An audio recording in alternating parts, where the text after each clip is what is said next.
Welcome, villagers, to the village hidden in the stories. I'm your guide, All Kage, the creator and author behind all the what-if stories you see on this channel, powered by your amazing suggestions.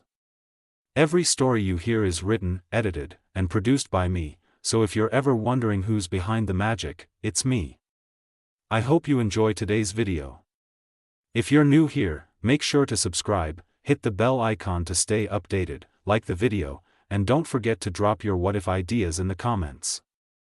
Today's story is the movie What If Naruto Was in the Owl House. And well, what can't I say about this FIC? Like my miraculous FIC, it was pain in practice, but overall I think it turned out amazing. Naruto was heavily changed, and for this I'm gonna give a quicker deeper sight into Naruto's character. Naruto started off as normal Naruto, then the death of his closest people changed him. He tried to get them back with seals, based on summoning seals, but made a mistake and got taken from his world. This change made him an absolute lazy badass. Fused with Kurama, who he does not really know at all, he became lazy, smart, calculated, and very complicated. More damage than other fics, but man, he was great to write. I feel like him just interacting with the characters of the Owl House is my favorite part. Anyway, going away from Naruto glaze for a moment. I liked the FIC, and in Season 2. Which is soon. I don't really know what I'm gonna change. I have a clear map to what I want the story to be, so not that many changes. I'd say later in the story there were enough differences from canon, it's just the start is a little hard to get into, but I'd say it's worth it. I think that's all I can say without giving too much away about Season 2. For those who don't care and want to be spoiled a bit, ask any question you have in the comments. Now, without further ado, let's jump into this what if. The air outside was thick with that lazy kind of summer warmth, sunlight pooling on the cracked sidewalk, the faint hum of cicadas carrying through the trees that bordered their quiet neighborhood. At the end of the driveway stood a girl, her ride still minutes away, her chest tight from holding in everything she wanted to say. She was tall. Taller than the average for her age, her frame half swallowed by an oversized white and purple hoodie that hung loose over slim black pants. Stray curls escaped the hood, brushing her cheeks in the soft breeze. There was something restless in her posture, an energy trying to be contained, her hands stayed buried deep in her pockets. As if keeping them there would stop her from sketching, gesturing, doing. The woods beyond her house swayed gently, sunlight slipping through the leaves like the promise of some far-off adventure she wasn't sure she'd ever reach. Somewhere behind her, inside the house, her mother was still getting ready for work. They hadn't talked yet about the internship letter waiting on the kitchen counter, but Luz already knew what that talk would sound like. It's a good opportunity, it's time to think about your future, you can't live in stories forever. She glanced down at the well-worn copy of The Good Witch Azura in her hands, the edges curled and soft from too many rereads. She hadn't thrown it away, couldn't. It rested against her chest like a piece of armor, the pages creased in all the right places. The warm air wrapped around her, but the ache beneath her ribs stayed cool and heavy, the feeling of someone caught between who she was and who she was expected to become. Before her thoughts could wander deeper, the sound of a door opening and closing pulled her back. Her eyes lifted to her mother, Camila, standing by the porch. She was nearly as tall as Luz, maybe a little shorter, her thicker frame wrapped in nurse outfit, hair tied back in a loose ponytail. Red glasses framed eyes that softened the moment they met her daughters. "My baby," Camila sighed, stepping forward to hug her. Tone protective as much as affectionate. When she pulled back, she held Luz by the shoulders, her gaze scanning over her. Luz tried to hold a steady expression, but her uncertainty slipped through. "You don't need to worry," Camila said with a small, reassuring smile. "This internship, it's only 3 months. And your first real one. You'll be busy balancing checkbooks, thinking about college, figuring out what you want to do with your life. The time will fly by." Luz stayed quiet. She knew her mother meant well, but this wasn't her. None of them ever were. Every internship, every opportunity, felt more like an intervention, a hands-on way for her mother to push her toward a future Luz couldn't see herself in. I understand, Mom, Luz said finally, forcing a small smile. But this is the 15th time you've signed me up for one of these. Maybe we could try something else? For a brief second, hope flickered in her eyes, then faded when Camila frowned. Mija, your fantasy world is holding you back. Her tone was soft but firm. Do you have any friends, real ones, not imagined or drawn? The words hit harder than Luz wanted to admit. Her gaze dropped to the ground, shoulders curling inward. Camila's voice softened again as she reached out, cupping Luz's cheek and tilting her face upward. I understand wanting to be into all those cool things, your animes, your costumes, but Luz. You're almost 17. This internship is just a chance to see what you really want from the real world, not some magical one. Do you understand? Yes, Mom, Luz answered quietly, her voice tired and small. She let her book slip from her fingers, landing with a soft thud in the trash bin beside her. Before either could say another word, Camila's phone buzzed. She glanced at it, sighed, then looked back with a faint, apologetic smile. I've got to get to work, she said, pressing a kiss to Luz's forehead before stepping toward the curb. You'll be okay, right? I don't need to drive you. Luz nodded, forcing that practiced, hollow smile. She didn't trust her voice to hold. Okay, Camila said, her tone brightening as if to hide her worry. Text me when you get there, alright? Cuídate mucho, mi hija. Que te vaya bien. Take good care of yourself, my daughter. Good luck. Then she was gone. The warm air settled again, the only movement the fluttering pages of the Good Witch Azura in the trash, catching the sunlight like it refused to be forgotten. Luz turned away from the trash bin, exhaling through her nose. The frustration she'd been holding in finally slipped past her control. Her mother wasn't wrong, deep down she knew that. Camila only wanted what was best. But knowing that didn't make it any easier to hear, not when every word about the real world felt like a quiet dismissal of everything that made her her. She raked a hand through her hair and took a few steps toward the curb, trying to swallow the anger before it could turn into guilt. Maybe Mom was right. Maybe she really did need to start growing up. The thought twisted painfully in her chest. She blinked, eyes drifting back toward the bin. She hadn't meant to throw the book away. Azura had been her favorite since she was 10. She told herself it was just a gesture, a way to prove she could let go. But she hadn't meant it. Her stomach dropped.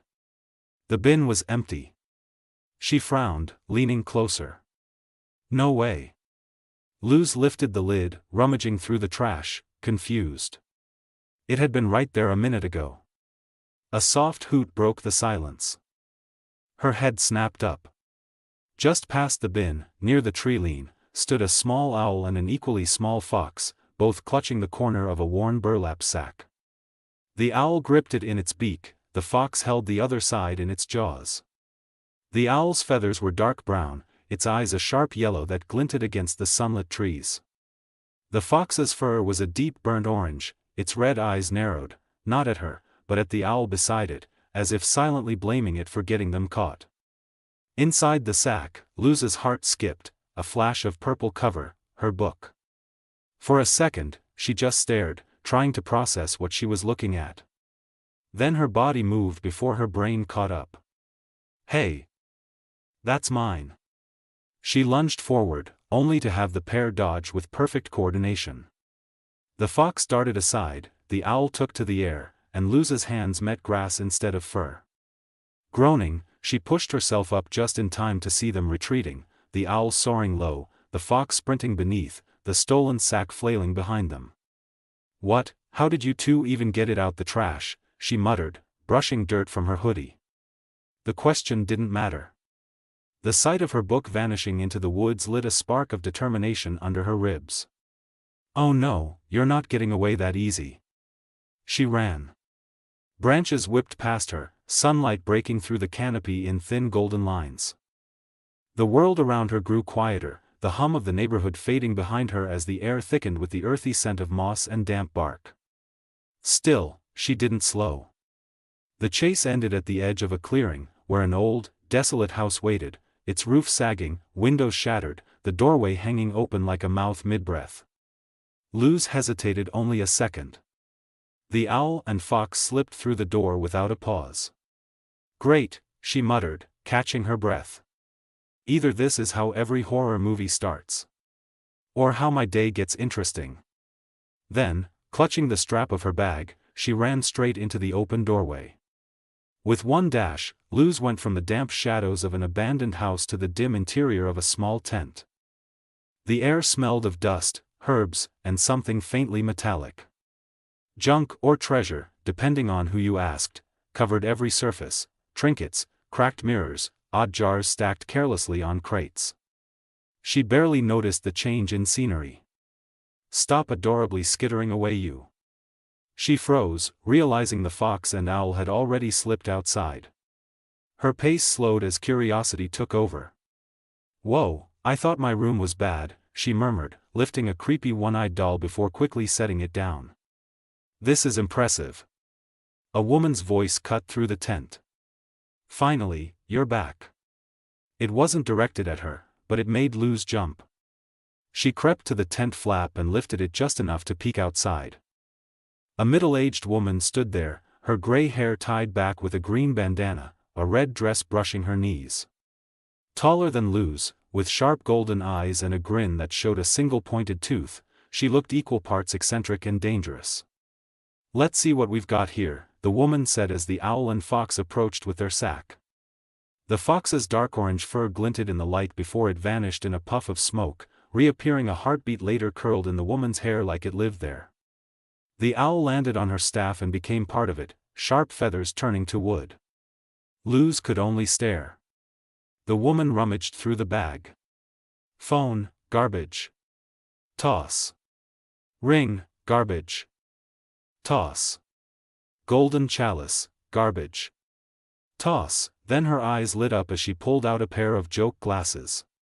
"Now these," she said with a grin, putting them on, "these will make me rich, nice haul Naruto."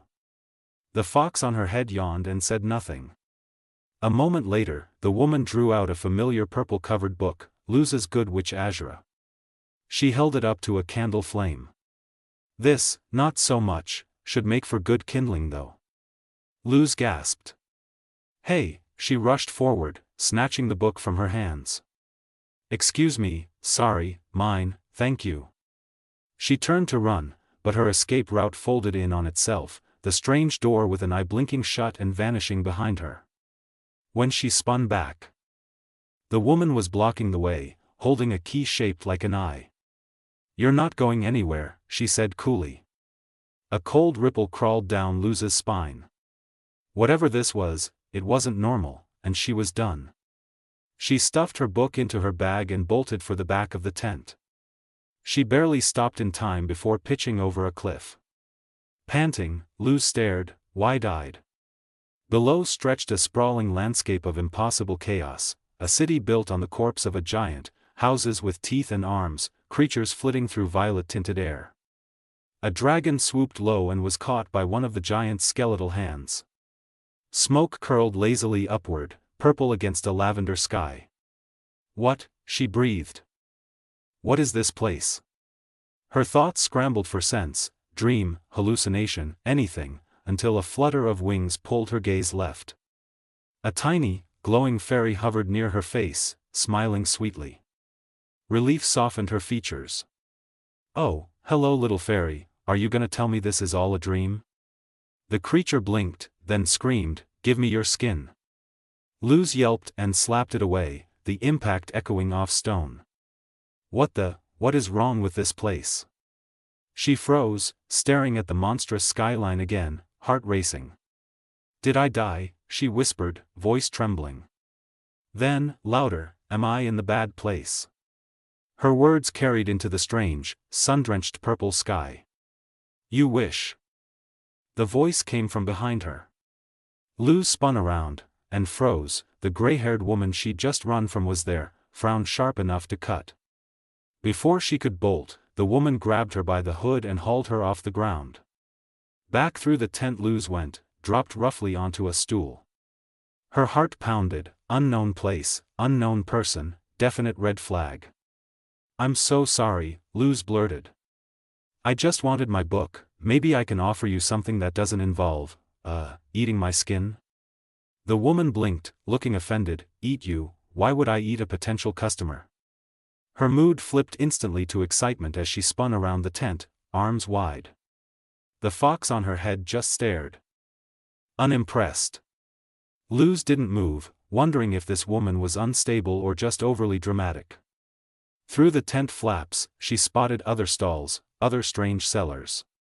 Maybe this wasn't a dungeon after all, just a bizarre market. The carved owl motifs, stacks of trinkets, and faint smell of spice all felt oddly normal. Can I offer you a human foot filled with holes? The woman asked suddenly, holding up a green crock. Or a bar of green human candy. She swapped it for deodorant, before dropping it and picking up a blank portable TV. Oh, maybe this black box that reflects only sadness. Luz blinked, then chuckled softly. That's not all it can do. She took the TV, grabbed 2 batteries from a bowl labeled human candy, and clicked them in. The screen burst to life, blasting an old jazzercise video through the tent. Voila, Luz said, proud despite herself. The woman's eyes widened, and so did everyone else's. Creatures gathered, drawn to the sound. What's that noise? One hissed, I'll pay 40 snails for it. Another shouted, I'll give 100. Within seconds, the tent was swarmed. The woman grinned, shoving cash into her hair as she took bids from every direction. What did you say your name was, dear? She asked between handfuls of money. Luz Nocita. Well, Luz, she said with a smirk, that was clever, for a human. Luz frowned, that's kind of a weird thing for another human to say. Oh, dear child, the woman said, removing her bandana. The fox slid off her head with a thud, but Luz only noticed the pointed ears revealed beneath the gray hair. I'm not like you, the woman continued, climbing onto the table. I'm Ida the Owl Lady, the most powerful witch on the Boiling Isles. The crowd that remained gasped in awe. Luz's eyes widened. A witch, a real one. Half of her wanted to scream, the other half to ask for an autograph. Ida grinned wider, posing dramatically. I am respected, feared, busted, a rough voice shouted. A uniformed guard stomped into view, mask shaped like a beak. He slammed down a wanted poster, depicting Ida holding fire in her right, and a staff in her left. Ida the Owl Lady, wanted for misuse of magic and demonic misdemeanors. He held up another, depicting a monstrous 9-tailed fox. And your accomplice. Luz glanced at the tiny fox beside her. Seriously? Would you guys quit following me around? Ida groaned. I haven't done squat. And you are coming too. The guard grabbed Luz by the hood. For fraternizing with a criminal. Well, crap, Luz muttered. Ida sighed, feigning surrender. Fine, you win, just let me get my stuff. She bent down, then sprang up, swinging her staff in a wide arc that cracked the guard's head. He dropped with a grunt. Ida tapped her staff against the ground, and the tent's contents floated into the air. Luz stumbled back, eyes wide. Can't forget this, Ida said, pulling a key with an eye on it from her hair. She pressed it, and the same glowing door from before folded into a suitcase. One gesture wrapped her items in cloth, and she slung them over her shoulder. Follow me, human. Luz hesitated only a second before sprinting after her. This is insane. If I die here, my mom's gonna kill me. Relax, Ida said, smirking as the fox leapt back onto her head. A human like you's worth more alive than dead. Wait, what does that even? Whoa. Ida yanked her onto the staff, the owl totem at the top of it glowing gold, with wooden wings stretching out. Then they shot into the air. The marketplace shrinking beneath them. Wind tore through Luz's hoodie as she clung tight, wide-eyed, book pressed to her chest. The wind roared around Luz, the air rushing past her so fast it almost stung. She could feel it whipping her hair, tugging at her clothes, the world beneath her nothing but a blur. Her knuckles turned white from gripping the staff too tight. She was too scared to open her eyes, afraid of what she'd see if she did. Then Ida's voice broke through the rush of air, "You can open your eyes now, human." Luz hesitated, then slowly opened them, instantly screaming when she realized how high they were. "Flying staffs, crazy monsters, you're a witch. What is this place?" Ida just laughed, easily pulling Luz back upright before she could tumble off. "This is the Boiling Isles. Every myth you humans have is caused by a little of our world leaking into yours." That made Luz pause. Her fear gave way to awe. She finally looked around, really looked. The landscape stretched endlessly beneath them, bone-like mountains jutting from the ground, rivers glowing faintly in shades of blue and green, strange little towns clinging to the sides of cliffs. In the distance, something enormous that looked like a skull loomed half buried in fog. Winged creatures of every shape and size filled the sky, flying in flocks that twisted through the air like ribbons. A griffin flew up beside them. Wings spread wide as it screeched. Luz gasped. It looked almost exactly like one she'd drawn when she was younger. But that excitement exploded when the griffin coughed and barfed out a cloud of spiders. Her smile grew. "I knew it." Her thoughts began to fester as she took everything in.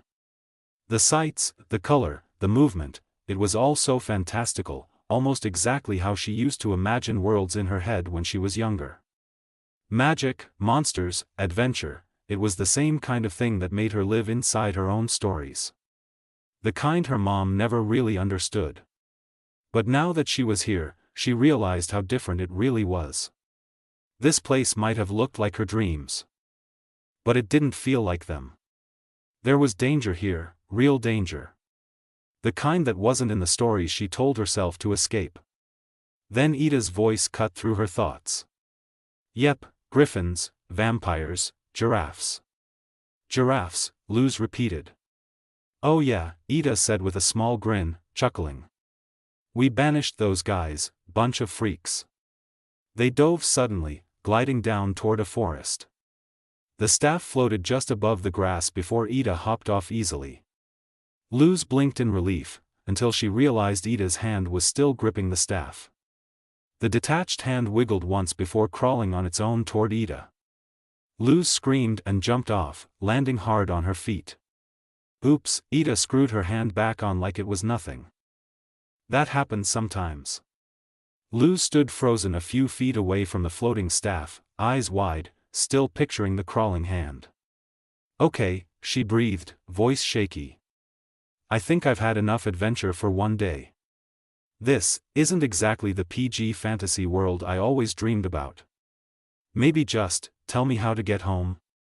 Ida leveled the owl end of her staff in front of Luz, making her flinch. "Only if you help me first." Ida chuckled, lifting her staff and walking away. Her bag floated behind her, the small orange fox still resting lazily on her head, eyes closed and tail flicking slowly. "Ah, now, come along human," she said over her shoulder.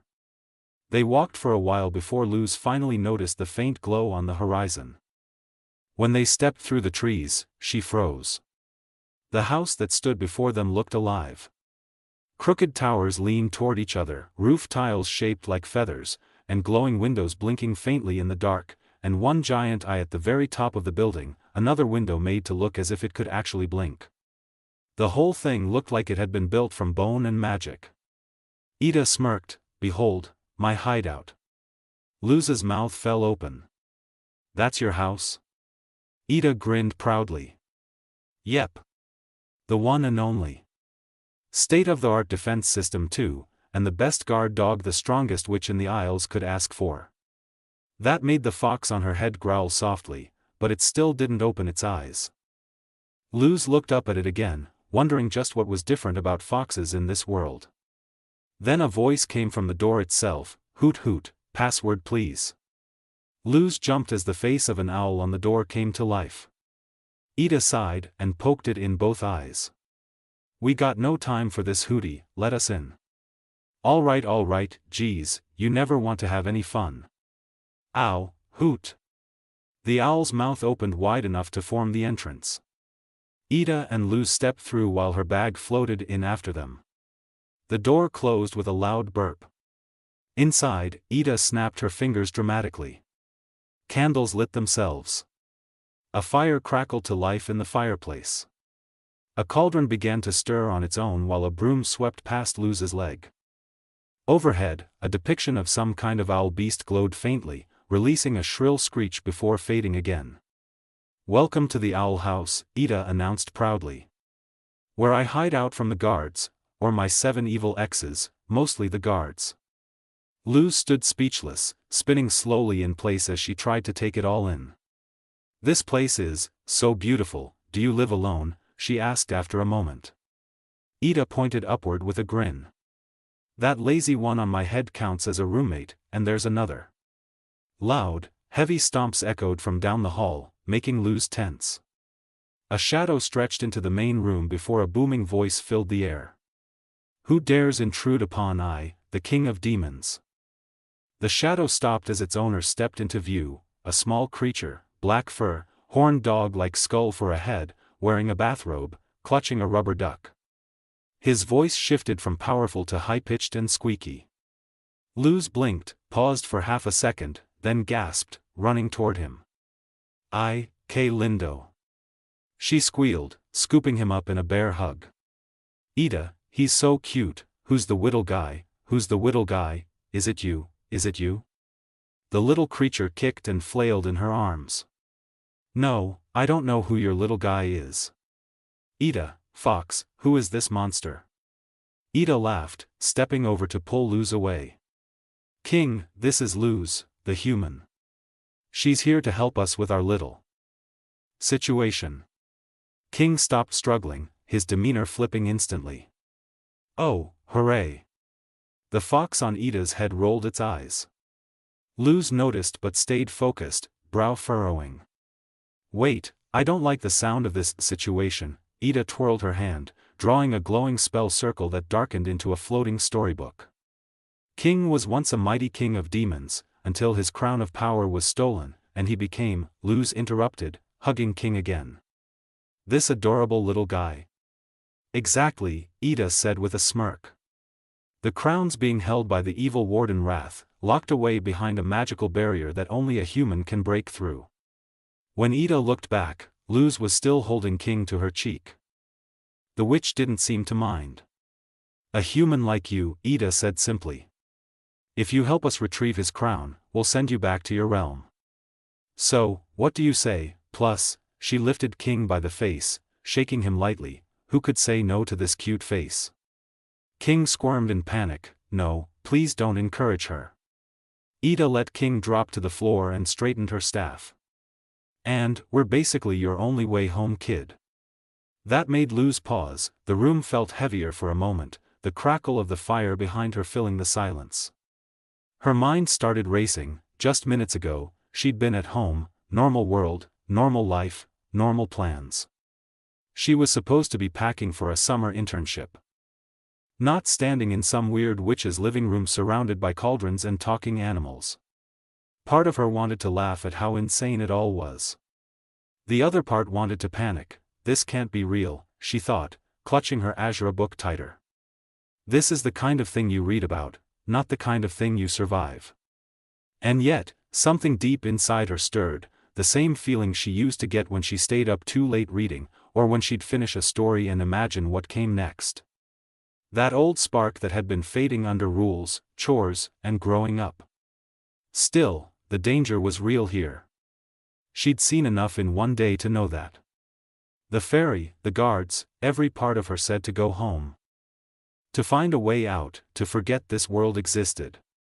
But she looked at King, small and puffed up but so sure of himself.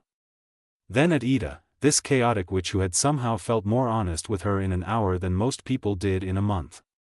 It was reckless, stupid even, but wasn't that what adventure always was before it became a story? Luz finally exhaled. "So, I don't really have a choice, do I?" "Nope," Ida said brightly before scooping Luz up and tossing her over her shoulder. "Now, we've got no time to lose." King picked up his rubber duck and followed after them. "Soon, Mr. Ducky, we shall drink the fear of those who mocked us. Where are we going? Luz asked, voice caught somewhere between nervous and excited.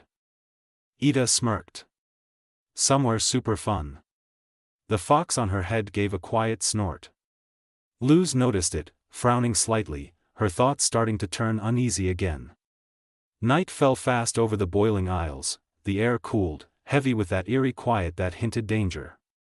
Below the jagged outline of a massive tower, Ida, Luz, King, and the small fox crouched in the shadows, just under what Ida called the Conformatorium, a prison for those unsuitable for society. The building loomed above them, its narrow windows glowing sickly green. The walls looked alive, slick and shifting in the dim light.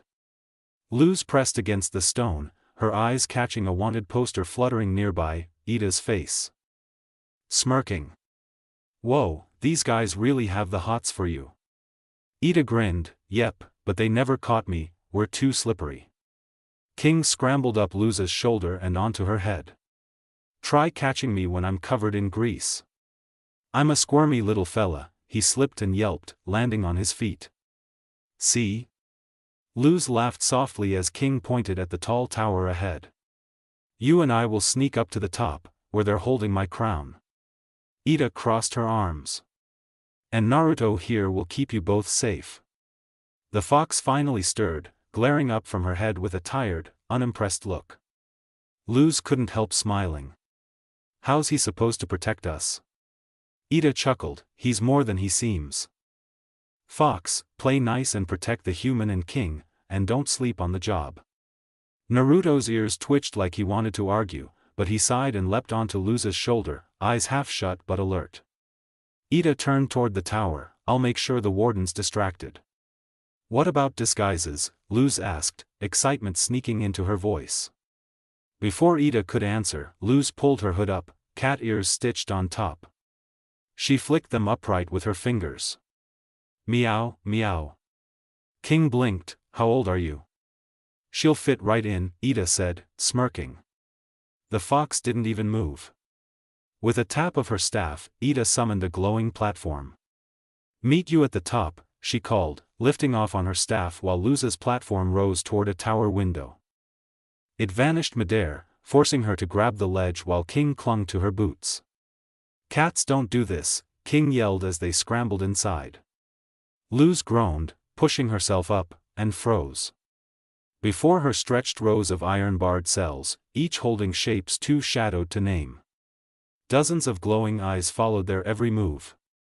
Hey cat lady, someone called. Luz turned to see a girl her age, ponytailed, arms crossed behind bars. How'd you get out of your cell? Oh, I'm not a cat, Luz tugged her hood down. And I'm not a criminal. Not yet, you're not, King muttered, Naruto's tail flicked once. Neither are we, the girl huffed. The warden locks up anyone who doesn't fit in. I write fanfics about food falling in love. She held up a notebook. I like food, I like love, just let me write about it. A man with too many eye sockets chimed in. I'm here because I like eating my own eyes. He plucked one out and swallowed it, blinking as it reappeared. A tiny creature clung to its bars. We are agents of free expression, they will never silence us. Yeah, she's big on conspiracy theories, the witch muttered. The world is a simulation, the creature shrieked. Luz's smile faded, none of them looked dangerous, just different. Misfits, people punished for being themselves. She knew the feeling. Standing there, she remembered every time her mom called her imagination a distraction. Every time someone told her to grow up. Her mom wasn't cruel, she just didn't understand. Luz wanted to explain that this was who she was, that she didn't need to fit neatly into a box. And now, looking at these prisoners, she realized they were here for the same reason she'd always felt out of place, they didn't fit in either. Her thoughts snapped when footsteps thundered down the hall. It's Warden Wrath, hide. Luz ducked into an empty cell, slamming the door shut just as a massive shadow filled the doorway. Warden Wrath filled the frame, massive, pale-skinned, and monstrous, his face hidden behind a slightly torn executioner's mask. The cells seemed to darken around him as his deep voice rumbled through the room. I can hear you. What are you fools whispering about? He picked up a wanted poster. Ah, the owl lady. His fist morphed into a hammer and slammed the bars beside Lou's. She jumped. I'll get my hands on her soon enough. Before he could look closer, the small round prisoner shouted from her cell, fight against the oppressor, we will resist, we will conquer, we will never be afraid of you, you old queep. Wrath turned, opening her cell slowly. Hooray, I'm free, she cheered, before being caught in his massive hand. Let this be a lesson, there's no place in society for those who can't fit in. He crushed the wanted poster underfoot and left, the door slamming behind him. Silence fell. Luz rushed from her cell to the witches, gripping the lever. Don't worry, I can get you out. She pulled hard, but the metal didn't budge. The witch stepped forward, shaking her head. The witch stopped her gently, just go, kid. Enjoy freedom for us. Luz hesitated, guilt heavy in her chest, before backing away. This isn't fair, she thought. None of this is. But she, King, and Naruto, still walked away from the room. Before she could think further, Ida's voice broke through the quiet. Hey! Luz spun around, Ida floated just outside an open window, leaning casually on her staff. I just checked, the warden's distracted, tormenting some tiny creature. He won't be around for a while. Luz didn't answer. She just kept walking beside Ida, silent and thoughtful, as they reached the massive double doors ahead. In gold lettering, the sign above read, Contraband. King sprinted ahead of them, claws scraping against the stone floor as he latched his entire body onto the iron handle of the towering door. My crown, it's close, I can sense its power. Ida chuckled softly, watching his stubby limbs wriggle with effort. Ah, he gets so cute when he's thirsty for power. Luz lingered near the entrance, her gaze flicking back toward the dim hallway and all the cells they'd passed. It's not fair that they're all in here, she muttered under her breath. They just want to be themselves. Why does everyone think being a weirdo is so bad? Her voice cracked slightly, the question hanging between her and Ida. For a second, the witch's grin faded, only for King's triumphant grunt to interrupt. The doorknob clattered to the floor, and he shoved the door open with a squeal of delight. Come on, Ida sighed, but there was warmth behind it. Before he hurts himself. The words had barely left her mouth when a zap echoed through the chamber, followed by King's pained yelp. Luz winced.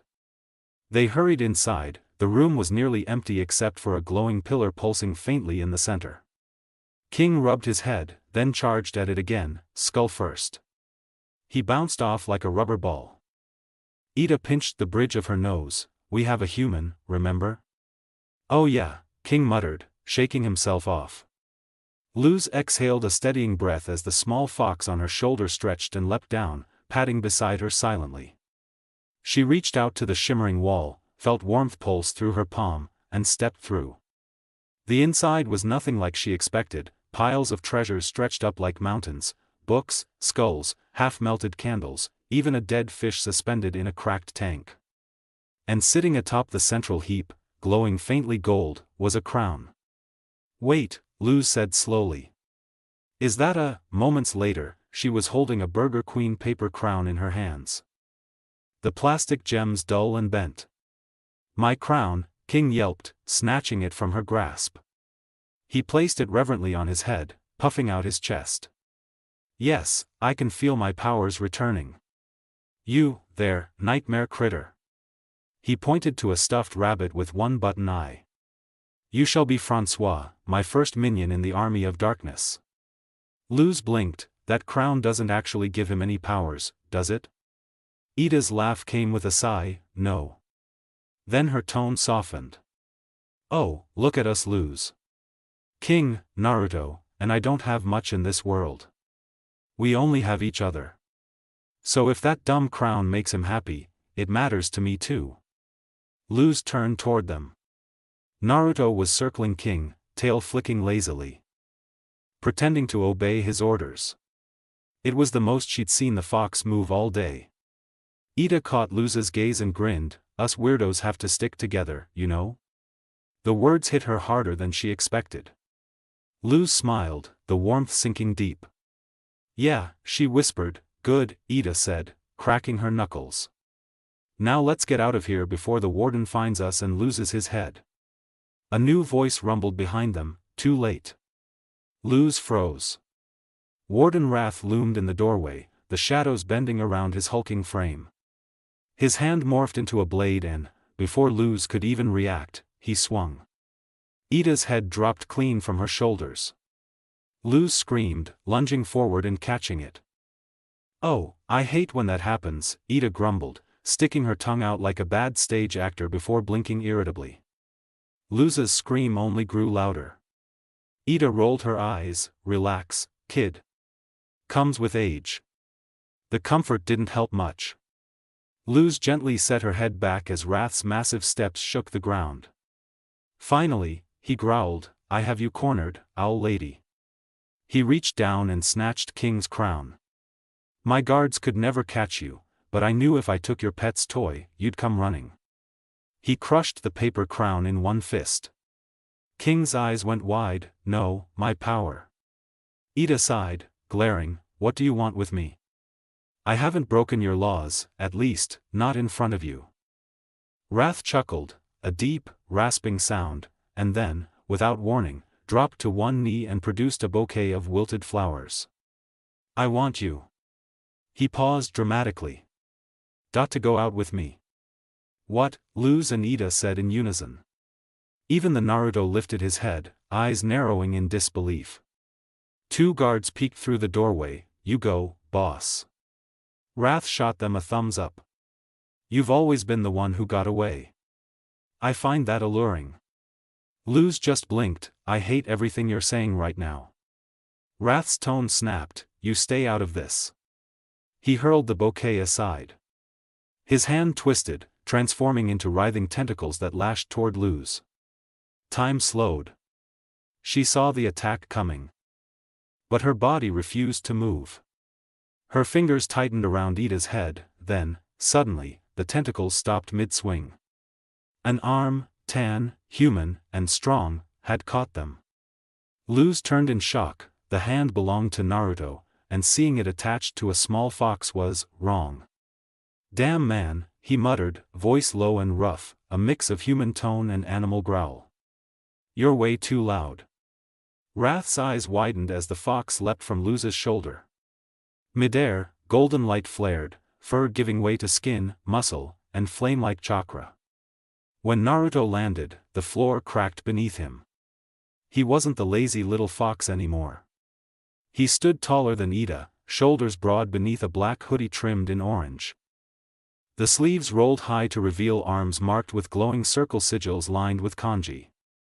Fox ears, golden at the base and tipped in orange, twitched atop his messy hair. His whisker-marked face caught the flickering light, half wild, half calm, and Luz's heart did an odd little flip. Wrath tried to yank back, but Naruto held firm. Then, with one powerful motion, he swung the warden into the wall like he weighed nothing. Dust rained down. Naruto straightened, face unreadable, voice flat. You should have stuck to letters. There was silence.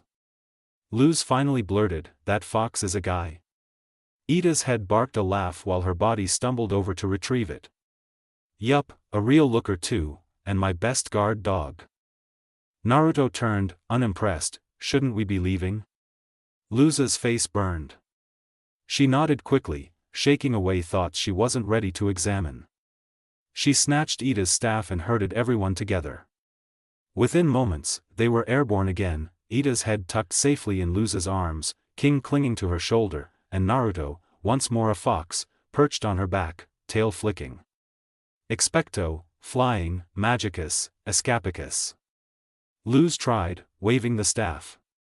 Ida groaned, seeing Wrath already stirring, gun it magic stick. The staff jolted forward, shooting through the tower like a missile. Wrath roared behind them, his tentacles whipping out, propelling him after their trail. The Conformatorium blurred past, cells. Stairways, beams of cold moonlight. Wrath roared, his arms unfurling into whips of muscle and smoke. Owl lady, you won't get away. They shot down the corridor, blasting past rows of cells.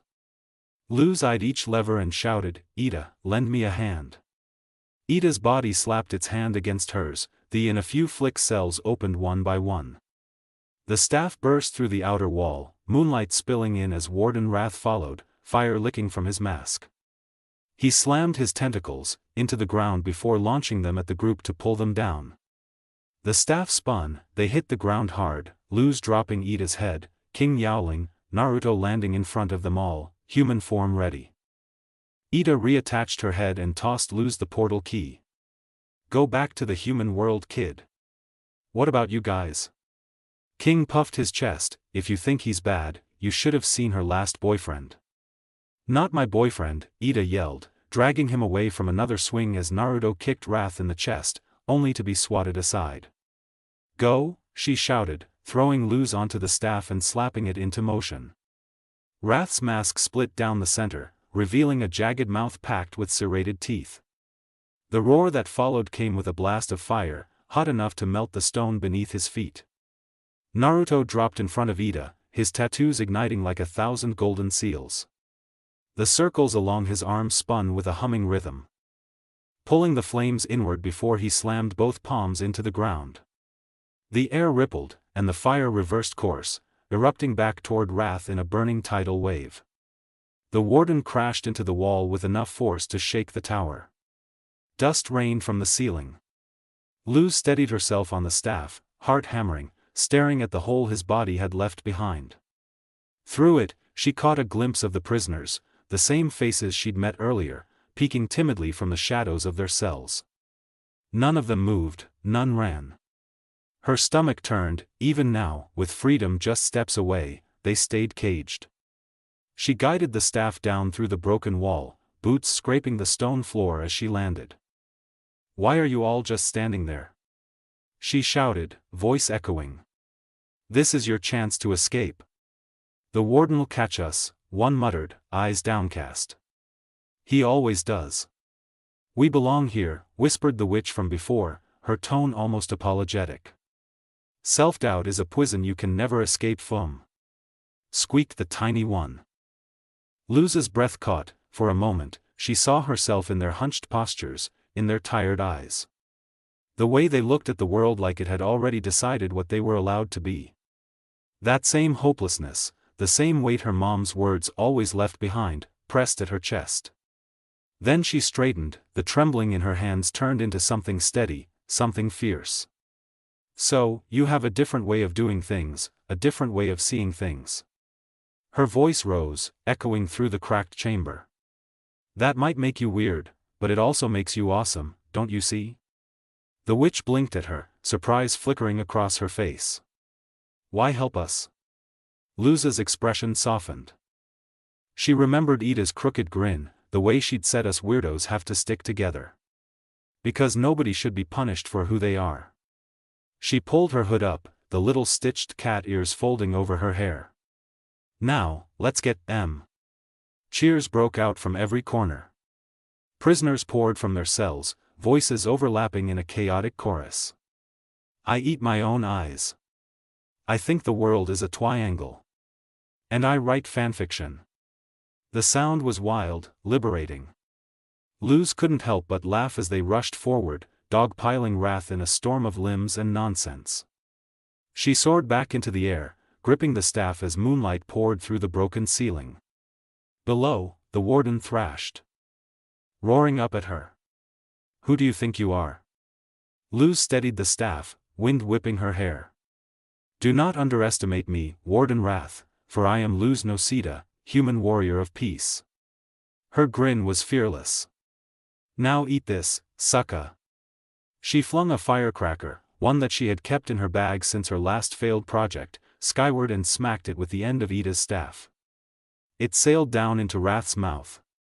The flame sparked the fireworks, and they began to burst out of his mouth, before he ran off, trying desperately to stop the fireworks in the tower. The prisoners erupted in cheers as Wrath stumbled away, sparks and smoke curling from his jaw like a beaten dragon.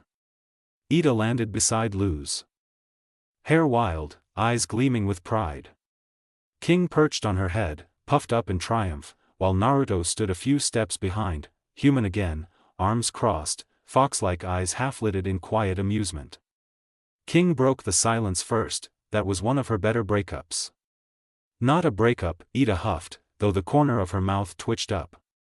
Now let's bounce before any more monsters fall in love with me. Naruto rolled his eyes, flicking his tail as the staff rose beneath them. Together, they lifted off into the glowing night, the air alive with color and smoke. Below them, the Conformatorium blazed with fireworks, its once quiet walls echoing with laughter and freedom. For the first time since she'd stumbled into this world, Luz felt weightless. Like maybe, just maybe, being a weirdo wasn't something she had to escape from anymore. The owl house came into view beneath the clouds, its crooked spires leaning like they were arguing with gravity. The night had settled into that strange boiling aisle's glow, moon silver and faintly green, the air thick with magic and mist. The staff drifted down, carrying its 4 passengers through the open window. Luz barely felt her feet touch the floor before exhaustion hit her in a wave. Ida rested her staff against the couch with a sigh of satisfaction, while Naruto, now human again, simply dropped onto the same couch like it had been calling his name. King scrambled up beside him, perching on his shoulder like he owned the spot. For a moment, the house was still, the candles flickered on their own. Somewhere, a pipe hissed like a sleeping beast. Luz stood near the door, watching them all. A part of her didn't want to break the quiet. Ida was the first to speak, voice low but warm. "Well," she said, turning toward her with a small smile, "a deal's a deal." She snapped her fingers, the portal key Luz had forgotten she even carried tugged itself free from her bag and floated into Ida's hand. The witch pressed her thumb against the small golden eye at its center. The air shimmered, then the same door Luz had chased the fox through appeared in the middle of the room. Now that she wasn't sprinting after a thief or fleeing for her life, Luz finally took it in. The frame was carved from dark, petrified wood, veins of gold spiraling through its grain like living veins of light. Symbols shifted faintly across the surface as the eye on the door blinked. The next a swirl, the next a pattern she didn't quite recognize but felt drawn to. The door pulsed once, humming like a heartbeat. "Time to get you home," Ida said softly. Luz stepped closer. The glow of the portal painted her face in soft gold. It would be so easy to just walk through. Go back to her mom, go back to normal. But as her hand hovered over the door, she looked back at the 3 faces watching her, each so strange, so different, and she hesitated. If she was going to say goodbye to this world, she wanted to make it count. She turned first to King, who was already half dozing on Naruto's shoulder. Digging into her bag, she pulled out her old good witch Azura doll, the one she never went anywhere without. The little felt crown wobbled in her hand before she slipped it free and held it out to him. "Before I go," she said softly, "it won't be the same as your old one, but no king should be without a crown." King blinked up at her, then slowly took the toy crown, placing it on his head with dramatic reverence. "This will suffice," he declared, puffing his chest out before waddling off the couch. Luz couldn't help but laugh. Then Naruto spoke up from where he'd slouched back again. "You're gonna want this." He reached behind him and pulled out her tattered Azura book. Luz's eyes widened. "When did you?" "You dropped it back at the stands," he said simply, tossing it toward her. "Plus, you threw it away before. But if you chased me through a creepy house and a magic door to get it back, I figured you'd regret not having it." "Trash thief," Luz teased under her breath, smiling despite herself. "You threw it away," Naruto deadpanned, leaning his head against the couch arm. She caught the book, running her thumb across the worn spine. It felt heavier now, like it meant more somehow. "Have a good life, kid," Ida said from the other side of the room, voice gentle. "Hopefully it's as exciting as today was." Luz nodded, clutching the book to her chest. Then she turned toward the door again, its light washing across her hoodie and the floor beneath her. But her steps slowed. Was this really what she wanted? To go back home, to another internship she didn't care about, to another polite smile and a future she wasn't sure was hers? She loved her mom, she knew that. She understood why she pushed her so hard, but, this place. This wild, weird, dangerous place had felt right. Not perfect, far from it, but alive. And she realized, standing in the golden glow of that portal, that she wasn't ready to let go of it yet. Not forever, just for now. Just long enough to figure out what it meant to feel like she belonged somewhere. She spun back toward the others, heart pounding with the decision she hadn't realized she'd already made. I know you got your head cut off, she started, eyes flicking to Ida, and we kinda started a prison riot, but this was the most fun I've had in a long time. The room went quiet. Ida blinked in confusion. King tilted his head. Naruto's eyes opened, that unreadable look of quiet understanding flickering there. I don't fit in at home, Luz said, her voice steadier now. And you guys don't fit in here. Maybe we could, not fit in together. Ida raised an eyebrow. Wait, what are you talking about? I don't want to go to that internship, Luz admitted, smiling shyly. I want to stay, just for a while. Maybe learn a little magic, maybe learn to be a witch. Ida snorted, humans can't become witches, kid. Maybe it's just because no humans ever tried, Luz shot back, her grin bright and daring. Ida stared at her, half annoyed, half amused. Luz sighed, trying again, softer. I'll do whatever you tell me to. I'll work, I'll help, just let me stay here.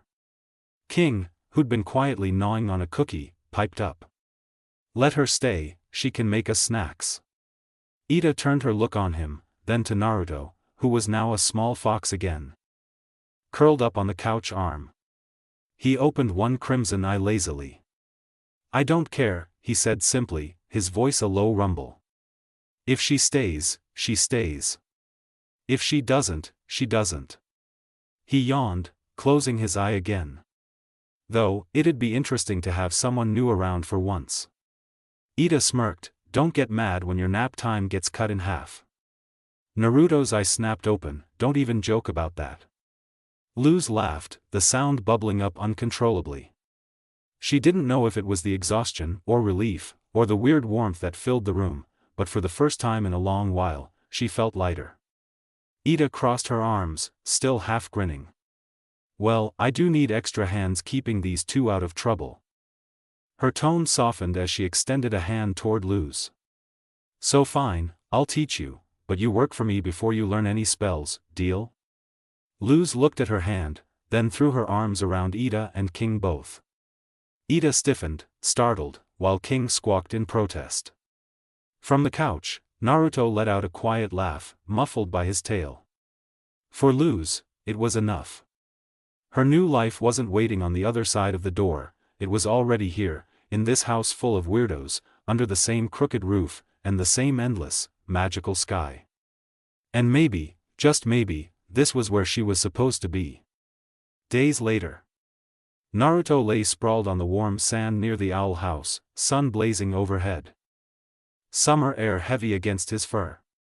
He was half asleep, curled lazily into his tail, letting the steady rush of the tide and the hum of cicadas lull him toward nothingness.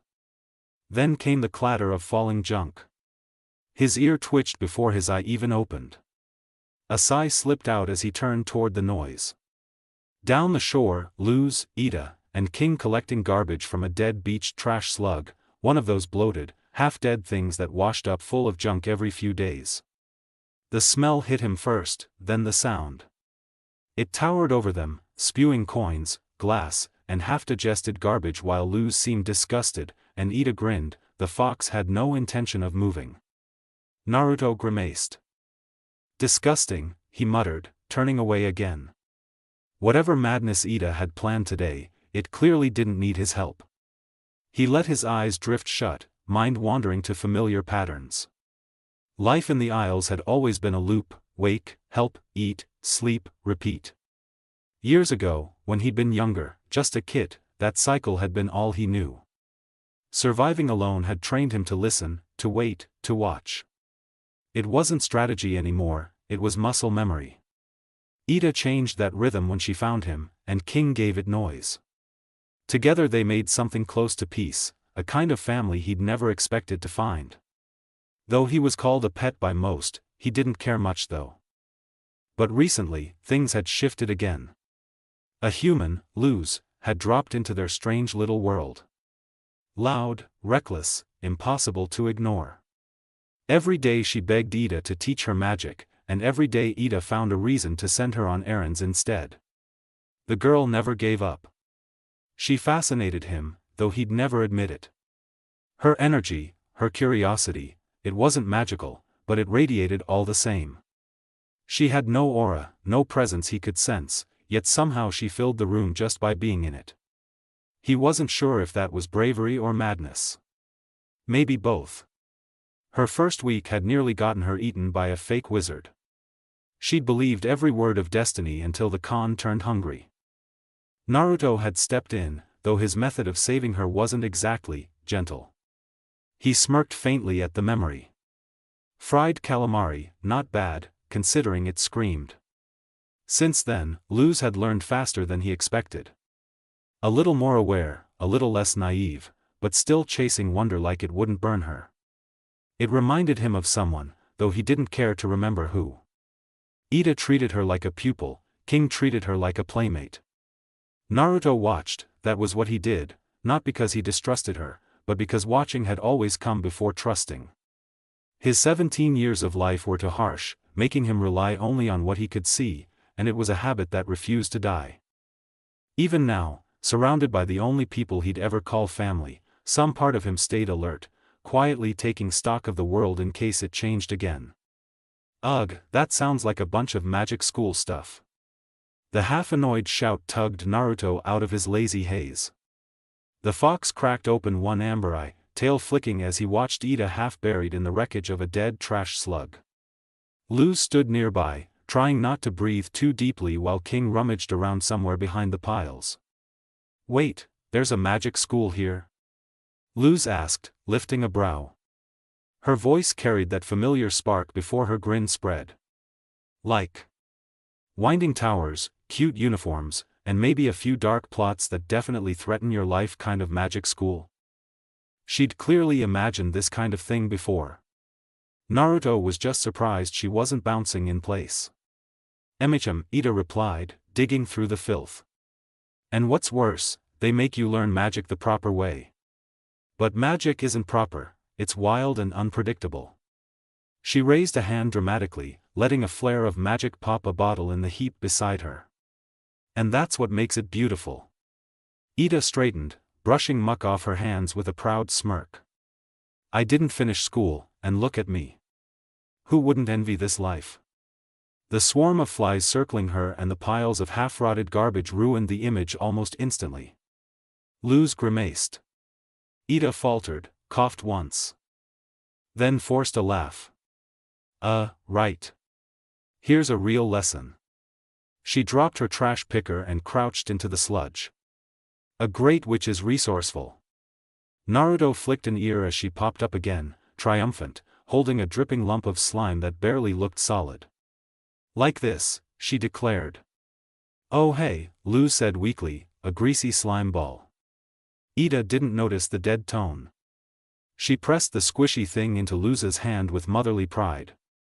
Use your slime ball wisely, young witch. Then she turned back to the carcass, scooping up another bag with too much energy for the smell around her. Back at it, we'll hit the stink nodes first. Luz stared at the slime ball, then at the slug. Her shoulders slumped. Actually, if it's okay, she said, inching backward, I think I'll go home and look at pictures of animals that are, still alive. Ida waved her off, suit yourself, kid. Luz passed King on the way out, patting his tiny head. Bye King, you little beach peach. The teen disappeared into the trees, her voice fading into the hum of cicadas. For a long moment, the clearing was quiet, just Ida rummaging, King humming, and the steady hiss of flies. Then Ida glanced over her shoulder at Naruto. He didn't need her to say anything. With a quiet sigh, the fox uncurled and slipped into the woods after Luz, paws silent on the dirt. Naruto caught up with the human easily, moving soundlessly through the treetops. He stayed close but unseen, eyes tracking her as she walked beneath him. She looked disappointed, like she was already reconsidering the boiling aisles. He couldn't tell if he should care enough to stop her, or just let her go. Ida had told him to watch, not to care. He hated how she made things sound so simple. He shifted his weight to leap to the next branch, misjudged by an inch, and the world tilted. The fox fell fast, cursing under his breath, branches whipping past until he landed squarely in Luz's hood. It wasn't luck. Naruto had the uneasy feeling something always pulled him toward trouble, and he wasn't wrong. He hissed quietly, twisting himself upright within the fabric. Luz froze, shoulders stiffened. What are you doing in my hood?" Luz twisted around, trying to catch a glimpse of him. Naruto blinked up, unimpressed. "Ida told me to watch you." Luz sighed through her nose. Of course she did. Her voice held more disappointment than anger, and when she started walking again, it was slower. He could have stayed quiet, should have, maybe. He wasn't used to talking to people to make them feel better. He'd spent too long learning how not to talk at all. But for some reason, watching her shrink like that didn't sit right. "You know you're going the wrong way, right?" he said finally. "I'm not going home." Her tone was firm, but tired. "I'm going to Bonesboro. Maybe I'll find something to do while Ida's dumpster diving instead of teaching me." "Really that bad?" "Yeah," Luz muttered. "I thought I'd learn magic, or spells, or something by now. But all I've done is chores and sell human junk to people who think USB sticks are cursed relics." She stopped walking, he stopped too, out of habit. "Ida keeps her promises," Naruto said. "She'll teach you, eventually. She just wants you to get used to the aisles first." She looked back, eyes skeptical, but not hostile. "And you've learned more than you think," he added, voice quieter. "Surviving here takes work, you're doing it." Luz blinked, a faint smile tugging at her lips before it fell again. "That's a lot coming from you, you're lazier than lazy." Naruto snorted, settling deeper into the fabric of her hood. "Comes with the territory, rest when you can, fight when you can't." That got a small laugh out of her, the kind that slipped out before she could stop it. "You know," Luz said, "I've been wondering something since we met." "What?" "You're always a fox, never human, why?" Naruto didn't answer at first. He wasn't expecting the question. "It's easier," he said finally. "Smaller target, less attention. People expect less from a stray fox than a person who might disappoint them. A beat. And clothes are annoying." Luz froze, realization flickered across her face, followed by a bright blush. Naruto frowned, confused. "What?" "Nothing," she said too quickly. He blinked once, then shrugged it off. He wasn't about to dig into human weirdness. Silence stretched between them again, comfortable this time, quiet except for the wind. Then Naruto spoke, voice low, "Can I ask you something?" Luz glanced back. "Yeah, sure. Why do you want to learn magic so bad? You know most people say humans can't use it." He hesitated, almost thoughtful. "Not saying it's impossible, just, no evidence to say they can." Luz looked down at the dirt path. "I don't know," she said softly. "I've always been an outcast. You know, a nobody. Magic and adventures, those were the things that made sense to me. Even when everyone told me to grow up." She slowed her pace. "I already know what I want to do with my life, but when I found this place, when I saw that it was real, it just felt right to learn from it, my first chance to be someone." She laughed weakly, pulling the slime ball from her pocket. Magic seemed like the coolest thing in the world. The slime ball glistened in her palm, ugly and wonderful all at once. "But if it's all trash diving and slime balls, maybe I don't have the stomach for it." She sighed, pocketing it again. Naruto's tail flicked thoughtfully behind him. He didn't respond right away. There was something honest in her words, something he understood too well but didn't want to admit. Before he could find anything to say, a voice echoed faintly through the woods. You can do it. Both of them froze. Luz turned her head, wide-eyed. I didn't imagine that, right? If you did, Naruto mumbled, curling back into her hood, I didn't notice. She rolled her eyes and broke into a run toward the sound, hair whipping behind her. Naruto sighed. Here we go again, he muttered, holding tight as she sprinted headlong into whatever came next. Luz and Naruto pushed through a wall of bushes, stopping when they spotted a witch girl about their age standing in a small clearing. Short dark hair, and green eyes. A bit chubby form with circular glasses accenting her look. She wore a Hexside Academy uniform, the purple-trimmed one Naruto recognized from the Abomination track. A cart and cauldron stood behind her, and she looked caught between panic and determination. You can do it, the girl murmured to herself, straightening up.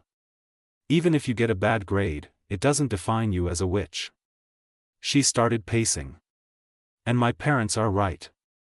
There are better opportunities on this track. Now get to school, she froze mid-step, hearing a soft crunch beneath her boot. Looking down, she saw a single flower, crushed and alone amid the dirt. Her face fell. Oh no, little friend, I'm sorry. Kneeling, she cupped the stem between her palms and drew a glowing green circle. Spores lifted from the light, settling over the bent petals until the flower stood whole again. Before she could say anything else, the rumble of wheels rolled closer. Another cart, another cauldron, and a girl perched atop it, reading like she owned the forest. She wore the exact same uniform, only it fitted her skinny, but curved, pale form too perfectly. Her short green hair, tied back, allowing people to see the visible patches of brown by the roots. She lowered her book, eyes calm and cutting. Willow, fancy seeing you here. Naruto caught the tone instantly, polished. Practiced superiority. Willow's shoulders stiffened. Hi, Amity. Amity's polite smile didn't reach her eyes. Shouldn't you be getting to class early to prep your? A wet glorp cut her off as purple sludge spilled from Willow's cauldron, groaning like something half alive. Oh, Willow, Amity said, almost sweetly. You don't have anything to show, do you? Which drama? Luz whispered, grinning. Shoo, Naruto hissed, clamping a paw over her mouth. Willow tugged her hood up, cheeks coloring. Amity sighed as if disappointed. This is why people call you half a witch, Willow. The name hit hard. Willow's posture folded inward, shame flashing across her face. Then a wet rattle echoed again, Amity's cauldron this time. Looks like someone wants to say something. She flicked open the lid. Abomination, rise. Thick purple matter climbed upward, forming a humanoid shape that leaned toward Willow and poked her forehead, leaving a star of goop. You're a star, it droned. Amity touched her own gold badge, top student, and smiled. Just like mine, though much smaller, and meaningless. She clasped her hands behind her back, already turning away. See you in class, superstar. With a graceful motion, she sealed her cauldron and rolled off, her smug calmness lingering like perfume. Willow glared after her, then muttered under her breath, see you in class, superstar. She wiped the slime from her forehead. Voice rising with anger. I hate when she does that. Wind whipped through the clearing, scattering leaves and stirring the grass. I hate making abominations, she shouted. I hate getting bad grades. I can't stand this anymore. The storm answered her fury, wind circling, trees bending. Luz and Naruto shielded their eyes as a surge of green light burst outward. When Willow opened her eyes, they glowed like emerald fire. The earth cracked. Vines erupted around her, twisting into thick, thorned roots that pulsed with her heartbeat. Luz gasped as one root snapped toward her, coiling around her ankle and yanking her into the air, Naruto tumbling with her. For a moment, Willow's gaze burned with something wild and ancient. Then, as quickly as it came, it vanished. The glow faded from her eyes. Oh Titan, I'm so sorry, she cried, waving her hand. The roots receded instantly, dropping Luz and Naruto onto the dirt. Luz winced, rubbing her leg. It's okay, the thorns only got through a few layers of skin. Willow hurried closer, worry etched across her face. Then she noticed Luz's round ears. They're so circly. A blink of realization. You're a human. Luz clamped her hands over her ears, groaning. Naruto sighed from where he sat. He should have seen that coming. The fox hopped onto Luz's shoulder, curling lazily. Yes, she's human, and could you not shout about it? I'm trying to nap. Willow's eyes widened. A talking fox. Wait, you're the owl lady's fox, aren't you? The nine-tailed demon. Luz stared at him, baffled. Nine-tailed what now? Naruto didn't answer, he just closed his eyes like he'd heard that title one too many times. Willow circled Luz, curiosity replacing fear. How did you even get to the Boiling Isles? What are you doing here? Before Luz could answer, the sharp clang of a distant bell cut through the air. Willow flinched. I'm sorry, she said softly.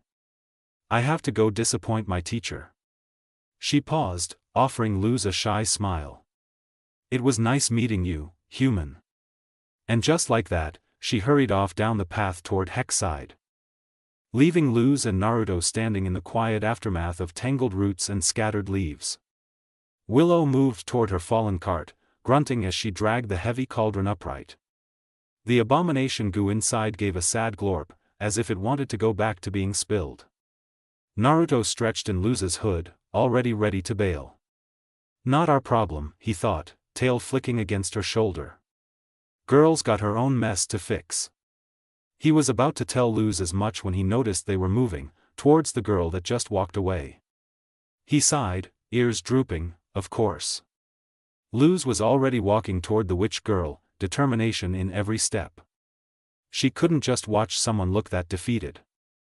Not when she'd felt that way herself not too long ago. Hey, wait up, Luz called, voice bright enough to make the other girl stop mid-step. I'm Luz, and you're Willow, right? What you did back there, with the flower and those vines, that was amazing. Willow blinked, clearly surprised. Oh, thanks. But I'm not supposed to do plant magic. Luz frowned, not supposed to. Willow's eyes fell to the dirt. My parents put me in the abomination track. Said it had better opportunities. Her voice carried quiet bitterness, the kind that didn't belong in someone their age. From Luz's hood, Naruto exhaled softly through his nose. Yeah, figures, parents always want to shape their kids into something. It could either be good, or bad. Luz tilted her head, curiosity blooming like a light bulb. Wait, so like, magic school? Willow nodded, confused by the sudden excitement. Yeah, Hexside School of Magic and Demonics. That was all Luz needed. Her face lit up like a festival lantern. That's so cool, I have a teacher, but her lessons are kinda untraditional. She hesitated, thinking of Ida and her life lessons. She probably wouldn't let me enroll anyway. But I wish I could spend one day there. Naruto could hear the wistfulness in her tone, the soft drop in her voice. She's still trying to find her place here. Willow's shoulders slumped. I just wish I could get a passing grade.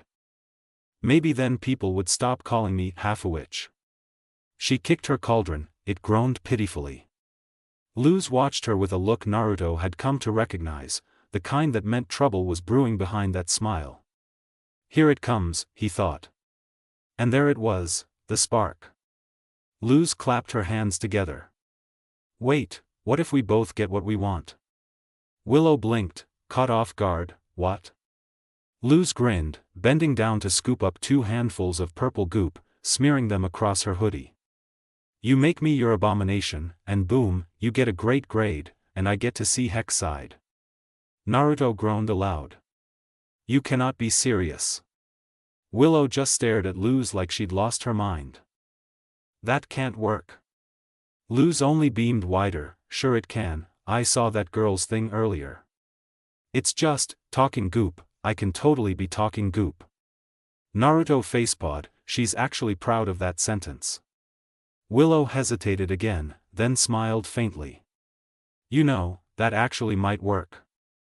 Naruto dropped from her hood with a soft thud, tail flicking, gesturing her to follow him away from Willow. We need to talk. Luz blinked, half smiling. What, you're not seriously mad about the goo thing, are you? I'm mad about the everything thing.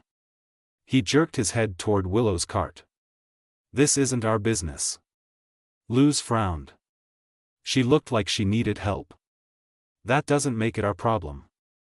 His voice stayed flat, but there was an edge to it. Ida told me to watch you, not follow you into other people's messes. She crossed her arms. So you're saying if someone's in trouble, we just ignore it? I'm saying, he countered, ears twitching, that getting involved in someone else's drama is a good way to end up stuck in it. Luz opened her mouth, then hesitated. He's so calm about it. Like helping people is optional, but isn't that what Ida would do, she said finally. She helps people, sometimes, in weird ways. Naruto exhaled through his nose. Ida also steals people's mail when she's bored. Okay, bad example. They stared at each other for a moment. The woods were quiet except for the gurgle of Willow's abomination. Then Luz's voice softened. Look, maybe you don't care, but I do. I can't just walk away. He looked at her, really looked at her. She's serious. Great. He could already hear Ida's voice in his head when this went wrong. You really want to do this? He asked. Luz nodded. Naruto gave a tired sigh, muttering under his breath. Fine, but if Ida asks, I tried to stop you. A smile flickered over Luz's face. That's all I needed to hear. He shot her a sidelong glance as he hopped back into her hood. She's gonna get herself killed one day. Then, softer, almost to himself, and apparently I'm gonna be there to watch it happen. They'd actually made it inside. Naruto had stopped complaining once the plan worked. Though that didn't mean he liked it. He hid inside Willow's cauldron with Luz, the cramped space forcing him to curl up against the side as the cart rolled along the tiled halls of Hexside. At least now that they were in, the annoyance dulled into quiet patience. They'd met one of Willow's friends earlier, a young witch with short hair and a grin that never stopped talking. Augustus, though Luz had instantly renamed him Gus. The kid ran something called the Human Appreciation Club and was thrilled to meet an actual human. Naruto had stayed quiet through the whole thing, his ears twitching as they talked about posters and human artifacts. Now, he just waited. Waiting was easy. It's what he did best. He could either get a lecture from Ida later, or sit here and do what Ida told him, watch Luz. Finally, their cart rolled into the classroom. Willow's teacher, a short, round man who had to be carried around by his own abomination, was already grading other students. With every project he examined, he grew more and more disappointed, which, honestly, Naruto couldn't blame him for. Not one of the so-called abominations looked close to humanoid. They were just half-melted piles of goop that groaned when poked. The teacher prodded one that had 3 eyes and with masses of feet all around its body, and turned to its creator, a girl with small horns. This one has too many feet, he muttered. Then, louder, fail, pathetic work. The student sighed and dragged her abomination back to her seat. Professor Homunculus rubbed his temples, his abomination shifting beneath him to keep him balanced. This class, he groaned, is the biggest abomination I've seen all year.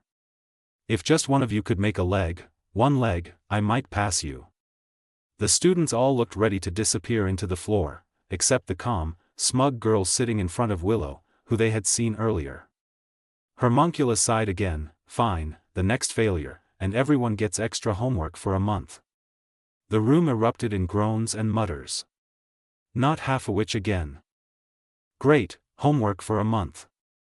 Willow's shoulders sank. Luz whispered encouragement from inside the cauldron, her tone bright and insistent, while Naruto rolled his eyes in the dark. She really should listen to them, he thought. She's better with plants than this slime work. Still, Willow lifted her chin, forcing a small smile. She pushed the cauldron forward to the front of the class, and Naruto could practically feel her heartbeat thumping through the metal. Abomination, rise, Willow said, voice trembling. The lid shot off. Luz jumped out, dripping in purple sludge, landing with a splat that made half the class gasp. Naruto had to admit, she looked the part. Droopy eyes, sluggish stance, and the goop clinging to her hoodie helped sell it. Still, he doubted any teacher worth his robes would fall for this. Abomination, bow, Willow ordered quickly. Luz groaned like a zombie and bowed low. Professor Homunculus blinked, then grinned wide. Very impressive, but, does it speak? There was a short pause before Luz leaned close to Willow, deadpan expression holding. I may be your abomination, but you're my abomination. The class froze, then laughter broke out all around them. Even the professor chuckled. Marvelous, such articulation, such wit. He grabbed a glowing brush and painted a large red right on Luz's forehead. The students cheered. Amity's eyebrow twitched. Willow looked stunned, then overjoyed. Naruto just watched her quietly from the cauldron. She looked happy, really happy. He rested his chin on his paws, eyes half-lidded in thought. Did Luz really have that kind of effect on people? The rest of the day passed in a blur of magic and mischief. Luz spent every free moment with Willow and Gus, learning about witches, magic, and Hexside culture, while somehow teaching Gus everything he ever wanted to know about humans. The young witch soaked it up, scribbling every word down like it was ancient wisdom. Luz, of course, looked like she was having the time of her life. Naruto mostly followed along from the sidelines. Eyes half-lidded, pretending he didn't care. But he watched her, not out of duty this time, but out of quiet curiosity. For someone who barely knew this world, Luz fit into it with a kind of chaotic grace. Wherever she went, people laughed, talked, moved. Her presence stirred things up in ways Naruto couldn't explain. He didn't understand how someone's voice could change the whole room. It wasn't chakra, or magic, or energy, it was just her. And that made her a mystery he couldn't solve. They'd run into Amity a few times too.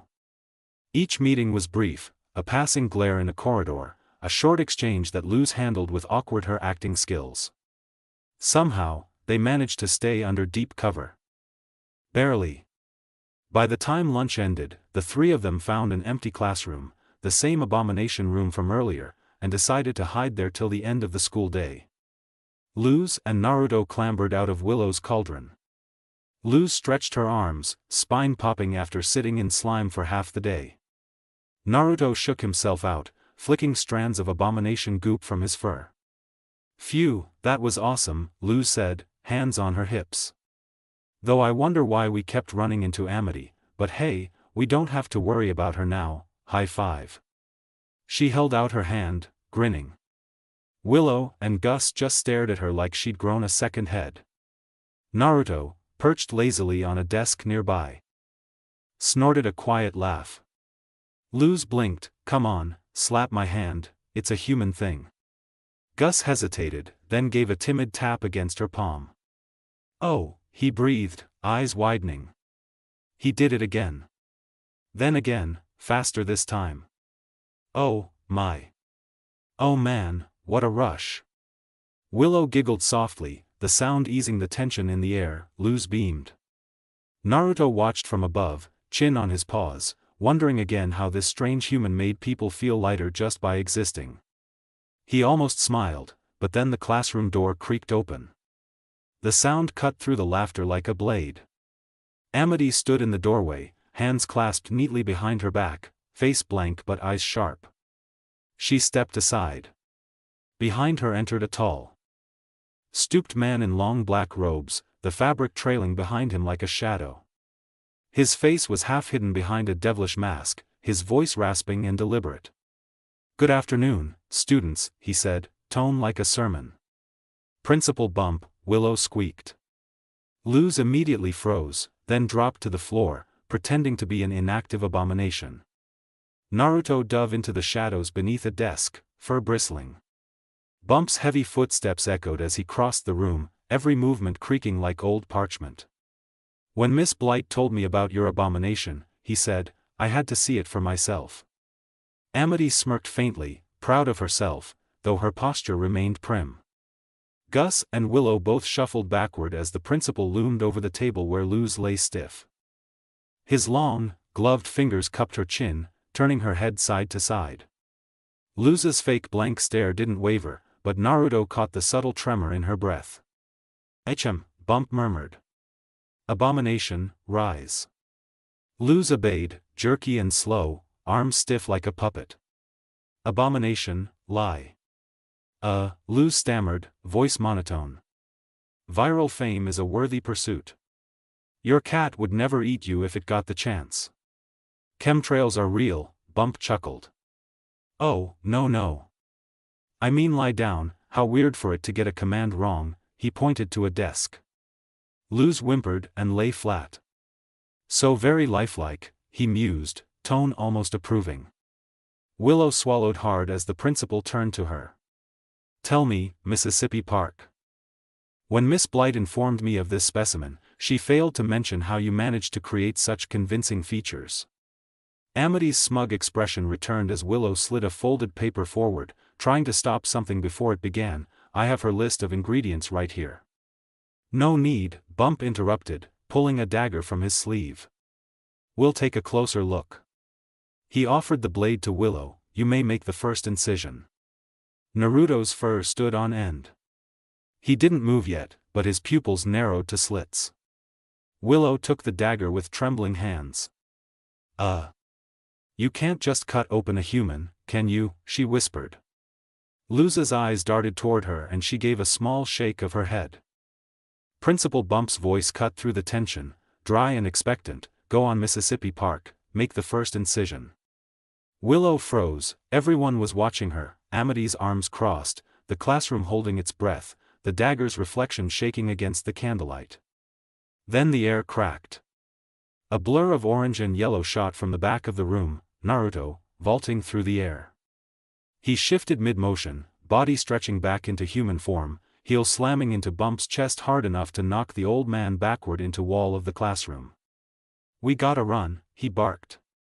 He shrank back into his fox form and bolted through the door, Luz and Willow right behind him.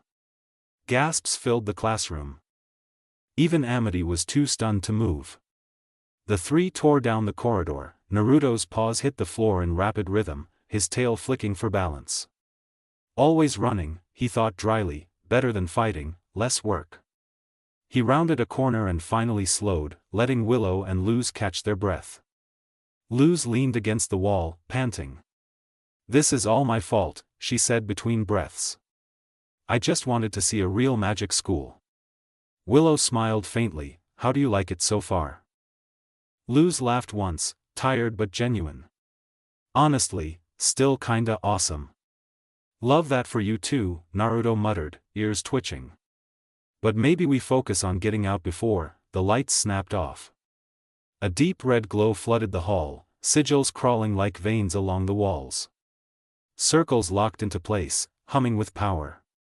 "The bastards sealed us in," Naruto finished flatly.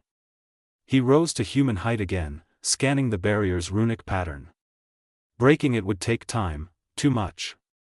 Damn it, he thought, Ida was right, all the power in the world means nothing if you can't reach the wall you're trying to break. He turned back to the girls, motioning ahead. "Move, stick close." They darted through every open hall they could find, weaving through corridors that glowed red at the edges until they skidded to a stop, Principal Bump blocking the exit, Amity beside him, abominations massing like purple shadows. Naruto stepped forward. "Run." The abominations lunged first, fast, heavy. He reacted faster. Animal-like instinct flooded his limbs as he twisted aside, flipping over the first two, his seals flaring gold. His palms struck through the monsters, they imploded, absorbed into the tattoos on his arms. He slammed both hands forward, releasing twin bursts of purple sludge. They splattered back into Bump's robes, knocking the principal off balance. Naruto sprinted to where Luz and Willow hid behind a column. "That bought us 30 seconds, he said, voice calm but clipped. "We still need a way out." Willow looked at him, face pale. "This is awful," she whispered. Maybe Amity was right, maybe I really am half a witch, Luz interrupted gently. No way. You're great. She smiled at her new friend. Someone told me once that great witches are resourceful. Naruto couldn't help a small grin. Ida's words coming back around. Guess the kid really listened. He looked at the glowing walls, then let's be resourceful, any ideas? Luz dug through her pockets, pulling out bits of junk, and the greasy slime ball from earlier. Willow's eyes widened, that's it. Luz blinked, wait, this nasty thing? It's not slime, it's a seed, Willow exclaimed. Thank Titan you had it. Luz smiled faintly, guess I'm glad someone told me to hold on to it. Willow lifted the seed, her magic sparking green. Vines exploded from her hands, tearing through the hallway, ripping into the runes embedded in the walls. The barriers shimmered and broke apart like shattered glass. There's our exit, Naruto shouted, motioning them forward. They sprinted toward the open hall, but Amity stepped out, hair mussed, uniform torn, fury in her eyes. You're not going anywhere, she hissed, summoning 3 abominations with a sweep of her arm. The sludge creatures rushed them, fast, aggressive. Naruto's seals burned red-hot as fire ignited along his arms. One quick swing sent a wave of flame barreling forward, melting the abominations into bubbling puddles. Amity stumbled back, eyes wide, what are you? Naruto didn't answer. He just turned, go. They ran, but a new wall of abominations rose, dozens this time. Willow reacted first, summoning a writhing barrier of vines. The air pulsed green, her eyes glowed brighter with every breath. Get out, she shouted. I'll hold them. No way, Luz yelled back. I'm not leaving you. Willow smiled sadly, I may get detention, but you'll get dissected. That hit Luz harder than any barrier. Naruto stared at the 2 girls, one throwing herself in danger for someone else, the other refusing to run. He couldn't decide if they were idiots or if this was what Ida meant about living wild. They're both hopeless, he thought, then scooped Luz into his arms before she could protest. Sorry, hero time's over. With a jump, he vaulted over Willow's wall and the crowd of abominations, bursting through the main doors just as they slammed behind him. Outside, Luz squirmed out of his hold, we have to go back. Naruto stopped her with a paw to the forehead, I'll handle it. She blinked, but you hate getting involved. He sighed, a lazy smirk tugging at his mouth. Yeah, but it would be too much work to go and get Ida and come back, I'd rather end this quickly. Before Luz could reply, he vanished in a puff of smoke, his voice echoing faintly as it faded down the hall, tell Ida I'm collecting overtime. Naruto appeared in front of Principal Bump just as the man was tearing himself free from a nest of vines. The old witch looked exhausted, his once pristine robes torn and smeared with abomination sludge. Amity lay unconscious nearby, and Willow had already been escorted away from the school by Naruto. Naruto stretched, cracking his neck, man, this is the most work I've done in weeks, he muttered. He glanced at the wrecked hall, sighed, and rubbed the back of his head, this next part's probably gonna bite me in the ass. He stepped forward, offered a clawed hand. And helped the principal to his feet, we need to talk. Bump brushed off his sleeves, glaring down at the fox-turned man. And why, he asked slowly, voice like sandpaper, would I converse with the demon fox who made a human my problem and coerced 3 of my students into chaos? Naruto shrugged, utterly unbothered. 1. I was basically along for the ride. 2. I didn't manipulate anyone. 3. If you just hear me out, you'll get it. That earned a pause, Naruto took it as his opening. Look, he said, rubbing the bridge of his nose, we both know how this goes, someone's gonna get in trouble, Willow for cheating, the human for sneaking in, you for letting it happen under your nose. But if you start swinging punishment around, nothing gets fixed. You ban Luz, you humiliate Willow, and everyone learns nothing. Bump folded his arms, then tell me, Fox, what would you suggest? Someone is at fault, yet you'd have me blame no one. That leaves the balance broken. Naruto yawned, ears flicking lazily. Balance, you talk fancy, but it's boring. Then he looked up, grin curling at the edge. So here's the deal, I'll take their place. The principal blinked, come again? In exchange for dropping this whole thing, Naruto continued, I'll work for the school, you clearly need someone to watch the halls. One kid with plant magic tore down half your defense system. Let's be honest, if I wasn't here, this probably would have ended the same way. Bump's glare sharpened, you insult Hexside's protections. I'm being realistic, Naruto replied. The Isles eat proper order for breakfast. You know it as well as I do. That earned a quiet exhale from Bump, not quite agreement, but not denial either. Let's say, Bump said at last, I were to entertain this arrangement, I would have questions. His eyes glowed faintly beneath his mask. Why would Ida's pet involve himself in Hexside's problems, or in the matters of a human girl? Naruto went quiet for a moment. He thought back on the chaos of the day, Luz's stupid bravery, Willow's trembling confidence, Gus's wild curiosity. They reminded him of a time when he acted before thinking, when survival didn't mean shutting people out. Because, he said finally, that human has a way of making things happen. She walks into a mess and somehow makes everyone better for it. I've seen that for a week straight. She's reckless, stupid sometimes, but she doesn't deserve punishment for wanting to learn. He looked away, eyes narrowing slightly, and Willow, she just wanted a better grade. She didn't cheat, she proved that she'd do anything to do better, you'd be an idiot not to move her to the plant track after what she pulled today. Bump was silent for a long moment, his mask unreadable. Then, quietly, perhaps, there's wisdom in chaos. Naruto smirked faintly. Yeah, I'm trying not to make this a habit, can we talk some other time? The principal straightened, brushing his cloak back into place. We will discuss the details of this contract later, Fox, I will need to test your capabilities before granting you any authority. Yeah, add it to my list, Naruto said, already turning away. As he walked off, he shifted back into his fox form, paws patting softly against the stone floor. Man, Luz owes me one for this, he thought, tail flicking. But maybe, caring for someone outside of Ida and King won't kill me. He yawned as he disappeared into the shadows. Not yet. Anyway. Luz's voice came through her phone like a mock documentary narrator, the screen shaky as she tried to hold in her laugh. The sun was melting down the horizon, throwing gold over the crooked trees and the rolling purple sky of the boiling Isles. King was in the middle of a life-and-death struggle with a ducky sock that refused to come off his bony snout. Beside her, Naruto was curled in his fox form, tail wrapped tight around him like a blanket, only the tip twitching.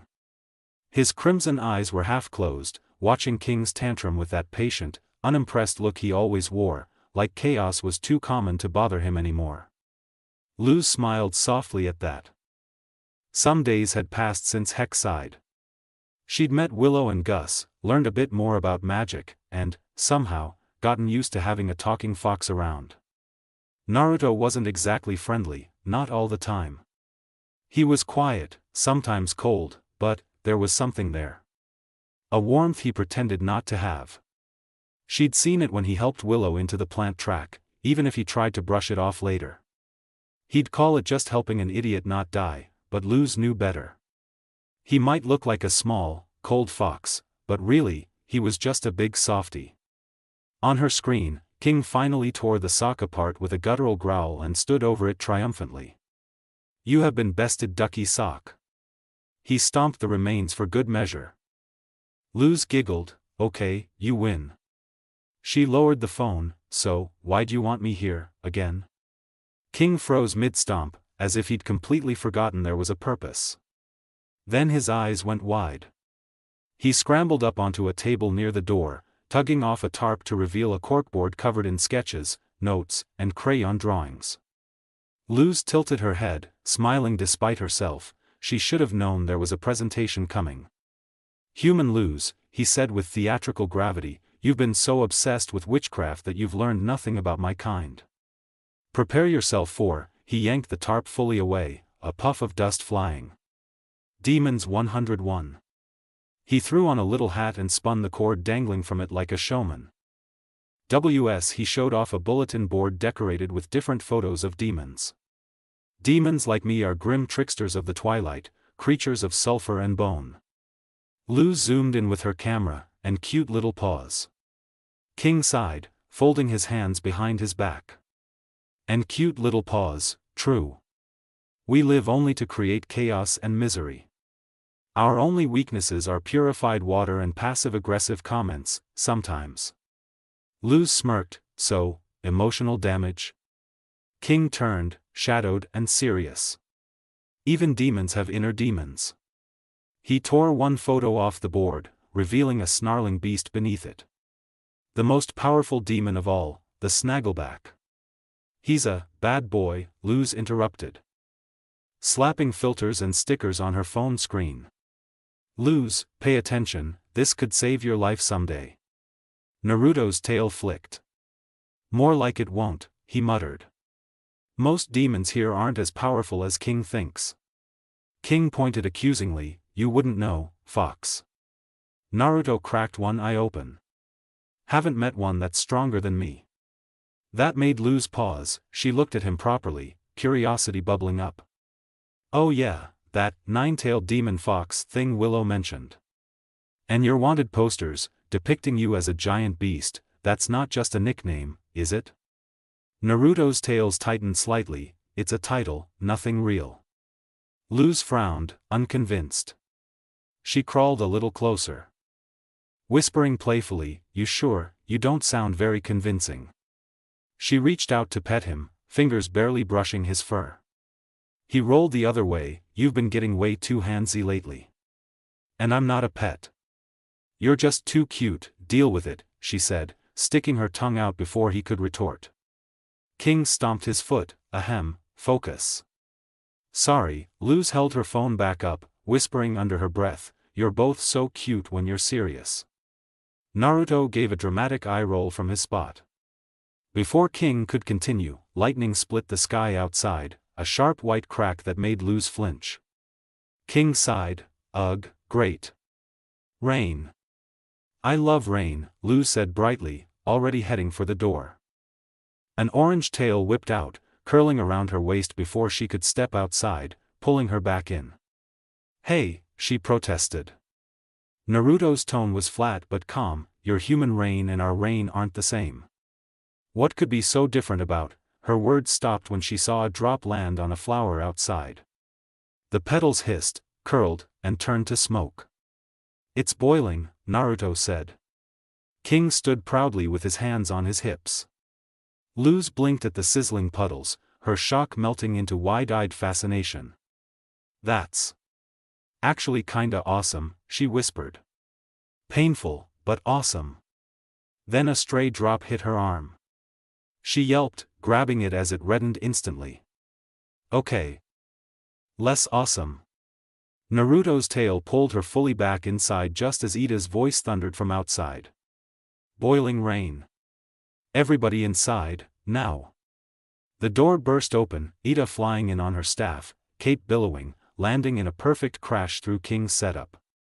She stood up instantly, brushing herself off like nothing happened. Phew, that was close, but the important thing is nobody got hurt. King stared at the wreckage, tail twitching. Yeah, nobody, he muttered. Time skipped forward, the rain hissed against the house outside as they all sat by the doorway. Luz had her hood up, King was carefully placing a bandage over her small burn, and Naruto had gone back to her shoulder, tail draped lazily across her back. King pressed the last bandage on his own snout and smiled. Now we're boo-boo buddies. Luz tried not to squeal, oh my goodness, that's so cute.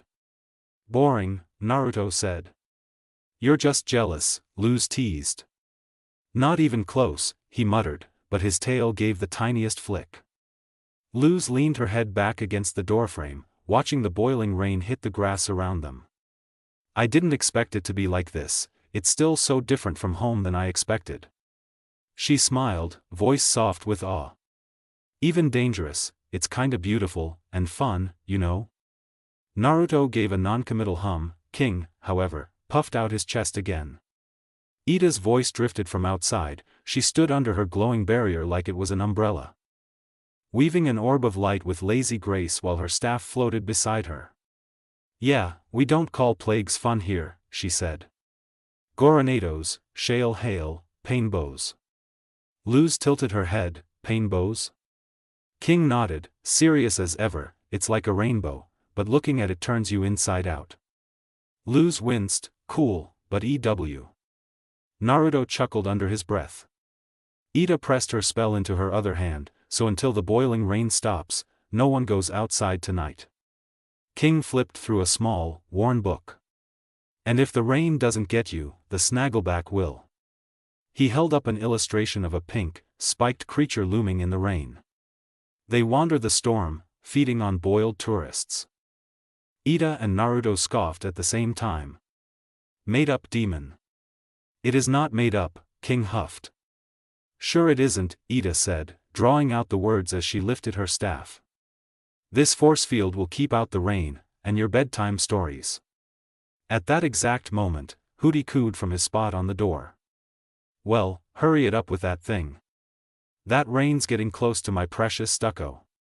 Yeah, I got it," Ida muttered, stamping her staff into the ground as it carried the orb of light with the owl totem. With a flash, the shield protecting her from the rain expanded, sealing the whole house in a humming glow that bent with the wind.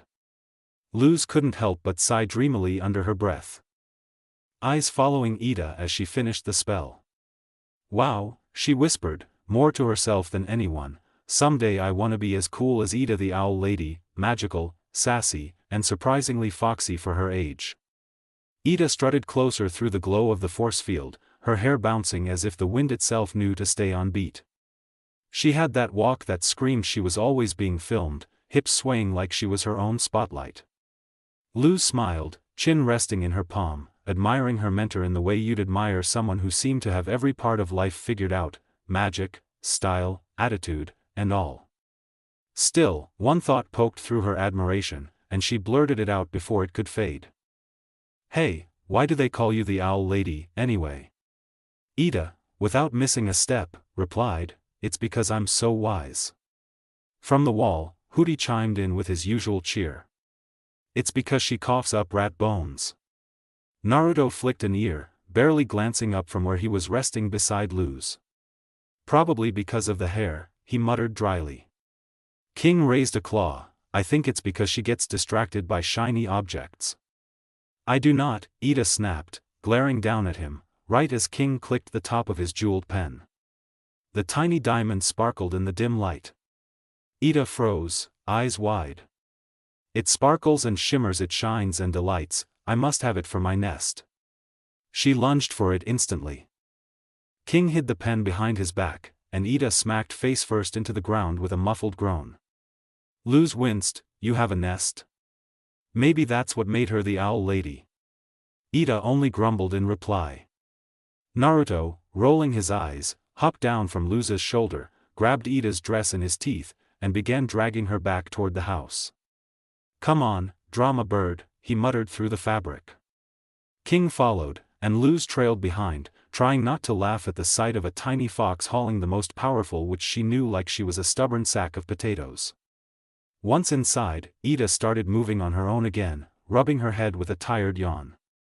"Ugh, that force field really took it out of me." King crossed his little arms. "Age finally catching up to you, huh, old lady?" Ida blinked once, unimpressed, before shoving his hat down over his entire face. She then walked off, changing from her red dress into a nightgown. Luz watched her mentor head for the couch, draping herself in a blanket like an exhausted queen retreating to her throne. Ida didn't even say goodnight, just waved lazily before cocooning herself completely. Luz smiled faintly. With the rain hammering against the glowing barrier outside, they weren't going anywhere tonight. And with Ida grounded here, half asleep and within reach, maybe this was her chance, a spell lesson. No excuses, no distractions. She'd finally learned some real magic. Her mind was already buzzing with possibilities when King's voice broke her focus. "Well, Luz, ready to continue our lesson?" She blinked, turning to see him standing there, notebook in hand, tail wagging expectantly. "Oh, right, about that," she started awkwardly. King's excitement deflated a bit. "You don't want to finish?" Luz hesitated. He looked so proud of his silly Demons 101 lesson, she almost said yes. But then he added, "I was even gonna let you scratch a demon's tummy." He pointed to himself, beaming. That did it. Her heart twisted a little. She knelt down, scratching behind his skull instead. "I promise I'll finish our lesson later." King. "Just, let me ask Ida one thing first. I have to learn something tonight." King pouted but nodded slowly, tail drooping. Naruto watched the whole thing from the corner, one ear flicking as Luz walked off toward Ida's room. Once she disappeared up the stairs, he padded over to King and gave the little demon a small, sympathetic pat on the shoulder with his tail. King sighed. "She's gonna forget, isn't she?" Naruto smirked, "Probably." Inside, Luz peeked into the dimly lit living room. Ida was sprawled on the couch, half buried under her blanket. Luz cleared her throat. "Oh Ida, have I told you how rad your fong looks today?" Ida didn't even open her eyes, whatever it is. "No. And your hair is like, girl," Luz tried weakly. "I'm not teaching you magic tonight," Ida mumbled, pulling the blanket over her face. "I'm sleepy. I'm a sleepy little owl." "Please Ida, please, how am I supposed to earn my witch's staff if I don't know any spells?" "No. Sleep." Ida yanked the blanket tighter. Luz deadpanned, before a spark of an idea made her smirk. Without much trouble she grabbed King's pen from earlier, clicking it a few times to make it glow. Luz grinned, just as Ida peeked out from her blanket. She clicked it a few more times. "Oh, this?" Ida stared at it like a cat smelling catnip. The second she saw the glittering light, her exhaustion vanished. She leapt onto the arm of the couch, still wrapped in the blanket, reaching for it. Luz pulled it back, smirking. "Teach me one spell and I'll give it to you." Ida froze, eyes narrowing. "I respect your cunning. But I also hate you for it." Lightning cracked outside, followed by a deep roll of thunder. Moments later, Ida stood in front of Luz, blanket trailing off one shoulder, her staff in hand. "If you want a witch's staff like mine, don't make me repeat myself." She caught herself mid-yawn, blinking. Witches' staffs have power embedded into them. "Gimme," Luz said instantly. "But before one is earned," Ida continued, ignoring her, "every witch needs to know how to cast spells on their own." She threw the staff to the side, an audible crash sounding through the house. "Tonight, I'll show you how to create light." She drew a glowing orange circle in the air. White light bloomed at its center, a soft spark forming into a sphere before fading. Luz gasped. "Wow." Ida smirked at her awestruck look. "Humans think magic comes from thin air, but that's stupid. Everything comes from something. Let me ask you, kid, where do you think magic comes from?" The heart," Luz guessed. Ida's eyes widened, before the grin returned. "Actually, you're right." Luz beamed, chest swelling. It seemed like reading all those fantasy books paid off here. "Really?" Ida continued. Pulling out a diagram from her hair, depicting a realistic drawing of a heart, only this one had a large green mass of flesh attached to it. "Magic comes from a sack of magic bile attached to a witch's heart." Luz blinked, slightly disgusted and interested. "Gross, can I keep that?" "No." Ida shoved it back into her hair. "Now, everything depends on the spell circle. The bigger it is, the stronger the spell." She traced another golden glowing circle that burst bright, lighting up the whole room before fading again. Luz's eyes followed every flicker, hungry to understand, before another thought dimmed her smile. "But how can I, little ol' Luz, do magic if I don't have a magic bile?" Sack. Ida paused, before looking to think on it. Out of nowhere she looked back at Luz with a raised eyebrow. "You know, I'm not actually sure." "What?" Luz shouted. Did that mean she couldn't learn magic, her dreams would stop here? What would happen if she really couldn't do it? I know witches did it differently in the past, Ida admitted with a laugh, but I never bothered to find out how. Ida, Luz groaned. Don't worry, you'll figure it out, Ida stretched, cracking her back. Now I need to lie down. That's it, Luz asked in disbelief. Wait, I need to see the circle thing again, hold on, I'll record it. She pulled out her phone, pointing it toward Ida. Smile. You're on camera, one more spell won't kill you. Ida grumbled, fine, she drew another shaky circle, her eyes half shut. The spell circle is really key because, she yawned midline, the circle flickering out. Ooh boy. She dropped to the floor with a thud. Ida, Luz yelped. King waddled over and slapped her cheek. Looks like one more spell killed Ida. He did it again, laughing, Bap, just making sure. Oh my gosh, Luz said, panicking. My obsession with spells knocked out Ida. I'm a monster. Relax, King said, waving a tiny claw. Luz turned toward the door, we should get help. King grabbed her leg, boiling rains, remember? Hootie's muffled voice came through the wall. No, let her try. It'll be funny. King slammed the door shut, nope. But what if Ida's dead, Luz cried. Ida snored from the floor, shiny thing, big nest. Naruto cut in, head raising enough so they saw him looking over. She's fine, remember when her head got cut off last week?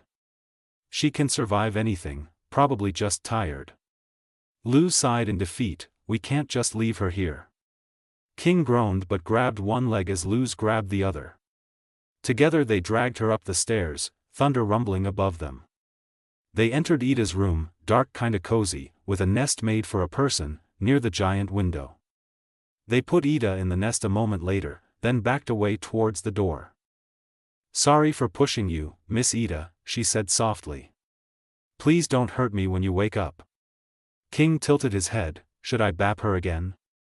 Luz smiled tiredly and rubbed his head. Just let her rest, you little goober, come on, let's go downstairs. Behind them, Naruto, who'd followed silently the whole time, watched Ida snore once more, his eyes narrowing faintly. There was something about her breathing, a twitch beneath her blanket.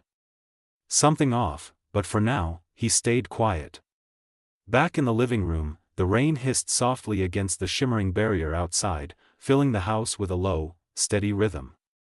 Naruto had claimed the couch, stretched out in his fox form, tails draped lazily over the armrest. Luz sat cross-legged beside him, notebook open on her knees, while King lay sprawled on the floor surrounded by crayons and loose sketches of demons.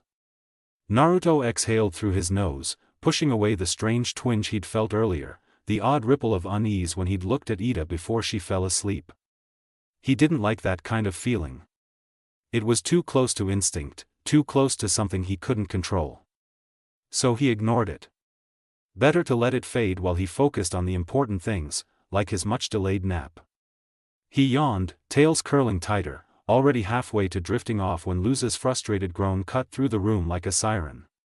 His ear twitched first, then one crimson eye cracked open.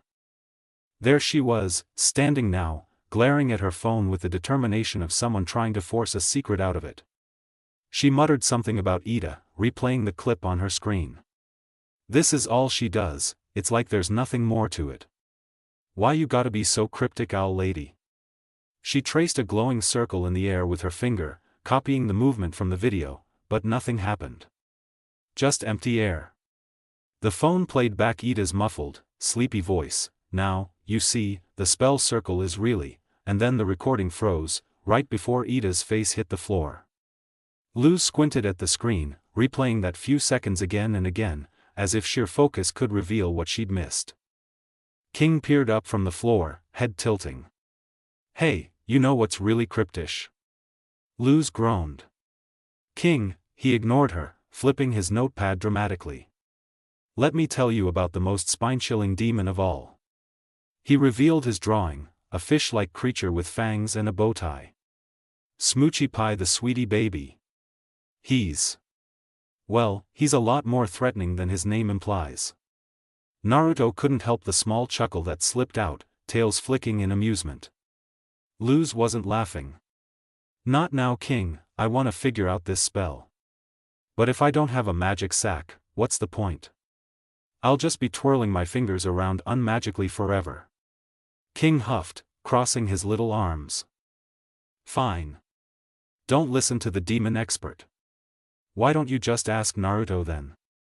He stomped off toward his drawings again, muttering something about ungrateful witches. Luz froze mid-complaint and turned. Naruto felt her stare before he even opened his eyes again. That expectant energy radiated off her, pure, unfiltered curiosity mixed with a little too much enthusiasm.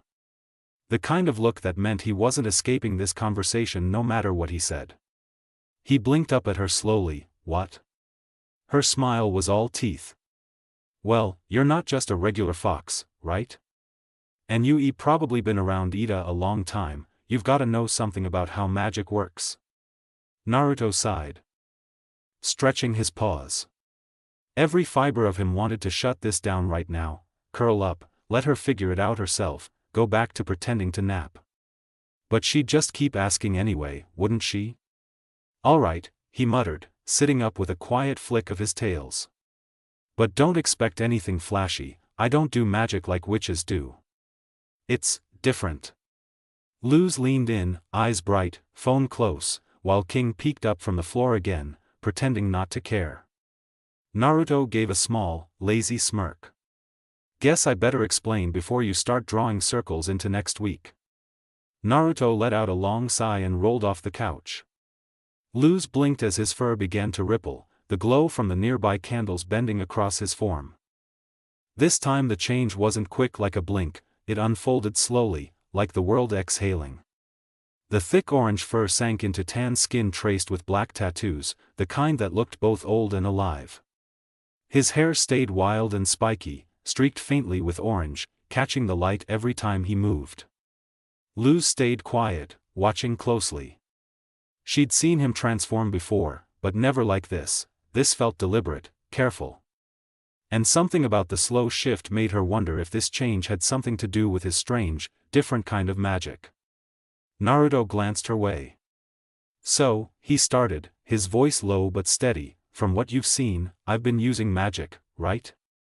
Luz nodded without hesitation. Wrong, he said flatly. Her brow furrowed, that made no sense, she'd seen him summon fire, create those weird abomination rings, even push back attacks like it was nothing. Sure, he wasn't as polished as Ida, but Ida trusted him with things she'd never trust her with. That had to mean something. Naruto raised one arm, the tattoos along it forming into small circular seals marked with strange characters she couldn't read. What's really been happening, he explained, is me taking attacks in, and throwing them back out. Luz blinked, replaying all the times she'd seen him fight. Suddenly it clicked, he never started with a spell, he always reacted. The first move was always the enemy's. Their magic vanished into thin air, and then Naruto threw back something eerily similar. And she realized, there were never any spell circles, not once. He noticed the look in her eyes and nodded. These tattoos on my arms are seals.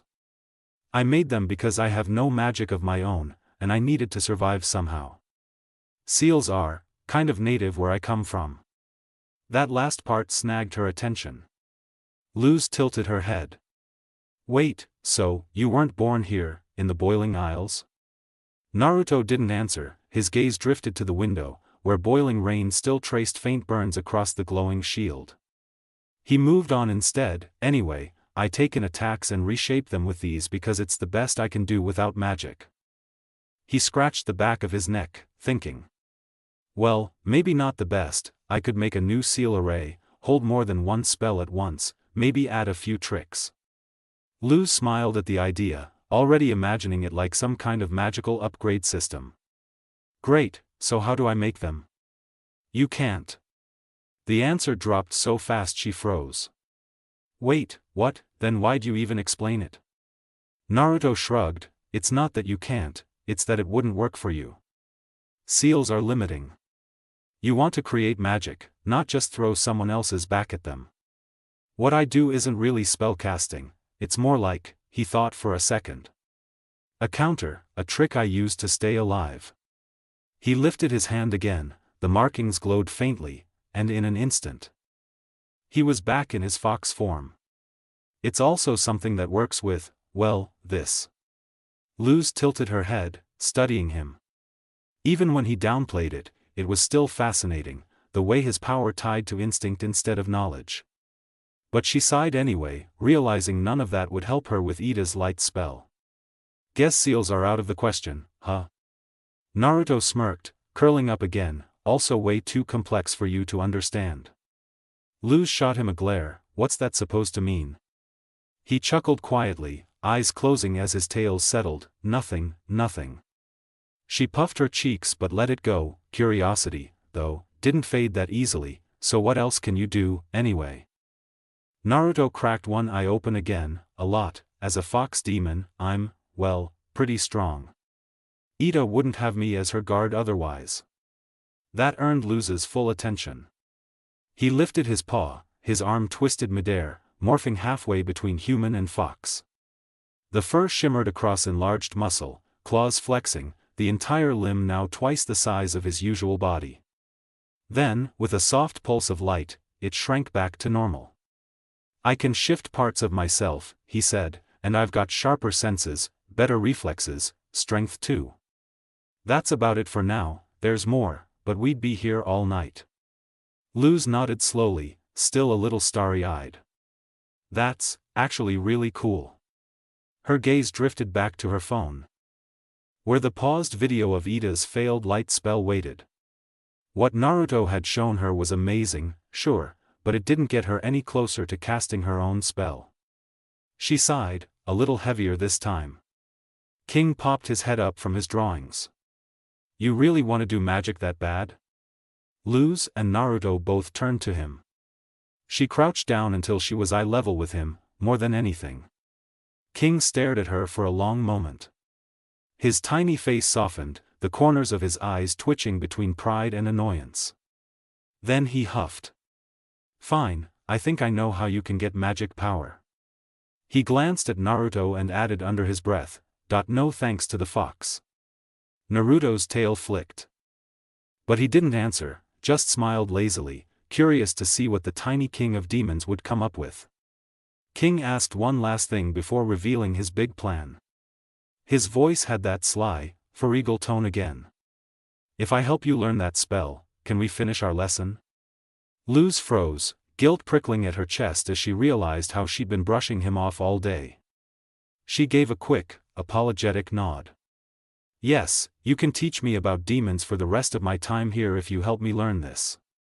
King smiled, proud and smug all at once, while Naruto, lounging half on the couch in human form, glanced between them, smirking like he knew something neither of them did. Well, King started. Hopping up onto the table with his notebook, Ida said witches used to do magic differently, right? So there has to be a way. He drew a few messy symbols, then turned the page toward Luz. And I have a theory.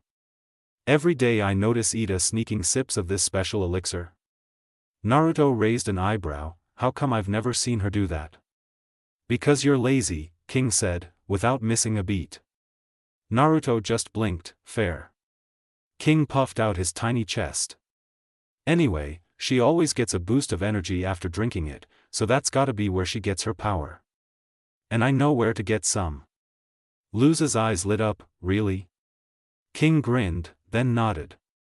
Luz pulled him into a hug. Thank you so much. You're a prince. King deadpanned, King. I'm king. Luz chuckled awkwardly while Naruto yawned, clearly entertained by how seriously the little demon took his own titles. A few minutes later, King disappeared into Ida's room, leaving Luz and Naruto waiting in the kitchen. She'd thrown on an apron, pacing in front of the counter with barely contained excitement. Naruto watched from a chair, one brow raised. Why are you wearing that? Just in case I spill some, she said quickly. Is it too much? Yeah, he said simply, stretching out and leaning on the table. Just a bit. Before she could reply, the sound of quick footsteps echoed through the hall. Then, bang! the kitchen door burst open. And King stood there triumphantly, clutching a glass vial almost as big as he was. "Got it," he announced, holding it up like treasure. The bottle glowed a soft orange from within, the light swirling lazily under the corked top. It looked magical, too magical. Naruto narrowed his eyes. "How sure are you that thing works?" King puffed up again. 50, 40. Naruto blinked. "That's not even, actually, never mind." Luz, ignoring the math, took the bottle carefully. "Thanks, King." She took a deep breath, steeling herself as both boys watched. She uncorked the vial, the smell sweet and metallic, and raised it to her lips. Boom. Thunder ripped through the house, the lights flickered. Luz yelped, hands jerking, the vial slipped from her grip and shattered against the floor. The bright liquid spread in glowing streaks before fading into smoke. Silence. Naruto stared at the glass. King stared too. Luz gave a nervous smile. "Oops." King sighed, his tone immediately slipping back into faux confidence. "Who even needs a light spell when we have tons of lamps?" Right on cue, every lamp in the house flickered, and died. Luz turned her glare on him. King groaned. "Hootie controls the lights, he probably just fell asleep." Before anyone could respond, a sharp crash echoed from the other room, too loud, too violent to be thunder. Hoot, hoot. Hootie's distressed calls cut through the air. Naruto was the first to move, bolting from the kitchen. His form shimmered mid-step, fox ears twitching, claws sliding out as he charged toward the noise. Luz and King followed right behind, Luz yanking off her apron as she ran. They burst into the living room. The front door hung off its hinges. The wall around it was torn and clawed, splinters scattered everywhere. A hulking shadow slipped through the wreckage, its growl deep and guttural. Hootie's long form was coiled back, beak trembling. Luz's breath hitched. "Hootie, are you okay?" She ran to him, checking his eye, his beak, anything. "Did you guys see that thing? It looked like a big shadow monster, and it escaped into the rain. What could even survive that?" King's voice dropped low. "Oh my goodness, the snaggleback, it feeds during the rains. It must have stumbled on our house and seen us inside." Another howl cut through the night, closer this time. Luz barely had time to look up before Naruto's expression hardened. His eyes glowed gold for a brief second, and a single word escaped his lips, quiet but full of alarm. "Ida." Then he was gone, his body expanding, tails flashing out as he tore upstairs in a blur, claws scraping deep into the wood as he ran. "Wait, Naruto," Luz shouted, but he didn't stop. King stepped forward, his tiny form trembling with excitement rather than fear. Luz stared at him. Incredulous. "This is terrifying, why do you look so happy?" "Because," King said, grinning wide. "This could continue our lesson. You'll get to see a wild demon for real. You want to go toward those creepy sounds?" She yelled. "No way." King's voice cracked between fear and pride. "What if Ida gets eaten, or Naruto? Even Mr. Grumpy Tails can't handle the snaggleback alone, and Ida's asleep and defenseless because you knocked her out." That one stung. Luz froze mid-protest, the guilt heavy in her chest. King wasn't wrong. She'd been so focused on learning a spell that she'd left Ida helpless, and now there was something dangerous in the house. She groaned. "Fine." Cut to the two of them gearing up, Luz pulling on rubber gloves. King strapping a pillow to his chest like armor. She placed bandages under her eyes, because if she was going to be terrified, she was at least going to look cool doing it. She grabbed the nearest weapon, a hockey stick, just as King snatched up Francois like a sword. Luz exhaled, steadying her grip. "Okay, let's go save Ida and Naruto." The house was silent except for the low hum of rain hissing against the shield outside. Luz and King stood at the base of the staircase, the light from her phone flickering against the walls. The beam was weak, barely cutting through the dark, but it was all they had. Each step they took made the floorboards groan under their feet, the sound swallowed by the storm outside. The air felt heavy, stale and damp with the scent of rain and smoke, and every shadow stretched too far. Luz gripped her hockey stick tighter, the glow from her phone bouncing off the banister. King clung to her hood, trembling but trying to look brave. When they reached the landing, the hallway waited like an open mouth, dim, lined with portraits whose eyes seemed to follow them. Then, from ahead, came the slow creak of a door. Luz froze, King did too. The door to Ida's room eased open on its own, the hinges whining in protest. A streak of lightning flashed outside, painting everything in pale blue light. The wind howled through the open window. Luz and King shared a look, half fear, half stubborn courage. She nodded once, then nudged the door the rest of the way open with her stick. The room was empty. Ida's nest was torn up, feathers scattered like snow, sheets tangled and shredded. The window was shattered, rain hissing as it tried to burn through the barrier. Another lightning flash filled the room, and Luz's heart dropped. She ran across the floor, nearly tripping over the nest, and lifted what was left of one of Ida's pillows. "Ida," she called, voice breaking a little. The pillow's edge was ripped open, feathers spilling through deep, jagged slash marks. Her stomach twisted. "No, no, no," she turned to King, panic cutting through her words. "Ida's gone. But there's these slash marks, and no sign of Naruto." "King, you're the demon expert, I need your help." King's voice had lost its usual confidence, quivering now. I'll go get my demon book." He bolted from the room, little claws scratching against the floorboards. Luz stayed frozen in the doorway, the flashlight shaking in her hand. Meanwhile, down the hall and through the storm, Naruto clashed with the shadow that had invaded their home. The air was thick with the smell of wet earth and burning rain, each blow between them shaking loose bits of the ceiling. Claw met claw, sparks flashing from every strike. The creature was fast, too fast. It lunged, slashing across his chest. The hit sending him sliding backward into the wall. "Give her back," Naruto roared, fangs bared. "What the hell did you do to Ida?" The beast shrieked in answer, high, distorted, almost human but too broken to be words. Its body was a blur of black feathers and sinew, shadow twisting around it as if it couldn't decide what shape to take. Naruto growled, forcing himself upright, fury burning through the ache. His form began to grow, the orange glow from his seals burning brighter. The shift rippled through his body, his frame expanding, arms lengthening, claws thickening. The fox's body surged up, massive and wild, fur bristling with energy. 9 tails flared out behind him, each one burning with dim light, swaying like embers in the dark. His teeth bared in a snarl that shook the hallway. "You won't get away," he growled, voice rougher now, more beast than man. "Not after you came here, and took Ida." The beast lunged again, Naruto met it head-on, the floor cracking under their weight. "So you best give up now, no one can match me." He roared and swung, claws colliding with the creature's. For a moment, he pushed it back, but then, with a burst of unnatural strength, it forced him down.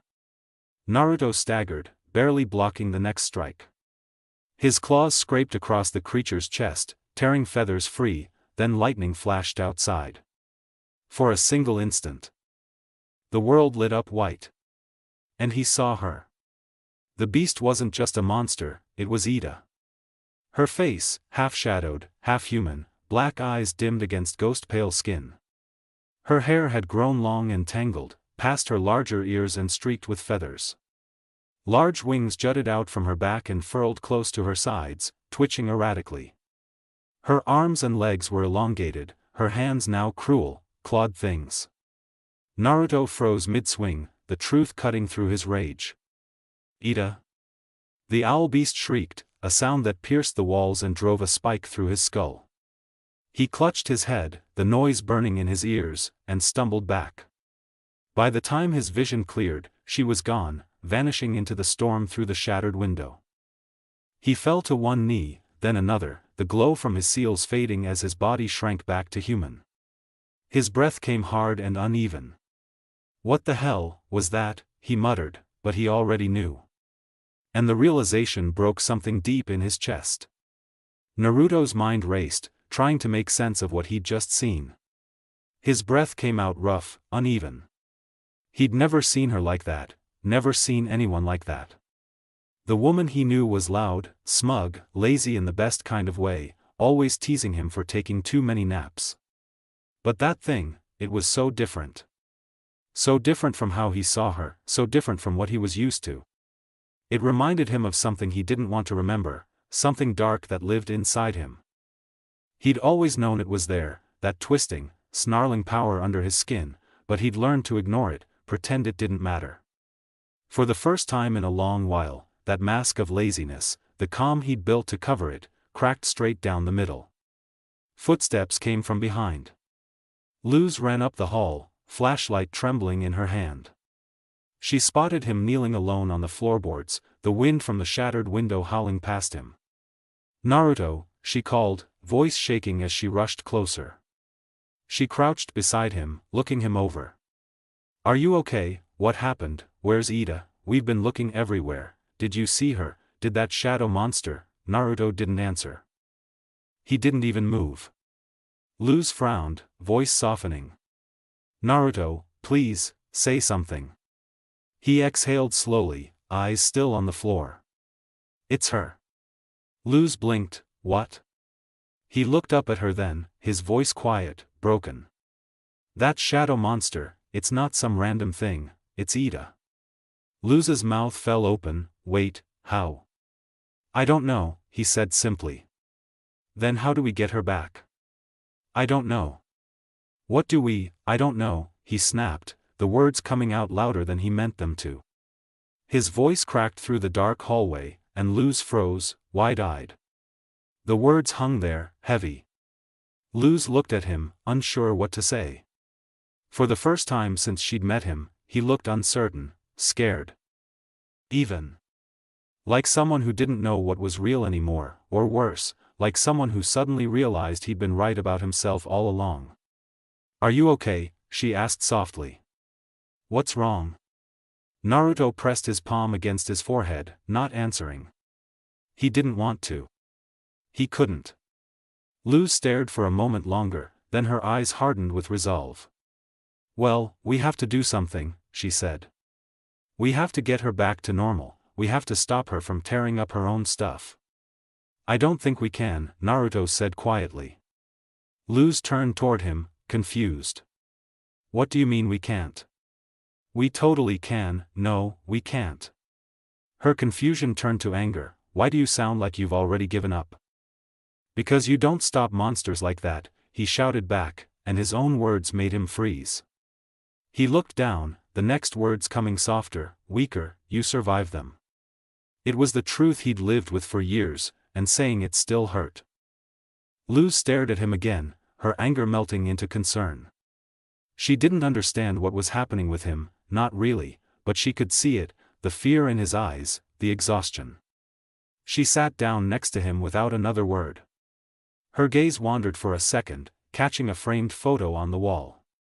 She blinked, realizing it wasn't a photo at all but a wanted poster. Naruto's. Ida must have framed it herself. The familiar image, the wild orange fox with 9 tails, stared back at her. And that's when it clicked. "You're not talking about Ida, are you?" she said quietly.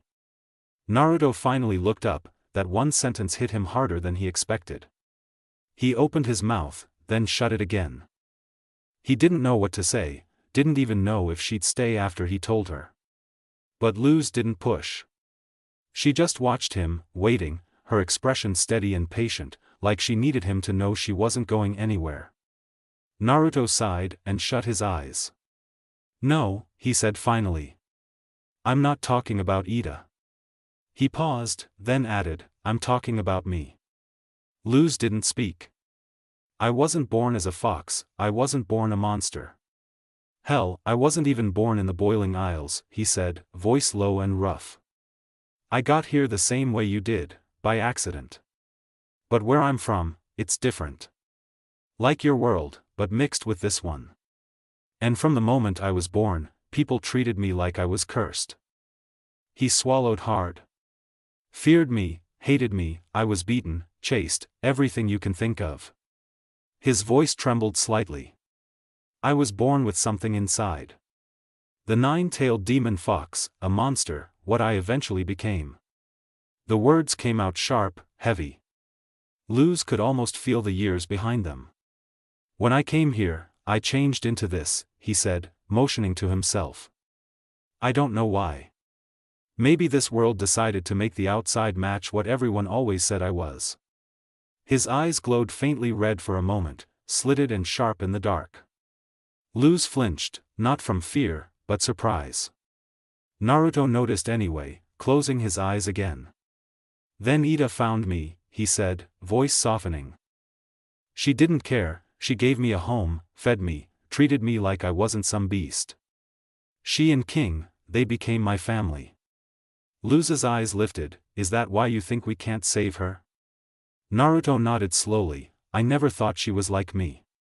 But whatever did this to her, she wasn't in control, I saw it. And when you see that kind of thing, you don't fix it, you survive it. That word again, survive. Luz frowned. You're not a monster, and neither is Ida.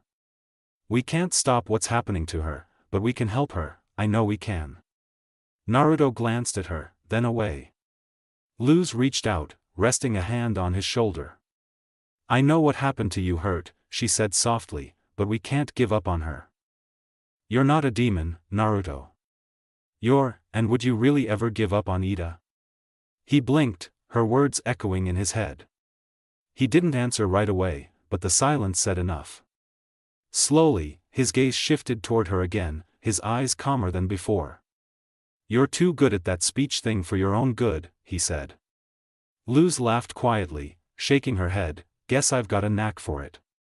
Before they could say more, rapid footsteps echoed from the far end of the hall. Guys. King came running full speed toward them, clutching something small in his claws. Luz stood up and caught him before he fell. King, what is it? That thing, he panted. It's not the snaggleback, it's Ida. Luz let out a nervous chuckle. Yeah, we kind of figured that out. King blinked, wait, how did you figure that out? It's a long story, Luz said, but how did you figure it out? King held up two torn pieces of paper. That potion I gave you, it wasn't giving Ida her powers. He pressed the scraps together, revealing the faded words.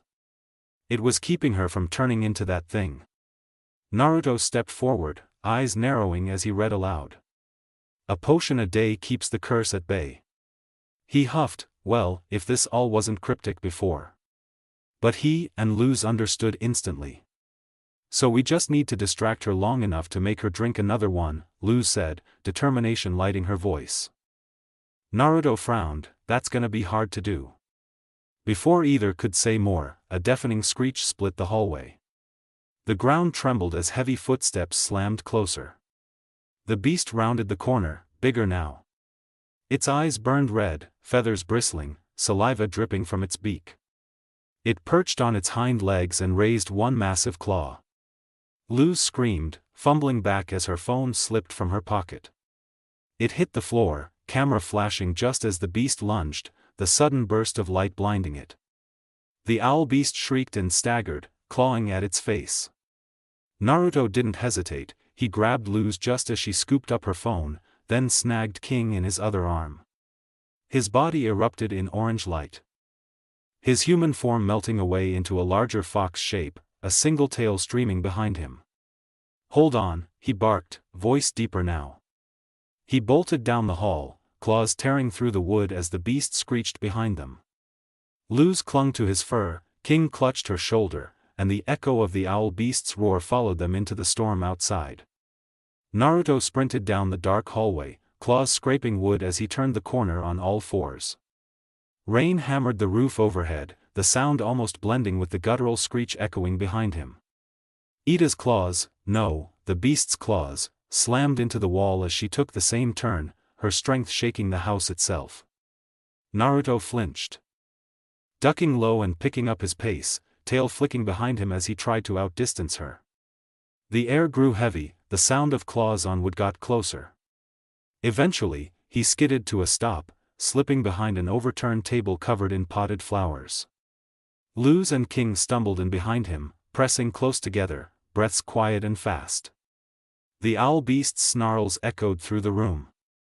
Each heavy step made the floor tremble. She was hunting now, slow, deliberate, her head jerking left and right as she sniffed the air. Naruto's fur bristled. Luz clasped her hands over her mouth to muffle her breathing, eyes wide as the beast's shadow loomed over their hiding place. The creature's talons clicked against the wood. It leaned down, head stretching past the edge of the table. The darkness swallowed them whole as it hovered just above. Luz's heart pounded so hard she thought the beast could hear it. A single drop of boiling rain dripped from its feathers, hissing as it hit the floor near her boot.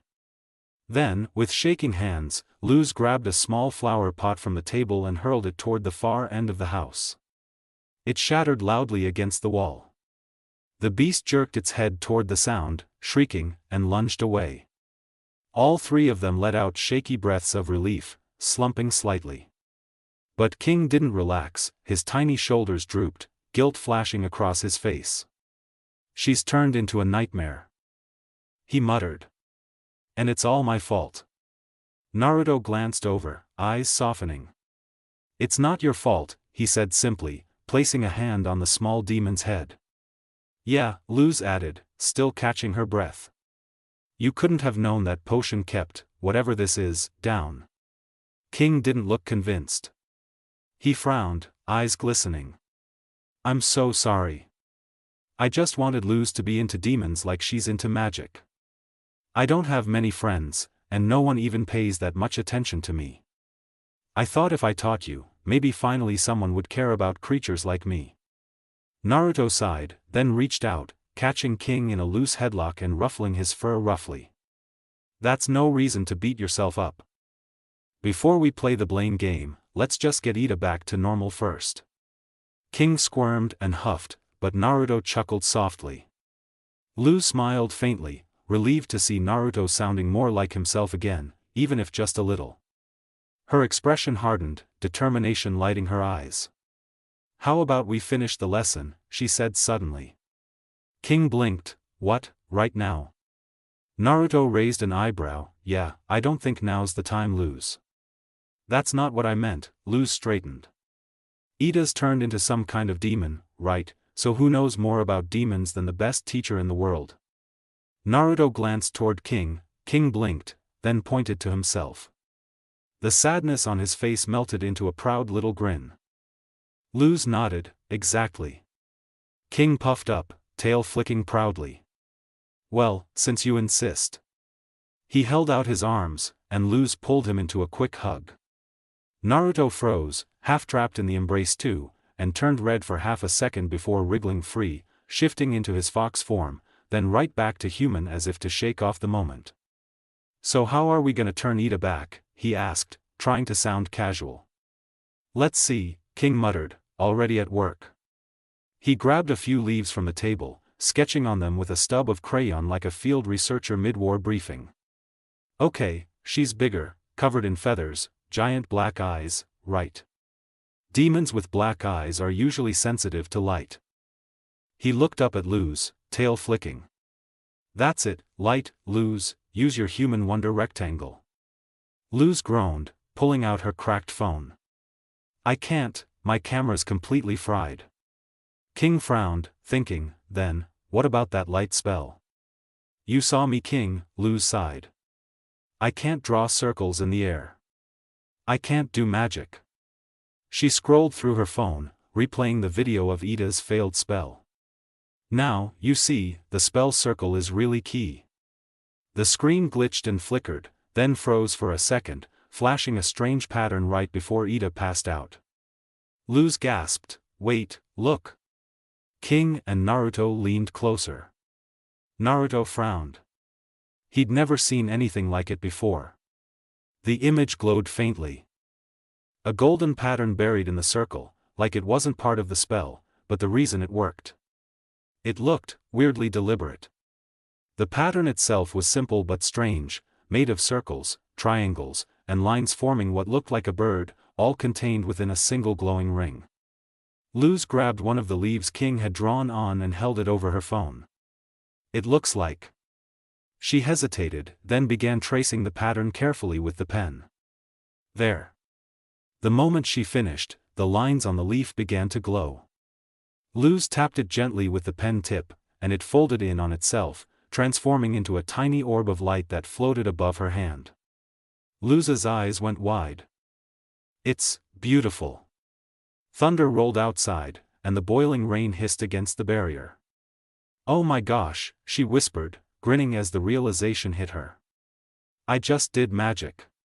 She stood tall, shouting joyfully, I just did magic. Shoo, King hissed. We're not gonna stop anything with something that small. A distant screech made them all flinch.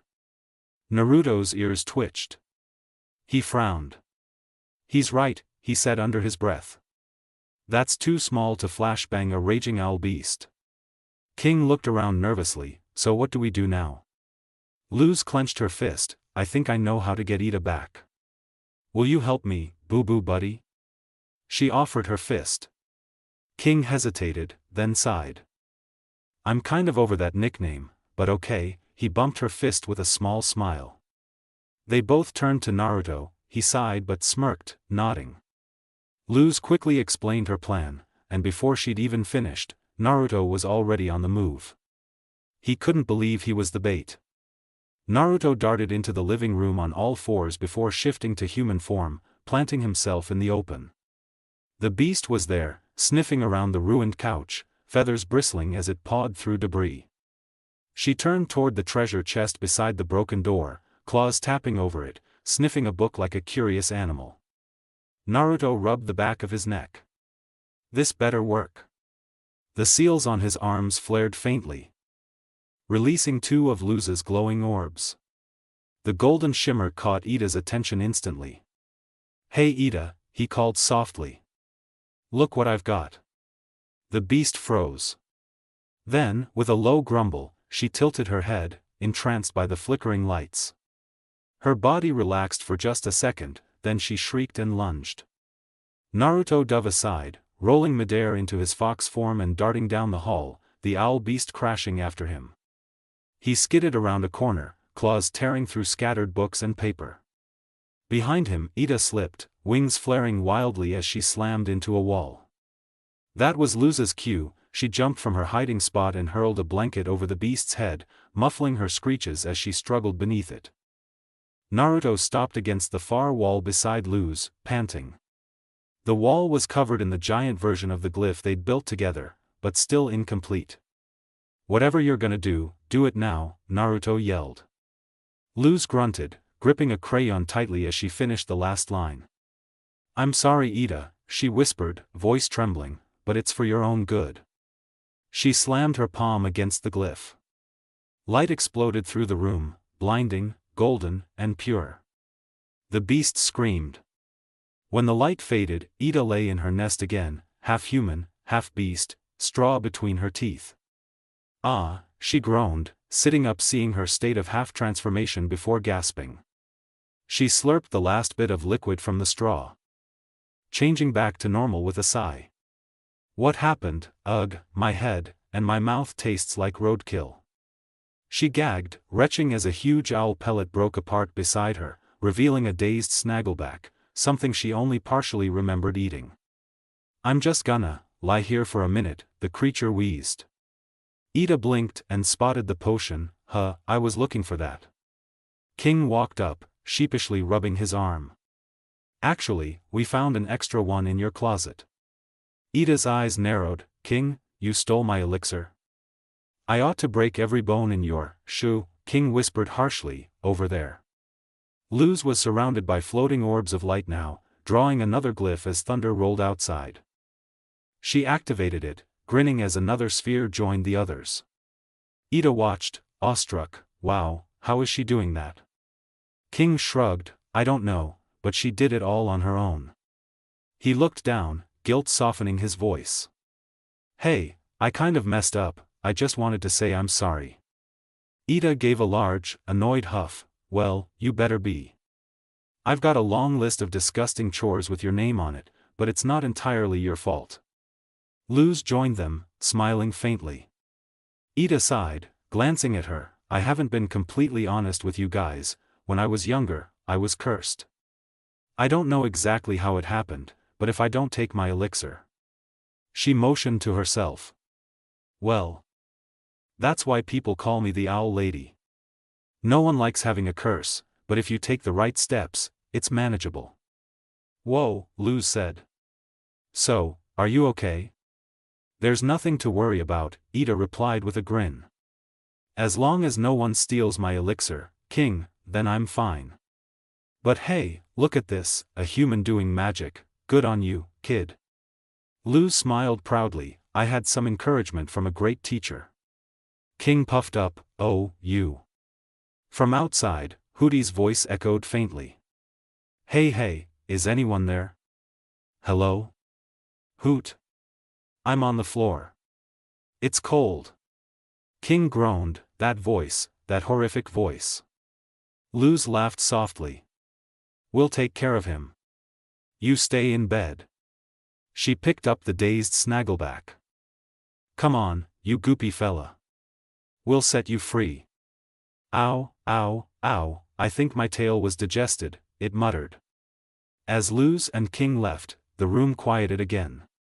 Naruto stayed beside Ida, leaning against the wall, arms crossed.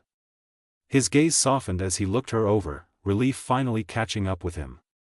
After a long silence, he smirked. Can't believe you ate that. Ida groaned. Ugh, neither can I. Ida leaned back on her elbows, letting the silence breathe for a moment before her eyes flicked toward Naruto again. He'd been watching her, calm now, his expression unreadable. Then, without warning, he shifted, light rippling over him as his form shrank and fur replaced skin. The small orange fox hopped into her lap like it was the most natural thing in the world. Not the worst thing you've eaten though, he said, curling his tails around himself, voice tinged with dry amusement. That ex of yours was pretty shy for a time. Ida rolled her eyes, smirking despite the ache in her head. Not my ex, she drawled, then paused, glancing down at him again. The moment stretched, soft and unguarded. So what do you think of my situation? Naruto tilted his head slightly, he didn't answer right away.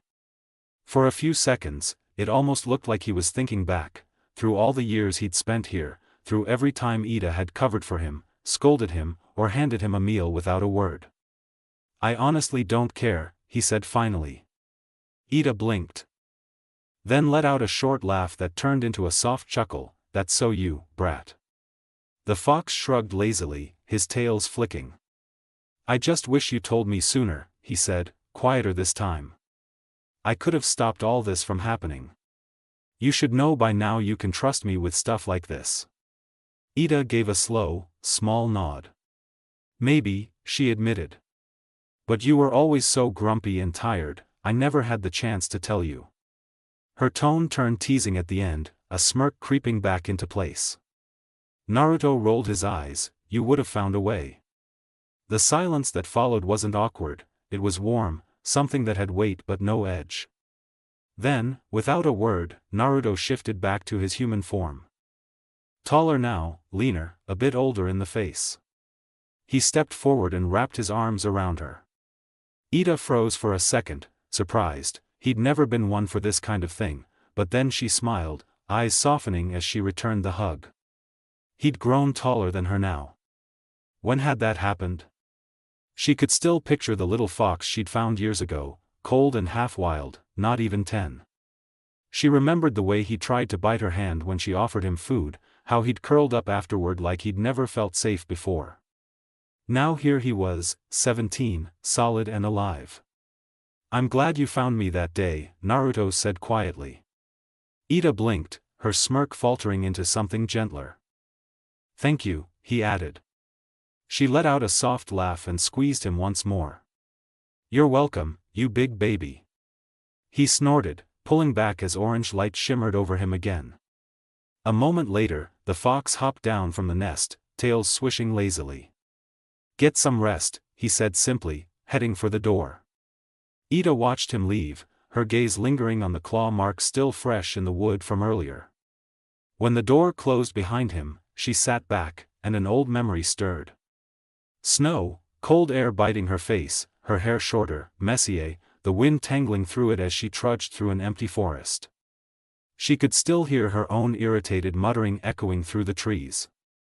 This is leading me nowhere, that nine-tailed fox is probably just some filthy raccoon king. She'd been younger then, still reckless, still chasing rumors and relics. Someone from Bonesborough had mentioned a shape-shifting beast haunting the outskirts of the Isles, and Ida, half out of curiosity, half for bragging rights, had gone to check it out herself. The forest had been quiet that day, snow crunching under her boots. Too quiet. Then, crack. Her staff was in her hand instantly, eyes sharp as she turned toward the sound. The trees whispered in the wind, but nothing moved. Then she heard it. A low, trembling growl, small, but raw. When she looked down, she saw him. A tiny nine-tailed fox, shivering in the cold, its fur patchy and tangled. It flickered like a candle, shifting from fox to boy and back again, like he couldn't hold a shape for long. His eyes were wide, wild, like he expected her to hit him. Ida had seen plenty of strange things on the Isles, but that had been new. "Hey there, little guy," she'd said, lowering her staff. "You're a weird one, huh?" He didn't answer, just crouched low, growling again, until he realized she wasn't moving closer. Then slowly, he'd taken one cautious step forward. Even now, years later, she could remember the look in his eyes, fear, exhaustion. But under all of it, hope. That day had changed him. But if Ida was honest, it had changed her too. She smiled faintly, running a hand through her hair as she lay back in the nest. "Guess I'm not the only stray I took in," she muttered, closing her eyes. Outside, the rain finally stopped. Naruto stirred. A lazy roll in the oversized pouch hood on Luz's back, fox ears pushing up through the fabric as sunlight stabbed at his eyes.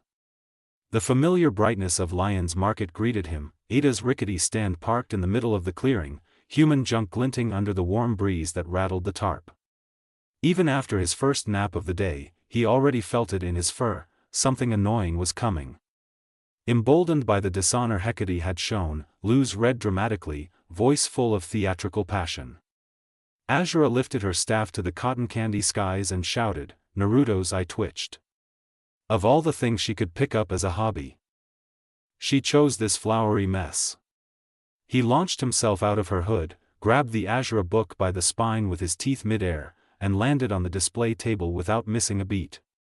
Luz blinked, King blinked, Naruto didn't bother being polite. "How many times," he said through a tired growl, "have I told you not to read this while I'm trying to sleep?"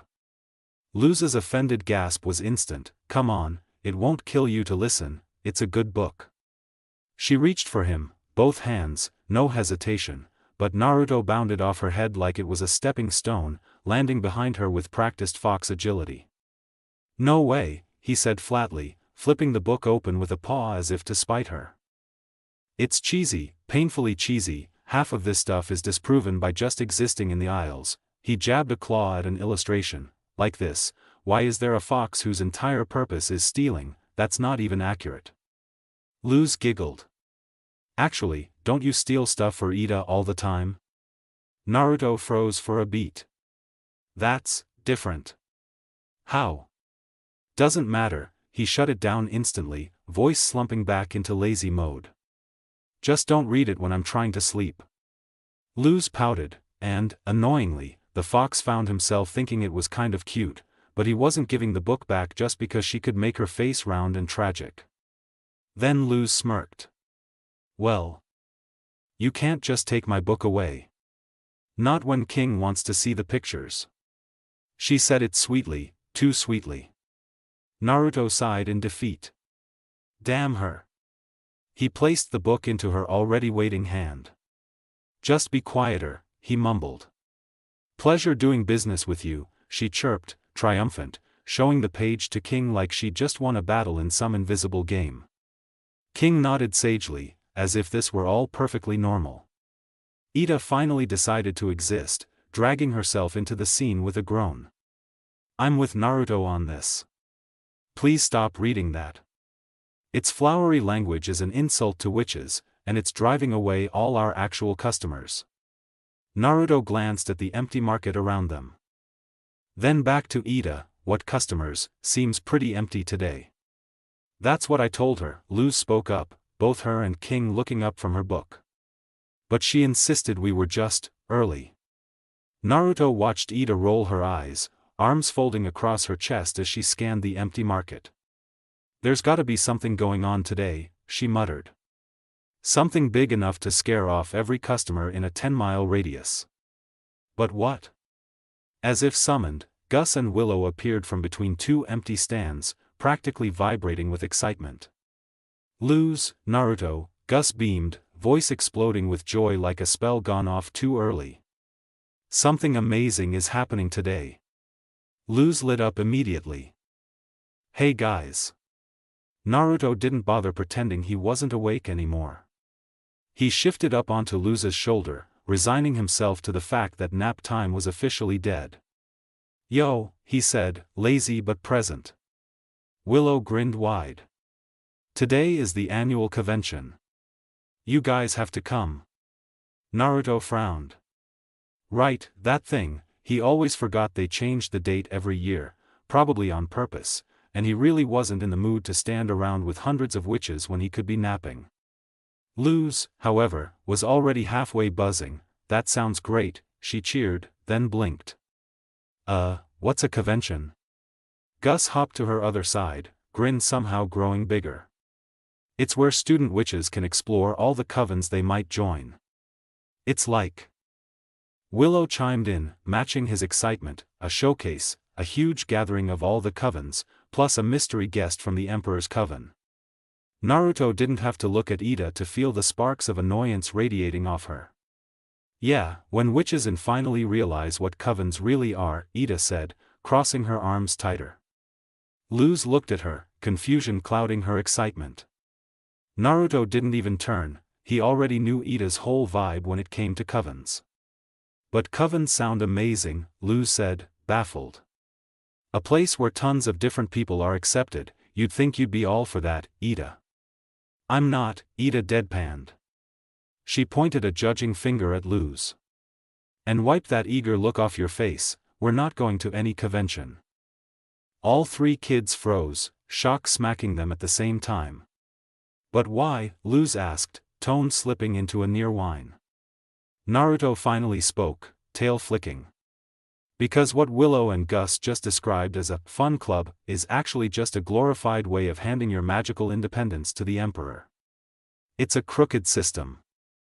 Ida puffed up with smug pride and scooped Naruto straight into her arms, aggressively ruffling his fur.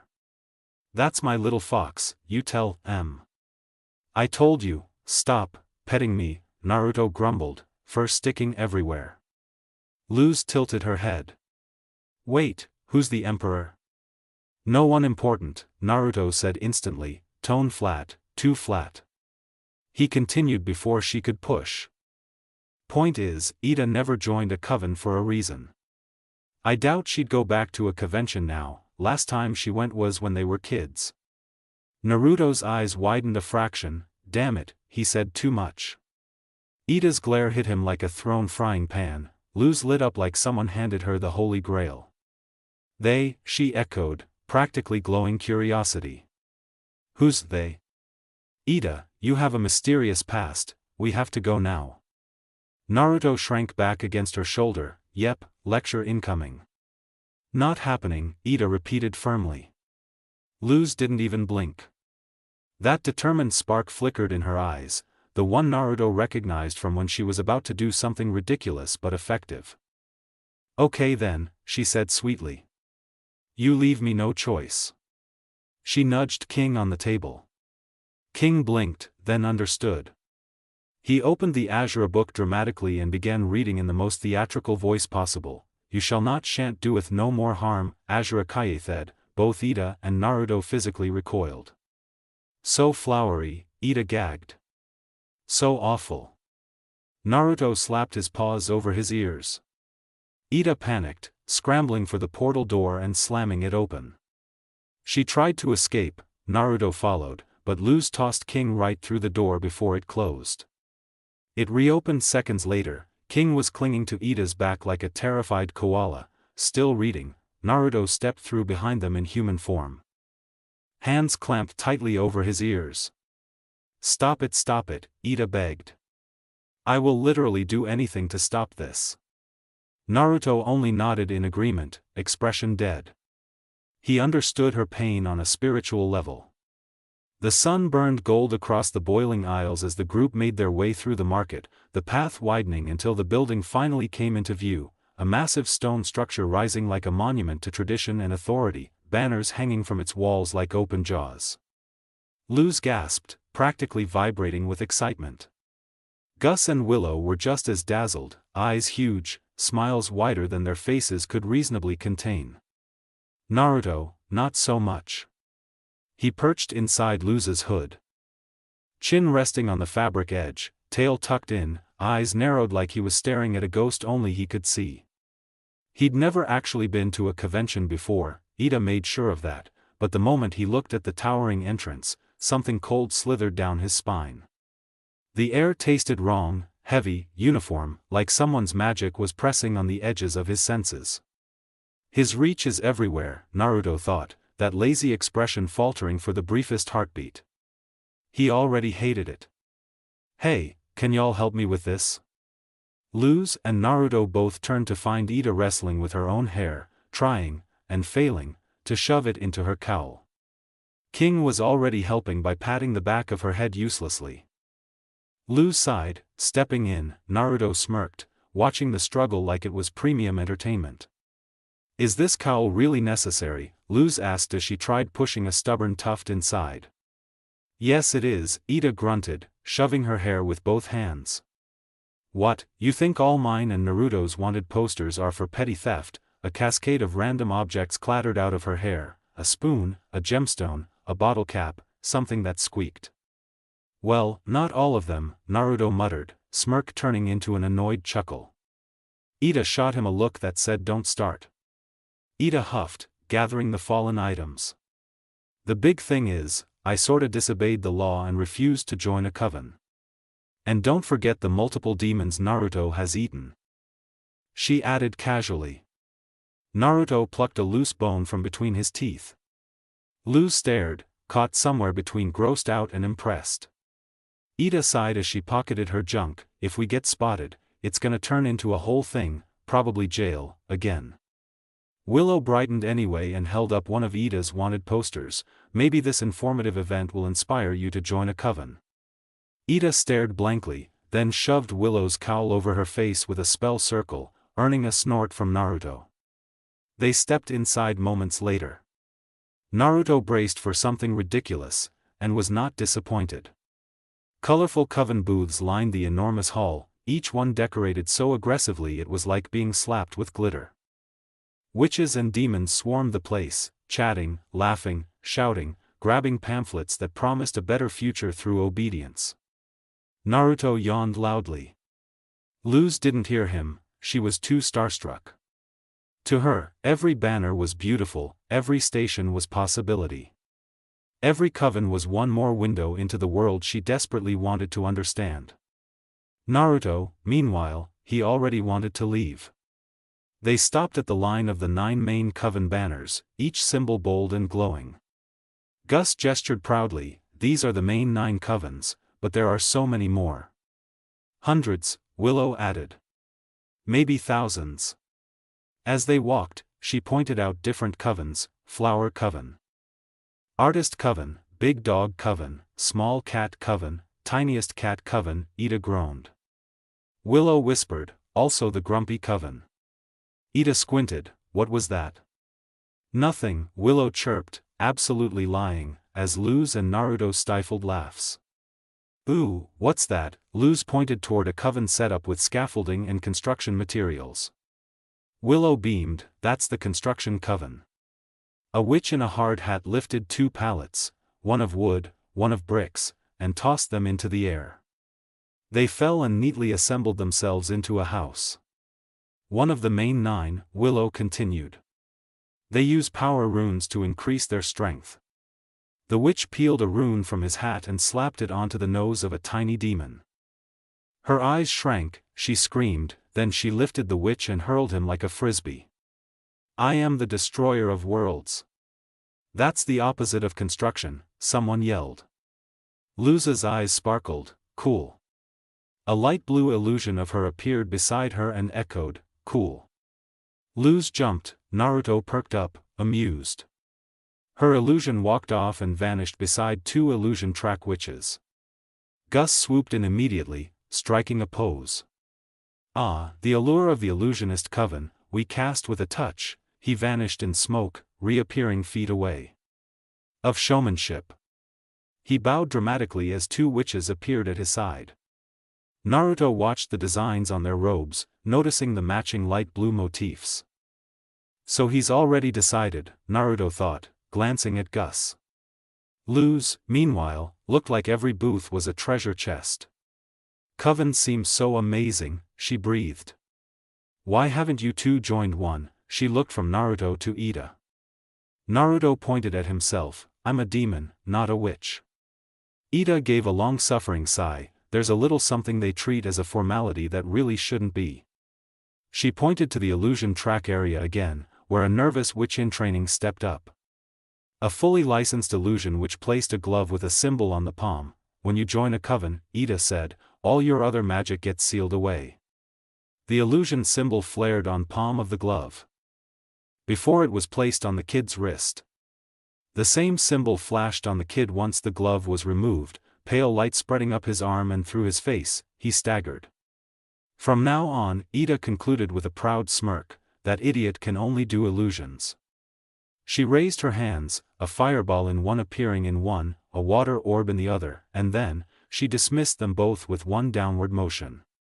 Since I never joined a coven, I can do every kind of magic. She raised her hands, a fireball in one appearing in one, a water orb in the other, that's why I'm the most powerful witch on the Boiling Isles. She dismissed both orbs with one downward motion. Ida strutted away, and everyone scrambled to follow.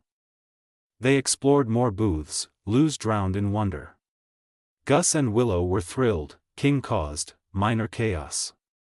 Ida and Naruto were united in their mission, leave as soon as humanly, or in Naruto's case, demonically, possible. Eventually they reached a grand archway guarded by armored witches.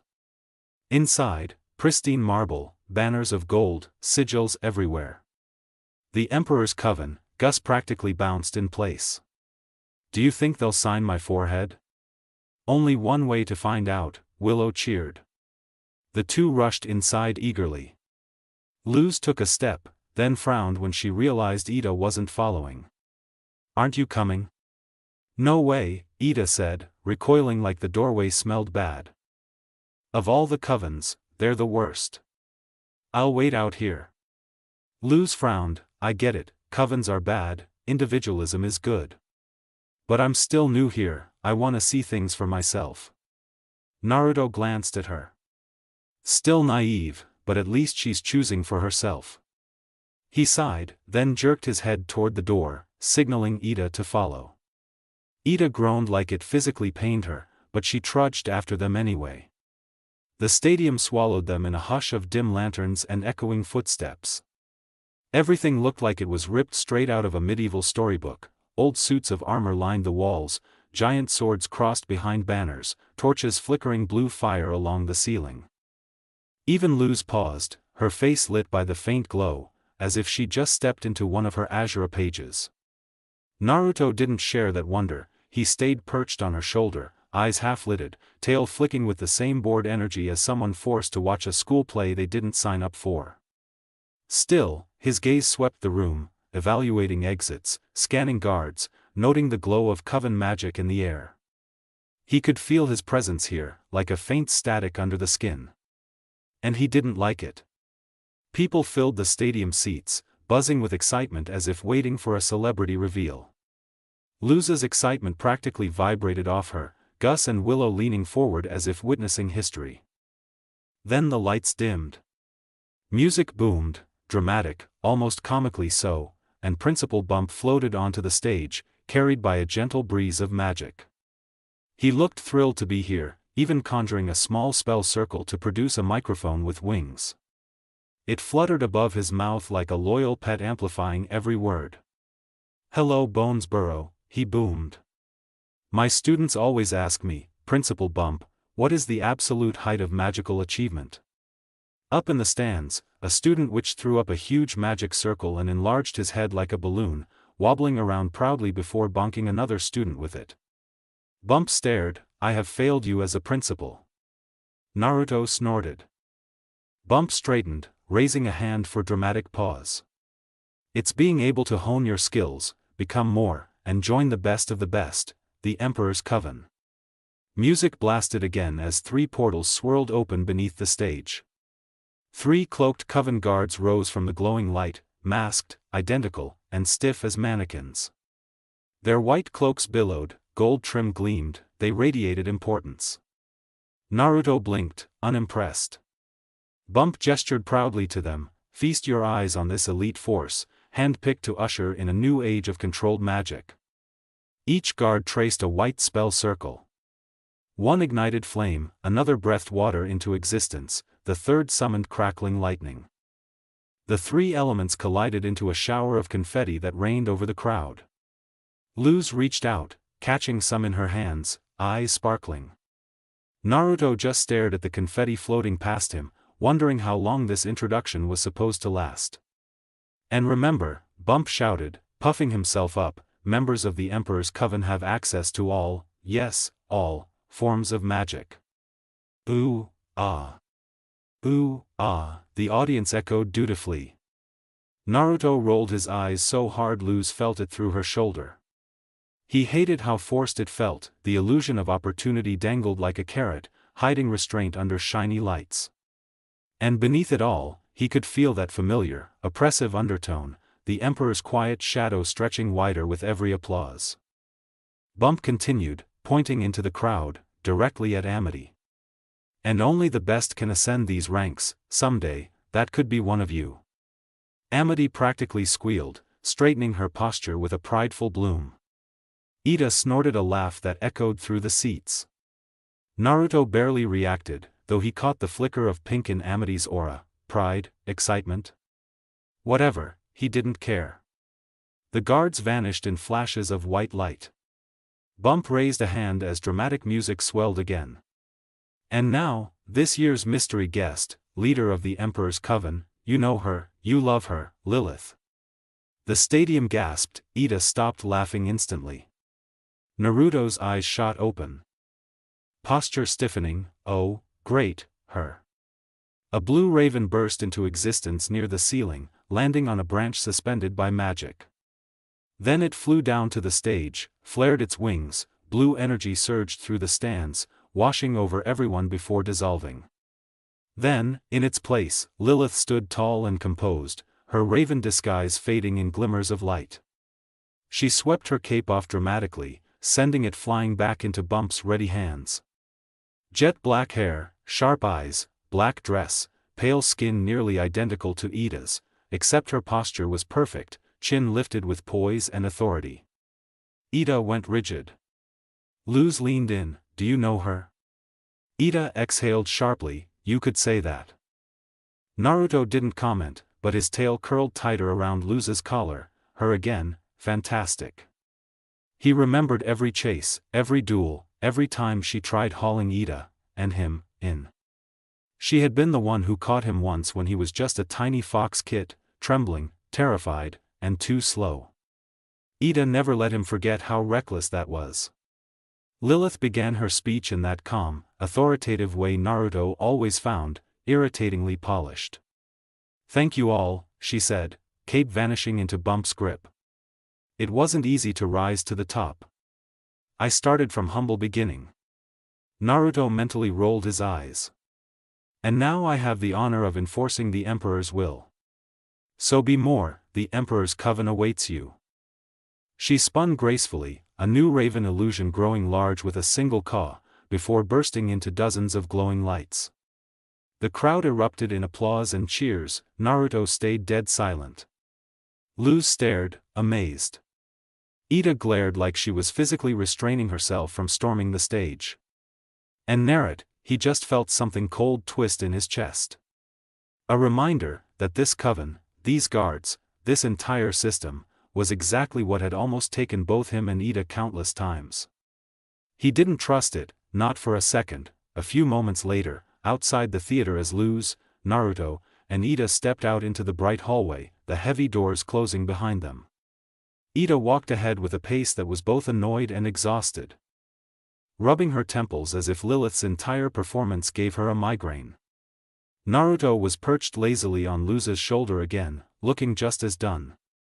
That dog and pony show left a bad taste in his mouth, the taste of a con waiting to happen, the exact kind Ida taught him to sniff out years ago. Ida was halfway to leaving the building outright when Luz jogged up after her. "Ida, where are you going?" "I'm gonna head home and wash the con funk off my skin," Ida drawled without slowing down. Luz blinked hard at that, completely baffled.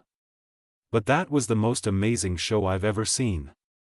"It was mediocre at best," Ida said flatly. Naruto nodded in agreement. Ida continued, lowering her voice, "Besides, I'm all conventioned out, and I'm realizing there are a lot of guards here. If any of them recognize me," she gave a shrug. "Well." Before the implication could even settle, Luz snapped open a thick Coven Guide magazine, worry creasing her brow. "But we haven't even figured out what our Coven types are." Ida didn't even look. She flicked a tiny spell circle and blasted a hole straight through the book as she walked past. "Have your fun, kid, we'll leave in a few minutes." Luz sighed, then laughed under her breath as she lowered the Coven magazine. Even if Ida didn't care, Luz still wanted to look through. A few more minutes of fun was still fun. She started walking without looking, flipping through the pages like she was flipping through a catalog of her possible future. Naruto peeked at it over her shoulder, though really, he just looked bored. They wandered deeper into the hall, weaving around the stands and booths, the crowd buzzing around them, and Luz smacked straight into somebody. Hard. "Ah, sorry," she blurted, steadying herself as Naruto dug his paws into her shoulder for balance. She looked up. Amity Blight. Her stomach dropped. Amity's face twitched, something real, something almost like surprise, but it vanished into that stiff, perfect, too clean posture she always used around them. "Watch where you," she cut herself off. Straightened, mask sliding back on. "Oh, it's you, Willow's abomination thing, and the fox demon." Naruto's ears went stiff. Luz felt him freeze against her shoulder. She tried to smile anyway. Hey Amity, so funny story, not an abomination." "I'm Luz, the human." She held out her hand. Amity didn't even look at it long enough to consider taking it. "Good to know," Amity said coldly. "A human, and a mangy mutt who got me in trouble for following the rules." Naruto's jaw was locked. Luz could practically feel the tension vibrating off him. Amity turned away like she hadn't stabbed them with words, ready to walk off, and Luz felt something snap. "Got you into trouble?" she repeated, voice sharp. "You almost had me dissected if Willow, Naruto, and I didn't run." Amity turned slowly, deliberately, pivoting on her heel with practiced annoyance. They were in the middle of the walkway now, people turning to stare. "Don't start, you shouldn't even be here, human," she said, dripping with disdain. "This convention is for witches in training." Naruto growled, but in his tiny fox body it came out small. Luz stepped in front of him. "Well, guess what, I'm learning to be a witch," Luz snapped. "I'm getting real lessons from a powerful witch and 2 demons." Amity raised a brow at Naruto, unimpressed. "That's 1 demon." She shrugged lightly. "Easy enough to believe. Though where's the other?" Just then King rushed in wearing enough merch to open his own booth. "Luz, look at all the offer, whoa." He tripped, the cupcake he'd been guarding rolled across the floor, and came to a perfect stop at Amity's boot. Luz bent down to help King up, Naruto helping from her shoulder. When she turned back, Amity stepped on the cupcake, slow, purposeful. King gasped like a tragedy had unfolded before him. "Oops," Amity said, "fake sweet." Luz's hands balled into fists. "Why are you being so mean?" she demanded. "Because you and your pet make witches in training look bad," Amity answered lightly, like she was commenting on the weather. Luz felt heat rising through her chest. Boiling hot, anger, humiliation, something she couldn't even name. Her heart hammered in her ribs. "King isn't a pet," she snapped. "He's the king of demons, and it's one thing to say I'm not a witch, because you're not," Amity cut in. "But it's another thing to bully my friends." The words tore out of her, raw and bright. Then without even thinking, she lifted her chin, channeling every Azura quote she'd ever memorized. "Amity Blight, I challenge you to a witch's duel." Gasps spread through the crowd. Amity stepped close, lips curling into a confident smirk. "I accept, terms." Luz swallowed hard. "If I win, you apologize to King, and admit humans can be witches." Amity smirked wider. "Fine, but when I win, you tell everyone here you're not a witch. And you stop training, forever." Luz's chest tightened, her hand trembled as she lifted it to seal the deal, and then, Naruto stepped between them. He shifted into his human form so fast Luz barely registered the flash of gold. He blocked her hand, his back straight, his posture calm in that annoying, unreadable Naruto way. His tone was too calm. Calm enough to scare her. "Sorry," he said. "I can't, in good conscience, let you two make that kind of deal." Luz blinked, stunned. Amity looked almost offended that she'd been interrupted. Naruto kept going, unfazed. "I respect Luz, but we both know this would be like taking candy from a baby." Luz flinched, it stung, really stung, even if she started to realize, after the impulse faded, she wouldn't have won a battle against Amity. Naruto smirked a little, lazy, challenging. "So let's make it fair, I'll fight for her." The crowd exploded with whispers. Amity stared at Naruto, then at Luz. "Does he speak for you?" Luz hesitated, her pride hurt, her stomach twisted, but she nodded. Amity drew a spell circle around their hands and shook. Luz felt the spell seal tight around her wrist like a cold bracelet. "In 1 hour," Amity said, turning. "In the theater." She vanished into the crowd. Luz turned to Naruto immediately. "Why did you?" "No time," Naruto said. "We need Ida, and I need somewhere to sleep." He scooped King up like it was nothing. "You better destroy her," King barked. "My cupcake died for this. You're still going to eat it." King looked offended, which under other circumstances would have been funny. Luz followed slowly, dazed and conflicted. Naruto didn't look back, didn't explain, didn't apologize. He just kept walking. Leaving Luz with one truth she didn't want to think about: he hadn't stepped in for himself. He stepped in, because he didn't think she could win. And that hurt more than Amity's insults ever could. The stadium was quieter now, half empty, a slow, laid-back hum of people shifting seats or whispering about the upcoming duel. But Luz barely heard any of it. Naruto was still asleep down in the front section, curled up in his fox form like he didn't have a fight coming. One paw dangling off the chair, tail flicking every few seconds, completely unbothered. And somehow, that made Luz feel worse. She kept replaying everything he said, the way he stepped in, the way he talked to Amity like Luz wasn't even there. Like she wasn't capable, like she needed protecting. It twisted something in her chest, made her feel small, like the kid everyone humored while the real magic users handled things. And the worst part, Naruto had just opened up to her last night. Actually trusted her enough to talk about himself. But today, it felt like she'd been shoved right back into the spot of helpless girl he needs to babysit. Ida was rambling beside her, something about Naruto's gonna win me so many snails I can redo my whole shack, when she finally noticed the look on Luz's face. Her expression softened instantly. Kid, you alright? Ida leaned in, voice lowering. From where I'm sittin', you look like someone just told you Azura died in the next book. We've got front row seats and a whole fight about to start. Luz startled a little, then turned away. It's nothing. I just gotta ask, why are you so excited? Ida froze, then looked away a little too quickly.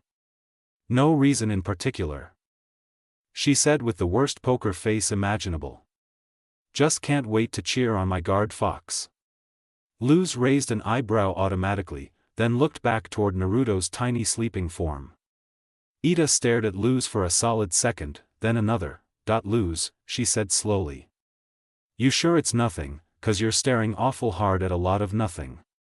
Luz didn't answer, so Ida went nuclear. Do you have a crush on Naruto? Luz almost launched out of her seat, instead she turned bright red, hands slapping her own cheeks. No, I'm just, she groaned, sinking into her seat as the blush finally faded. Ida let her smirk drop. Luz, talk, I'm done with the games, I'm already losing interest. Luz finally sighed. I can't believe I'm so insignificant to Naruto that he needs to step in whenever I'm about to do something dumb. Her voice came out small. It feels like that's all it's been since day one. He's always there, always stopping me. I thought it meant we were becoming friends, but now, it feels like I can't do anything on my own. Ida's whole face softened. Ah, so this was it. Honestly, she'd expected this talk sooner. What brought this on? Ida asked gently. Luz stared at her hands. I was gonna challenge Amity myself. I realize now it was stupid, but, Naruto stepping in, without even hesitating? It kinda hurt, because he knew I couldn't win alone. She swallowed. Do you think he sees me as a nuisance? No, Ida said immediately, shaking her head. Absolutely not, you're overthinking this so hard you're about to dig yourself into the Titan's stomach. But he always jumps in, because he wants to. Ida cut in. Not because he thinks you're weak. Luz blinked, but you told him to watch me, right? She remembered how she had asked Naruto about why he always seemed to follow her around before. He just chalked it up to one of Ida's orders since he was her guard. Ida raised an eyebrow. I did, once, after that, that's all him. Luz froze. Ida continued, leaning back. What you think is him treating you like a kid? It's not that. Naruto's never been the type to follow orders unless he wants to, him stepping in for you? That's him wanting to protect you. Which, trust me, is new for that fox. Luz stared down at the arena floor. Ida kept going. Actually, this whole duel thing, it's probably him respecting you. You were about to gamble away learning magic forever. He didn't want that, he wanted to make sure you didn't lose something important. Luz bit the inside of her cheek. What about everything else? The wizard he ate that one time, Hexside, the scams, all the times he jumped in. Ida laughed. That wasn't him seeing you as weak. That was him doing what he always does, protecting the people he cares about. He does it for me, for King, and now, he's doing it for you. Luz opened her mouth, then closed it, a tiny smile slipping through. Ida smiled back. Look, no one knows what's going on in that kid's head. Half the time even I can't tell. But I've known him long enough to say this much, he doesn't think less of you. If anything, you're one of the few people he wants to keep safe. That's a privilege. Before Luz could reply, footsteps echoed through the stadium. King, Willow, and Gus returned, King finally rid of all the extra Coven merch he'd been wearing earlier. What are you guys doing back? Luz asked. Gus grinned. We were exploring, but then we heard about the duel bet. Willow cut in. People are saying it's gonna be huge. Luz blinked. Bet? What bet? All three pointed straight at Ida. Luz turned. Ida tried to turn away, but the stares made her cave instantly. Okay, fine, I may have started a little bet with Lilith. Apparently that Amity kid is one of her pupils, so she bet on her. Then everyone else joined in. And since no one knows it's Naruto in the duel, everyone else bet on Amity. Gus nodded. like, everyone. Ida grinned proudly, which means when Naruto wins, I'm walking out with a mountain of snails. Luz deadpanned, she really should have seen that coming, but it made her wonder what exactly was Ida's connection to this Lilith. A few minutes later. The lights dimmed again, washing the stadium in shifting shadows and indigo glow, and Luz tensed instantly. When Luz left earlier, the stands were half empty. Now, they were packed, overflowing, witches, demons, witches in training, even random creatures that probably weren't allowed here, all talking at once, buzzing with excitement or clutching betting slips. Some were arguing loudly over odds. Some were placing snail-filled sacks under tables. Some were just here because they had nothing better to do. A duel was happening, a real one, and Luz felt her heart crawl up her throat. A crash of blue light exploded on the main stage, making the whole stadium gasp. Luz flinched, and beside her, Ida only raised a brow like she'd seen it 100 times before. When the flash faded, Lilith stood center stage, elegant. Amity stood at her side, arms behind her back, chin lifted just enough to look superior without looking arrogant, a perfect blight balance. Meanwhile Naruto, still hadn't woken up. Still curled up in fox form on his chair. Still breathing in slow, lazy puffs like this was just another nap spot. Which made Luz's stomach twist even more. But no one else seemed bothered, if anything, the crowd didn't even notice him. Lilith spread her arms, voice ringing through the stadium. People of the Boiling Isles, my fellow witches and demons, we have a wonderful treat for you on this blessed day of the convention. Her smile sharpened, matching the gleam in Amity's eyes. A witch's duel. A sacred tradition, a test of skill, instinct, and power. Wars have been ended by these duels, and begun by them. The Coven system were founded on victories such as these. Luz swallowed, yeah, that definitely wasn't helping her nerves. Lilith continued, voice booming, and this particular duel is special, she gestured to the girl beside her. Representing the Blight family, a prodigy among her peers, a talent nearly unmatched in abomination magic, 10 which duel wins under her belt, Amity Blight. The crowd cheered. Amity's pride grew visibly, like she was absorbing the applause and turning it into fuel. Luz stared. 10 wins? 10, Ida laughed under her breath, yup, she's got some trophies. Luz grabbed Ida's sleeve, why didn't you tell me she's done this before, why did I let Naruto step in, what if he, what if I, what if we, what if, her brain short-circuited into spiraling panic. Ida bonked her on the head. Kid, breathe. Luz tried, really tried. But her thoughts flickered like a broken lantern, what if he loses, what if he gets hurt, what if I ruined everything, what if this was a mistake, Ida finally cut in, voice steady. Look, I get being worried, your magic training's on the line. But trust me, you don't have to freak out. Luz stared at her, Ida glanced back toward the stage, frowning slightly. Though I'll admit, Lilith hyping someone up this much is new. Almost like she's grooming the crowd. Luz's eyes widened. And Naruto might get caught off guard if he doesn't take her seriously. Luz's heart stopped. Caught off guard. Naruto. Because of her. She felt sick. What if he gets hurt, Luz whispered. Because of me, because he stepped in for me? Ida sighed and finally gave her the truth Luz didn't expect.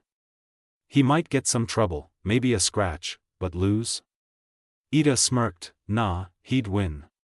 Luz barely had 3 seconds to let that calm wash over her before Lilith's voice returned. Crisp and deadly. And now, her challenger. The stadium quieted. The demon fox of the owl lady, she paused dramatically. Naruto. Luz's breath caught. The stadium gasped, like his name alone shook the seats. No mocking tone, no disgust, just Naruto. And it still shook people, but Naruto didn't budge.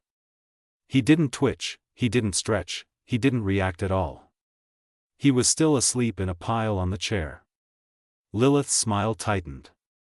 As per tradition, during a sanctioned witches' duel, neither he nor the owl lady shall be pursued or detained by the Emperor's guards. Still nothing. Not even an ear flick. Lilith's jaw twitched. Naruto. Silence. A vein pulsed in her forehead. Naruto. Suddenly, the tiny fox yawned, except the yawn didn't stop. Its jaw stretched wide, wider, grotesquely wide, until his entire head folded backward like a collapsing illusion. Luz's stomach flipped as a whole arm reached out of the fox's mouth, gripping the floor. Then another. Then Naruto pulled the rest of himself out, his entire human body peeling out of the fox form like it was a too tight sleeping bag. The fox shape shrank into his clothes and disappeared. The entire stadium was left in a gross shock. Luz gagged. Even Amity stumbled a step back, horrified and confused. Naruto rubbed his eyes lazily, before jumping down towards Amity and Lilith. "You guys say something?" Lilith closed her eyes for a tight second, then forced a smile. "It is time for the witches' duel." Naruto shrugged. "Oh, right, that, almost forgot." That made Amity flinch, insulted in ways Luz couldn't describe. Lilith opened one hand. "Any final words before we begin?" Naruto scratched the back of his neck. "Nah. Good grief." "Very well," Lilith said, smile returning wickedly. She snapped her fingers. "Begin." A bolt of blue energy swallowed her and she vanished from the stage. Amity stepped forward, Naruto finally focused, and Luz held her breath, because everything was about to begin. Amity didn't waste even a second. The moment Lilith's begin finished echoing. Amity rushed forward, quick and sharp, setting up multiple purple spell circles around herself like it was second nature. Each one was small, precise, placed perfectly in the air, and from them fired multiple abomination orbs, each the same size as the circles they came from. Elegant, calculated, exactly the kind of skill Luz expected from her, but unexpectedly. Naruto just stepped out of the way. Hands in his pockets, barely even looking at the orbs. Just casually shifting his weight, watching them fly past him like they were slow-moving balloons.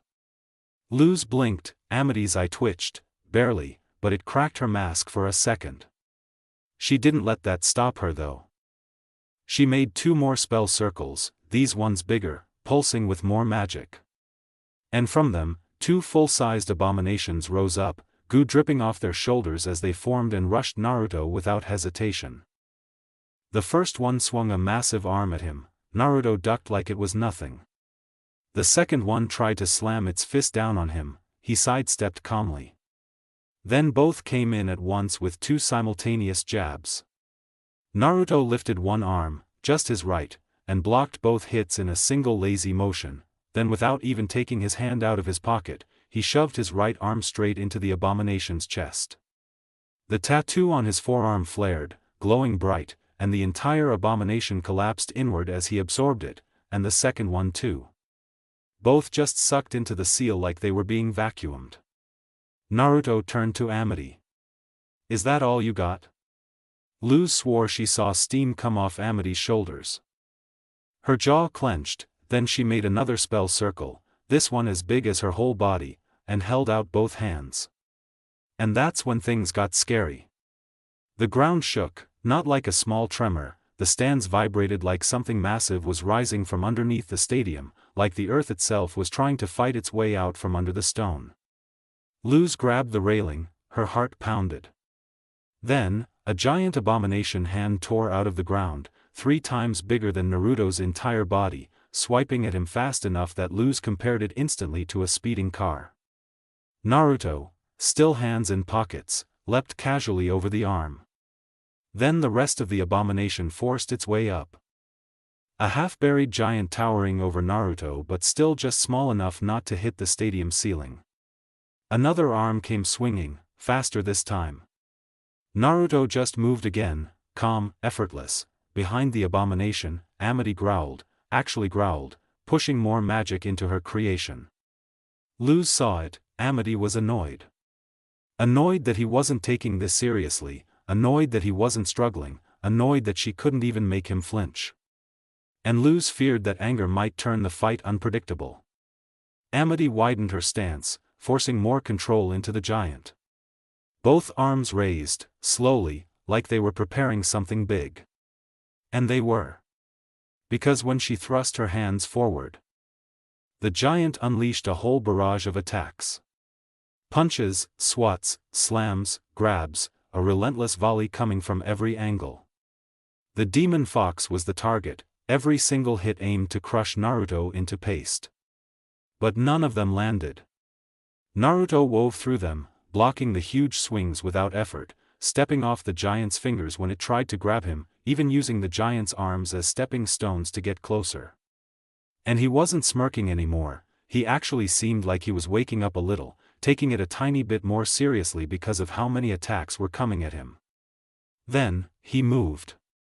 This time actually moved, lower stance, eyes focused. With each dodge, each block, he closed the distance, sprinting straight at the giant's center. Luz watched him weave through attacks like he had been doing this his whole life. And just when Amity sent one last gigantic hammer fist straight down at him, he acted without hesitation. The tattoos on both arms flashed. Naruto leapt upward. And the abomination goop he had absorbed earlier burst from his forearms, compressing into a tight ball. He fired it at the incoming fist at point blank. The attack ripped through the air with a violent crack, tearing straight through the giant fist, the arm, and then the entire head of the abomination, shredding it in one clean shot. The whole abomination collapsed. Naruto landed calmly in front of Amity again, hands sliding back into his pockets. Damn, I thought this was gonna be easy, but at least give me some challenge. Amity scowled, Ida hollered, that's my boy. Luz just stared. She'd seen Naruto fight before, but not like this. Not with this much power, not with this much pressure, not while protecting her. And guilt still tugged at her chest. But everything changed when Amity smirked. You should have absorbed the abomination when you had the chance, fox. Naruto blinked, confused, right before the destroyed abomination's leftover goop rippled behind him. The pieces shivered, shifted, separated, formed into multiple sharpened needles, and then stabbed him from behind. Naruto gasped sharply, body jerking as each needle punctured through him. Every stab forced pain through him, each hardened piece of goo locked him more in place. In seconds, Naruto looked like a giant demonic cactus. Luz covered her mouth, her heart stopped. Amity stepped closer, superiority back in full force. You really are cocky, fox. I expected more, not for you to get caught in your own world, not for you to underestimate me. Naruto's head hung low, the entire stadium went silent. Luz trembled. Isn't this supposed to be a duel? Why does it look like she's trying to kill him? Amity strolled right up to him. Oh come on, nothing to say now, or are you just too lazy to make a fool of yourself? This duel isn't over. What would your human think? How will she react when you've let her down? You did this all for her, didn't you? Luz flinched, her fault, all her fault. Amity crouched slightly, staring him dead in the face. I guess you really are all talk, maybe you wanted to show off. Or maybe you don't care, either way, you let that poor, naive girl down. Luz closed her eyes. No, he didn't let her down, she let herself down. But then, a small sound cut through the air. A chuckle. Naruto was laughing. Slow at first, then louder, then unsettling. When he lifted his head, Luz froze. He was grinning, but not his normal grin. Not the bored one, not the sly one. A monstrous grin, mouth stretched so wide it almost shouldn't be possible. Sharp teeth gleaming, eyes glowing a deeper, blood-red shade that sent chills through everyone. The whole stadium felt colder. Amity stumbled back, confusion flickering across her eyes. What are you smiling about? Naruto's voice dropped lower, rougher, almost feral. You're wrong. He lifted his head fully. I didn't let her down. His eyes sharpened. Because I didn't lose. Amity's breath caught. Naruto tilted his head slightly. Man, you talk so much for someone who doesn't even realize what kind of situation you're in. What? I'm not in a duel with you, Amity. His eyes flashed again, brighter. You're in a duel with a monster. Luza's heart thumped. Hard. He continued, and like I said, I'm not letting Luz down. She deserves to learn magic. She deserves to become a witch. She deserves better than being taken advantage of by you. Luza's breath hitched, her chest tightened, her earlier fear melted into something else, something warm. Naruto's voice dropped again, almost amused, you're strong, stronger than I expected. It makes me feel something I haven't felt before. He chuckled.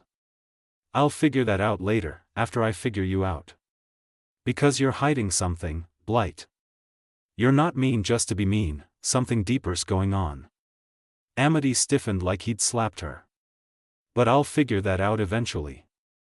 His grin widened. Right now, I've got a duel to win.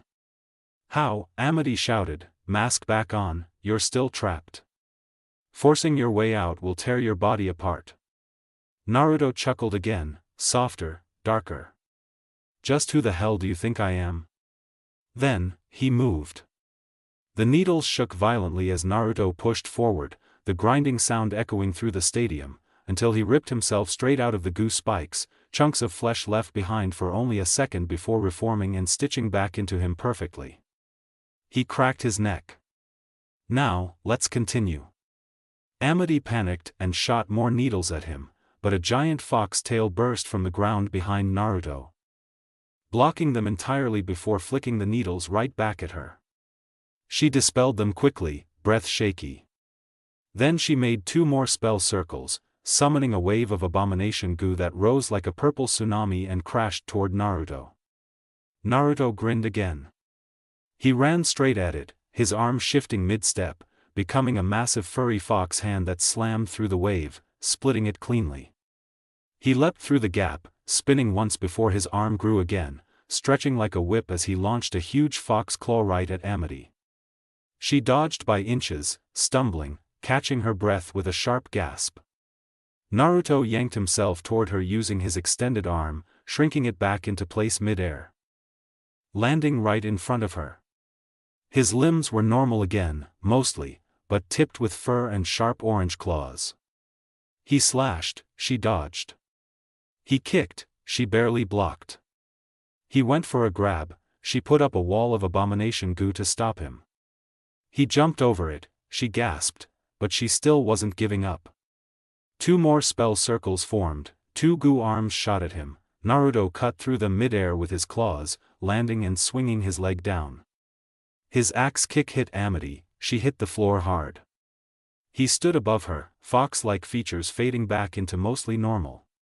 You did good, but I've won this. Amity growled, actually growled, and swept his legs, scrambling up and putting distance between them. She clapped her hands. Her expression twisted, determined, strained, as she created the biggest spell circle yet. Nearly as big as Shiwa. Luz saw her legs shake from how much energy she was draining. Then the spell activated, hundreds of abominations rose from the ground. A whole army, Naruto whistled low, that is honestly very cool. Amity didn't say anything, she just waited. The crowd roared, Ida was grinning ear to ear. Willow smiled softly. Gus and King cheered like maniacs. But Luz, she froze again. Could he handle that, a whole army, could he? Ida tapped her shoulder. He can, I thought you'd have realized by now. There's no way Naruto is losing this. Luz looked from Ida back to Naruto. The whole fight, the whole moment, she had spent worrying about him. Feeling guilty. Feeling helpless. But now she understood. He didn't step in because she was a burden. He stepped in because she mattered to him.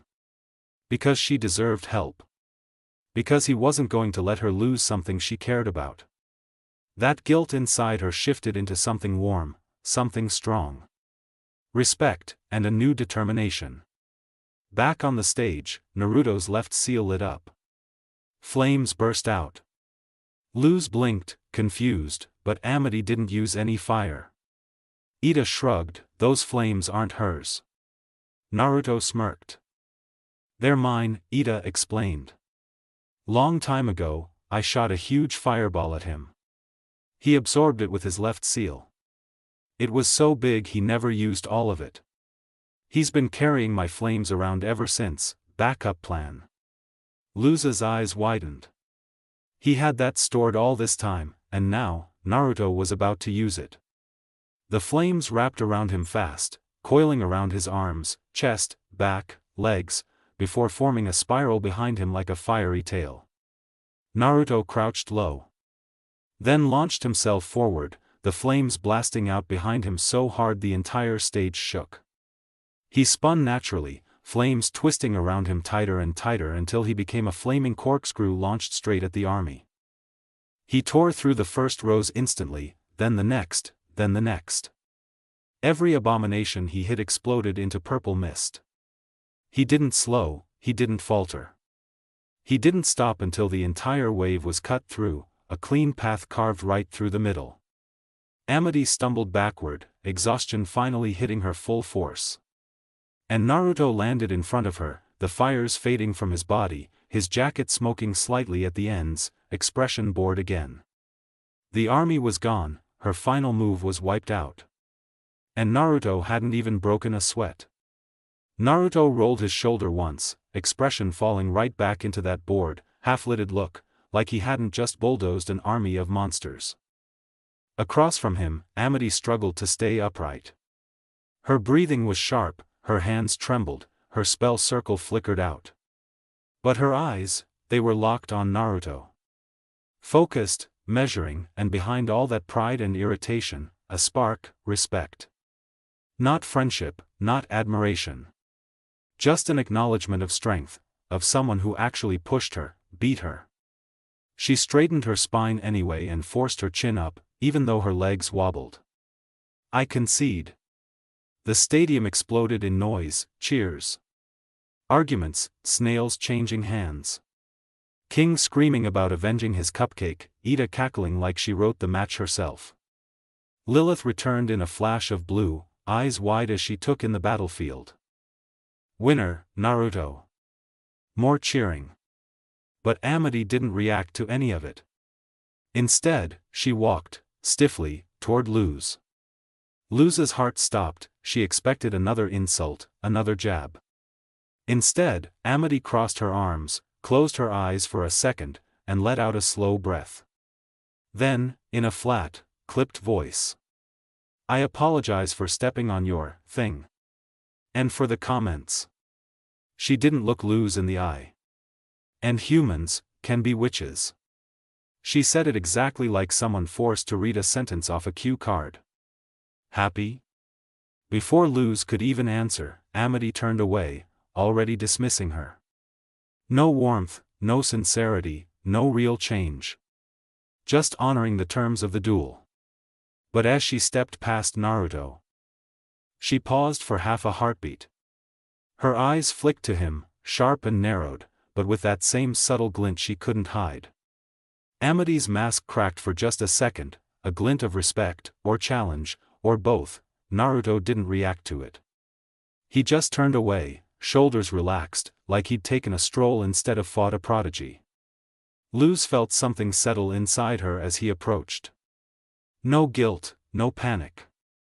Just this soft, steady warmth she didn't know how to name. So she let herself smile, small, but genuine.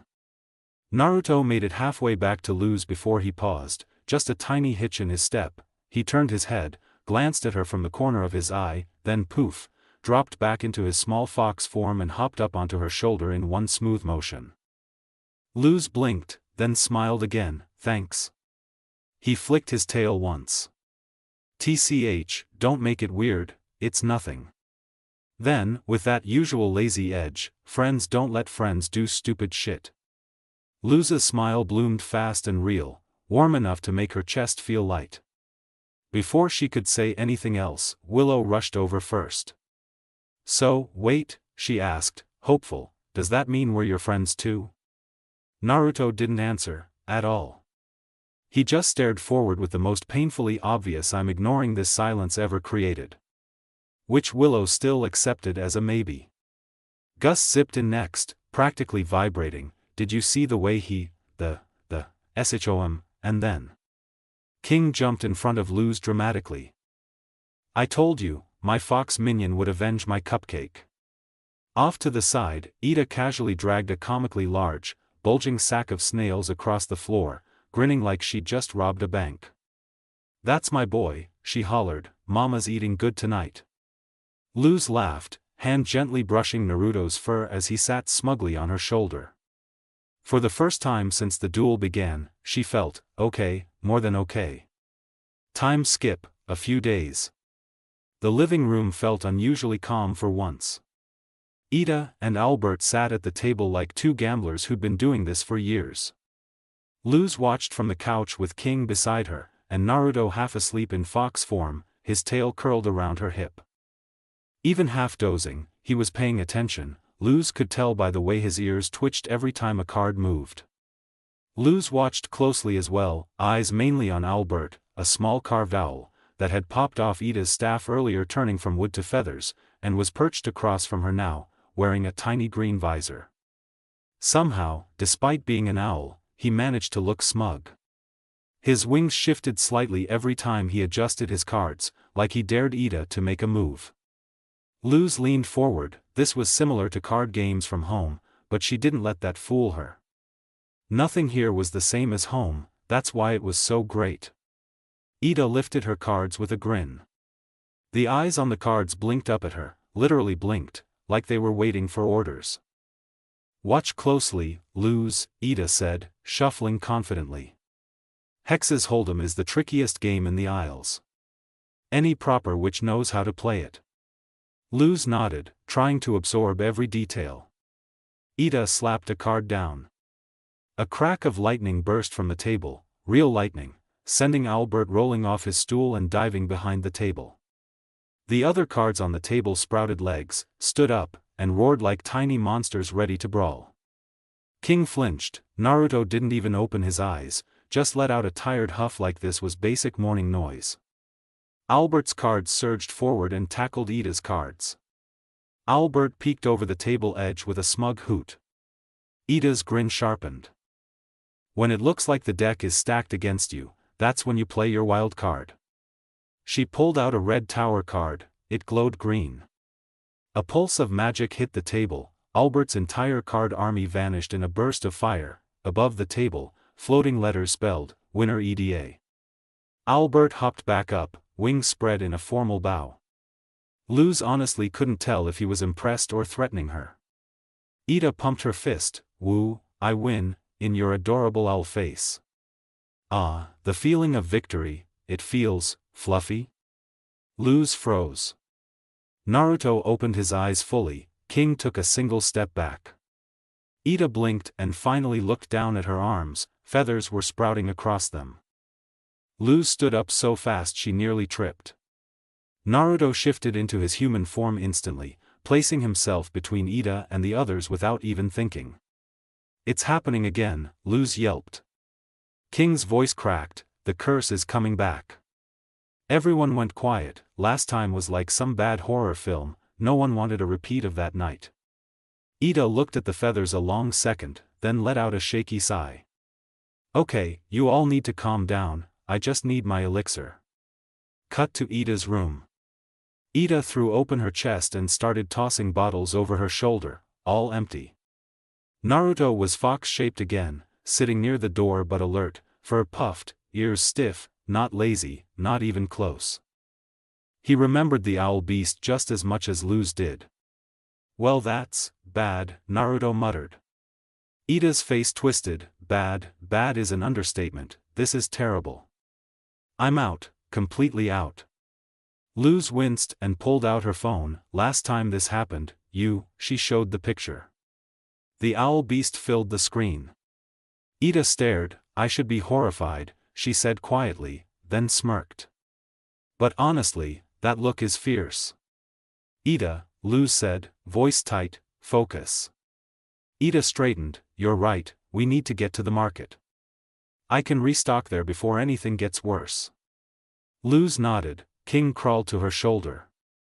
Market, I'm stealing anything that isn't nailed down. Naruto huffed. Ida perked up, too perky, but before we go, one more hand of Hex's hole, she stopped. Wait, where are my cards? Naruto padded over and gestured the deck at Luz's hand, looking bored but serious. Luz took them and handed them to Albert, who swooped down, grabbed the deck, and started flying right in front of her. Take these and fly ahead, Luz said. She'll have to follow. Albert hooted once and disappeared outside. Ida bolted after him immediately. Albrt, get back here, you feathery cheater. Naruto hopped up onto Luz's shoulder and sprawled out like he earned a ride. King sighed, this is gonna be a long day. Daylight hit Bonesboro different today, well, different even for Bonesboro.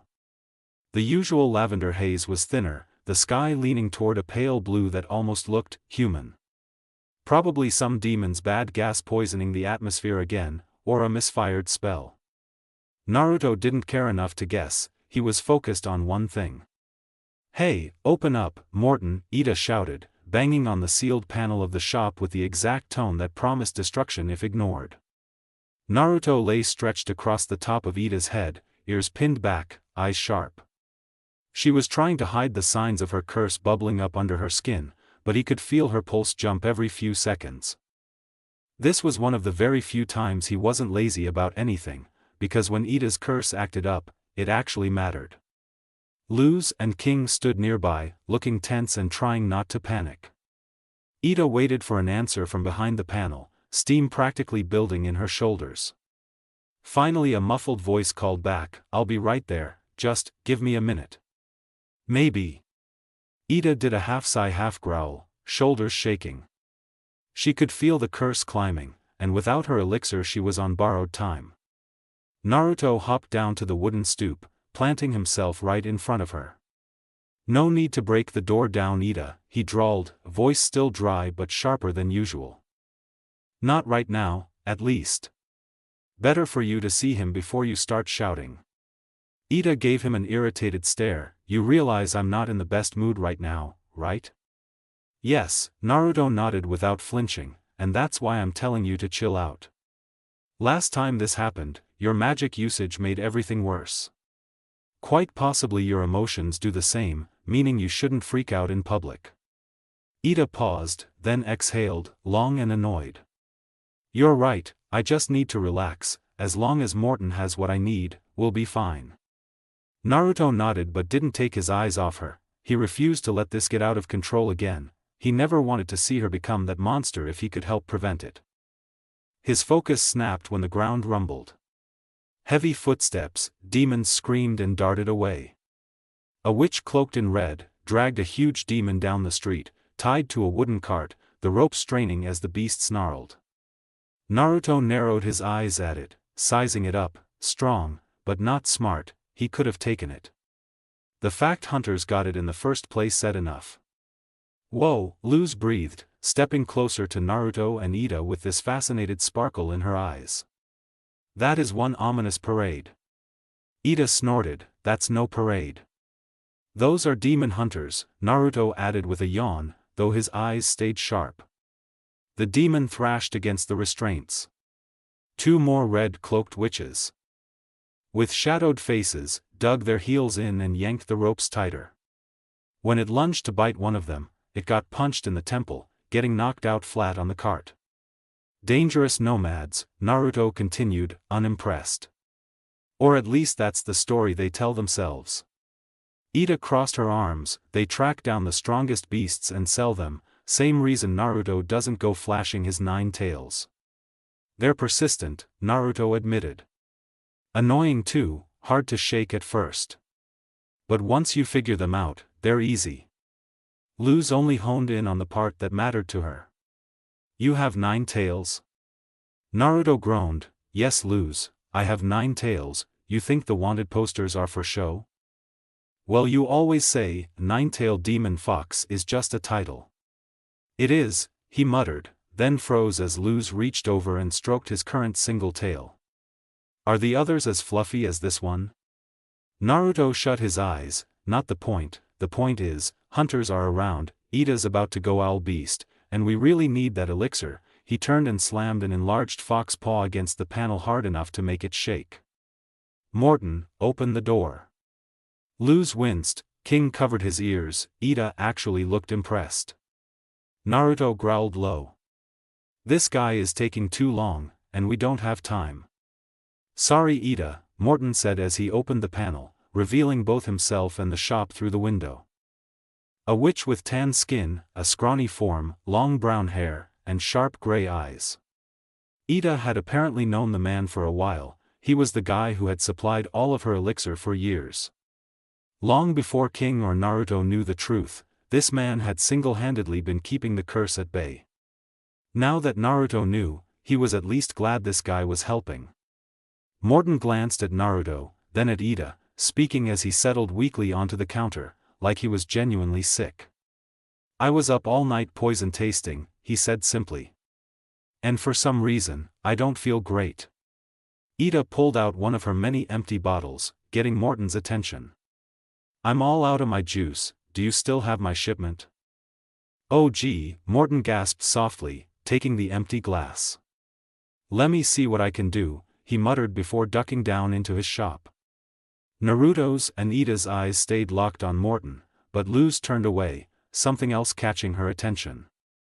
The rumble of the demon hunter's cart sounded again as they continued down the road, and behind it, walking side by side, were Willow and Gus, both looking dejected. Luz didn't notice at first, she just smiled and moved toward her friends. But when she got closer, the mood was impossible to miss. Hey guys, wait, Gus's frown was deep, almost dramatic. He noticed Luz first, and immediately kept his gaze slightly away, like he didn't want her to see him upset. Willow's frown was smaller, softer, but when she saw Luz, she replaced it with a fragile, practiced smile. It made Luz raise an eyebrow. What's wrong? Then her voice dropped, serious and protective. Who hurt my babies? Even though Luz was still technically new to the Boiling Isles, she'd already decided she'd fight for the friends she'd made here. Willow sighed, but that fake smile didn't break. It's nothing, she said flatly, hurt simmering beneath it, obvious to Luz. Gus spoke next. If by nothing you mean Amity and her group of elites, he said with air quotes, gesturing toward Amity and a few other witches. Luz found them in the crowd, recognizable by their Hexside uniforms and cowls. The first, red-accented uniform, long ash-colored hair in a puff bun, animal track.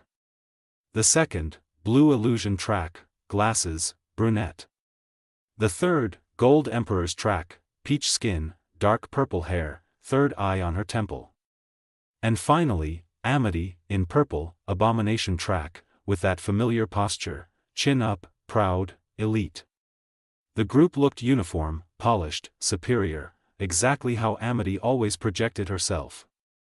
And though they didn't sneer, there was a very clear vibe of exclusivity and belonging. Willow continued, now unable to keep the bitterness fully hidden. Amity's just having a moonlight conjuring, she muttered. That's about it, it's nothing serious, nothing anyone needs to make a big deal about. Except the fact she didn't invite you, Gus snapped, seeming more angry for Willow than for himself, and she keeps posting about it on her Penstagram account. Gus' frown tightened as he conjured a blue spell circle.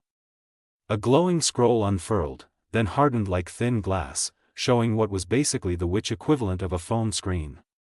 A list appeared, invitations, with the top names being Amity Blight, Scara, Boscha, Cat, and more.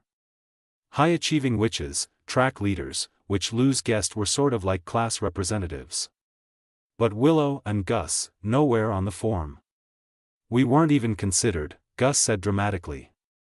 I may not be the exact top of my class, but Willow is great at plant magic. It's not that serious, Willow insisted, trying to downplay it, but Luz could clearly see the disappointment beneath her voice. Luz turned to Gus, how do you know it's Amity deciding this stuff?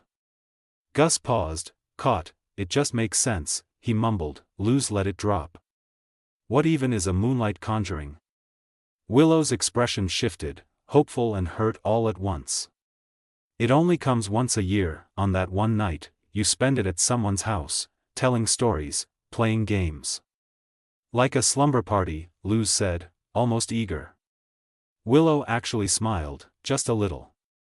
Yeah, then you bring something to life using the magic enhanced by the moon. She showed Luz the book, the moon illustrated in swirling blues and purples. Luz glanced up, maybe that explained why the sky felt softer today. Still sounds pretty fun, Luz said. Gus and I have never been to one, Willow admitted finally, her smile dropping. You need at least 3 people just to use the moon's magic that night. Something gentle settled in Luz's chest. This wasn't like missing a party or not getting invited to a hangout, this was deeper. Willow and Gus didn't just want to be included, they wanted to feel like they belonged. They wanted to try something special that other witches got to experience every year, something they'd never been given a chance at. Luz felt a quiet determination kindle in her, warm, steady. If this matters to them, then I'll help them make it happen. We're doing this together, I'll make sure tonight is something they remember. Luz clapped her hands together, leaning toward Willow and Gus with a decisive nod. Look, Willow said you need 3 people, right? That's us. You, me, Gus, that's all you need, and honestly, she shrugged with a smirk, we function way better than whatever Amity thinks counts as an elite circle. I mean, Naruto literally humbled her entire reputation a few days ago. Willow blinked, remembering that fact. Luz opened her mouth, then froze as shadows fell over them. Amity's group had approached. They didn't even look at Luz. The girl with the 3 eyes stepped forward, smug dripping off her voice like honey gone sour. Oh Willow, poor thing, you didn't actually think you'd be invited, did you? Willow stiffened, Amity said nothing, her hands were folded behind her back, expression neutral, almost unreadable. Then the girl with the bun snorted in laughter, the illusion track brunette elbowed her, giggling. The 3-eyed one smirked like she'd just crushed a bug. They walked right past, not sparing Willow a glance. Only after they were gone, Willow's head dropped, and the ground responded. Tiny thorned vine tendrils cracked through the stone, like her feelings couldn't stay buried. One snapped upward near Luz's ankle, reflex kicked in, Luz slapped it away before it reached her. Her heartbeat jumped. Willow was upset, enough to lose control. Luz inhaled. She stepped forward, voice gentling, Willow, don't let them get to you, seriously. Those girls don't get to decide who matters. Willow didn't look up, just stared at the ground like it insulted her personally. And we have enough people, Luz pushed on. So let's do our own moonlight conjuring. Gus gasped, eyes huge, you serious? Then he broke into a grin. That's been on my bucket list forever, right under, getting an actual human bucket. Luz stared at him, that's very specific. But she smiled. Willow lifted her head a bit, hope flickering, but where would we even do it? I mean, I'd ask my parents, but, Gus shook his head, same, if I told mine I wanted a moon ritual at midnight with friends, they'd assume we were summoning something carnivorous. Luz thought for a moment, then snapped her fingers, the owl house, Ida won't mind. I don't think. Willow's eyes brightened, really, Luz, thank you. And Luz felt that warm little spark, making her stand a little taller. Of course, I just need to clear it with her first.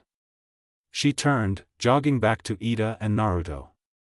Morton had just closed the shop panel again, Ida looking irritated but composed. Naruto talking low beside her. She quickly remembered why they were here in the first place. Elixir, Luz blurted. Did he have your shipment? Are we heading back to the house? Ida groaned, holding up an empty bottle. No shipment, won't be here till next week. Luz's stomach dropped, she noticed it again, faint feathers creeping on Ida's forearms, the curse working faster than last time. But Ida smirked suddenly, but Morton did tell me where I can get more, the night market. Shady, probably illegal, lots of opportunities to steal or get stabbed, so naturally, that's where I'll be. Luz blinked. I can come with you. Nope, Ida cut in, quick, stay at the house. With Naruto, I need you there. Someone's gotta keep an eye out. She scooped up King, and King can help me spot pickpockets, and be a pickpocket. King folded his arms proudly, I have delicate criminal hands. Naruto hopped up to Luz's shoulder, don't be loud. Luz hesitated, then turned back to Ida, so, since you'll be out anyway, maybe Willow and Gus could come over for a moonlight conjuring? No, Ida deadpanned instantly, I won't be nearby to supervise, and while I trust Naruto to handle any violent threats, moonlight conjurings are dumb. They're baby magic, I don't know why witches your age still do them. With that, she turned and walked off toward the direction of the crawling forest road, King still tucked under her arm like a loaf. Luz and Naruto stood there, silence. Finally Naruto exhaled, tough break. Luz rubbed her temples, muttering, wondering how to break this to them. And right on cue, Willow and Gus hurried over. What did she say? Willow asked, hopeful eyes searching Luz's face. Luz froze. She remembered their excitement, their hope, their first conjuring. She didn't want to see that crushed. She opened her mouth, and Naruto spoke first, voice casual as wind. She said yes, as soon as Ida leaves the house, you three are good to do your conjuring thing. Willow gasped, hand over her mouth, eyes shining. Gus jumped up and down like a caffeinated lemur. Oh, this is amazing, we're actually doing it. Gus practically exploded with joy, babbling about decorations and plans, Willow's smile coming back full and bright, and for a moment Luz just let herself feel the relief. Her friends were happy again, that was what mattered. Still, a small part of her couldn't help noticing how quickly Naruto had stepped in, again. Before she even opened her mouth, it wasn't anger, just the faint sting of being answered for her. But she pushed that feeling aside, tonight was about them. Not her. The day shifted close to noon, the moon rising in the night, as the blue sky dimmed to black. In the owl house Ida prepared herself for her outing, a new cloak on, as Naruto and Luz sat expectingly on the couch. Naruto, you're in charge while I'm out, Ida called, readjusting her cloak for the 5th time. Make sure Hooty doesn't get into trouble. Hooty's face, stretched from the door through an open window, like a weird long brown noodle that spoke, I don't need a babysitter, I'm a big boy house. Naruto didn't acknowledge Hooty, only giving Ida a short nod. Luz looked at him for a moment, then to Ida. So how long are you gonna be? Luz asked, concern forming in her eyes. I mean, do you even think you can last the whole time without turning into the owl beast? Naruto looked to Ida, slight concern forming on his face, but he didn't say anything, most likely the fact Ida was ordering him to stay at the owl house. Luz knew if Naruto had the choice he would be with Ida and King when they went to the night market.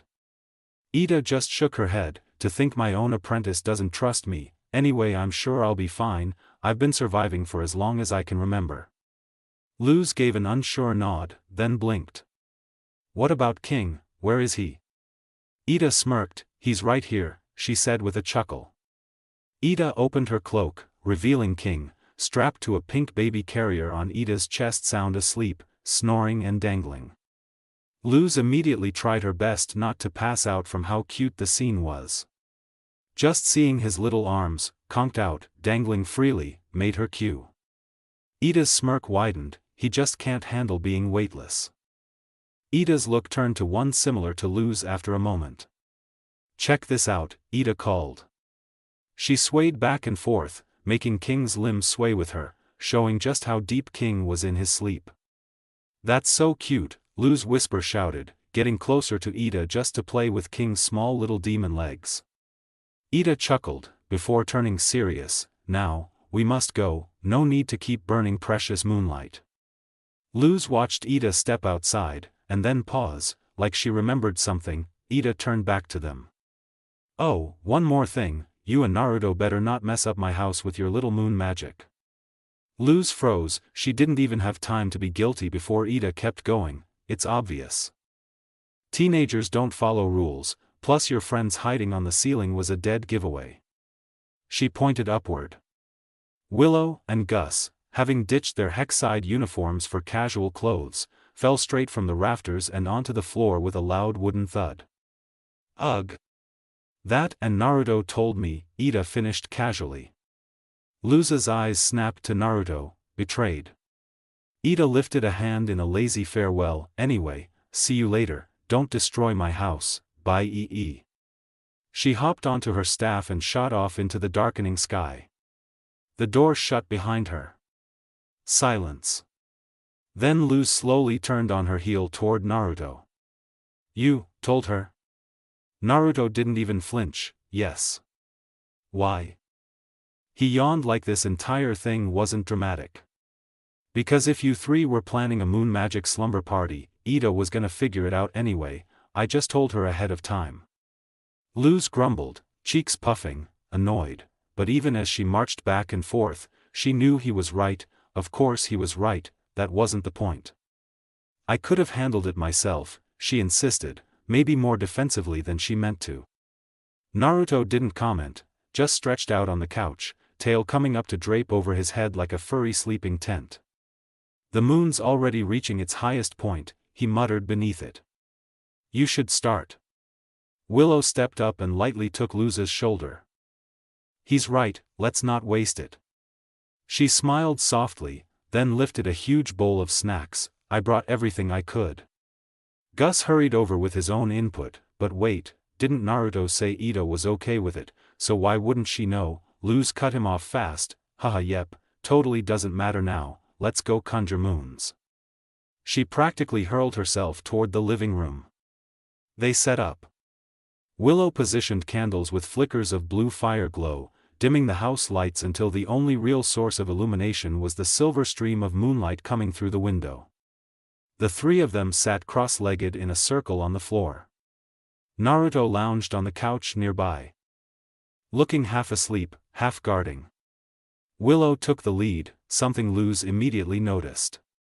Her voice had a confidence to it, quiet at first, but growing with every word.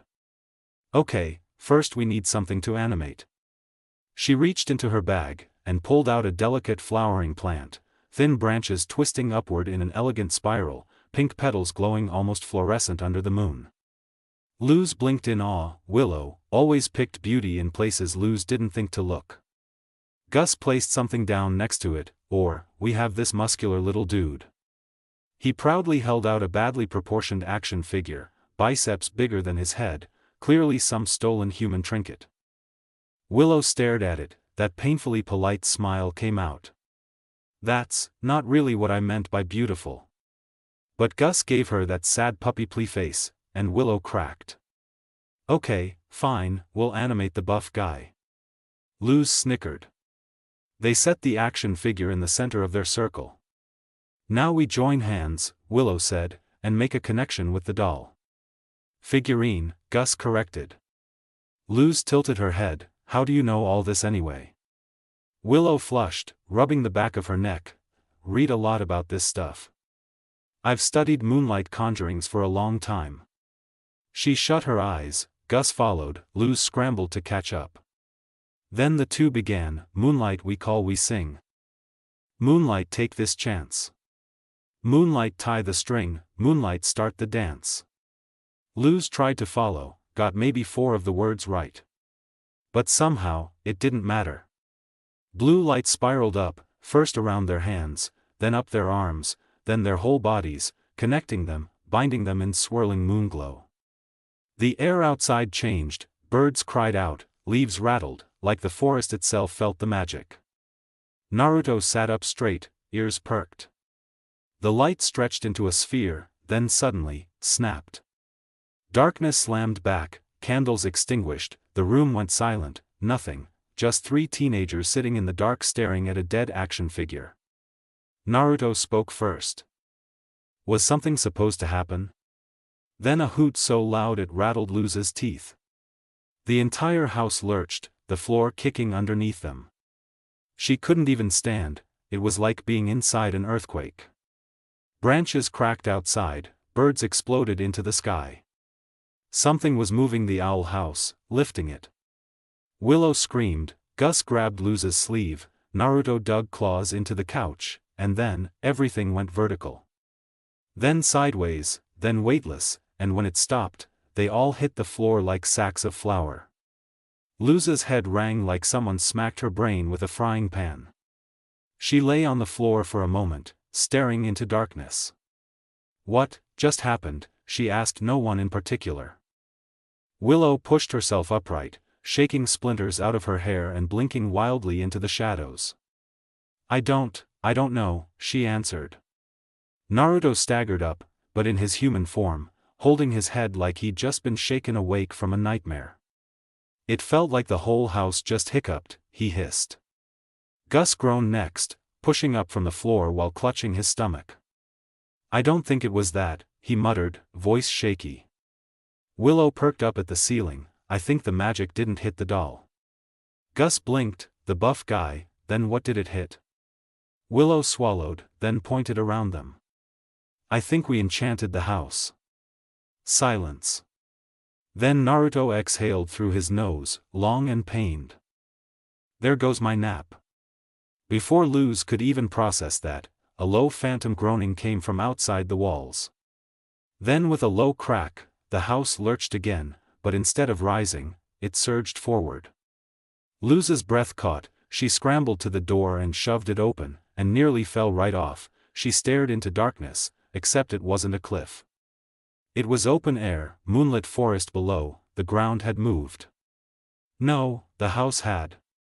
Willow and Gus piled out behind her, all three stared forward, as the owl house grew massive wooden bird-like legs tipped with talons, right out of the foundation and took another step, into the forest.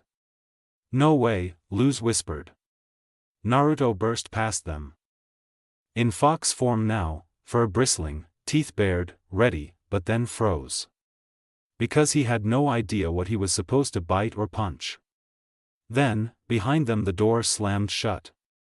Hootie's owl face bulged from the wood, manic and glowing. By the power of the moon, I have risen, hoot hoot. Luz gaped, oh no.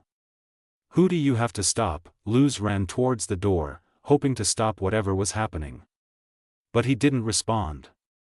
Luz paused, then waved a hand in front of him. Hootie, she drawled questioningly. She watched his glowing blue eyes, and suddenly Gus was next to her. I think he is in some sort of a trance.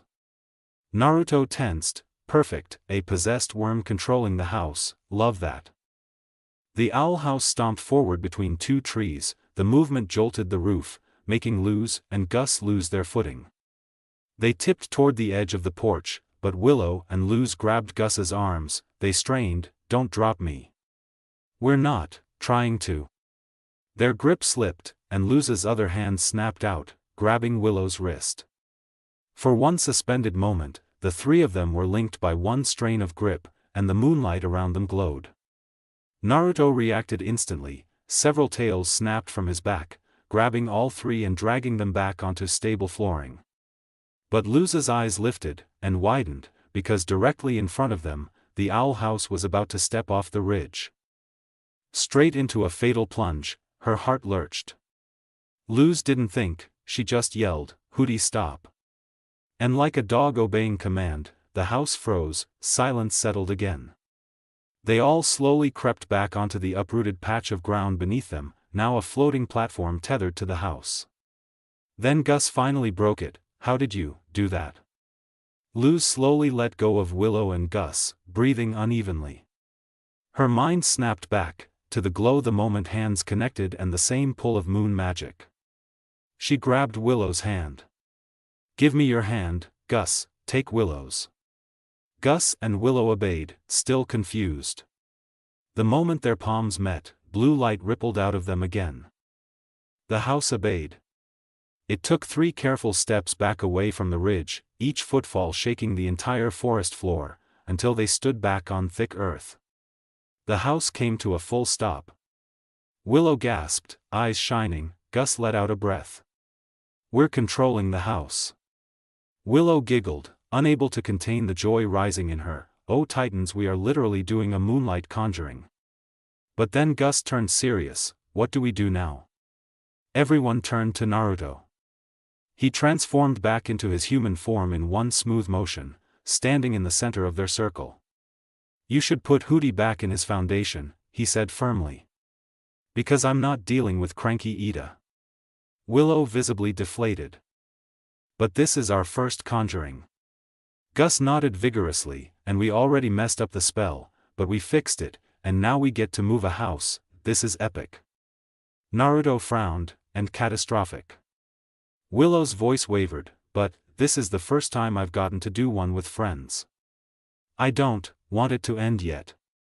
That hit Luz in the chest, hard. She looked between them. Naruto was right, Ida would kill them. This could go badly, very badly. But Willow's eyes were hopeful. Gus was trembling with excitement, and her heart wasn't scared. She stepped forward, chin up, face set. We can handle ourselves, she said. It wasn't rude, it wasn't reckless, it was steady.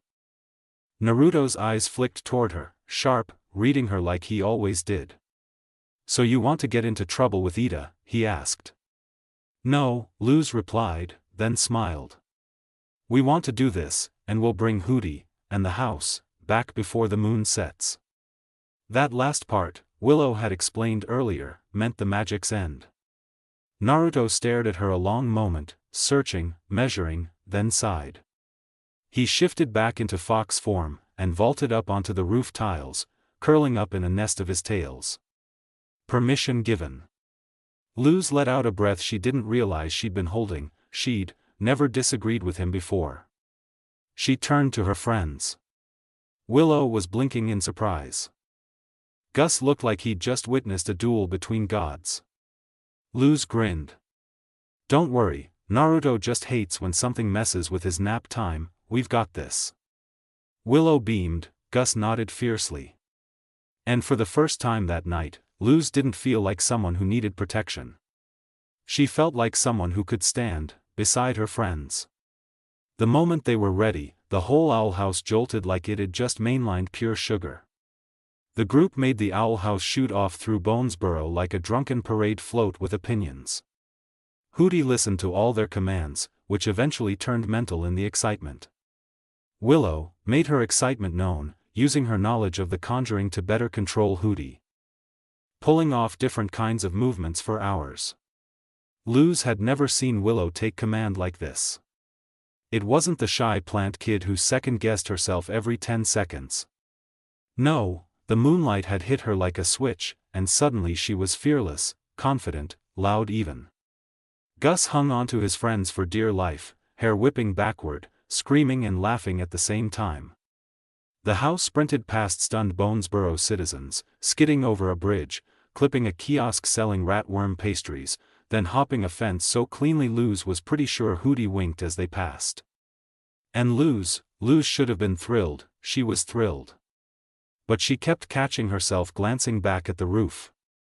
Where Naruto had sprawled out the second the house woke up, hands behind his head, eyes shut, expression relaxed.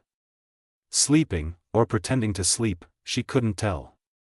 Every time the house jolted, she half expected him to react, or sit up, or complain, or something. He didn't. He just let the chaos roll under him like none of it required him anymore. And that made something twist inside her chest. Because she'd told him off earlier, harder than she meant to. Because she didn't want him stepping in again. Because she wanted to prove she could handle things, that she didn't need him. But now, watching him so detached from all this, Luz felt weird. A mix of guilt and irritation and something she didn't have a real word for. Maybe he was giving her space, maybe too much space. She shook the thought out of her head as Willow suddenly pointed ahead. There she is, Boscha, three-eyed girl from before, the one that would be at Amity's own moonlight conjuring, thoroughly annoyed, zoomed through the trees on her abomination will contraption. But she didn't notice them. Willow, fueled entirely by excitement and moonlight, declared, "Follow her, we need to show Amity what real conjuring looks like." Luz blinked at the fiery determination on her friend's face. She'd never seen Willow like this, borderline feral, in a motivated plant nerd way, it was honestly kind of cool. The owl house stamped after Bosca's fading trail. Knocking branches aside, shaking the earth under their feet, they pushed through the last line of trees, and the world opened into a clearing. A huge mansion sat at the top of the hill, framed by moonlight, looking like it wanted to intimidate the entire landscape on principle: black windows, sharp angles, perfectly trimmed hedges that somehow looked judgmental. A metal gate stretched across the entrance, the letters welded into the iron in fancy, self-important script: Blight Manor. Gus let out a breath. We're almost there, even though we, sort of lost Boss Cha. Willow didn't care even a little. I can't wait to rub our moonlight conjuring right in Amity's face. Her grin stretched wide, eyes glittering with mischief. Luz chuckled, and then instinctively looked back again. Naruto still lay on the roof, still perfectly still, still possibly asleep, or maybe watching with that weird awareness he always had, even with his eyes closed. She narrowed her eyes for a second, trying to read him, then gave up and turned back to her friends with a smirk, planting herself beside Gus and Willow as the house barreled forward toward the gate. The owl house stomped closer, closer, just a few feet away from crashing through the blight gate like a battering ram, when suddenly the air split. A hard, sharp whip tore overhead, followed by the violent thunk of metal piercing earth. The house screeched to a stop. All three kids froze, all three smiles evaporated at once. A rope, thick, coarse, tightened with brutal force, snapped taut over the owl house's frame. They followed the rope down the slope of the hill, finding its end buried deep into the dirt by a massive metal rod. And the other end was worse. A cart sat half hidden in the trees to the left. Mounted on top of it was a giant crossbow, its limbs still vibrating from the shot. And standing behind it, cloaked in red, face buried in shadows, was a witch dressed just like the hunters Luz had seen earlier that day. Then he loaded another harpoon, shot it, and with another thunk, the owl house was secured by another rope holding it down. The cloaked figure stood after that, held up his hand, and like they were reacting to a signal, several other red-cloaked hunters emerged all around them, 20 in total, completely surrounding the clearing. Luz's pulse spiked. The owl house was trapped.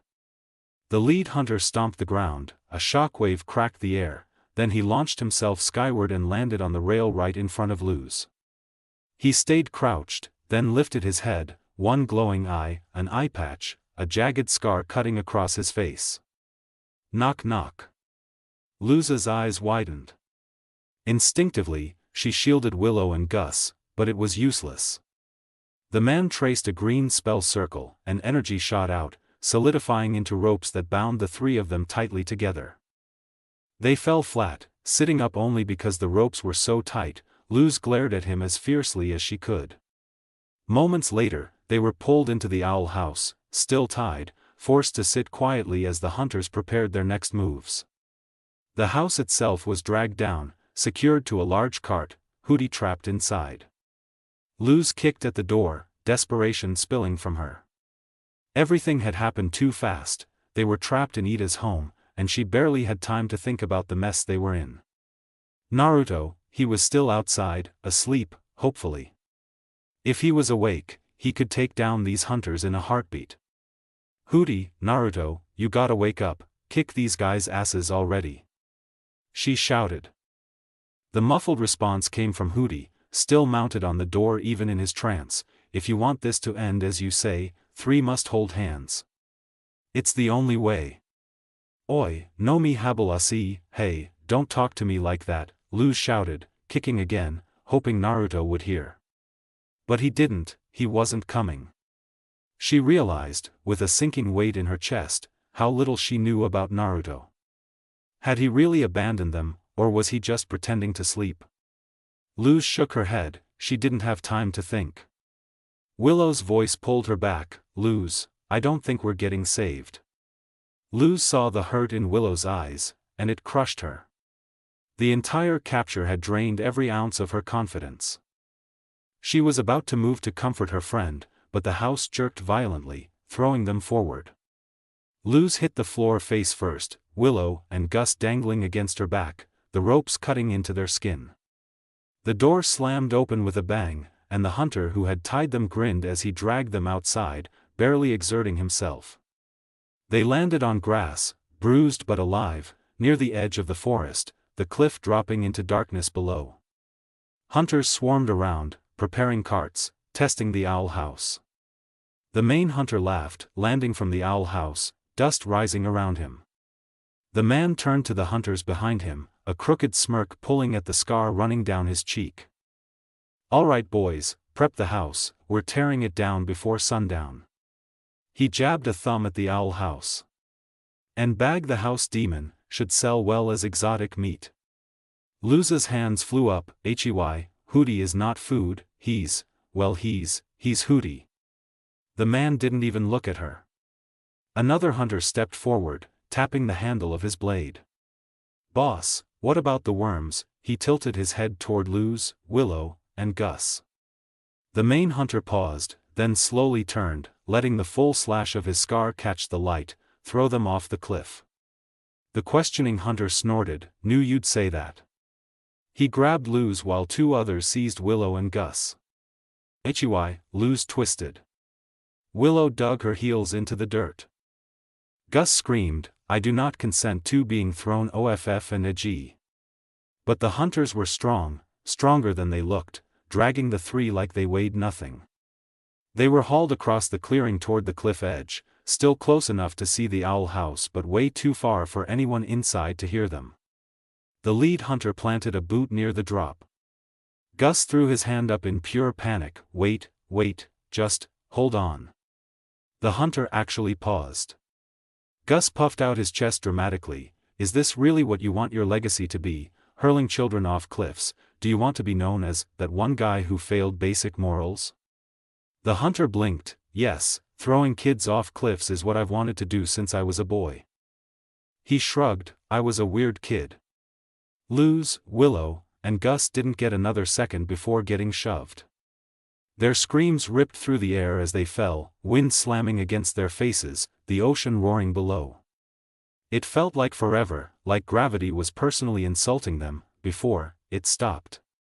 A thick branch caught their bindings, yanking them to a brutal, breath-stealing halt. They dangled above the violent ocean, waves smashing against jagged rocks with almost obnoxious enthusiasm, like the sea was excited to kill them. "Oh Titan," Gus gasped, kicking wildly. "We're gonna die, and I had so many cool things left to do." Luz's breath hitched, Hootie was in danger, they were probably going to die. And if they didn't, Ito was absolutely going to yell until their ears fell off. But worst of all, Naruto, she whispered. He wasn't here, he hadn't come, he hadn't helped. The hurt hit first, sharp and unexpected, then anger, twisting tight in her chest, then guilt. Had she pushed him away, had what she said earlier actually made him stop trying, had she messed up that badly? Silence stretched too long. Finally, Willow breathed out, "If we're really gonna die here, should say sorry. This was my idea, Naruto was right, we should have stayed put until the conjuring finished." Luz snapped her head toward her, "No Willow, it wasn't just you, we all wanted the joyride. And I'm the one who yelled at Naruto. I didn't listen, I didn't even try." She winced. "If anyone messed up, it's me." She searched Willow's face, "But I got to say, what happened to your confidence? You knew everything about the conjuring, you were beaming just an hour ago." Gus flailed his bound feet, "Hello, life-threatening situation, priorities?" Ignored. Willow inhaled shakily, "My confidence was real. But underneath, I just wanted to prove to Amity that I'm a powerful witch."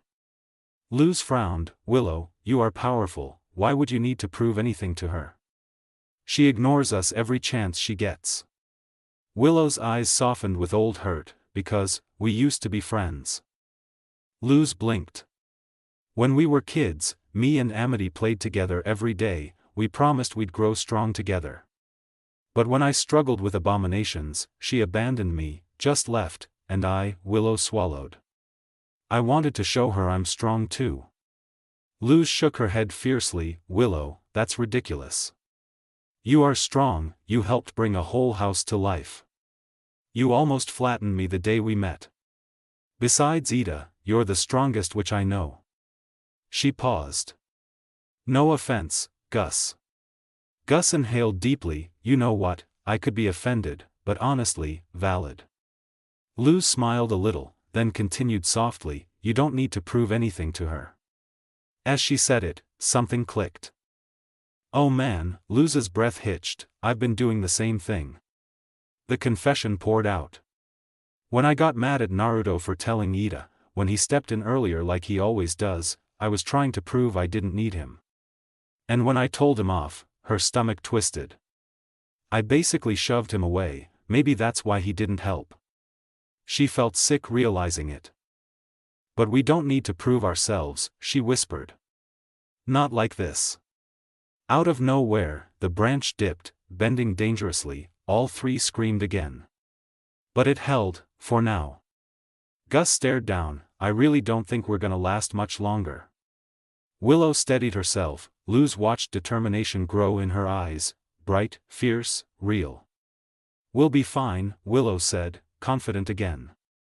She twisted her wrist, slipping it free from the bindings with a grunt. I just need to touch the branch. She stretched toward the wood, carefully, slowly, but fast enough not to waste time. The branch creaked louder, wind whipped their hair, Luz held her breath. Willow's fingers trembled inches away. Then, she grabbed it. Cutting back to the cliffside, the hunters were still tugging on Hootie's stretched-out face. Grunts, yelps, and one guy screaming "Why is it stretching?" echoed through the trees. Up on the owl house rooftop, Naruto, in fox form, blinked awake from his first nap that night. He yawned, shook his fur out, and stared down at the ridiculous scene. Below, the hunter who shoved the kids earlier puffed himself up. Yeah, they tried to fight back. Nearly got me, but you know, I handled it. The lead hunter finally turned his head fully toward him. You handled children, he said flatly. They're teenagers with half-finished training, don't embarrass yourself. He waved a hand dismissively. Don't act like you survived a war, you shoved them off a cliff. The man's mouth snapped shut instantly. Then a massive shadow spread over them. Willow, Luz, and Gus hovered above on a spiraling mass of vines and thorns, held up by a giant leaf like a floating throne. Green light circled their feet as the ground below them roared to life. Willow's eyes glowed bright, pulsing green. Yeah, she said, voice steady. We're kids, doesn't mean we aren't powerful witches. Luz grinned, Gus cupped his hands around his mouth. Fear us, adults, fear us. Willow slammed her hands forward. Dozens of giant plant tendrils erupted from the earth, whipping toward the hunters. The hunters fought back, but barely. One swung a staff, only for vines to wrap his legs and yank him into a bush. Another launched a magical net that Willow's vines immediately used to burrito wrap him. A third fired off a scattershot spell, only for the vines to part politely, then body slam him. Gus leaned over to Luz. I feel like the vines are being a little rough with them. They deserve it, Luz shot back. Meanwhile, the lead hunter's patience finally snapped.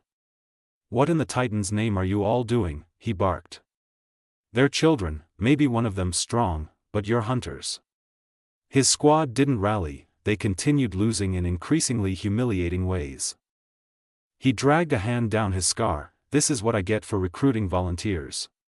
He summoned a glowing spell circle beneath his boots. Green lightning exploded outward. Tendrils were blasted back, giving his team room to breathe. A second, larger spell circle formed above him, lightning condensed into a storming mass. He hurled it straight at Willow's forest of magic. The impact sent Luz, Willow, and Gus crashing to the ground. They groaned, stunned, and then the lead hunter was already looming over them, fist raised, lightning swirling. Until an orange tail grabbed his arm mid-strike and yanked him into the air. The kids looked up.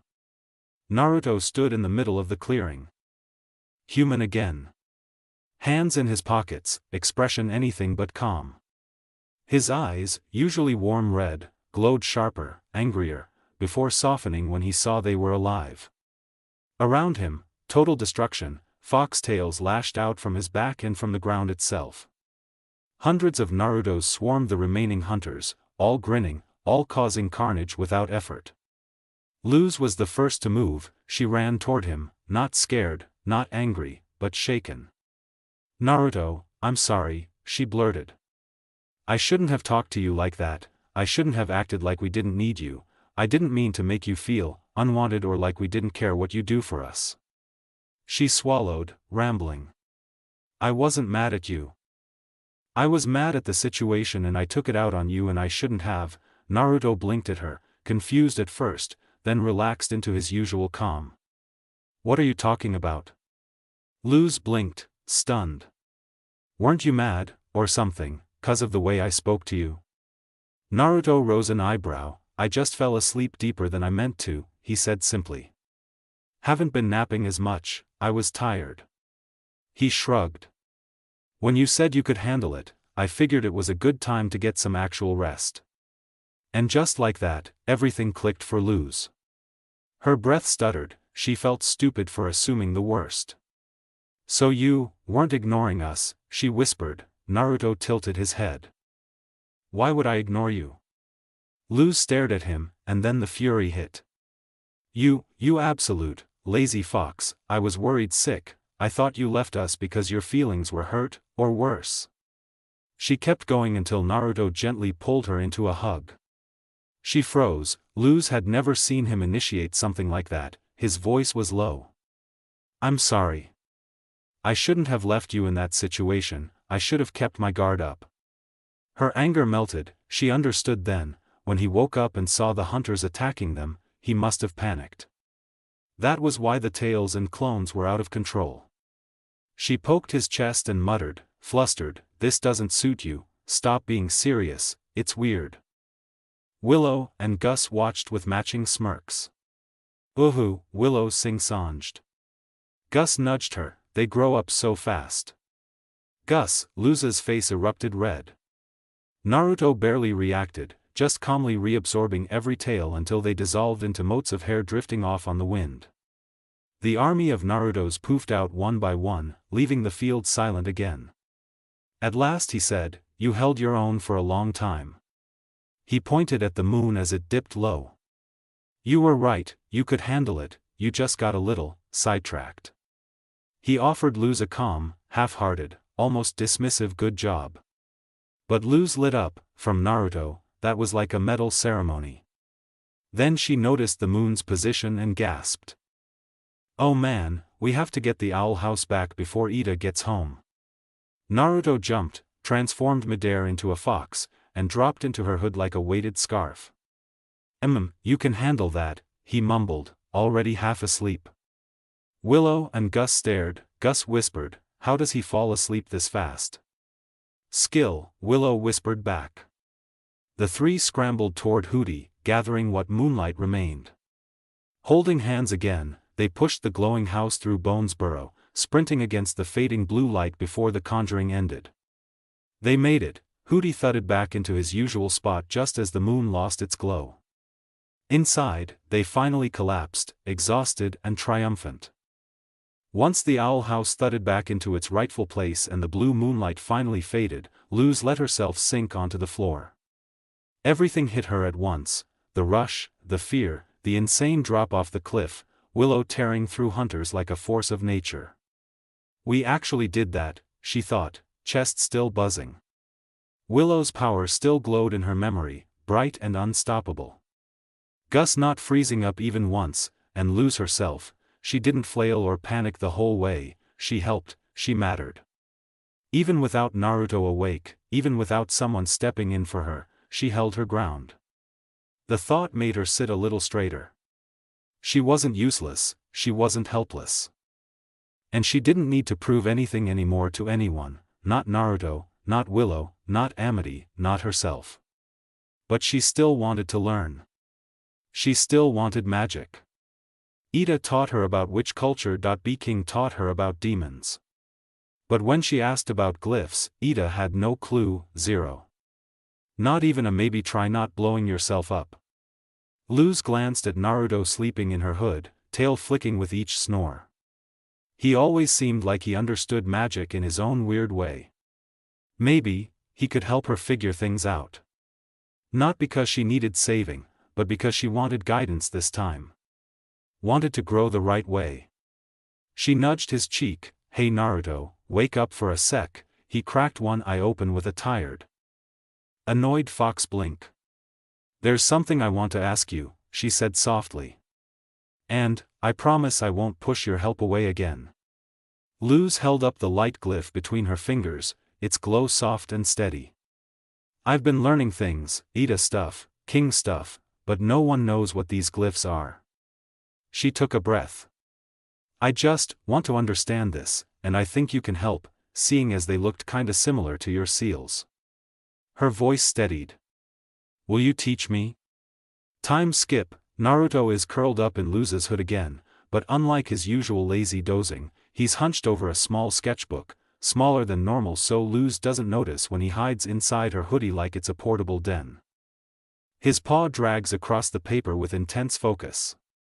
The sketch is a circle, but not a simple one, each curve made of intertwined sealing kanji, layered and elegant, the kind Jiraiya once drilled into him back before he escaped Konoha. Naruto pauses, shifting one arm into a human limb just long enough to look at the seal etched onto his skin, the one that allowed him to use his strange hybrid magic in the first place. Upgrading this was going to be a pain. He knew how to do it, that wasn't the problem. The problem was the amount of steps, the planning, the clones, the effort. Determination sucks sometimes. Still, if he wanted to remove the old limiters, sharpen his control, and stop being almost outpaced by a little abomination prodigy, this was the price. He flips the page and draws fast. Pages fill with arrays most shinobi never see in their whole lives, each kanji flowing into the next like a living language.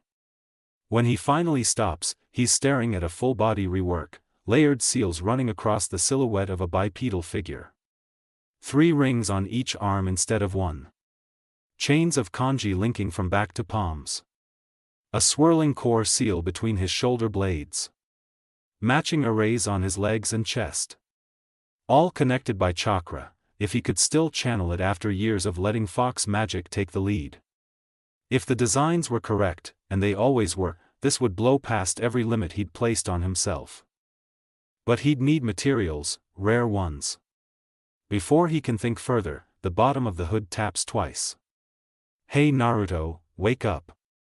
Naruto growls, tiny, muffled, offended, but drags himself out into daylight, leaving the sketchbook behind.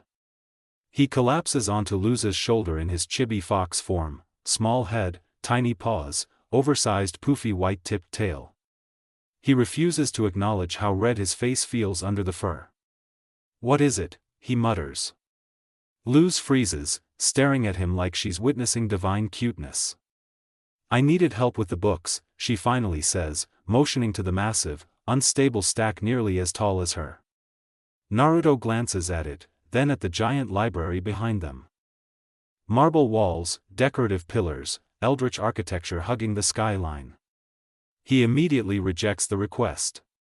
Nope, that's Ida's job, or your job because Ida dumped it on you. I only tagged along, doesn't mean I'm doing chores. You may be cute, Luz grunts as the books wobble, but you're a lazy little fox, and they're falling. Naruto's tail shoots out like a whip, growing large enough to catch the entire stack before it can collapse. It drops them neatly back into Luz's arms. He huffs, let's just get inside. The library is enormous, rows upon rows of towering shelves, floating platforms, whispering books, ancient tomes humming like they're alive. Naruto wrinkles his nose. He hates how libraries made him feel small. They don't make it 5 seconds before one of Luz's overdue books slipped out the stack with a green glow. It flew toward the check-in circle, literally. A red energy circle that floated in the air, to check all the books that came in. And when the book passed through the ring, it beeped, before giving an audible shout of late. One by one, every book followed. By the time Luz stumbled to the desk, all her returns had been absorbed by the circle except one, halted midair by a firm hand.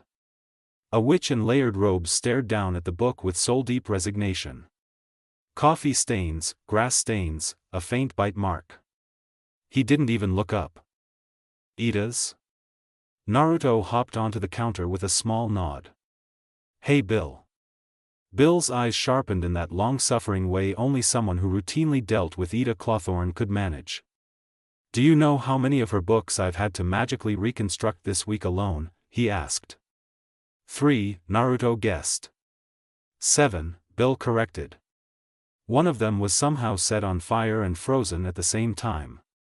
Luz winced. She's creative. She's a menace, Bill sighed, then glanced at Naruto. But she does send you to smooth things over, so I'll extend her tab. Again, not for her, for you. Naruto shrugged. I'll take what I can get. Bill handed Luz a tiny parchment slip, your receipt. Also, be out before lunch. Wailing Star tonight. We're closing early, things get messy. Luz didn't even get a chance to ask about it, before Naruto hopped back to her shoulder and flicked his tail. You heard the man. Once they walked deeper inside, Luz finally blurted, I didn't know you were a library person. Naruto scoffed, I'm not, but sometimes I need them. When Ida isn't sending me on some stupid errand or I'm not guarding the house, I come here. Luz squints at him, so why are you here today? Ida didn't give you a secret mission. Nah, this one's for me, he says, then adds, softer, and a little for you. Luz blinked, for me? Naruto hesitated, then explained. Ever since my fight with Amity, something clicked. She pushed me, she was a challenge. Not life or death like most of my challenges, a real challenger. Haven't had a real magical challenge in years. It made me want to sharpen myself a bit. Luz tilts her head. But aren't you, like, the strongest demon in the Isles? I never said that, that's Ida's strongest witch thing. He shrugs. I'm just a very strong nine-tailed fox, but Amity, she's different. Luz tries not to react, tries very hard. But she couldn't help but raise an annoyed brow. So, you respect her? Yeah, her precision, her control, she made me think during a fight, it's annoying. His tail twitched, but kind of exciting. She clears her throat, okay, but what does that have to do with the library? Naruto pulls out the sketchbook, Luz instantly groans. You really need to stop stuffing things in there, my hood already smells like you. He ignores her, I want to remake my seals, the whole system. I can get stronger, change how I use magic. But I need certain materials, so I'm checking references, no more relying on half-broken seals I made when I was 10. Naruto flipped open his sketchbook to the intricate body seal diagram. Luz's jaw dropped, this looks like if geometry did push-ups. Exactly. He closed the notebook. Then, pointedly, and this place might help you too, with glyphs. Luz's eyes widen. Sure, knowing you can make variations of the glyph by slightly changing how you draw them like we learned yesterday is fine, but we barely know anything else. Even if it's only been a few days since you've asked me to help, this is the place to be to figure glyphs out. Luz's expression softens, you really thought about this more than I did. Yeah, he mutters. You asked me to help, so I did. She gently scratches under his chin, thanks, buddy. Naruto shoves her hand away with a paw, weird. A few moments later, they were already scouring the shelves, pulling down books for Naruto's seals while Luz practically vibrated with excitement. She kept rambling about how the Demon Realm's library had all the best parts of a human one and even more. Whatever that meant. By the time Naruto's stack of books was as tall as his fox form, they finally took a break. They hadn't found anything on glyphs, not even a footnote, so that part of the mission was a bust. The two settled at a desk, Naruto curled up beside his leaning tower of books, tail wrapped over his head as he half slept. Luz sat across from him with a crystal ball, Naruto had explained it was basically Demon Realm internet. Within seconds she was watching cat videos. Several quiet minutes passed before Luz stole a glance at him. His ears flicked, barely, but enough to give him away. She poked him. One eye slid open. She poked him again. "What?" he muttered. "Can I ask you something?" "You just did," he mumbled, eyes already closing. "Naruto, be serious." That got one ear to lift. Slowly, reluctantly, he shifted his head, giving her a small, tired but attentive look. The realization hit him, she had never really asked him to be serious before, that alone made him straighten a little. "All right," he said quietly, "I'm listening." Luz took a breath. "I don't know much about you," she admitted. "I know you weren't always a demon fox, and you aren't from here, but aside from that, and a few other things, I don't really know where you came from."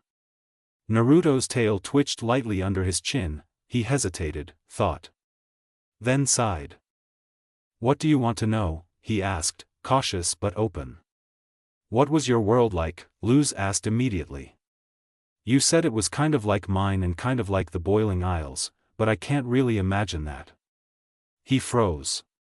Not visibly, but something inside him pulled taut.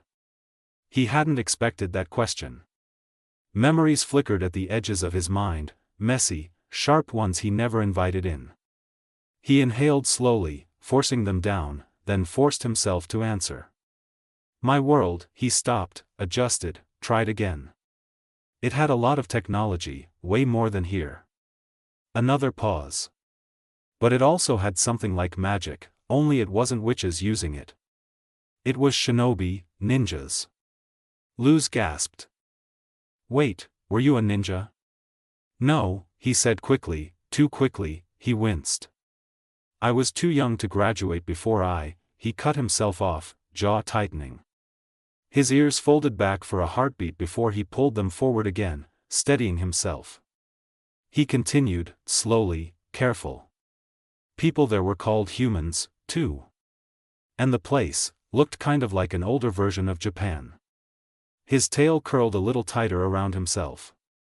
"At least last I saw it, that's why I said it felt like a mix of your world and the Isles." He hesitated, this pause was heavier. "But, I don't," his voice thinned. "Really like talking about it, my old home. Thinking about it brings up stuff I still haven't dealt with." Luz's face softened instantly. "Oh, Naruto, I didn't mean," he lifted his tail slightly, cutting her off gently, not sharply.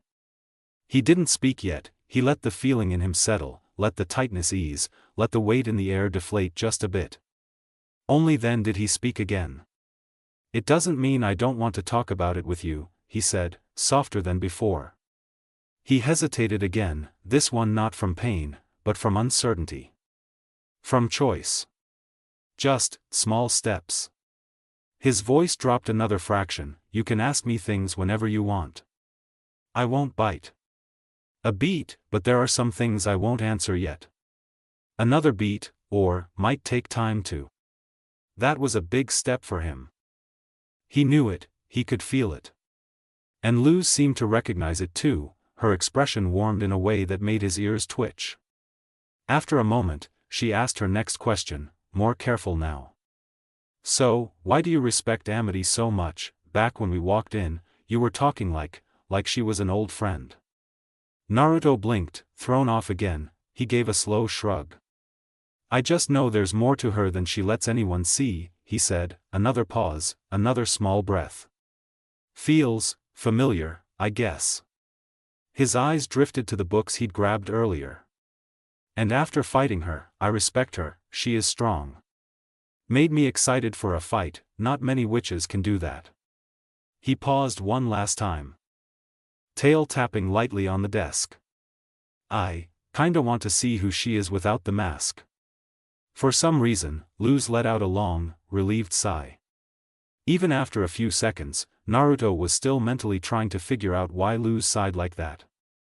Relief, why relief? He didn't get long to dwell on it. A sharp voice cut through the quiet stacks. "What do you think you're doing?" Both he and Luz froze, then, Without speaking, they drifted toward the sound, Naruto hopping onto her shoulder like it was second nature. Around the corner, soft giggles echoed, the two crept closer, and stopped dead.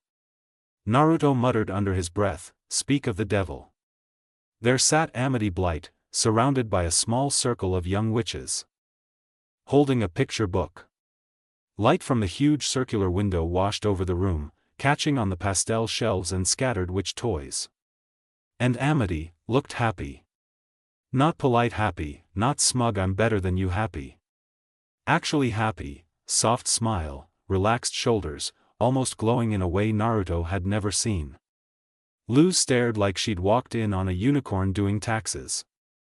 Naruto, meanwhile, felt something click in his mind. This is her without the mask. Not the prodigy, not the Blight kid, just Amity. He felt something tug in his chest. Nope, not going there. Luz ducked behind a shelf, gesturing frantically. Naruto joined her, crouching low. "We're your friends and we want to help." Amity read with gentle emphasis. "I've never had real friends before," Otobin said. Luz whispered sharply, "This doesn't make any sense." Amity, reading to kids? Naruto raised a brow, "What's so hard to believe?" Luz looked at him like he made no sense. "Naruto, this is Amity. The same Amity who would have let me get dissected? The same Amity who acts like feelings are illegal? Her reading to kids is like you passing up food or a nap." Naruto gave a slow shrug, glancing at Amity again. "I did just say there was more to her." Luz paused, visibly processing that. A tiny O flickered across her face before she looked back to Amity again. They continued watching until Amity closed the book to applause. "She seems so nice," Luz whispered, genuinely surprised. Naruto didn't bother hiding his smirk. Children began leaving, thanking Miss Amity, one even hugging her leg with a gurgly, fanged voice. Amity softened completely at that, smiling warmly. Naruto caught himself watching that smile, for too long. Then Amity looked toward them. A blink, a double take, and just like that, the mask slammed back on. "Oh, it's you too." Naruto hopped up onto a short shelf as Luz rose beside him. Hey Amity," Luz gave a small, awkward wave. Amity's gaze shifted to her, then to Naruto, then back. "What are you doing here, human?" Luz bristled slightly but kept her tone polite. "Just, exploring. Didn't expect to see you here, though. Reading to kids and all, it's kind of cool." That clearly hit something. Amity's eyes narrowed. "It's extra credit," she said sharply. "And spying on me is a new low." "Spying," Luz sputtered. "We just walked in." Amity ignored that, her glare flicked to Naruto. "And you, keep your pet under control. I may respect you after our duel, but that doesn't change the fact that she is not a witch." Naruto's ears flattened slightly, unimpressed. "Luz, though," she stepped forward. "Okay, what is your problem?" Luz snapped. "I'm trying to be nice. I literally complimented you like 5 seconds ago. Can't witches just be nice to each other?" Amity stiffened, something like offense and panic flashing across her face before she buried it. "My problem is that ever since you showed up at Hexside, my status has been dropping. Some human shows up, pretends to be an abomination, gets a demon to fight for her. That wasn't my fault," Luz interjected. "And you act like you belong here," Amity finished coldly. "But you don't know magic, you don't understand it, you're just a human." Luz froze, the words hit her like a slap. Naruto eyed her carefully, ready to intervene, but Luz beat him to it. She stepped forward again, fire lighting behind her eyes. "Oh, I get it now," she said. "Miss Prodigy is scared." Amity's whole body tensed. "Be scared," she echoed flatly. "Yeah, scared because the moment someone doesn't fit into your perfect little magic world boxes, you don't know what to do. So you act like a jerk and call it status." Naruto let out a tiny snort laugh he tried, and failed, to hide. Luz kept going. "You say I don't belong here, fine, maybe I don't. But at least I'm not the one hiding behind a title because the real me is afraid to come out and play. Amity's mask cracked, a tiny, stunned flicker before she walled up again. Luz shook her head, turning away. Enjoy your extra credit. With that, she stormed off past the shelves, shoulders tight. Naruto watched her go. Then shot Amity a look that was half amused, half exasperated, before laughing his ass off.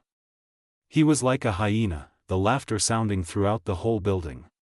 Naruto's chuckles slowly faded, replaced by a slow, thoughtful grin. He tried, truly tried, to feel bad about laughing. He failed. I should probably go after Luz, yeah, probably. But Amity's face, that mixture of outrage, confusion, horror, ego cracking like cheap glass? Too priceless. He looked up just in time for Amity's icy glare to pin him. What? She snapped, are you laughing at? Naruto perked up, ears twitching once before he straightened. Welp, guess it's my turn. He hated getting personal. Hated poking at people's walls because it reminded him too much of when people poked at his. But Amity, with that suffocating mask she wore? He'd at least give her something to chew on. Before she could fire off anything else, he hopped off the shelf, turning into his human form mid-air.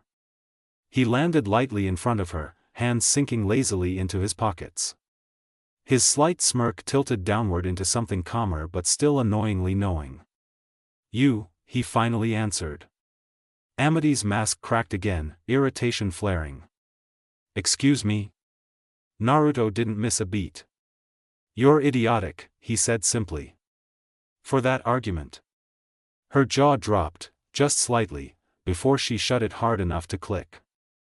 You may be a prodigy, Naruto continued, voice slow, almost bored, but wow, you're slow today.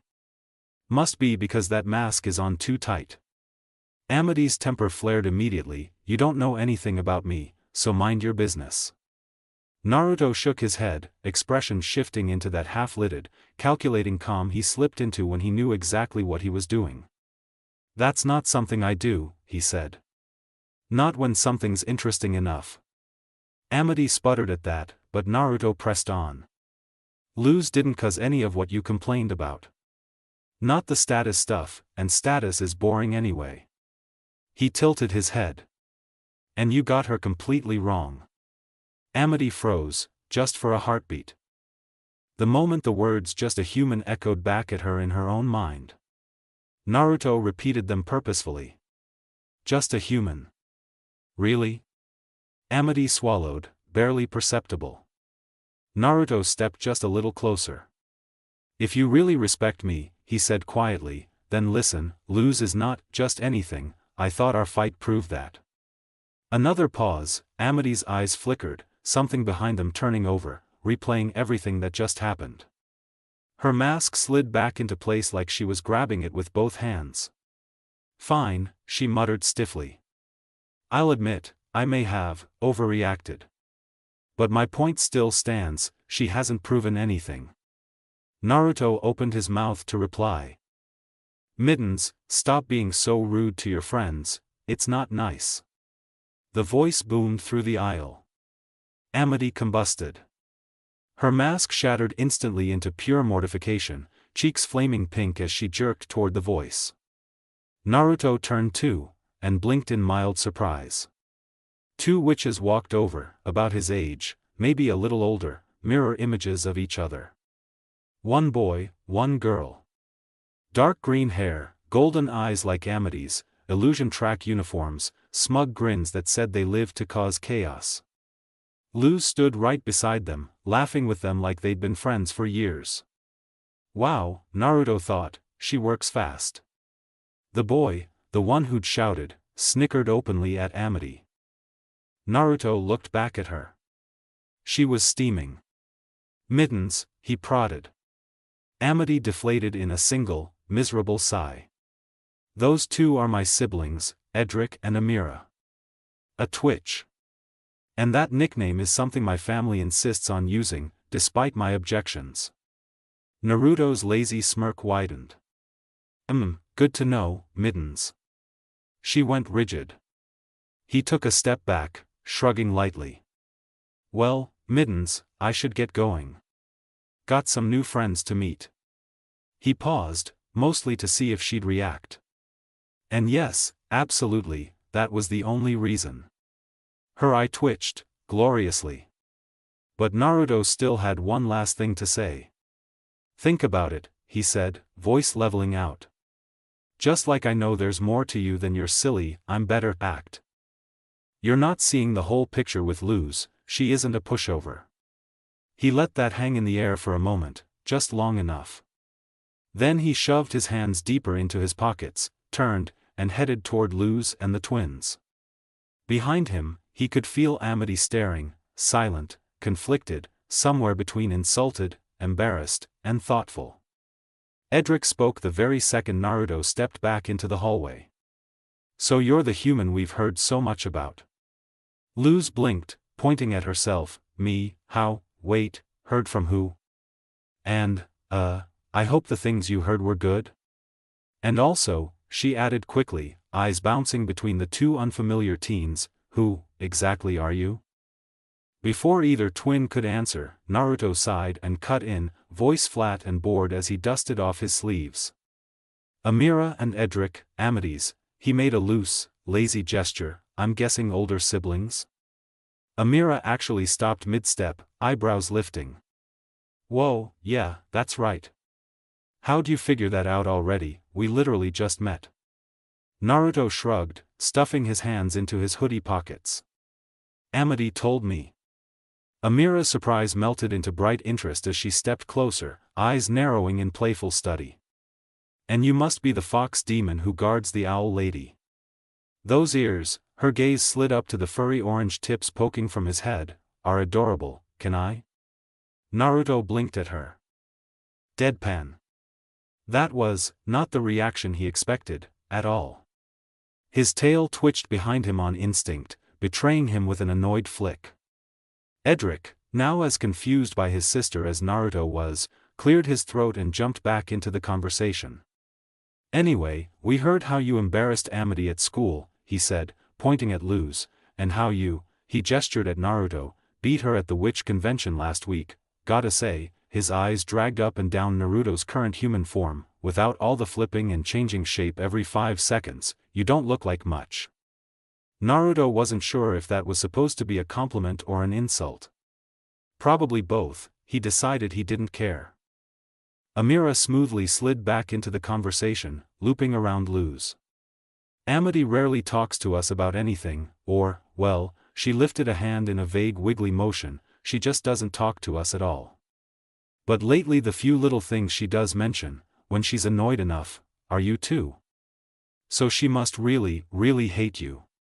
Luz actually scoffed, arms crossing fast and tight, honestly, I don't care what she thinks.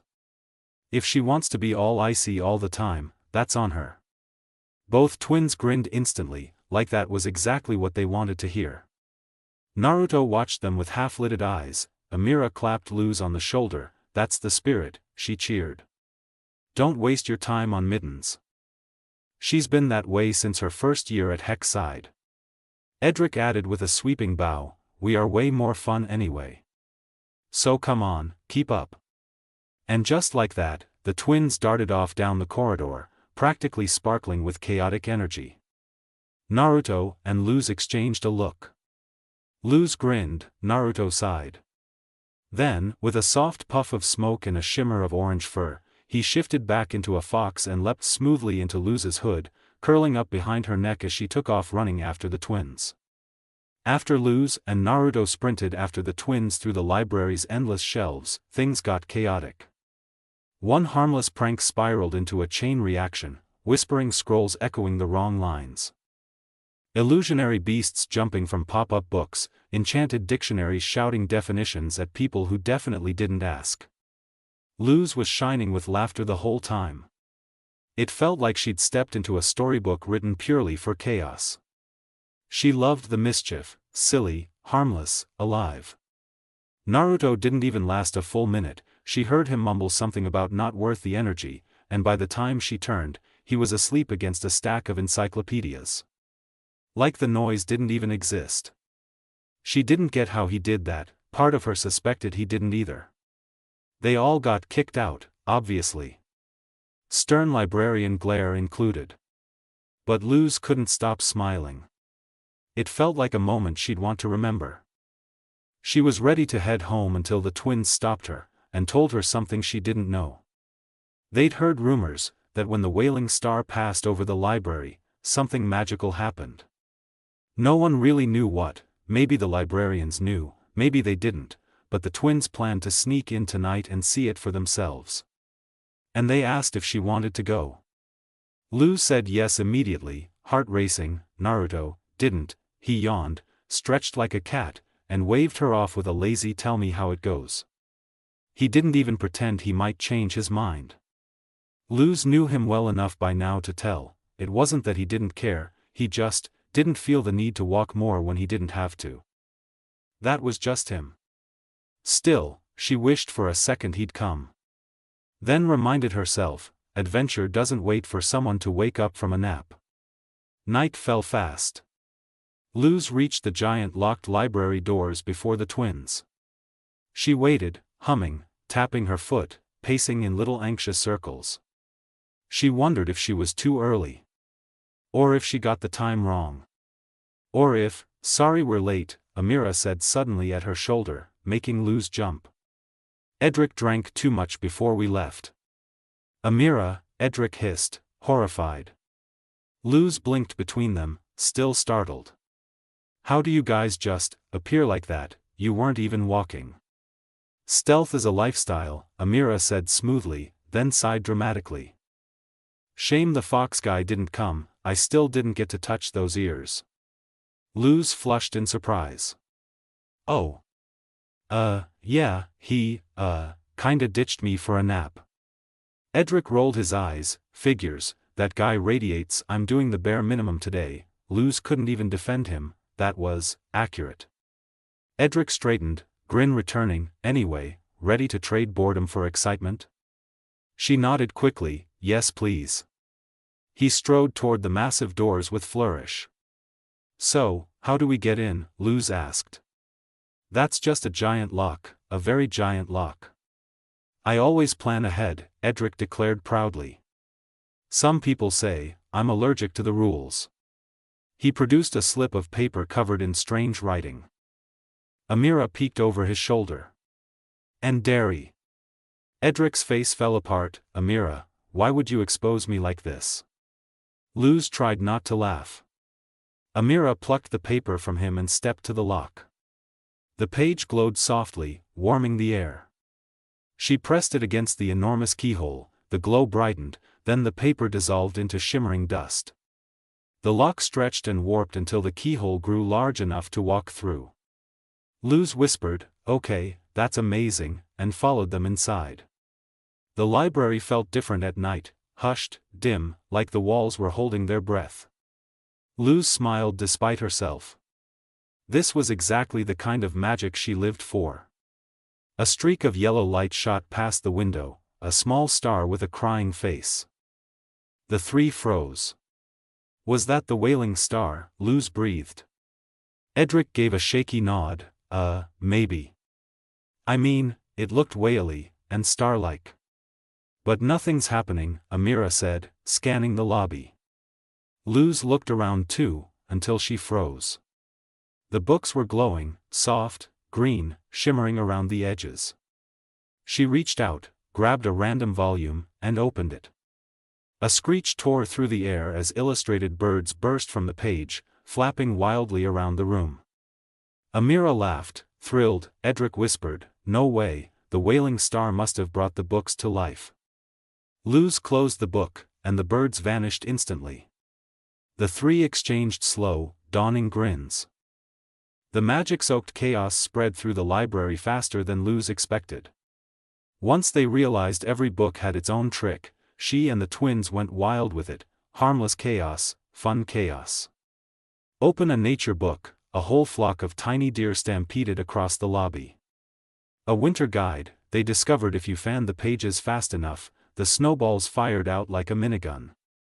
Luz shrieked with laughter when Edric peppered Amira with a storm of snow, only for her to retaliate by opening a scuba diving guide and releasing a spray of neon jellyfish into his face. They even tried a fashion book at one point. A whirl of pages later, all three were wearing outfits that looked like they belonged on some magical teen drama: sparkly cloaks, dramatic collars, boots that jingled when they walked. Luz twirled once, loving every second of it. They darted from section to section, full of breathless wonder, every book a new door. Eventually, Edric and Amira sprinted past the dimly lit children's area, giggling as they chased a swarm of enchanted paper butterflies. Luz ducked behind a shelf, catching her breath, and that was when she noticed a soft glow on the reading table. Otobin the bookmaker, the same picture book Amity had read to the children. Drawn in by the glow, Luz picked it up. The moment it opened, Otobin rose from the pages, a pink, cartoonish rabbit man in patched shorts, humming as he threaded a needle. He looked up at her with big, hopeful eyes. "Are you my friend?" Luz froze, her fingers tightened on the book, friend. The word hit harder than it should have, because for just a second, all she could think of was Amity, cold, irritated, stiff, except when she was reading to kids. Except when she softened without noticing. Except when Naruto said there was more to her, something underneath. He saw something real in her, and, maybe I do too, was Amity like this book character, someone who hid behind routine and strict rules because she didn't know how to reach out, someone who wanted connection but didn't know how to ask? Luz stood there too long, lost in her thoughts. Luz. She jolted so hard she nearly dropped Otobin. At the doorway stood the twins, Edric with an eager wave, Amira with a knowing little smirk. "Look what we found," Amira said, opening a book titled Quacks Eat Snacks. A duck slid out of the pages as if swimming across water that wasn't there, its body rippling like a pond. It quacked cheerfully, circling their feet. Luz let out a delighted, "Ah," which ended the moment it got weird. Edric grabbed a pencil from his pocket. "Watch this." He doodled something on the open page. Luz couldn't see what, and the duck spasmed. "Oh no," Luz whispered. The twitching grew violent, then, with a disgusting schlorp, a pair of long humanoid legs burst out from its body, lifting it high above them. It wobbled on its new limbs, flapping its wings in existential terror. Amira clasped her hands, delighted, now he's extra cute. She shut the book, the creature vanished. Edric snorted with laughter. Luz shuddered, that was definitely something. Amira turned her attention back to Luz. "Now it's your turn." "My turn to what?" Luz backed away. "Write in a book, no way. I'm pretty sure defacing books is where I draw the line."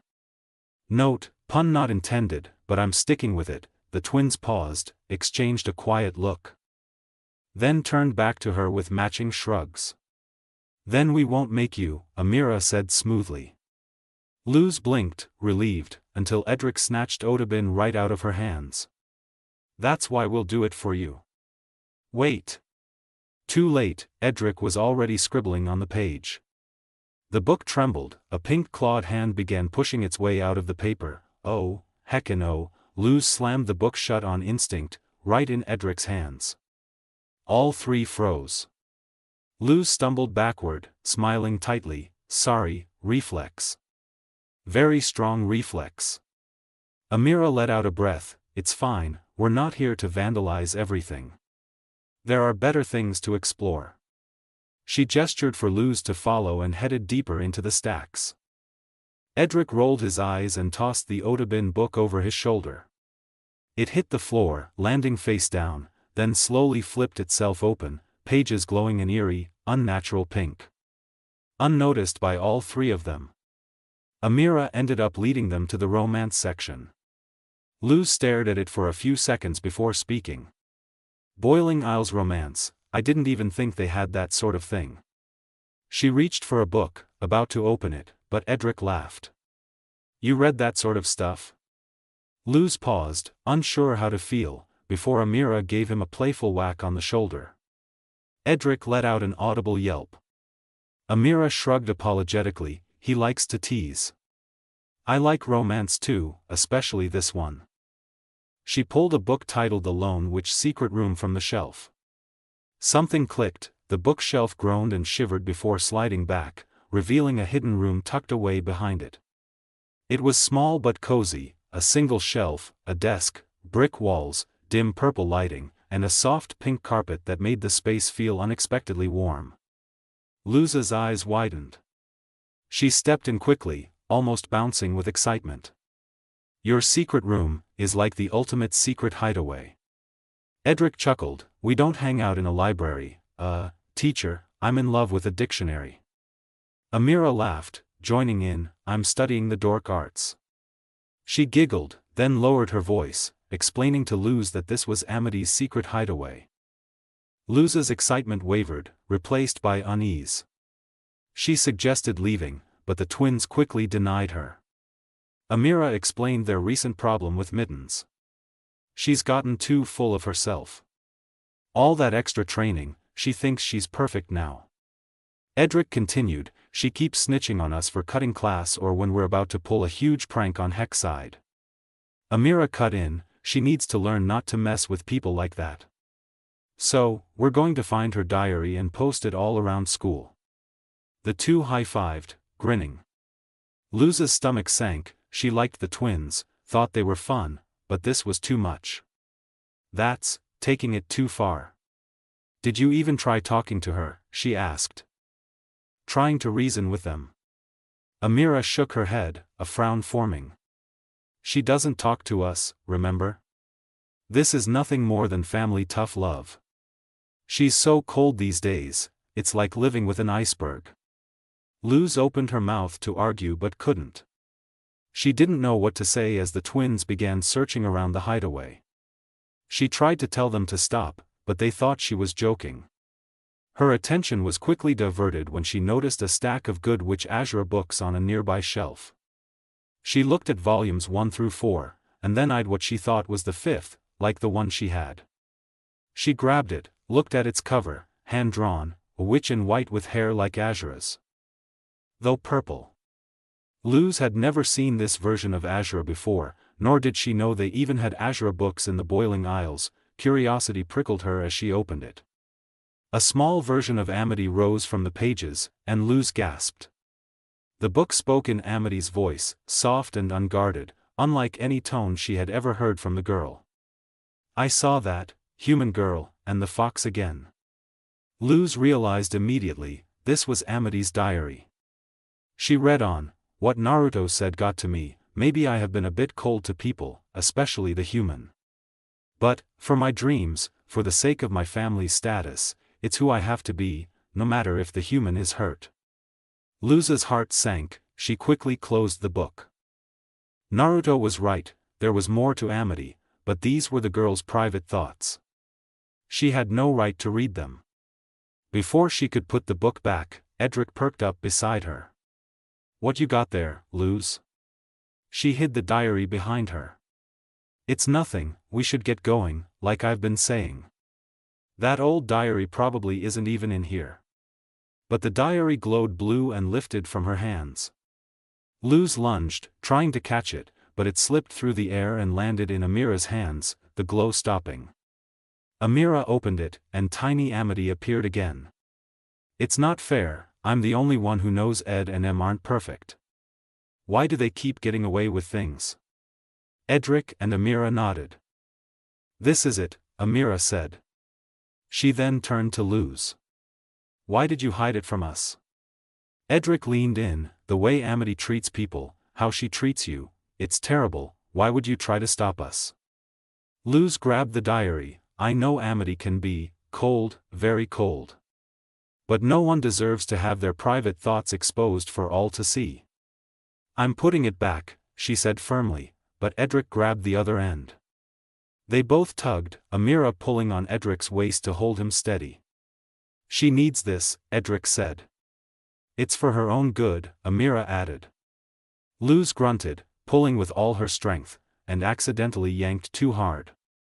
The diary slipped from their hands, pages scattering across the floor. The twins fell back, and Luz crouched, panic rising as she stared at the open pages. Each page spawned a different Amity, a fragment of her thoughts that should never have been heard aloud. Luz scrambled to gather them. I wish I had somewhere to go. Why does the human keep popping up everywhere I go? I had that weird dream about the fox boy again, it's starting to get on my nerves. Sorry I haven't written for a while. Wait, why am I apologizing? Pages repeated endlessly as Luz hurried to collect them. She grabbed the final one near the doorway, then froze. She saw shoes, slowly looking up, she found Amity herself, furious. Really? Luz tried to explain, it's not what it looks like. Edric and Amira giggled behind her. Amity glared at them, you two are the worst. She snatched the diary from Luz, hurt in her voice. And you, I've been trying to figure out what Naruto sees in you. He said that I didn't see all of you, but whatever it is, I think he's wrong. Before Luz could respond, Amity stormed off. Luz stood frozen, processing the words. Edric and Amira laughed again. Mittens killed the fun, Amira said. Again, Edric added. Oh well, we're headed out to go goblin tipping, wanna come? Luz's anger flared, you're just gonna leave. Yeah, with you, Amira said, grabbing her wrist. Luz yanked her hand back, no, I'm not going with you guys, you really hurt her. You may be cool, but you shouldn't do that to your sister. I'm going after Mittens, I mean, Amity. And with that, Luz ran off, leaving the twins staring at the empty space where she had been. Edric's jaw hung slightly, Amira blinked, and for the first time, both looked a little lost. Amity finally stopped running when her legs gave out near a tall bookshelf. She leaned against it, breath sharp, face tight. Her mind wouldn't slow down. It kept looping everything that had just happened until it all tangled into a mess she couldn't untie. She'd come here because she saw the look on her siblings' faces before they left the house, that glint that always meant trouble. But this had gone somewhere she never expected. But what bothered her most wasn't even the diary. It was why she reacted that way to the human. Sure, the girl had her diary in her hands, but, no. This was more than that, and Naruto, that lazy, annoyingly perceptive fox, clearly had been wrong about her. No amount of newfound respect from their duel could change that. Then why did her stomach twist when she thought about Luz seeing her lose control like that? Seeing the version of herself she'd carefully built, the cold, steady, unshakable Amity Blight, crack, splinter, show the weakness underneath she refused to acknowledge even to herself. She hated it, hated that someone saw her like that. Hated that it was the human of all people. She straightened just enough to breathe, footsteps. Luz rounded the corner, eyes wide and full of worry, and something in Amity practically growled. Her emotions were too raw, too sharp, too real to rebuild the mask now. Amity, wait, first you embarrass me, Amity snapped. Then you want to be my friend, I don't get you. Please, Luz said softly, just listen to me. Amity's jaw clenched. She could almost see the diary in the girl's hands again, could imagine the pages open, her thoughts exposed, all of it becoming some ridiculous, humiliating spectacle, just go away before things somehow get worse. Luz opened her mouth. About to say something. Though with a sharp boom, both girls froze. Heavy footsteps echoed through the hall, slow, dragging, wrong. Wood scraped under something sharp. A claw traced across book spines as whatever it was pulled itself into view. It stepped into the lantern light. A beast, tall, hulking, its pink skin stretched too tight, veins dark like ink. Long arms, claws black as pitch. A book thudded inside its chest, half merged with its flesh, pages fluttering like a trapped heartbeat. Amity stared, icy fear crawling up her spine. She forced a spell circle into her palm, nothing. The light flickered out the moment the creature's shadow hit her. What? She didn't finish. A claw closed around her waist and yanked her off the ground. Luz shouted her name as Amity choked out a pained grunt, vision blurring as the beast sprinted away with her in its grip.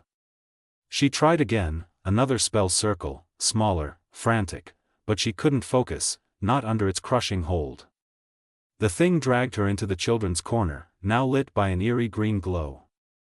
A massive book sat upright in the center of the room like some altar. Amity barely had time to gasp before the monster forced her against it, threading a needle and stabbing it into the page. String wrapped tight around her arm. A second later, her arm, flattened. Turned paper-thin, two-dimensional. Part of the book. A thick, cold dread settled in her chest. She couldn't escape, she could barely move.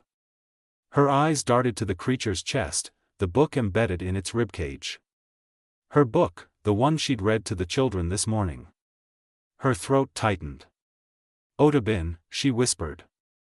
Is this what the Wailing Star did, are you? Her voice cracked as she stared at the twisted version of the gentle storybook character. This isn't you, what happened, who changed you? Otobin stared with hollow eyes, then stretched his mouth into a warped, toothy grin. Friends are what I've always sought, and now a friend my claws have caught. Her stomach dropped, nothing about this matched the story she grew up with. A rumbling shook the room, a purple cloud rushed in, swirling violently. Something landed inside it. A white witch's hat, a flowing purple and white gown, and an absolutely ridiculous pose. Amity blinked. Azura? The cloud faded. Close enough, Luz said, grinning like a complete dork. She flicked the drawn gown and held up Amity's diary like it was a magic tome. Hope it's drawn okay. What was this human doing? Before Amity could find her voice, Luz pointed at Otobin. Let her go. The monster didn't react, until it casually scribbled something into Amity's diary. It pulled a staff out of the illustration with a smug look. Oh, come on, Luz muttered, then charged with a full battle cry. She didn't even make it 10 feet. Otobin snatched the staff out of her hands, tossed it away like trash, and flicked the diary closed. Luz's drawn costume blinked out of existence. Okay, so that wasn't a great plan, Luz said, chuckling awkwardly as Otobin narrowed its eyes. But that's why you always have a backup. She hurled glowing paper at it, they flared in bright white light, blinding Otobin long enough for Luz to bolt out of the room. Amity stared, honestly stunned. Magic, real magic, cast by a human. Not only that, but used strategically, cleverly. Was Naruto right? Was there more to this human than she let herself see? Amity forced the thought away, she needed to escape. She needed a hand, mittens. Her head snapped toward the doorway. Edric and Amira stood below her, grinning up with warm, guilty smiles she wasn't used to seeing. What are you two doing? Get out of here, Otobin has gone crazy. We know, Amira said, already reaching for her bound arm. Luz told us. Amity blinked, what? Edric helped unravel the threads pinning her in place. Yeah, she asked us for help rescuing you, actually asked nicely and everything. Amira smirked. And she was the one who came up with distracting the monster so we could get you loose. Amity landed hard on the floor, breath shaken, but relief trickling in. They helped her steady herself while Edric scratched the back of his neck. And, sorry, he said. For the diary. And your hideout, we shouldn't have, but don't be too mad at Luz, Em added quickly. She was trying to stop us when you walked in.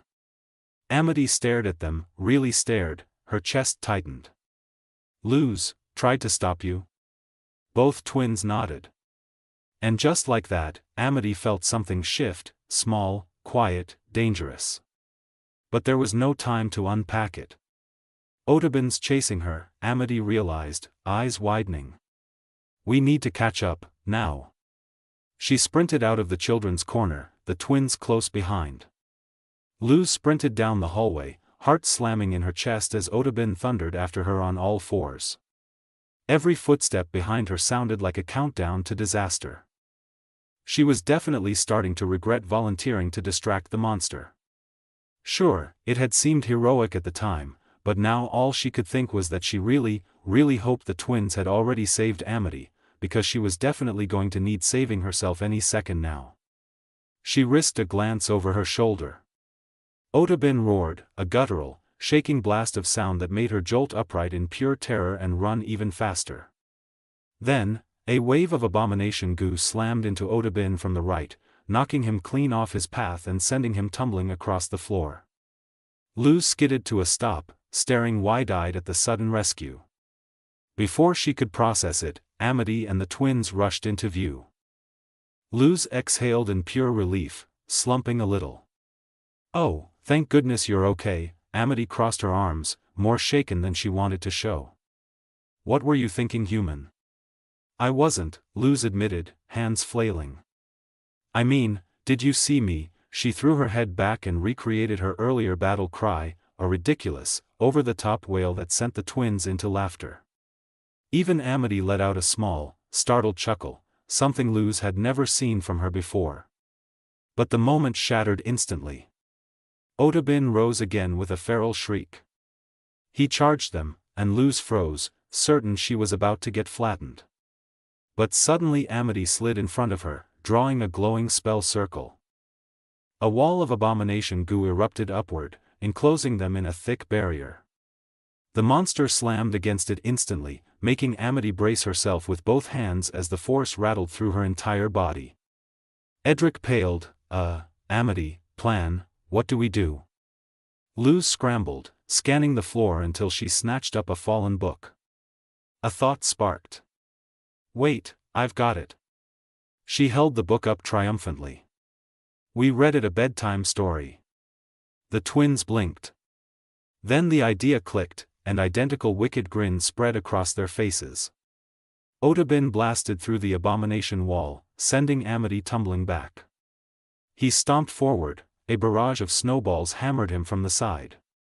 Amity stared in confusion as she turned and saw the twins furiously flipping through two books that summoned an endless snowball machine gun barrage. It didn't hurt Otobin, but it kept him sliding backward under the non-stop assault. Behind them, Luz cracked open a demon's book. A huge worm-like demon burst forward from the pages, lunging and slamming Otobin even further back as it coiled and snapped. Amity pushed herself up, breath catching.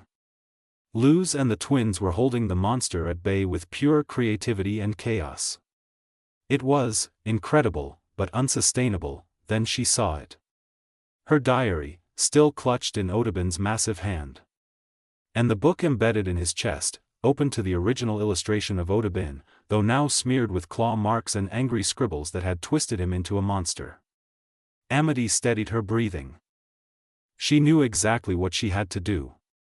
She sprinted forward, weaving between the worm demon strikes and the blizzard of snowballs. At the last second she slid under Otobin's legs, snatching her diary back without a single scratch. She flipped it open without hesitation. Otobin had been twisted by the story forced onto him, but she could fix it, she could erase the wrong that had been done. The wailing stone pulsed, light shimmered across the diary, and an eraser materialized in her hand. Amity smiled. "Guys, stop the fire, I need an opening." The twins hesitated, Luz winced, but they trusted her. They snapped their books shut, and the attacks vanished. Otobin turned toward Amity. Snarling, raising his claws, but she didn't stop. She ran straight at him, jumped, and with one clean swipe she erased the ink that had corrupted his picture.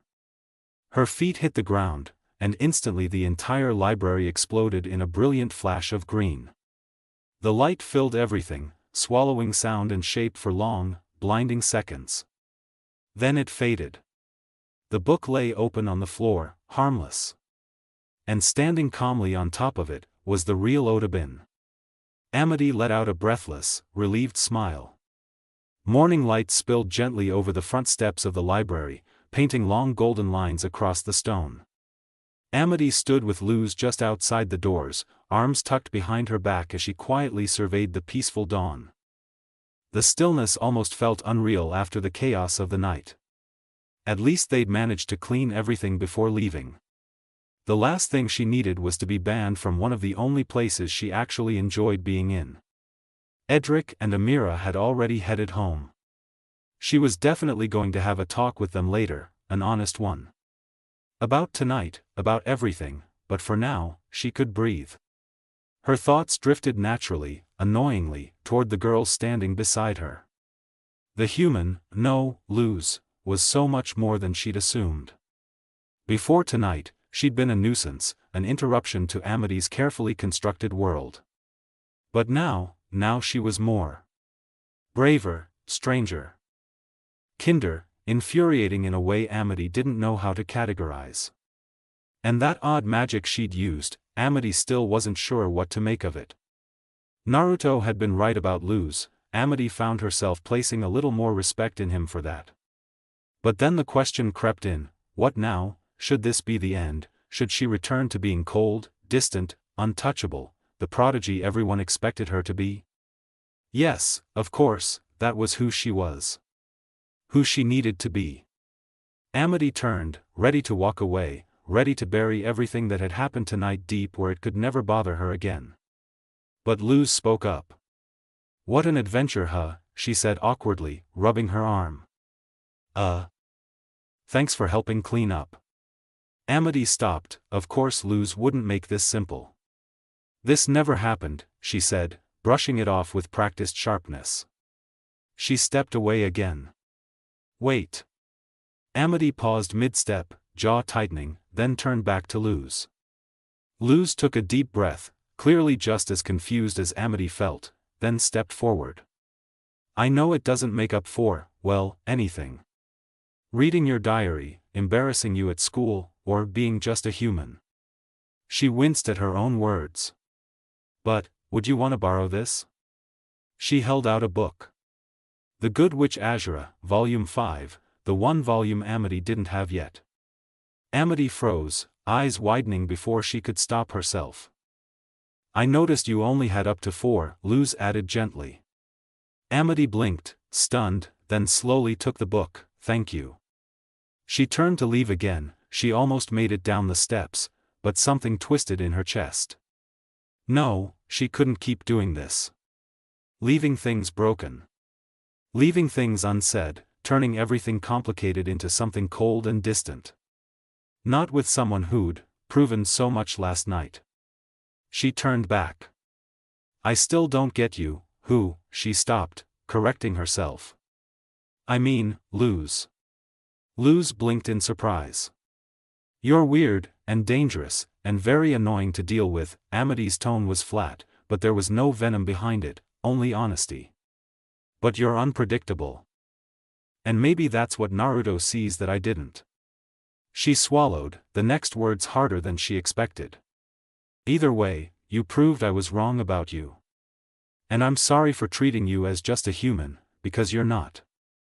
She turned sharply after that, forcing herself not to look back as she walked away. Left alone on the steps, Luz watched her go, clutching the Azura book lightly to her chest. Amity's words echoed in her mind, warm and heavy and confusing in all the best ways. There was more to her. More than people saw, more than she'd ever been told she could be. And maybe someone else was finally starting to see it too. A stray ray of sunlight stabbed straight into Naruto's eyes. He winced, scrunching them shut, trying to burrow back into sleep, trying desperately to escape the glare, only for his body to betray him and blink awake anyway. For a few seconds he just lay there, confused why he'd woken up at all, until the real weirdness hit him. He was in a bed. He stared at the mattress beneath him, unfamiliar and almost suspicious. Naruto rarely slept in anything structured, he usually curled up wherever he dropped. He never needed this kind of furniture.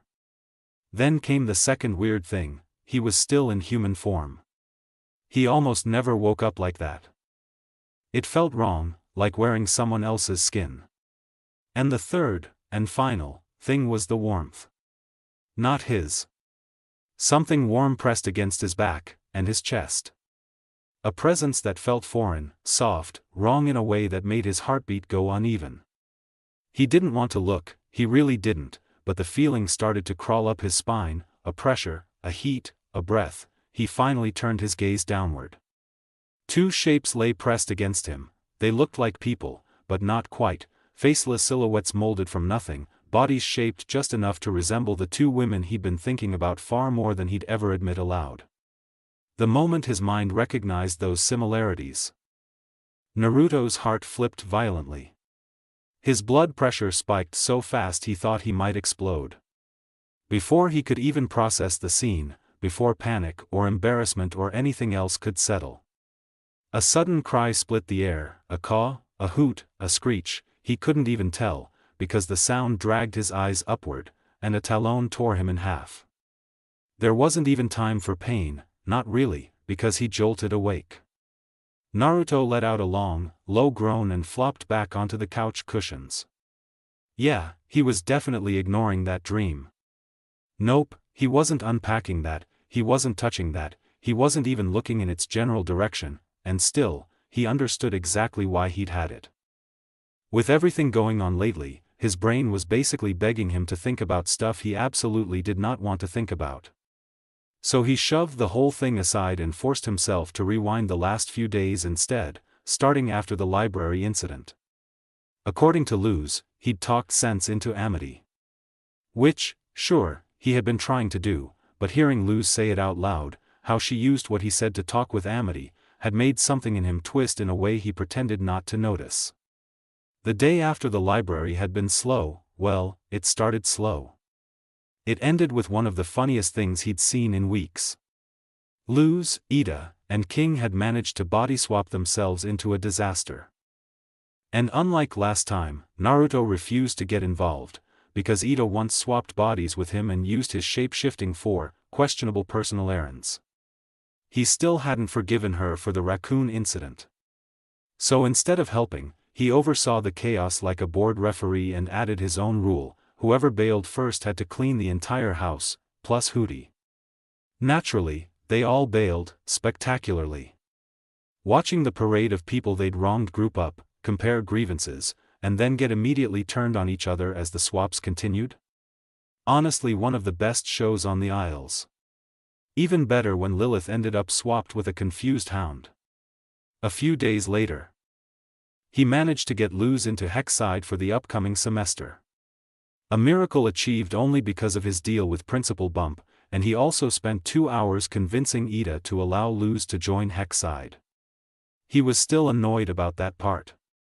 And then there'd been the little misadventure with Ida and Lilith, a scam artist, a cursed map, and some monster that thought it could digest 3 very bad meal choices, rookie mistake. 2 powerful witches and 1 demon fox, yeah, no, they ruined its whole afternoon. What stuck with Naruto wasn't the fight, though. It was Lilith, specifically, Lilith calling him nephew. He still wasn't sure how he felt about that. However, something else stuck with him, what he'd overheard from Lilith. She knew Ida's curse was getting worse, and Lilith had made a deal with the Emperor to fix it if she brought Ida in, to bow to his coven system, to how to him. Naruto told her straight, even if she beat Ida into the ground, Ida would never bow to the Emperor or his coven system. Lilith knew that, but she was still going to try. And that made Naruto think. At the convention, he'd felt the Emperor's influence, everywhere, even without the guy showing his face. Everyone talked like he ruled the Isles, but nobody actually knew anything about him. Not his face, not his motives, nothing. All Naruto knew was the same thing everyone else did: the Emperor ran everything. And somehow, that made him even more dangerous. But all of that, every scrap of the last week, only brought him back to the real problem: his new seal system. Naruto sighed and rubbed his temples. He'd already redesigned the thing 5 times. 5, in 1 week. He was pretty sure he'd fixed all the old mistakes, and the new design was solid, strong, cleaner than anything he'd made before. But he still needed the hair of the slither beast and the blood of a basilisk. Both mixed with the last of his normal ink, would replace the chakra ink he'd used up 7 years ago. The slither beast lived on the knee, a giant, territorial guardian who would not be thrilled about him taking so much as a single strand of hair. And he needed at least a pinch. Enough to grind down and mix right. The basilisk was worse, a magic-eating shapeshifter that treated spells like appetizers and witches like dessert. Rare, hard to find, always hostile. But its blood was the only thing that would give the ink the chakra conductivity he needed. Basically, his plan was a pipe dream. Any sane person would scrap it. But then there was that feeling in his chest, the one that had woken up in him during the duel with Amity. The one he didn't recognize but couldn't shake. A push, a drive, a need to get stronger, different from anything he'd felt before. It made it easy for him to decide he was doing this anyway. Start with the Slither Beast. At least he knew where it was. Decision made, Naruto's thoughts drifted, unwelcome, back to the dream. He shifted into human form without thinking, staring at his hands. The black nails, the faint fur on the back of his knuckles, both slowly disappearing, allowing the weight of his fox ears twitch atop his head. Then he touched his whisker marks, rubbing them as if they'd tell him something. But they didn't. It was the warmth, the memory of warmth, that lingered under his hoodie. Another new feeling, or feelings. Ones that had been creeping in ever since Luz showed up in his life. He didn't understand them. And worse, he wasn't sure he wanted to. Naruto, listen to this. Luz's voice pulled him out of his thoughts.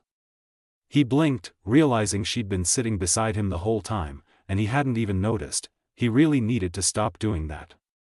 Luz held up a Hexside pamphlet with one hand while scratching King's head with the other. She was laser-focused on the paper but still absent-mindedly pampering the tiny demon. Hexside is one of the most prestigious magic schools around, she said once Naruto met her eyes. They teach spells, hexes, demonic literature, isn't that amazing? Naruto chuckled, sounds like a lot of work, honestly. He leaned back against the couch. Luz kept reading, taking her hand off King for half a second, instantly setting him off. What about this? She continued excitedly, but King shot up with an irritated glare. Hey, less reading, more scratching. Luz gave a sheepish smile. Sorry, King, but now that I'm gonna be a student at Hexside, I wanna learn everything about it. You get that, right?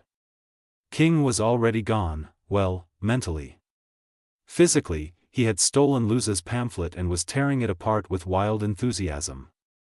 Luz froze. Naruto laughed. Before she could pry it out of King's mouth, the front door blasted open. Hello freeloaders, Ida drawled, smirking as she strolled in. Guess what today is? Is it your birthday? Luz asked. Is it my birthday? King chimed. It better be a break day. Naruto muttered. It's my birthday, Hootie screeched from the doorframe. No, Ida said, kicking the door shut behind her. It's Human Treasure Day. She tossed the portal door into the air. It unfolded mid-spin, opened, and Albert swooped through dragging a bulging sack. The moment he landed, the sack ripped open, dumping a mountain of human trash onto the floor. The portal snapped shut behind it. Of course it is, Naruto thought. Ida climbed onto the garbage like a queen claiming her throne. King dove in right after her, rummaging until he unearthed a bunch of old teddy bears. Gimme gimme, yes, another worthy addition to my army of terror. He stared at the plushie with growing disgust. Truly horrifying. Naruto stayed reclined on the couch, eyes closed. Luz sat beside him, determinedly reading the half-destroyed remnants of her pamphlet. Ida glanced back at them. Yo kids, your trash pile's getting cold, and mine's getting hot. Neither moved. Luz at least responded. You can have my trash. A moment later she gasped, eyes widening. Whoa, did you know Hexside was built on the bones of its rival school, one it literally conquered? She held up the mangled pamphlet. It showed a younger Principal Bump standing triumphantly over defeated rivals as the opposing school burned behind him. Naruto raised an eyebrow. Ida just preened in the mirror. Yep, I know all that. I went there, most harrowing years of my life. Luz's excitement only grew. Can you imagine it?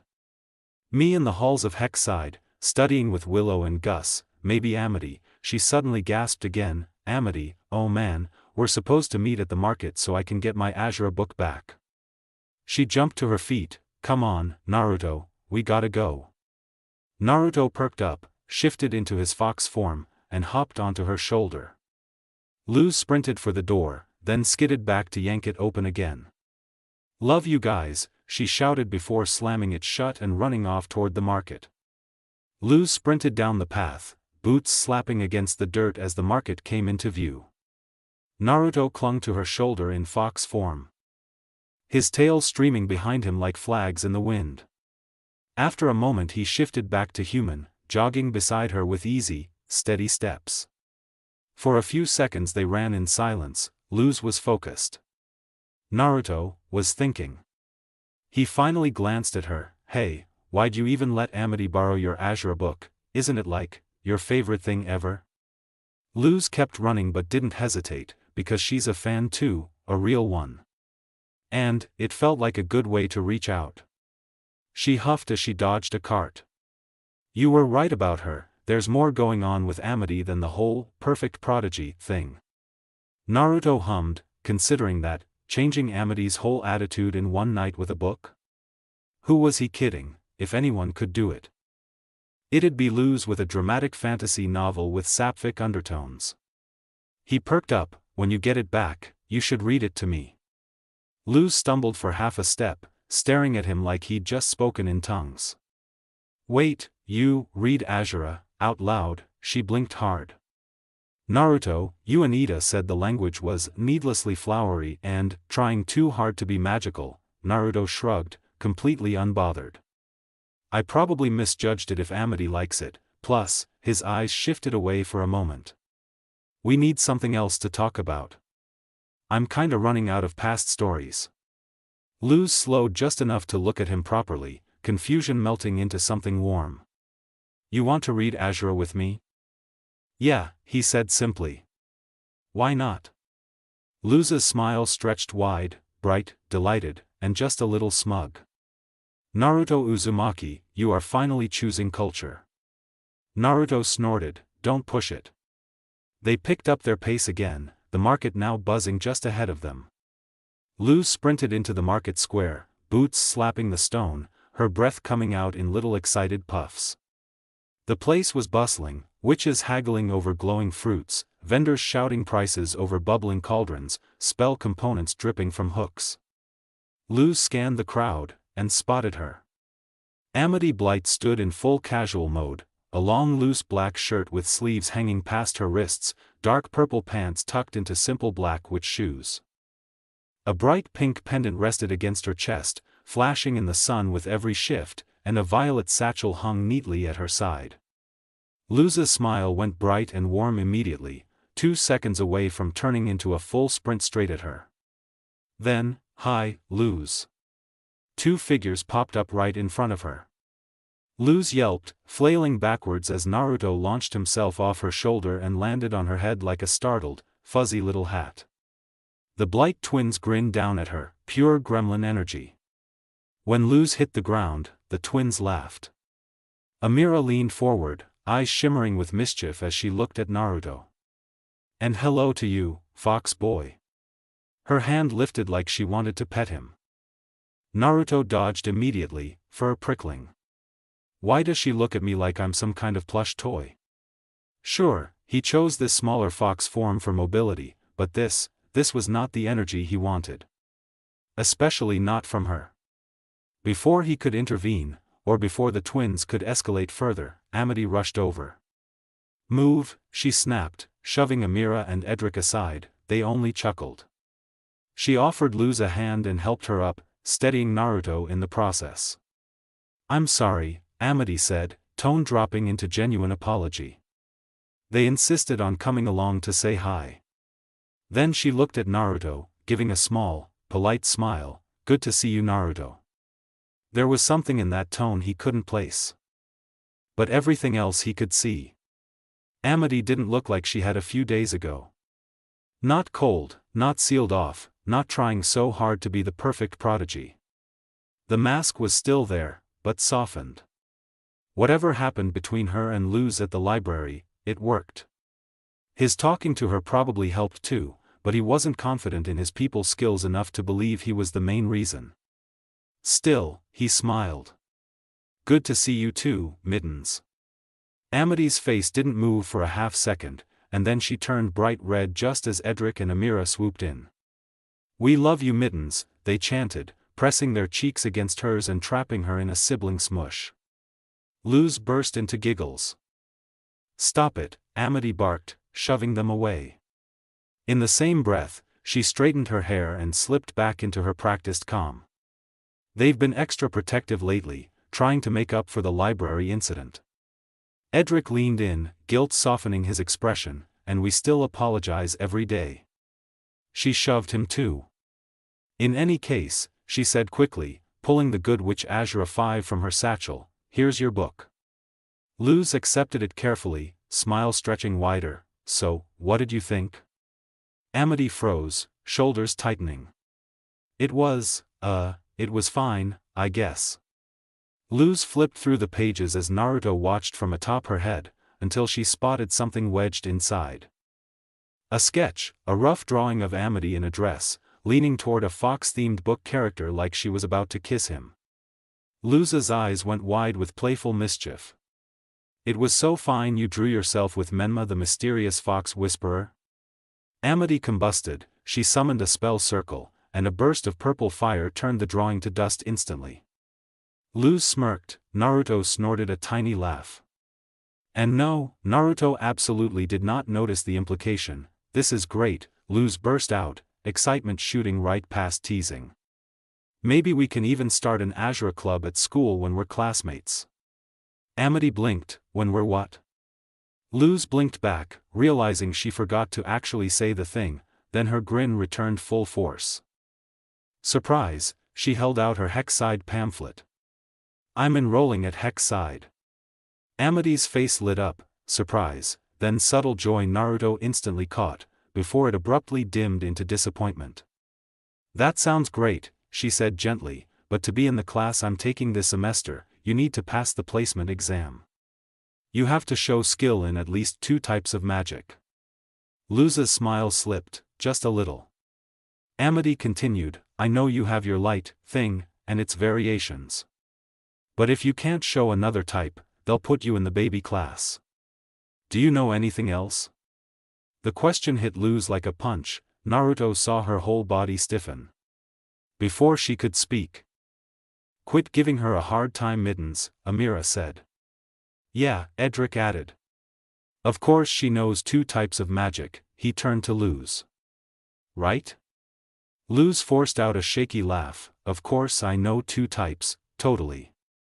Amity nodded softly. Well, I guess I'll see you in class then. I have to get going, me, and Ed have training. Edric's eyes lit up, oh, idea. He dropped to one knee in front of Amity while Amira leaned on her head again, trapping her between them. What if we all trained together, Amira suggested.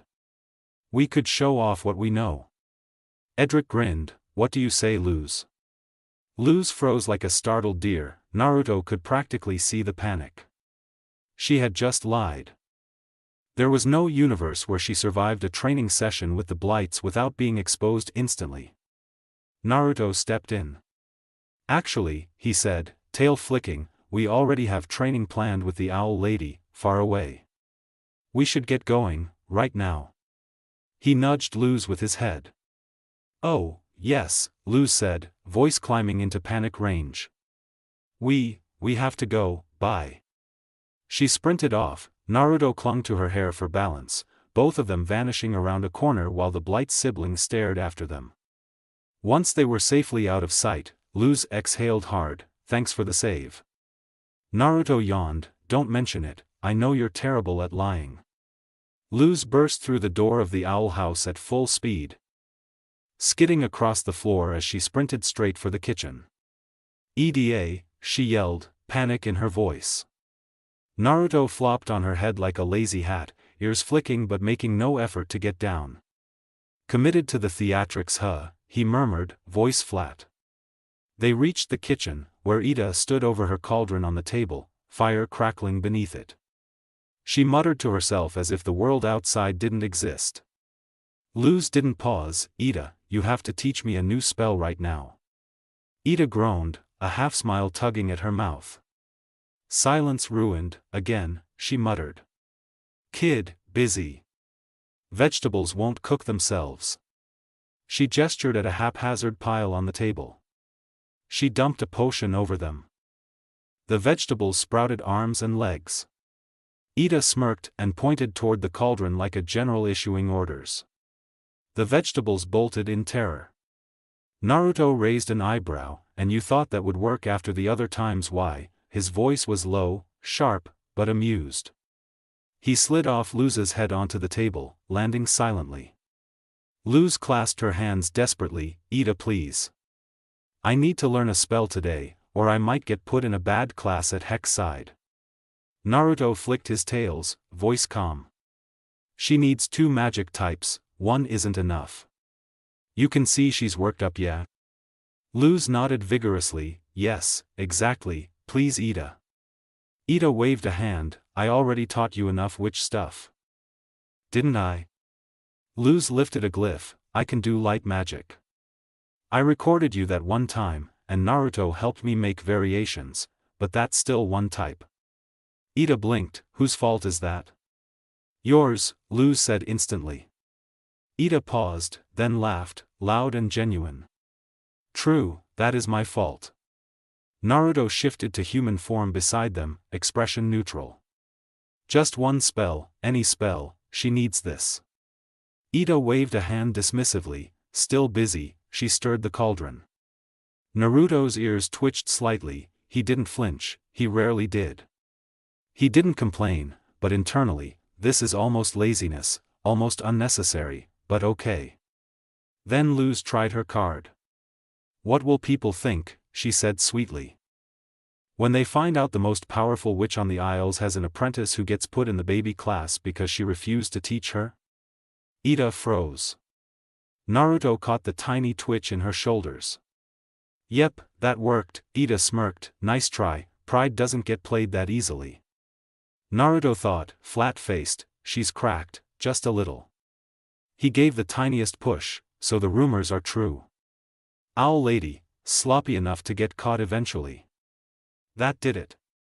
Ida spun. Fine, we'll train, but 2 magic types, boot camp style. The kitchen door slammed open. King pranced in. Boot camp, I volunteer to run it. We rise at dawn. You'll carry me while I yell about your performance.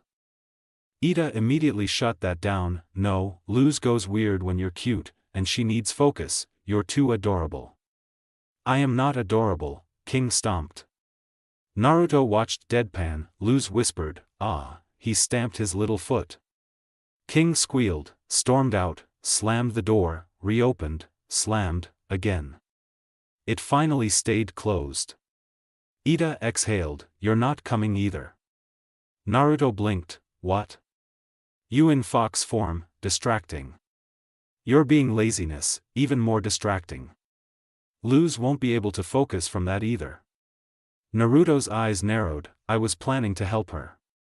Ida folded her arms. You can do that later. But now, you find something else. You survived without her before, you wanted training. This counts. Naruto glanced at Luz. She looked surprised, then thoughtful, not upset. Not disappointed, just trusting. His fox form would distract her, his usual laziness would too. She needs focus more than him right now, and he has something he need to take care of anyway. She doesn't need me for this, fine. He shifted back into fox form, tail swishing. Alright, he said finally. But whatever she learns, I'll help her master it later, like with the light spell. Luz smiled, relieved. Naruto hopped off the table, padding toward the hallway. Ida clapped. Boot camp awaits kid. Naruto walked into the living room, tail swishing lightly, thinking to himself. He wasn't going to stick around the house while Luz trained with Ida. The slitherbeast should still be somewhere near the knee, a cold, snowy stretch of the Isles, dotted with ruins and forest. If he moved carefully, he could sneak close enough to get the pinch of hair he needed for the seal. His tails flicked, one snaking over to the couch to grab his notepad, the sketches for his new seal clutched between its tip and claws. Time to get started. He jogged for the door, Hooty stretching out of the doorframe, tilting his face close to Naruto's. "Where are you going?" he asked, that same hollow, unnerving curiosity. "Out, guard the house while I'm gone," Naruto replied flatly, slamming the door behind him before vanishing into the forest. Hooty stayed perched in the doorframe, watching. An hour later, Naruto reached the outskirts of the Knee of the Boiling Isles, a mountain formed by the Titan's bent leg, rising cold and desolate. Perfect for the slither beast. He moved through the forest, leaping from tree to tree in a slightly larger version of his fox form, optimized for speed and agility. He needed to cover ground fast, first the trees, then the ruins, then the whole knee. Efficiency was key. Something caught his eye, he dropped into a clearing, wide enough for a beast this size, scanning quickly. Nothing, not here, but it had been. His gaze landed on a stone near the edge of the clearing. Shifting into human form, he grabbed his notepad and slid it into his hoodie pocket. He approached the rock. The dirt beneath it was disturbed. The stone had been moved, not much, but enough to indicate something large had lain on it and left in a hurry. Close. Naruto's ears twitched. He shifted back into fox form, muscles coiling, and leapt back into the trees, ready to follow the trail. Luz lay half buried in the snow, sinking deeper every time she shifted, bundled in borrowed winter gear that felt 2 sizes too big. Her back pressed awkwardly against a broken stone slab jutting from the ruins behind her, its surface cracked and worn smooth by time. Snow clung to the ancient pillars around them, piled high where they'd collapsed and dusted thin where they still stood. Crooked and exposed beneath the bright, unforgiving sun. They looked exactly how Luz felt, tall, broken, and painfully obvious. Ida was sprawled right beside her, arms folded behind her head like this was a beach instead of the frozen knee of a dead titan. Above them, the sky was blindingly clear, the light reflecting off the snow until it almost hurt to look at. They'd come all the way up the Knee of the Boiling Isles for this. Ida had explained it on the way, how the first witches used to travel here to develop their magic, how the land itself was saturated with old power. If Luz was going to find her next spell, Ida was sure it would be here. What Ida hadn't planned for was company. Luz carefully peeked over the edge of the ruin. Yep, still there. Down the slope below them, a small camp had been set up in a clearing. Amity stood near the center of it, bundled in her own snow gear, posture straight and composed even at a distance. Edric and Amira flanked her, sitting on a log and waving enthusiastically the second they noticed Luz looking. They were staring directly at her. They saw me, of course they saw me. Luz sank lower into the snow, wishing, desperately, that it would just swallow her whole. She had already lied to the group about knowing multiple types of magic. She still didn't even know if she and Amity were officially friends yet. A conversation right now felt like a disaster waiting to happen. She squeezed her eyes shut, trying to rationalize. Hiding is already weird, staying hidden will make it worse. And, they're training too, it's not that strange, right? Right. With a long, shaky sigh, Luz pushed herself up out of the snow and stood, waving awkwardly but sincerely in their direction. Ida cracked one eye open. "Who are you waving at, kid?" Before Luz could answer, she grabbed Ida's sleeve and hauled her up too. "Okay, be cool. That's Amity and her siblings, Edric and Amira. Amity's the reason I found out I needed to learn more spells." Ida blinked, processing that, then shrugged and waved anyway. Huh, neat. They didn't have to wait long. Amity was suddenly standing in front of them, snow crunching under her boots. "You mentioned learning spells?" Luz flinched. Ida immediately stepped in. "Oh yeah, Luz here's, learning lots of stuff. Advanced stuff, very serious, very, secret." Luz stared at her. That did not sound good. Amity's brow furrowed slightly, clearly interpreting that in the worst possible way. Ida, blissfully unaware, patted Luz on the shoulder. "Anyway, I'm gonna, check the perimeter." And with that, she slipped off, leaving Luz alone behind the rubble. Smooth, real smooth. Luz cleared her throat and stepped forward. "So, what are you guys doing out here?" Amity hesitated, stumbling over her words for just a second before her usual polished composure slid back into place. "I needed a location with high ambient magic. I'm working on mastering fire and ice magic, alongside abomination control." "To beat our exam scores," Amira added cheerfully. Edric grinned, which she won't. They bumped fists, laughing. "Because," Amira continued, "she's got a better chance of kissing Foxboy than topping us."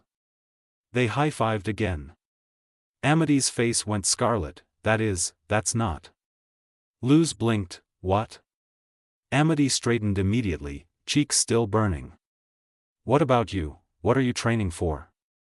Edric leaned in. "Yeah, it's gotta be something powerful if you're the Owl Lady's apprentice." Panic hit instantly. Luz's mind went completely blank. Fire, ice, abomination mastery, that sounded amazing. What did she even have? So she did the only thing she could think to do. She overhyped. "Oh, yeah, totally powerful," Luz said quickly. "Super strong, like, crazy strong. You'll all see it at the exam. Ida's an amazing teacher." Right on cue, Luz. Ida reappeared, carrying a basket overflowing with snowballs. "I shall now teach you how to identify different types of snow, by taste." She grabbed one and shoved it straight into Luz's face. Luz sputtered. Amira stared. "Is this some kind of special magic?" Amity coughed politely. "I don't think the Owl Lady intends to show us her more powerful spells." She turned and began walking away. "Brain freeze," Ida yelled, mouth full of snow. "Brain freeze." "Good luck with your training," Amira called, dragging Edric away after smacking a snow clump out of his hand. "Ah," Edric muttered, waving as he went. Luz waved back weakly, then turned, irritation bubbling up. "Why can't you take this seriously?" she snapped. Ida froze. When she turned back, her expression wasn't joking anymore, just disappointed, with a hint of irritation beneath it. "I was serious." She crossed her arms. "Go, taste the snow without my guidance, see where it takes you." Luz's anger faltered, her shoulders sagged, gaze dropping to the ground. Ida sighed, her expression softening. She lifted a hand, conjuring a small orb of fire, warm, controlled, then smoothly shifted it into a golden ball of light that glowed gently before fading away. "You'll cast magic like that one day," Ida said quietly. "But it'll be your own magic, you just have to trust me." Luz nodded. "I do." Ida smirked. And as Luz settled back into the snow, she realized, maybe she'd overreacted. Ida's methods were weird, sure, but they'd worked so far. After all, she was the most powerful witch on the Boiling Isles. Naruto landed on the branch in fox form, claws biting into the bark as a thin sheet of snow slid loose beneath him. It whispered down into the clearing below. He froze, nothing stirred. Slowly, he leaned forward, and this time, the clearing wasn't empty. The slitherbeast lay half buried in the snow, curled against the base of a massive tree, its breath deep and rhythmic. Each exhale puffed white into the cold air, steady enough that the ground around it seemed to rise and fall. Fast asleep. Naruto's ears flattened as he took it in. It was huge, easily half the size of the owl house. Thick white fur coated its entire body, clean and unmarked despite living out here on instinct alone. The most striking part of it wasn't its size, though. It was the mouth. There was no head in any normal sense. The maw was the head, or maybe the head never existed at all. A massive, rounded mouth dominated the creature's upper body, shrinking only slightly as it tapered into a thick torso. Rows of razor-sharp teeth lined the inside, sharper than Naruto's, overlapping in a way that made it hard to tell where one ended and the next began. No visible eyes, none he could see beneath the fur. From the torso, two powerful arms extended, ending in claws so large Naruto's entire fox body could have curled up in one. Below that, the beast narrowed again, legs built for strength rather than speed, dug into the snow like anchors. This thing was exactly why Slither Beast hair was so hard to get. Naruto shifted mid-branch, fur rippling as he dropped into his human form, landing silently on the bark. The cold didn't seem to bother him, hoodie still up, breath controlled as he focused. Quick, quiet, one strand. That was all he needed. He dropped from the tree. The snow cushioned his landing, swallowing the sound completely. Naruto stayed low, moving inch by inch, timing each step to the rise and fall of the beast's breathing. Inhale, step, exhale, pause. Closer. The fur was even thicker up close, clean, dense, almost irritatingly perfect. He crouched beneath the curve of its body, close enough now that he could feel the heat radiating through the snow. For a split second, a stupid thought crossed his mind. Honestly unfair. He reached out. Just one more inch, the beast grumbled. Naruto froze. Slowly, he lifted his gaze. The maw was suddenly right there. Too close. Its breath blasted over him in a hot rush, fogging the air as the creature lifted itself with terrifying speed. Snow exploded outward as it shifted, massive claws digging into the ground. The teeth parted slightly, a low, vibrating growl rolling out from deep inside its chest. Awake. Naruto's breath showed white in the cold as he stared up at it, hands still half extended. Of course. He straightened just a little, already calculating escape routes, muscles coiled and ready. Yeah, he muttered under his breath, lips twitching despite himself. That tracks. Why was his luck always this bad? Luz groaned as she dropped a pile of twigs and rocks onto the snow beside the old ruins where she and Ida had set up camp. Almost an hour since they'd arrived, an hour since Ida's training had started. And honestly, it didn't feel like training, it felt like stuff. Random stuff, like someone had shaken a bag of nonsense and dumped it out in front of her. Nothing clicked, nothing stuck. Okay, Luz said, raising her voice just enough to get Ida's attention. I've identified the smells of 3 different rocks, sorted all the twigs from big to small, and I found your glove. She paused, then lifted something else. And your hand. She tugged the glove off, revealing Ida's detached hand in full. Ida laughed, completely unfazed, and took it back. I was wondering where that went. She popped it back into place like nothing was wrong. Luz barely noticed, her attention drifted downhill, toward another clearing. Amity's camp. Amity was mid-duel with Edric and Amira, snow swirling around them as she redirected it with sharp, controlled movements. A well-aimed snowball smacked Edric square in the chest. Luz smiled despite herself. The twins waved up at her, Amira drew a spell circle, and the ground swallowed Amity halfway, dumping her into the snow as they laughed. Luz chuckled. Ida noticed. Hey, Ida said, softer. I know my lessons seem weird, but this is what wild magic is all about. Making a connection with nature, the earliest witches understood that. Human witches need to understand it too. She tilted her head. You want to learn a second spell? Luz looked back at her. Paused. Then smiled, bright and hopeful, with all my heart. Then you have to learn from the island. Ida guided her toward a rock at the edge of the ruins and nudged her down. Sit, look. Luz Saturday, from there, she could see almost all of the boiling isles. The island stretched out like a massive skeleton beneath the sun, the horned skull in the distance, ribs rising like mountains. The knee beneath them dusted in snow. Demons flew through the air below. Bones and life and magic all tangled together. It was beautiful. Exactly like the first time she'd seen it. Think about what the island's trying to tell you, Ida said, then wandered off, leaving Luz alone on the rock. For a moment, Luz thought Ida was right. Then the doubt crept in. So far, she'd learned scavenging tricks, survival stuff, which odds and ends. Useful, sure, but no real spells. Just the light glyph, variations of it, yeah, but still one spell. If she kept learning like this, was she really going to be any different from the baby class? She was already behind Gus, behind Willow. Way behind Amity. Listen to the island. Luz frowned. What if she needed to listen to herself? That's what had worked before. Naruto had helped her push the light glyph further, told her again and again how little they actually knew about glyphs. That there had to be more. So, why not try? She stood. Snow crunched beneath her boots as she started drawing. The glyph stretched taller than her, familiar lines warped and overwritten with new shapes, flame-like curves, sharp ice angles, bits of symbol logic she half remembered, half invented.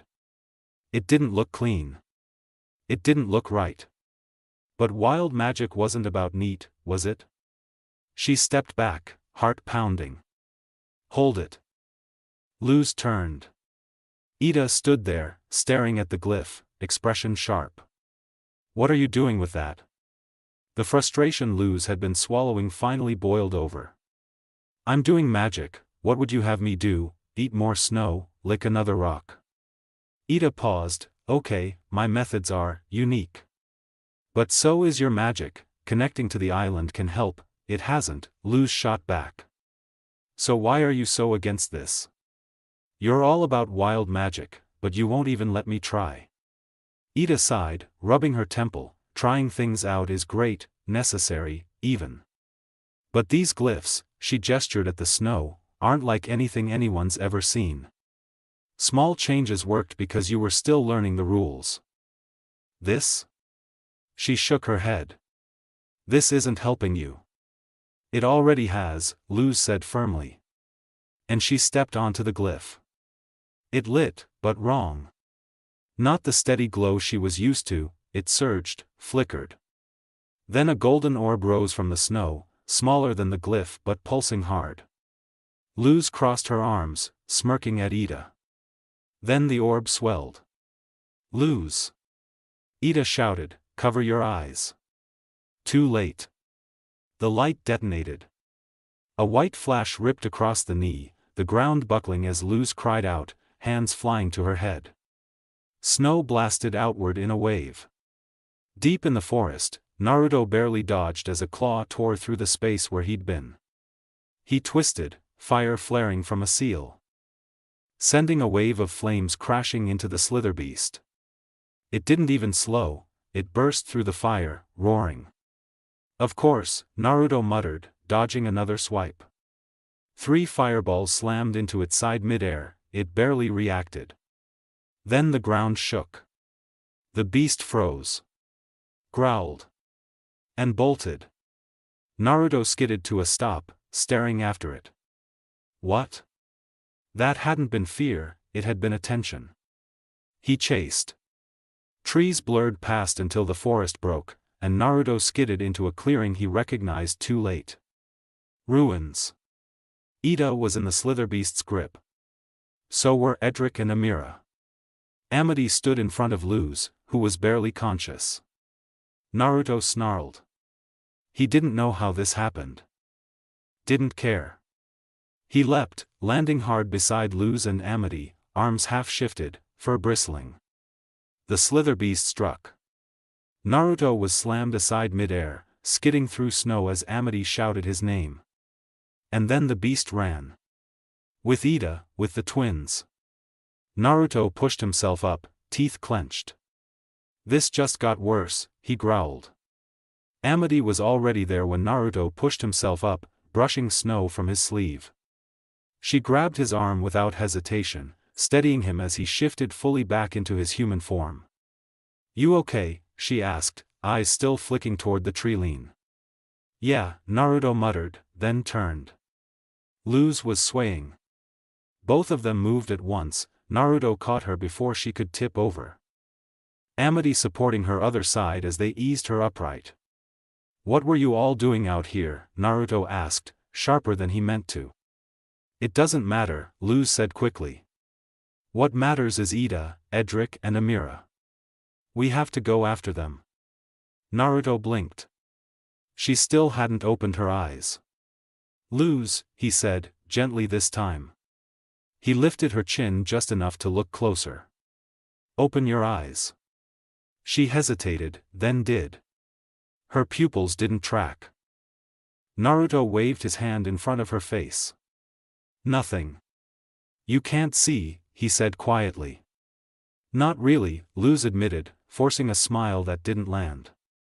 "But I can still help." Naruto's jaw tightened.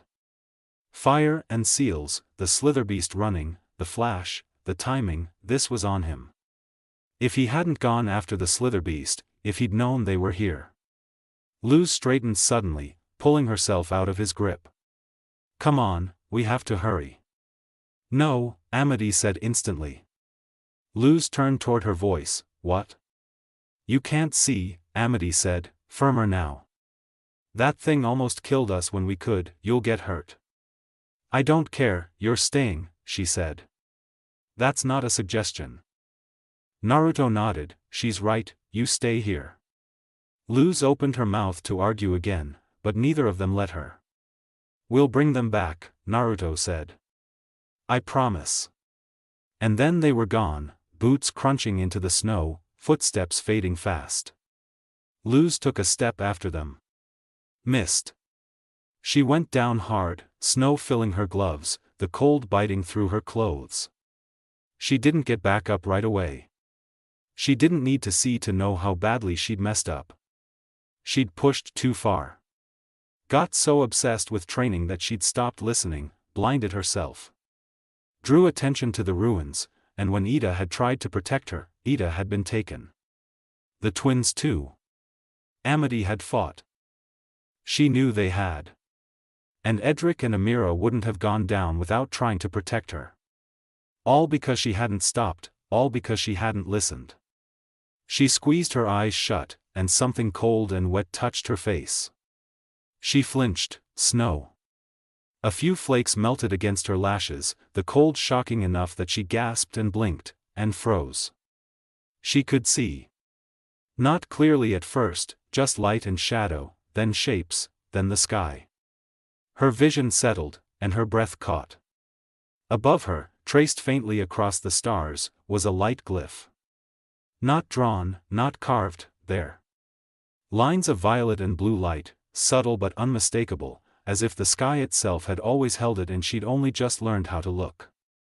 Luz slowly raised her hand, tracing the air beneath it. What? A snowflake landed on her glove. She frowned, lifting it closer to her face. The flake wasn't small, it was half the size of her palm, and etched into its crystalline pattern, a glyph. Her breath hitched. Another one. Like Naruto had said. She'd searched a library, notes, books. When the island itself had been speaking the whole time. The flake melted before she could react. Luz grabbed a fallen branch and held it out, catching another. This time she studied it. The pattern burned itself into her mind. She dropped to her knees and drew. A circle, like the light glyph, familiar, grounding. Inside it, a tall diamond split by a line, beneath it, a smaller diamond, separated by a low bar. A curved line arched across the upper center, touching the circle on both sides. She tapped it. The snow answered. Ice surged upward in a clean, solid pillar, clear and sharp and real. Luz stared. It wasn't wild, it wasn't chaotic. It was, right, a gift. Magic wasn't hidden, it was everywhere. She just needed to listen, like what Ida told her. Ida, Luz whispered. The guilt came rushing back just as fast. Naruto and Amity were strong, but Ida had been taken off guard. And the slitherbeast was something else entirely. She couldn't sit here, even if she got in the way. She was done waiting. Luz scrambled to her feet, eyes locking onto the tracks cutting through the snow. Naruto's, Amity's. "I'm coming," she said, and ran. The slither beast slammed Ida, Amira, and Edric back against the cavern wall with one massive hand. The impact rattled the den, snow dusting down from the ceiling as the creature reared back and spat a thick glob of purple goop. It splashed across their chests and the stone behind them, hardening instantly, pinning them in place by their torsos before the beast turned and bounded deeper into its cave. The den was enormous, cold as the knee outside, snow somehow packed into the stone floor despite being underground. Old bones jutted from the walls. Claw marks scored the ice. Amira strained against the hardened goop and forced a smile. "Don't worry, we'll be fine."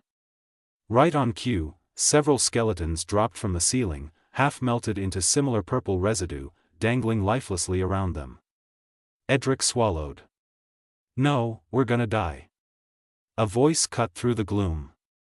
"No, you're not." Luz burst from behind a rock formation, skidding slightly on the snow as she landed in the open. Ida's head snapped up. "Kid, get out of here. I'll just sneak away when the thing starts eating the twins." "Wait, what?" Amira yelped. Edric let out an offended gasp. "Excuse you?" Luz didn't slow. "Don't worry, Ida, I get it now. I was so obsessed with learning my second spell. I didn't listen to you, but now I am gonna save you." She darted away again before anyone could stop her. Ida sighed, slumping slightly against the wall. "Well, at least I got to see her misplaced confidence one last time." Naruto and Amity crouched behind a jagged outcrop deeper in the cave, peering toward the slither beast's massive shape as it paced near the center of the den. Snow crunched under its claws with every step. Naruto scowled. "Frontal attack's the cleanest," he muttered. "But even together, we won't put it down." Amity glanced at the trapped figures, jaw tightening. "Then I free them while you keep it busy." Before Naruto could respond, another voice slid in behind them. "Or, you both keep it busy, and I do my thing." They spun. Luz stood there, breath fogging in the cold, eyes focused now, clear. Naruto blinked. "How did you?" "My vision cleared up enough," she said quickly. "And I learned a new glyph. That's not important. What is important is I have a plan." Naruto hesitated, then glanced at Amity. Sudden, but he could see it in Luz's posture. She wasn't guessing anymore. Amity studied her for a beat, then nodded. "Okay, tell us." Luz leaned in and whispered. Naruto exhaled slowly when she finished. "Yeah, that'll work." The slither beast roared as Naruto landed in front of it, now in a larger fox form, nearly half its size, 9 tails fanning wide. Amity clung to his back as he hit the ground on all fours, snow exploding outward. Amity didn't waste time. A spell circle flared in front of her chest, abomination goop launching forward in heavy bolts. The slither beast swatted them aside with a massive arm and charged. Naruto met it head-on. He lunged, claws slashing as Amity cut her spell mid-flight, snapping the goop into dozens of needle-thin shards and sending them back in a precise swarm. The beast twisted away from Naruto's strike, but the needles tore into its side as he landed. It roared and slammed a fist down. Naruto slid under it, sprinted out of a body slam, then rounded as the creature turned. His tail stretched, lengthening unnaturally, whipping forward in a violent storm of strikes. Every hit landed. Every pull, every slash, every whip. The slither beast staggered, but did not fall. It planted its feet and unleashed a roar so powerful the air itself seemed to rupture. The shockwave blasted Naruto's tails aside and sent snow cascading from the ceiling. Then it charged. Amity drew another spell, small, simple. A dense clump of abomination floated in front of Naruto. "Shape it." Naruto's ears twitched. His claw shifted, fingers forming as he grabbed the goop and pulled it into the seal along his arm. Instinct guided him as he compressed it, twisted it, spun it inward, violent motion contained under absolute control. The orb screamed with pressure. Tailed beast bomb, something in his head whispered. He didn't know why the name fit, it just did. Naruto charged. The slither beast met him head-on. The orb connected, and time seemed to halt. The beast froze mid-lunge as gravity gave up on it, the orb spinning violently, dragging the creature into its rotation. Naruto pushed through, muscles burning, and the slither beast was hurled across the cave, smashing into the far wall and collapsing into the snow. Naruto panted. For a second, he thought, the beast moved. It rose again, faster this time, frothing, snarling, fury pouring off it in waves. Great, Naruto muttered. I just made it matter. It lunged, and stepped onto the glyph. Blue light flared beneath its feet. A pillar of ice erupted from the snow, massive and brutal, slamming the slither beast straight into the ceiling and pinning it there in a frozen cage. Silence. Naruto dropped back into human form as Amity slid off his back, both of them exhaling in relief. Luz stepped out from her hiding place, grinning. Told you it'd work. Still mad we were the distraction, Naruto said dryly. Amity huffed, same. Hey, Ida's voice echoed. While you're congratulating yourselves, some of us are still wall decor. Naruto shifted into fox form again and flicked a tail, snapping the goop free and lowering Ida and the twins gently to the ground. They barely had time to breathe before the ice cracked. The slither beast thrashed, shattered the pillar, and lunged. Ida smirked. Oh no you don't. A massive spell circle flared into existence. You're not catching me off guard twice. Sleep spell. The beast barreled through the circle and collapsed instantly, hitting the snow with a thunderous thump, snoring. Edric and Amira stared in awe as Ida blew imaginary smoke from her fingers. Luz rushed forward. Now that's my mentor. Did you see, I learned my second spell. I saw, Ida said, ruffling her hair. Nice work kiddo. Amira smiled softly. You were brave out there, sis. Edric nodded, ruffling Amity's hair. Yeah, kiddo.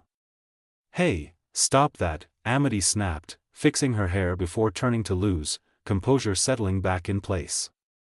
So, I guess we'll be in the same class. Luz beamed. Azura Book Club?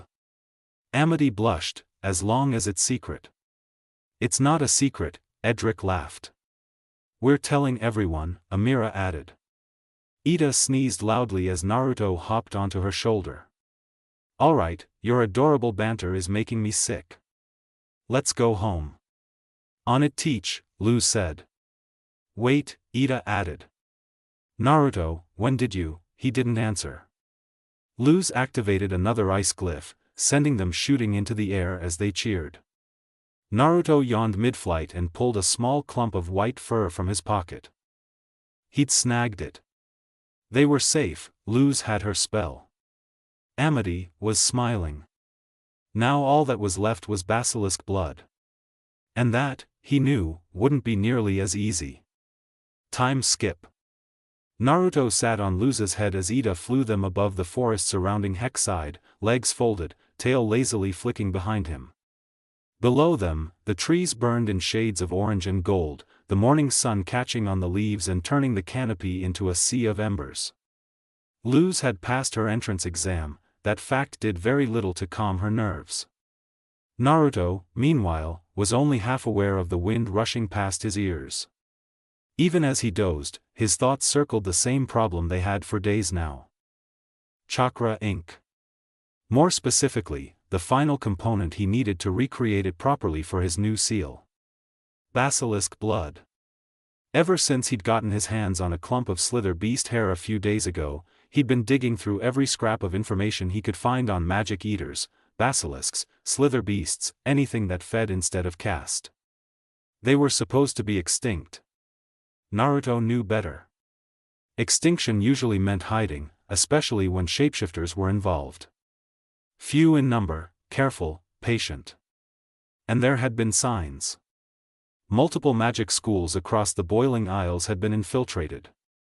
Students left drained, their magic completely gone, not injured. Not cursed, consumed. A glutton was on the move. That didn't mean he could track it yet, not properly. His best option was to wait until Hexside ended up on the menu, and there was no telling when that would happen. Unless the basilisk made a mistake. Ida brought her staff down onto the stone walkway leading up to Hexside, letting Naruto and Luz hop off with a grin. Tall trees lined the path toward the school, their branches arching overhead as students, new and old, filtered in from every direction. Luz now wore a Hexside uniform like the others, though hers was still gray and white, unassigned to any track. A satchel full of glyphs bounced nervously at her side. Last chance to walk away. Ida called out, smirking. From here on out, it's all school drama and trauma. She laughed at her own joke. Luz did not. She immediately started muttering under her breath, half-formed hypotheticals spilling out one after another. Naruto flicked his tail, wrapping it loosely around her shoulders in a half-hearted attempt at comfort. It didn't help much. Ida glanced at him, you sure you want to stay, thought this was a Luz-only nightmare. Naruto nodded slightly. Ida's grin widened, what, you can't leave your crush alone for one day? Naruto's ears twitched, the faint heat under his fur was thankfully hidden, but Luz stopped muttering instantly. I'm not here for Luz. Naruto said flatly. Luz gasped, clutching her chest, wow, betrayal. Not this time, he corrected. I'm starting as Hexside's demonic guard today, part-time. Ida raised an eyebrow, since when did you plan this? Since the first time you asked where I disappeared to every other day. Ida blinked, then snorted, that was a while ago. Naruto shrugged and looked back at Luz, you ready to go, or am I gonna suffer more questions?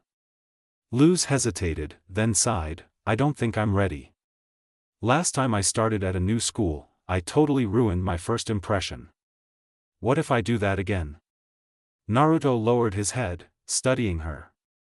Overthinking, as usual. You probably will, he said bluntly. Luz froze. But, he continued, you're good at changing people's minds, first impressions don't stick when you don't let them. Luz blinked. Ida nodded, he's right, who cares about first impressions? Then her grin sharpened, and if it does matter, knock out the first guy you see. Builds respect. I am not doing that, Luz said, laughing despite herself. Ida shrugged.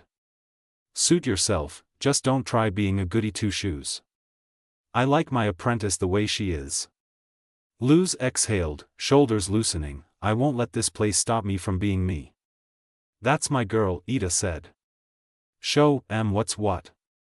She hopped back onto her staff, I'll pick you up later, bye eee. Ida took off. Laughter trailing behind her. Naruto chuckled quietly as Luz watched her go, visibly steadier now. After a short pause, they headed toward the school. Hexside buzzed with the energy of a new semester. Students rushed past, spells flaring in small bursts. Banners fluttered near the roof, each track symbol waving like a challenge. This is a lot, Luz murmured. Before Naruto could respond, Amity passed them.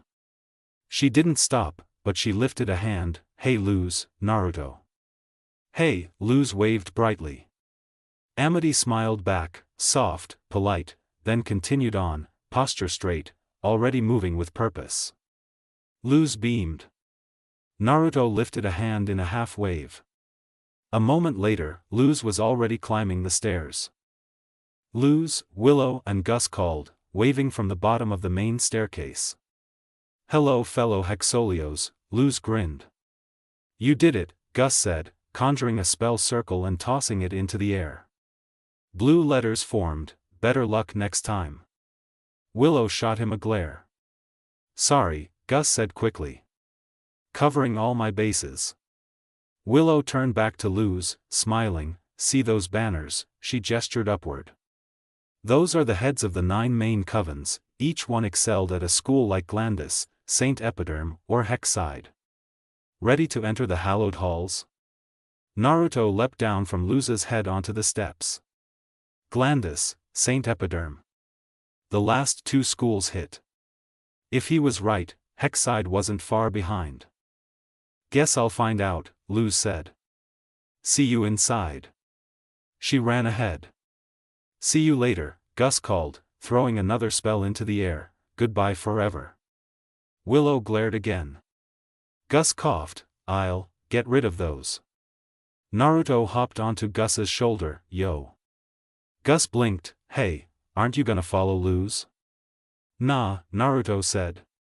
Got other things to do. Willow raised an eyebrow. Like what? I'm Hexside's new head of security. Silence. They didn't look confused, they looked concerned. What? Naruto asked. Gus tilted his head. I mean, he said lightly, you are kinda lazy, we're allowed to worry. Naruto stared at him, then sighed. Anyway, I've got some questions about the school. Willow smiled again. Ask away, we're happy to help. Naruto shifted his weight on Gus's shoulder, tail flicking once as he looked out over the flow of students entering Hexside. So, he started casually, what should I expect around here?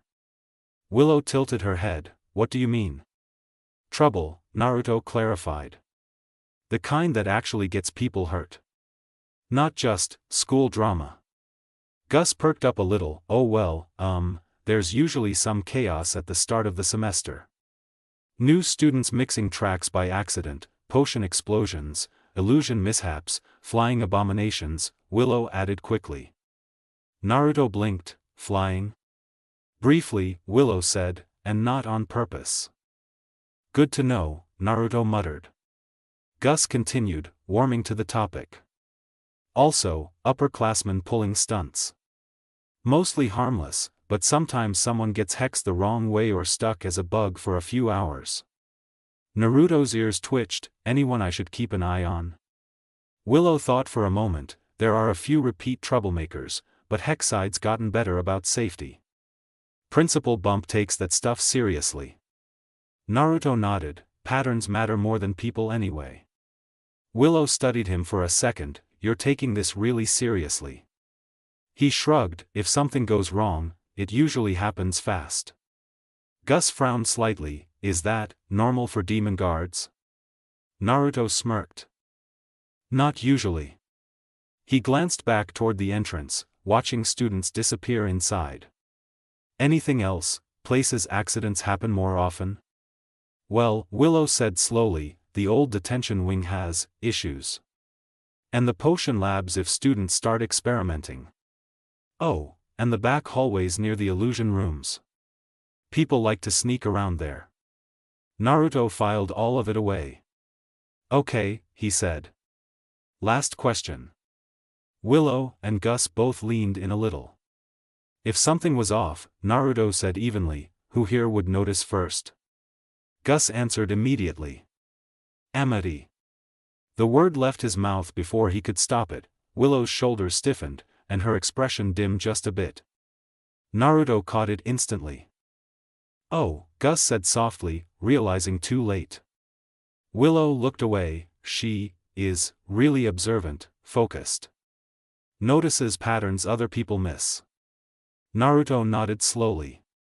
Smart, powerful, detail-oriented, exactly the kind of person he'd want watching his blind spots.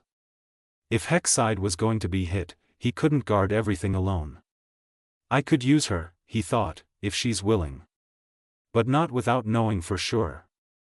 I'll test her first, he decided, then I'll ask.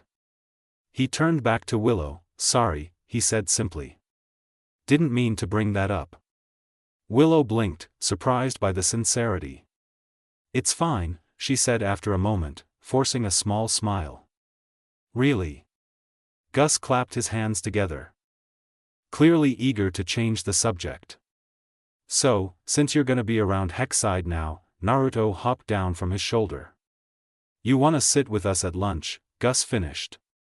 You know, if you're not busy guarding the school from exploding. Naruto paused. Then he chuckled. Yeah, he said. Sure. Gus grinned. Awesome. Willow smiled too, more relaxed now. See you later then. Naruto gave them a short nod before slipping into the flow of students, vanishing into the shadows of Hexside. Amity Blight, he thought as he moved, let's see how sharp you really are. Naruto didn't bother hiding. Not really. He kept to the edges of the hallway as Amity moved ahead of him, footsteps measured. Back straight, uniform immaculate as always. The early morning corridor was mostly empty, classes in session, doors shut, the hum of magic muffled behind stone. She noticed him almost immediately. She just didn't say anything. Naruto followed at a distance that made it obvious to anyone paying attention. Which, apparently, was the point. He watched the way her shoulders stayed relaxed, the way she never once glanced back, never broke stride. 2 turns. A stairwell. Another stretch of hall.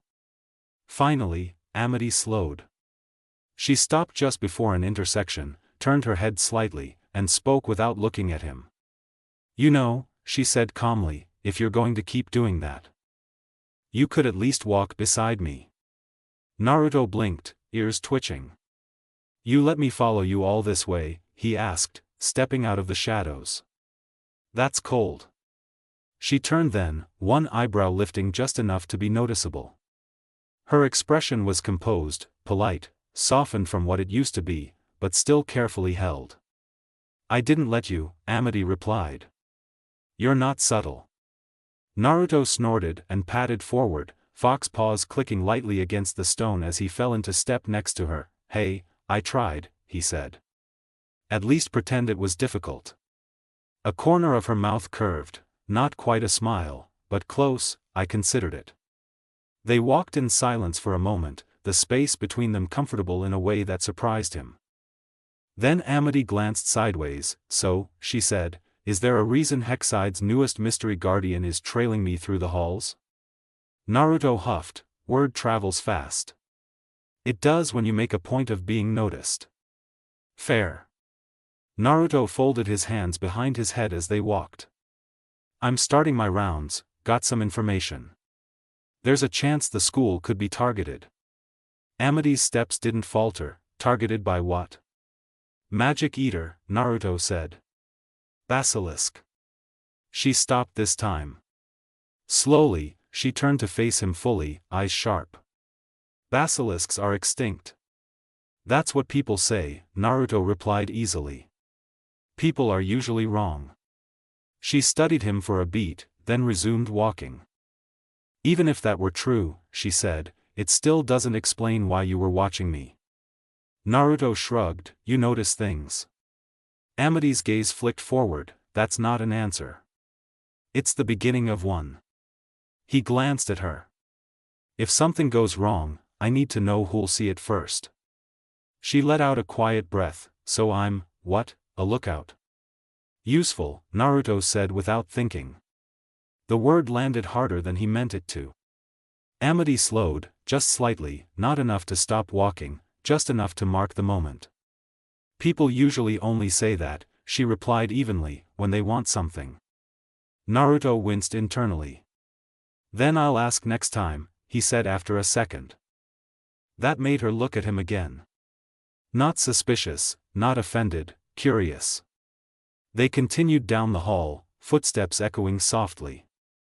You've changed, Naruto added, almost offhand. Since the convention. Her shoulders tensed, barely, is that a problem? No, he said immediately, it's noticeable, in a good way. She considered that, most people don't. Naruto tilted his head, that's an understatement, once people decide what you are, they stop checking. Her grip on her books tightened, you sound like you're speaking from experience. He was quiet for a moment. Yeah, he said. I got pretty good at being what people expected. She glanced at him again, and you stopped. Naruto shrugged, didn't work anymore. They reached the door to her classroom. Amity hesitated, hand hovering over the handle. If you need help, she said, not looking at him, you can just ask. Naruto smiled, small and genuine, good to know. She nodded once, then paused. There's an empty classroom on the 3rd floor, she added. No one uses it, empty most of the day. Naruto blinked, then grinned. He hopped lightly onto her shoulder, yawning.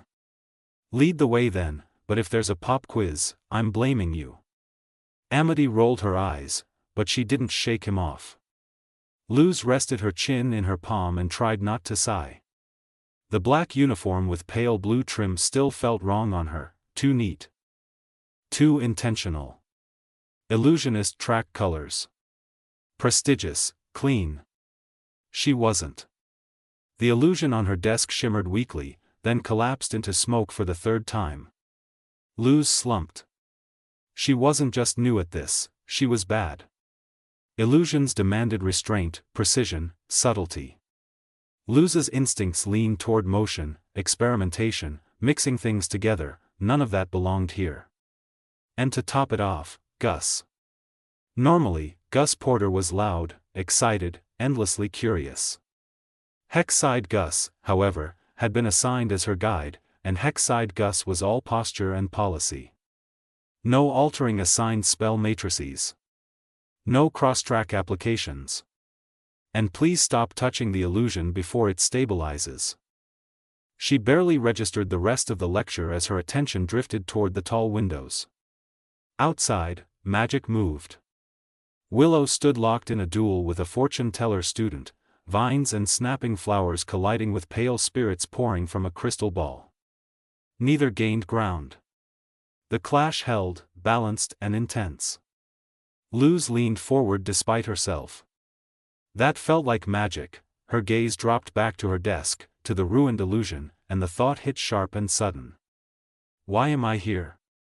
She hadn't wanted one track. She'd said that. But Principal Bump had smiled thinly and placed her here anyway. What are you looking at? Luz yelped and spun around. Gus, when did you? The classroom was empty. Did class end? Yes, Gus said, adjusting his uniform. 3 minutes ago. We still have required between-class obligations. He rattled them off: sigil recalibration, locker rune checks, attendance crystal syncing. Luz stared. Every day? They're rules, Gus said brightly. That seems kinda silly. Gus paused, then straightened. Rules exist for a reason. She tilted her head. You're different here. He blinked. Different? Outside school, you're fun. I didn't think you were a rules-first kind of witch. Gus smiled, smaller this time. Outside, I can relax.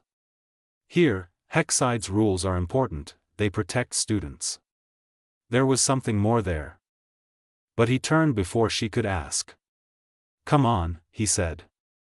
We're already behind. Luz followed, glancing once more out the window toward the courtyard, toward magic that wasn't boxed in, before stepping into the orderly halls.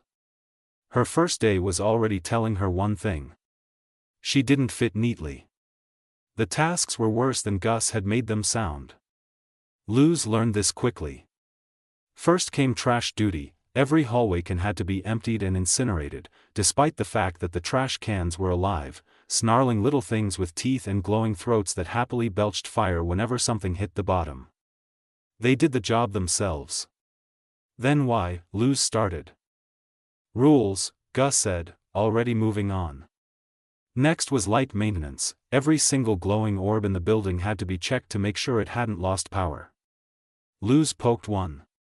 It hummed contentedly and floated in a lazy circle. These are self-sustaining, she said. They're literally magic. Yes, Gus agreed. But they still need to be checked. By the third pointless errand, a pattern emerged. Some rules mattered, she'd seen them: protective sigils, safety barriers, emergency runes. Those made sense, but these? These felt like rules that existed because no one had bothered to ask why they were there in the first place. Eventually, Luz lagged behind, leaning against a tall shelf while Gus hurried ahead to finish the checklist. Just a second, she muttered, exhaling. I need a break before my brain melts. That was when she noticed the crystal balls. Dozens of them sat humming softly on the shelf beside her, their surfaces cloudy with half-seen shapes. Luz tilted her head. B. What's the worst that could happen? She picked one up. B. Okay, spooky orb, she whispered. Show me something cool. The crystal flared. Luz froze. A pale, translucent soul drifted out, hovering in front of her face. It stared at her with hollow eyes, then leaned closer. You are about to be in trouble, it intoned. Oh, Luz breathed. Neat. A sharp ahem echoed behind her. Luz turned slowly. Principal Bump stood in the aisle. Arms crossed, eyes blazing. She said. Hi. Mixing magic tracks, Bump growled, is strictly forbidden. Before she could explain, he seized her wrist. Detention. Wait, hold on, I can fix this, Luz yelped. She tossed down a smoke bomb illusion she'd meant to finish earlier. It fizzled. Barely smoked. Okay, bad start. She scrambled for a glyph. Bump plucked it from her hand without even looking. Hey. Fine, plan C, Luz slapped a light glyph against the floor. Flash. Bump didn't blink. He adjusted his devil mask, unimpressed, and tightened his grip. Detention, he repeated flatly. Luz groaned as he dragged her down the hall. So, she muttered. Mostly to herself, first day record? Somewhere ahead, Gus stopped short. Luz? Yeah. This was definitely going on her permanent record. The detention gate slammed shut behind them with a sound like a coffin ceiling. Luz flinched at the echo, then turned, eyes darting across the dim chamber. So, she muttered, forcing a weak laugh, how different can detention really be? She stopped. The floor dropped away only a few steps ahead, a massive pit yawning open like a wound in the stone. Cold air rolled up from it, damp and wrong, carrying a low, wet rustling sound that made Luz's stomach sink. The walls were carved with old runes, half eroded, glowing faintly blue like they hadn't been maintained in years. Chains hung loose along the edges, some broken, some very much not. Oh, Luz said quietly. That different. Something moved. Then several somethings. Worm-like shapes hauled themselves up from the pit, slick bodies folding and unfolding as they climbed. Their skin was pale and rubbery, stretched too tight over boneless forms. And their faces, too human, too aware. Their eyes flashed blue. Then red. They noticed her. Luz sucked in a sharp breath and backed up instinctively, bumping straight into Gus. Gus, she whispered urgently. We need to go, now. The creatures surged forward all at once. Luz bolted. She grabbed Gus's wrist and ran, boots slapping against stone as the worms poured after them. Bodies slithering unnaturally fast. One snapped at her heel, teeth clacking inches from her shoe. She yelped and swerved, heart hammering. Why are there worms? She shouted, with faces. Detention security, Gus yelled back, breathless. They're meant to deter escape. They're doing a great job. They skidded around a corner, nearly colliding with a dead end. Luz spun, eyes wild, searching for anything, to use. Okay, she panted. Okay, think. She slapped her hands against the wall, already tracing a glyph from memory, Luz, wait. She hesitated just long enough for Gus to grab her sleeve and yank her forward again as a worm slammed into the wall where she'd been standing. They ran again. Down another corridor. Then another. The tunnels twisted unnaturally, looping back on themselves, like the place was designed to disorient. Luz could feel the rules of it pressing in, invisible but heavy. Gus, she shouted over the sound of pursuit. You know this place, right? You and Willow studied everything. I know the layout, he said, panic creeping into his voice. We're not supposed to be down here like this. We are very much down here. The worms surged closer. One brushed her leg. She stumbled, barely catching herself before hitting the ground. That was when she snapped. She skidded to a stop and turned, planting herself in front of Gus. Arms spread. Nope, stop, we are not dying in detention. Lose move, Gus cried, tugging at her arm. The rules say, I don't care what the rules say, she shouted back. These things are going to eat us. The worms slowed. Not stopping. But hesitating. Their eyes flickered. Gus froze. They're not going for us, he said suddenly. What? They're heading for, he turned, pointing past her. The pit. Luz glanced back. Sure enough, the worms veered, bodies curving away from them as they surged toward the hole instead. Why? She asked cautiously. Gus swallowed, because they can't go to the bottom. Luz stared at him. The what? It's storage, he said. Voice shaking but certain. They're trained not to enter it, the bottom level is restricted. Luz followed his gaze to the yawning darkness. That's worse, she said flatly. The worms poured past them now, diving back into the pit, their bodies vanishing into the dark with wet, echoing sounds. Silence followed. Luz stood there, chest heaving. Okay, she said. New rule, we don't talk about the worm pit ever again. Gus didn't laugh. He was staring at the hole. Gus, she said, softer. This is where they put them, he said. Put who? He didn't answer immediately. Instead, he stepped forward and jumped. Luz screamed his name and dove after him. They fell. Wind rushed past them as the pit swallowed them whole. Luz flailed, heart in her throat, a glowing spell circle snapped into place beneath them. They hit it and bounced, hard, tumbling onto solid ground. Luz groaned and rolled onto her side. I officially hate this school, she paused. I don't mean that, but I severely dislike detention. She pushed herself up, and froze. The bottom level stretched out before them in branching corridors. Along the walls were rows of large, translucent pods, glowing faint blue. Inside them, students, witches. Asleep, suspended. Their faces were blank, too calm. Gus, Luz whispered, why are there kids in eggs? He hugged himself. Eyes downcast. This is detention, he said quietly. Her stomach dropped. No, she said. No, detention is sitting in a room and thinking about what you did. This is, correction, Gus said, voice tight. Reformation. She turned on him, that's not a thing. It is here, he said. Rule breakers, troublemakers, students who don't fit. He gestured helplessly at the pods. There, corrected. Luz's hands curled into fists. For how long? Depends on the offense. Her voice shook. Mixing magic?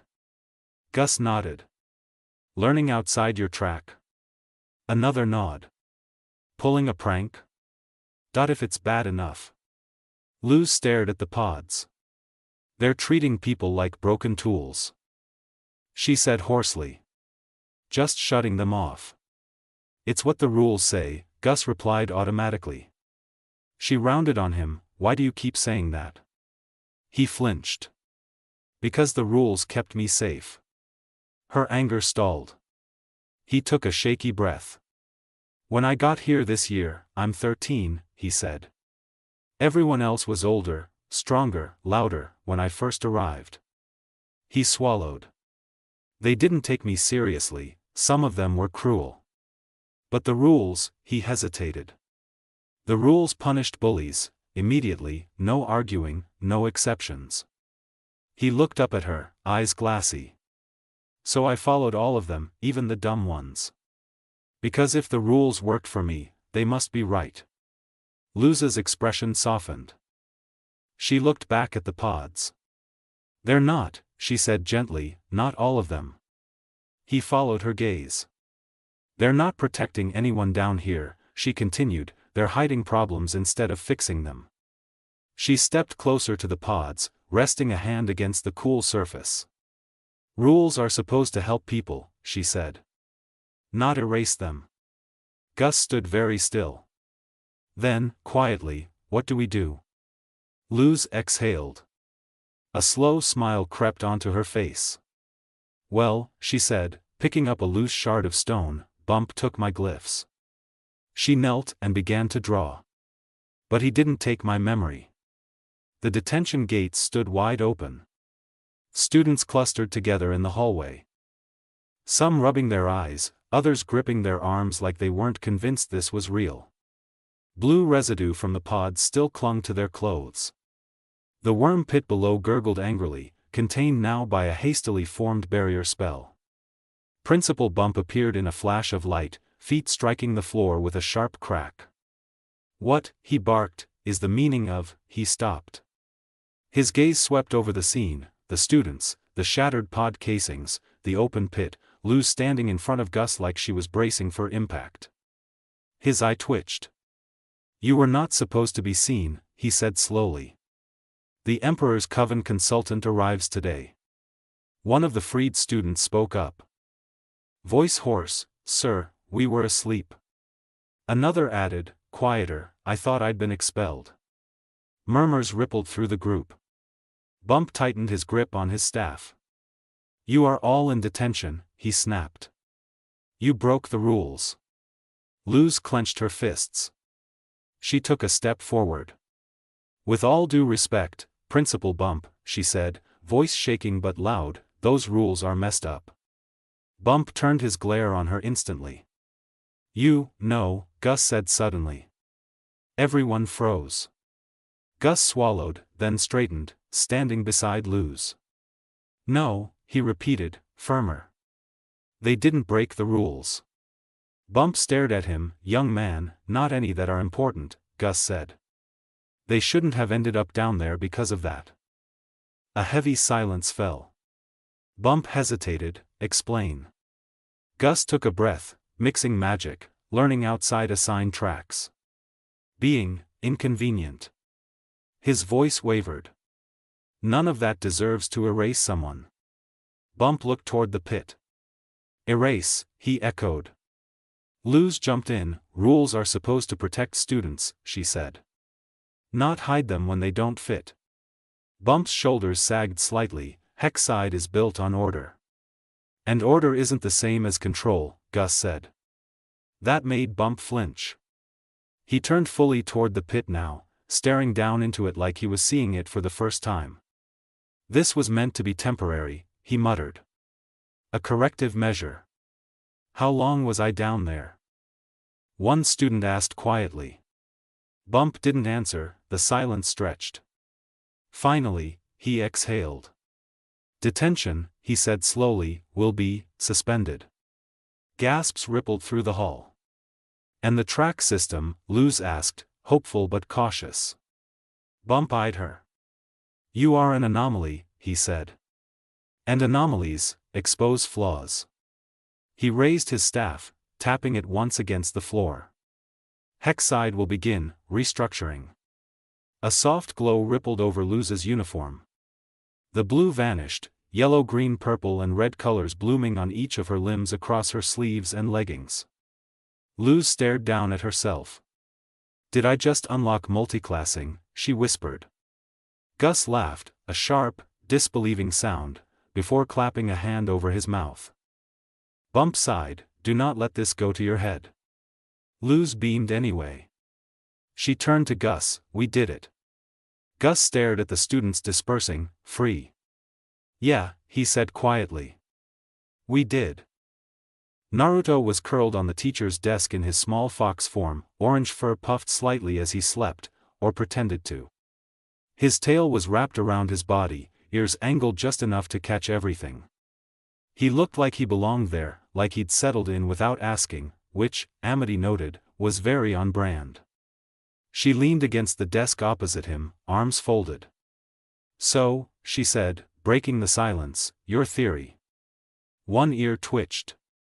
You think Hexside is being hunted by a basilisk, she continued, measured. A creature that's been extinct for centuries. That's a stretch. Naruto didn't open his eyes, schools don't drain themselves. That proves nothing. It proves something, he replied. Amity sighed, it proves coincidence. His tail flicked once. Do you usually hate coincidence? She paused, lips thinning. I hate sloppy conclusions. Naruto cracked one eye open, looking at her through it. Is my credibility really that low now? This isn't about you, she said. This is a choppy theory at best. And all of it seems to circle back to, her gaze dipped briefly to the seals etched along his forelegs, those. He didn't bristle, didn't deflect. It's not only about the seals, he said quietly. Amity waited. Hexside being in danger affects my deal with Bump, Naruto continued. And it affects the safety of a few people I happen to be fond of. Her breath stuttered. Fond of, she echoed. He cracked the other eye open. You're one of them, to let you know. That shut her up. Naruto stretched, then flowed out of his fox form mid-motion, landing lightly on the floor as a human. So, he said, hands slipping into his pockets. We figure out what angle the shapeshifter's taking. Angle? Disguise, goal, timing, he listed. What it gains by hiding, how long it waits, how strong it is now. Amity started pacing. If it's feeding slowly, it wouldn't want attention. And if it's not here already, it'd want easy access to the school, no questions, Naruto added. She froze. Principal Bump mentioned something earlier on the announcements. She said slowly. An inspector, Emperor's Coven, official visit. Naruto raised an eyebrow but stayed silent. They're offering aid, Amity continued. Donations, repairs, Hexside has debts, ones it can't ignore. Naruto's expression sharpened. The other schools that were drained, she went on, faster now, the days it happened never sat right with me. Reports of Coven assistance always came in around the same time. She turned to him. I thought it was strange. It was cover, Naruto said. Amity nodded, no one would question an inspector. They'd roll out a carpet, he replied. The room fell quiet again, but this time it felt settled. For something extinct. Amity said, this is a lot to gamble on. Naruto smiled faintly, rather gamble and check than wait for us to be sitting ducks. She huffed, fine. He turned toward the door, then we meet it head on. Amity followed, gaze lingering on him just a second longer than necessary, thoughtful, recalibrating. They stood at the path leading up to Hexside, sun reaching its peak. Waiting. Naruto stayed in human form, sharp red eyes narrowed, fox ears pricked high atop his blonde hair, twitching at every shift of air. His posture was loose on the surface, hands at his sides, but there was a coiled tension beneath it, the kind that came from instinct rather than thought. Amity stood beside him, mirroring that readiness in her own way. Even in her uniform, she was prepared. Her shoulders were squared, wand hand relaxed but ready, her expression calm in the way that came from knowing the danger rather than underestimating it. Knowledge told her immediately that this situation was wrong. Even as a prodigy, she knew that if things turned violent, she would struggle. Moments later, it came.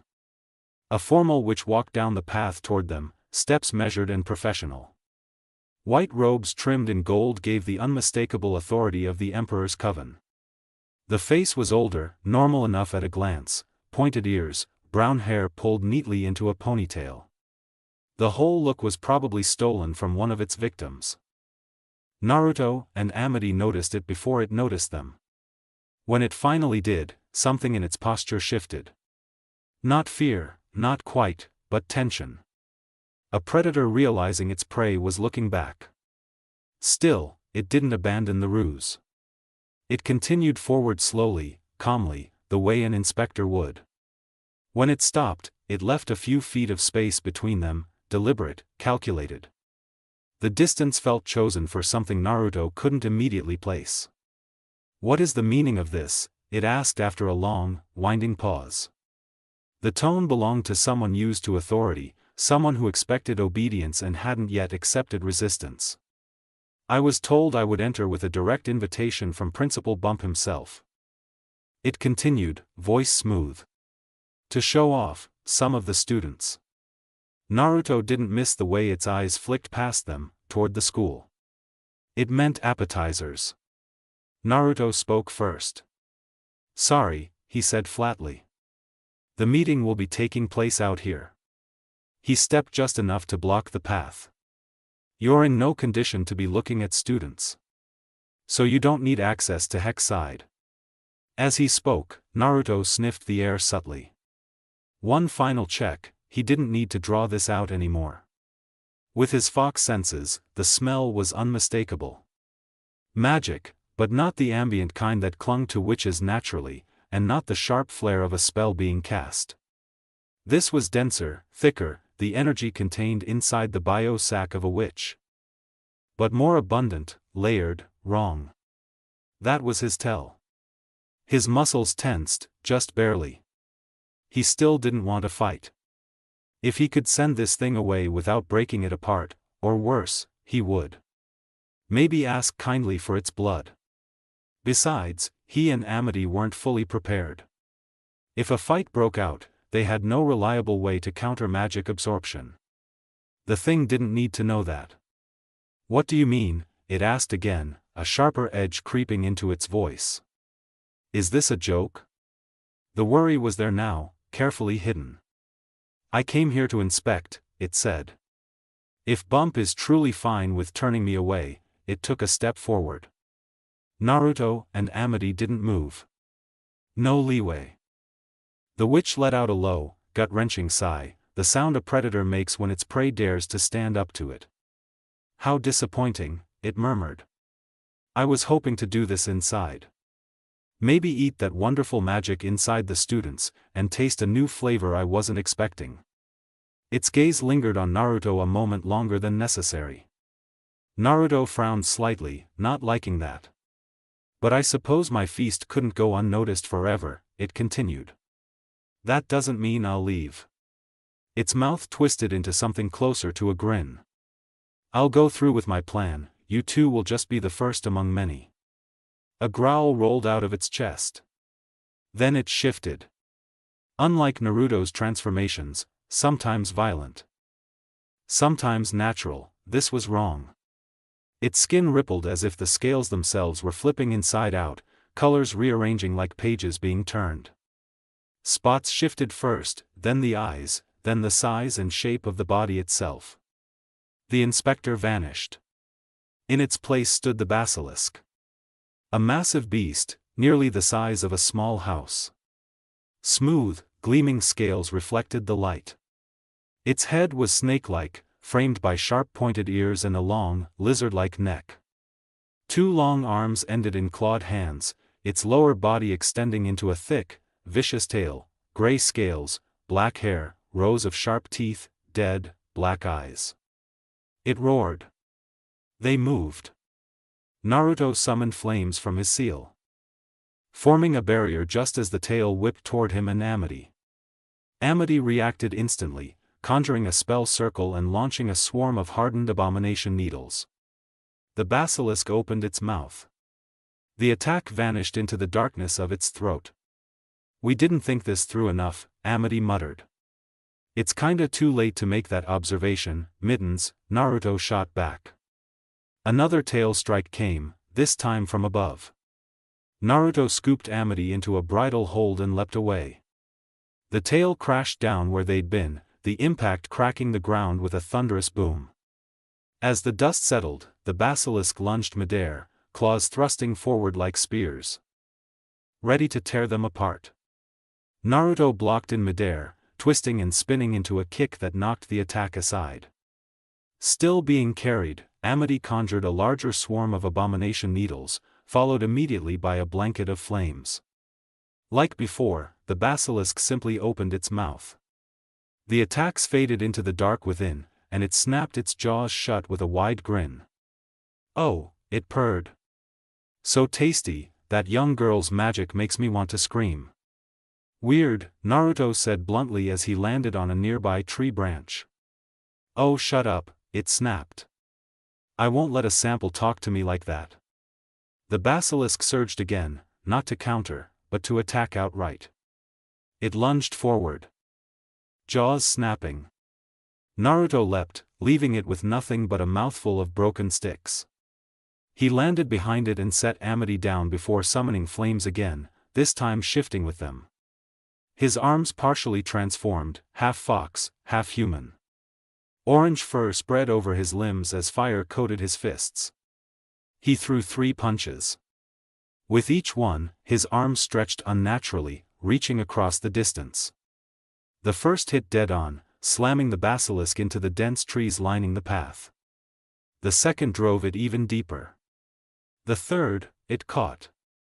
Amity reacted instantly, conjuring a large spell circle beneath the basilisk and launching it upward before it could react. Naruto tore his fur-covered arms free. Flames gathering again as the beast fell toward him. The fire swirled into a familiar orb. Flame style, tailed beast bomb. The attack connected. The basilisk was hurled back through the forest, snapping trees, flattening others, before crashing onto its back with a roar of pain. Naruto straightened. Think that was enough to take it down? Amity clenched her teeth. From its size, it's a greater basilisk. So it's most likely resistant to magic, no. But it definitely hurt. Figured, Naruto exclaimed, damn freaky deaky snake needs to learn we aren't food. Amity huffed a short laugh, then her expression hardened. You two are so cute, it drawled. The word wasn't playful this time. There was no teasing lilt to it, only anger, sharpened by a quiet, simmering hate. Branches cracked as the basilisk began to rise again. The forest groaned around it as its massive body shifted upright. It lurched forward slightly, testing its weight, before straightening to its full height. Naruto raised his hands into a battle stance. The basilisk's eyes locked onto them as it spoke again. Honestly, it hissed, I don't understand why my dinner is fighting back so adorably. Its mouth stretched into a cruel grin. You both can, just die already. It opened its jaws wide. The air warped. What followed wasn't a roar or a blast, but a violent pull, a vacuum. Naruto dug his heels into the ground as the force dragged at him, yanking him and Amity forward. They were strong enough to resist it, muscles straining as the path beneath them cracked. Then Naruto felt it. Something was leaving him. His eyes snapped down to his arms. Shit, he muttered. His chakra. The pull wasn't just physical, it was internal, ripping at something deeper. The seals along his arms flickered, glowing, dimming, before the magic within them unraveled. The markings faded as chakra was torn away in heavy chunks. Luckily, or unluckily, this thing could absorb chakra just like he'd theorized. His arms shifted back to normal as the flames vanished completely. A large portion of his chakra was gone. Enough to hurt, not enough to drop him. Naruto stayed on his feet, Amity didn't. His head snapped toward her just in time to see her knees hit the ground. Her skin had gone pale, breaths shallow and uneven. He could feel it, her magic being siphoned away far faster than his chakra had been. She fought to stay upright, hands shaking as she tried to push herself up. The vacuum finally stopped when she was barely holding on. Amity sagged, limbs nearly limp, still conscious only through sheer stubbornness. Naruto's teeth ground together. It had taken a massive amount of her magic. Far more than it had taken from him. Chakra loss weakened him. Sure, but it didn't hit his vitality the same way. For Amity, this was dangerous. If it continued, she wouldn't just be drained. She'd be helpless. The basilisk grinned as it slithered closer. That was delicious, it said, voice thick with satisfaction.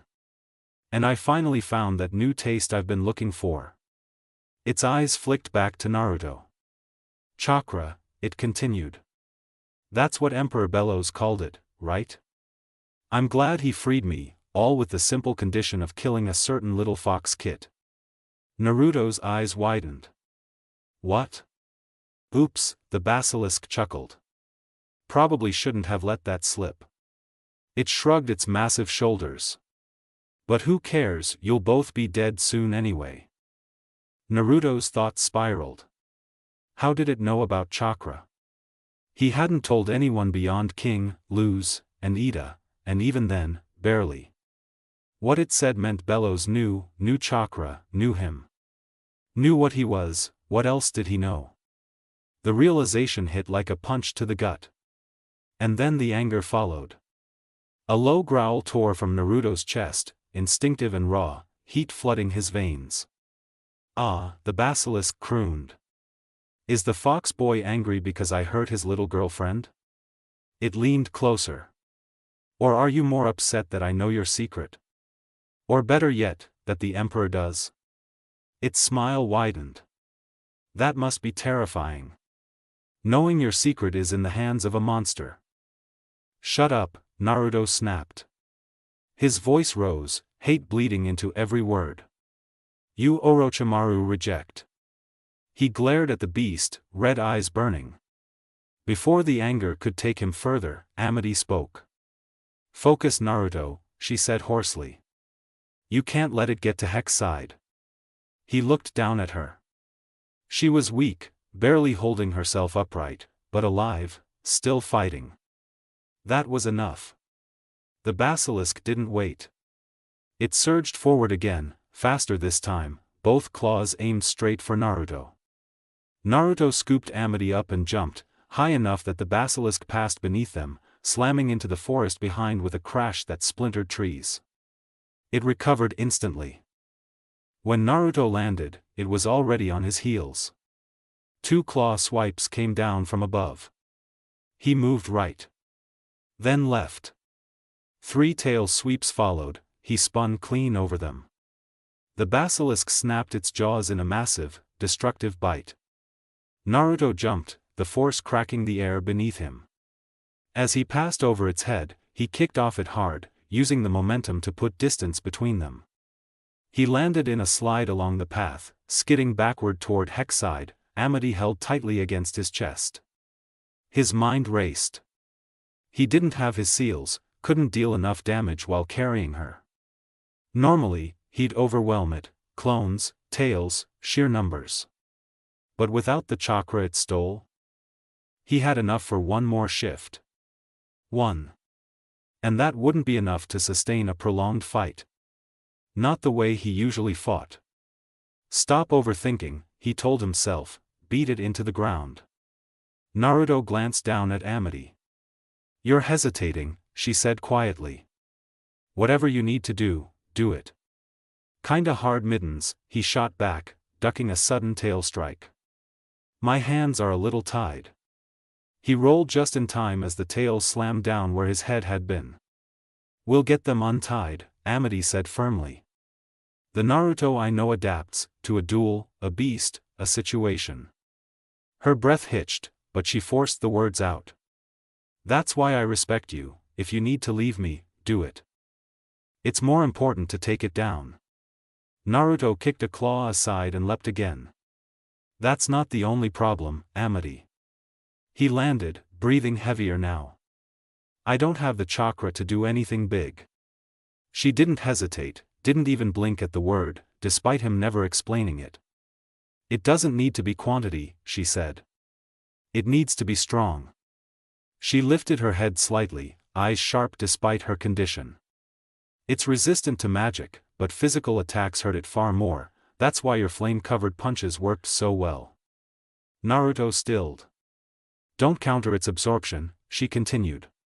Don't overwhelm it with numbers. Her gaze locked onto his.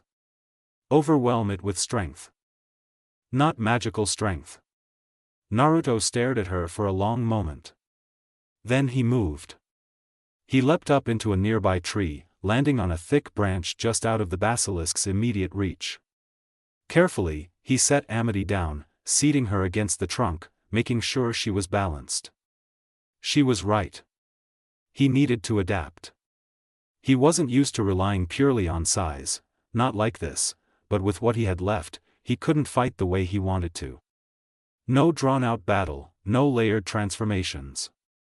One shift. He inhaled slowly. Make it count. One shift. He'd better make it big. Naruto exhaled slowly. The basilisk had stopped just short of the tree, pacing in a loose circle below. Tail carving deep grooves into the dirt. Its eyes tracked him through the branches, patient now, confident. Naruto looked down at it. Then he spoke. You picked the wrong school, he said quietly, and the wrong fox. His chakra surged, not wide, not wasteful, but condensed. Every last usable thread pulled inward instead of outward.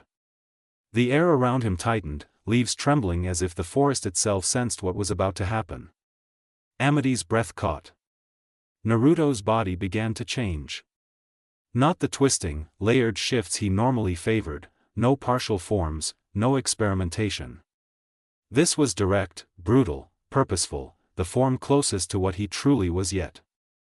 Orange fur darkened, then exploded outward in a violent wave, shredding bark as his frame expanded. Bones cracked and reformed, muscle stacking upon muscle as his silhouette tore free of humanoid limits. His fox eyes became more crimson than red, slicker, encased by pitch-black fur only found around his eyes and extending to his ears. Said ears stretched and sharpened, much longer like a hack rabbit's. Jaws elongating into a massive muzzle lined with glowing fangs lined by black lips. Tails erupted from his spine, 1, 2, 3, then all 9 at once, unfurling like living whips of fire and shadow. He fell to the floor before the tree splintered beneath him. When Naruto hit the ground, the impact shook the path hard enough to knock loose stones from the cliffs beyond Hexside. The nine-tailed demon fox stood where the boy had been.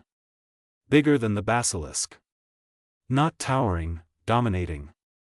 Crimson eyes burned like coals set deep in a vast, burning skull.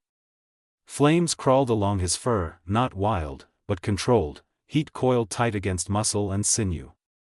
The basilisk froze.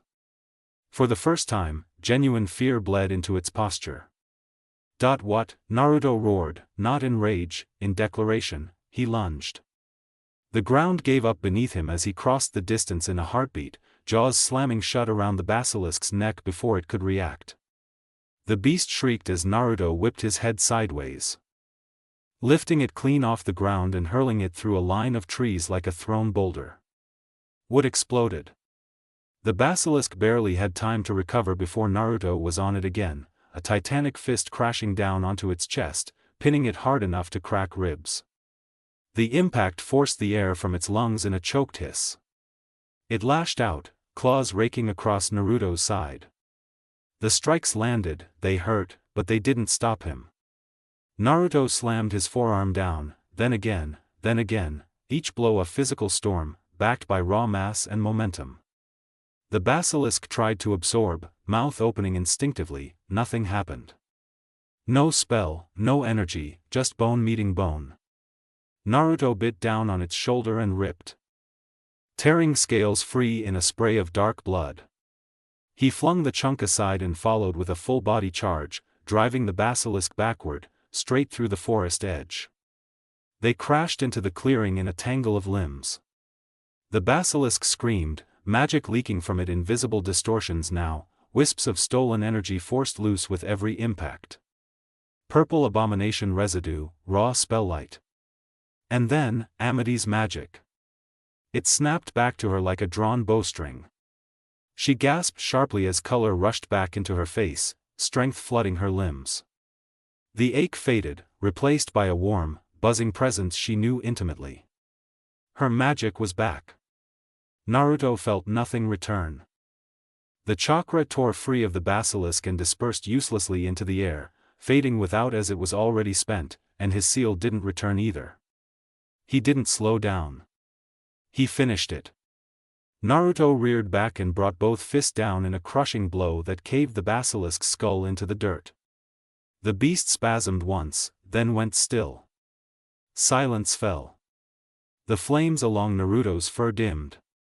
His massive form shuddered, then began to shrink, tails dissolving into embers as bone and muscle folded inward.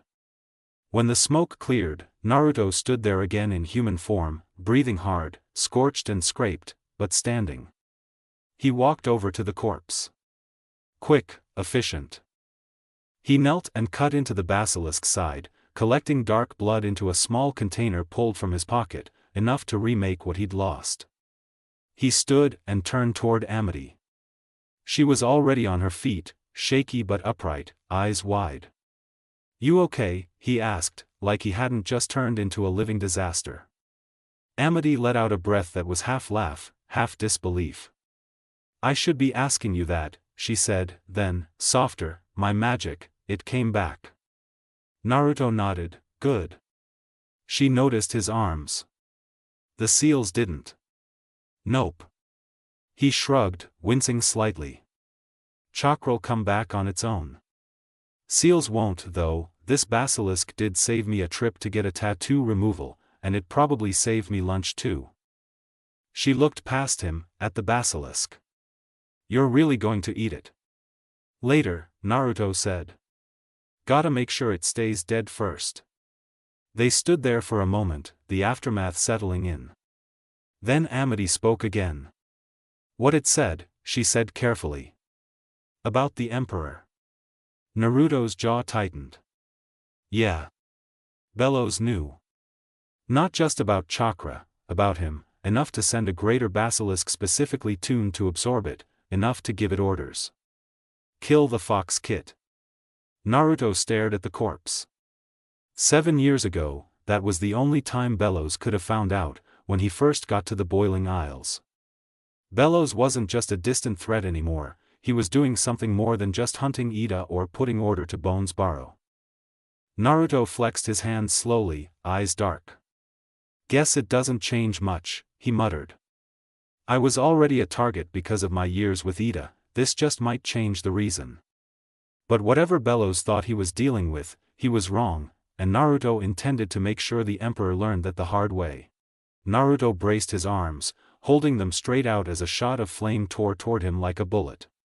He caught it head-on, the force skidding him back across the grass before he reset his stance and stopped it completely, hands locked around a sphere of fire half the size of his chest. It burned bright, nearly matching the sinking sun, heat warping the air and rattling the trees in front of the owl house. It would have been mesmerizing to lose. Naruto barely noticed. He drew the fire in, but not the way he used to. Normally he'd let the arm seals drink it down, one on each limb doing the work automatically. This time was different. The fireball didn't vanish so much as shrink. Pulled inward through contact point seals etched into his palms and the soles of his feet. Controlled, precise, deliberate. His new array, his upgrade. At least, that's what it was supposed to be. Ida grinned, having been the one to throw it. "Wow, you actually caught it. Usually it takes you a few tries to catch my spicy toss."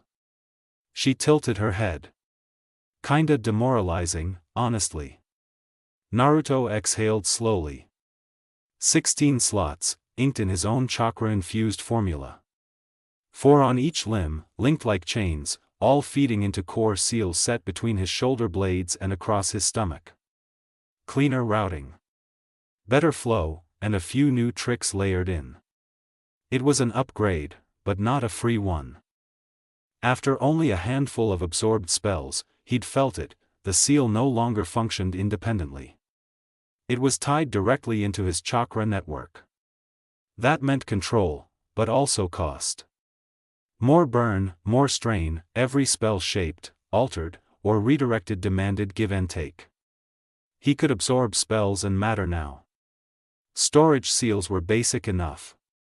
But reshaping them, combining them, altering how they behaved, shifting their energy to other matter or spells, that took time, focus, and chakra, a lot of it. And mixing magic with his chakra, demonic, unstable by nature, made things worse. Spells grew volatile, harder to control, effects twisted in ways he couldn't always predict. The seal system acted like a second chakra network, and like any system, it had limits. Limits that became sharper the harder he pushed. Naruto glanced at one of the slots, the absorbed fire rendered in ink.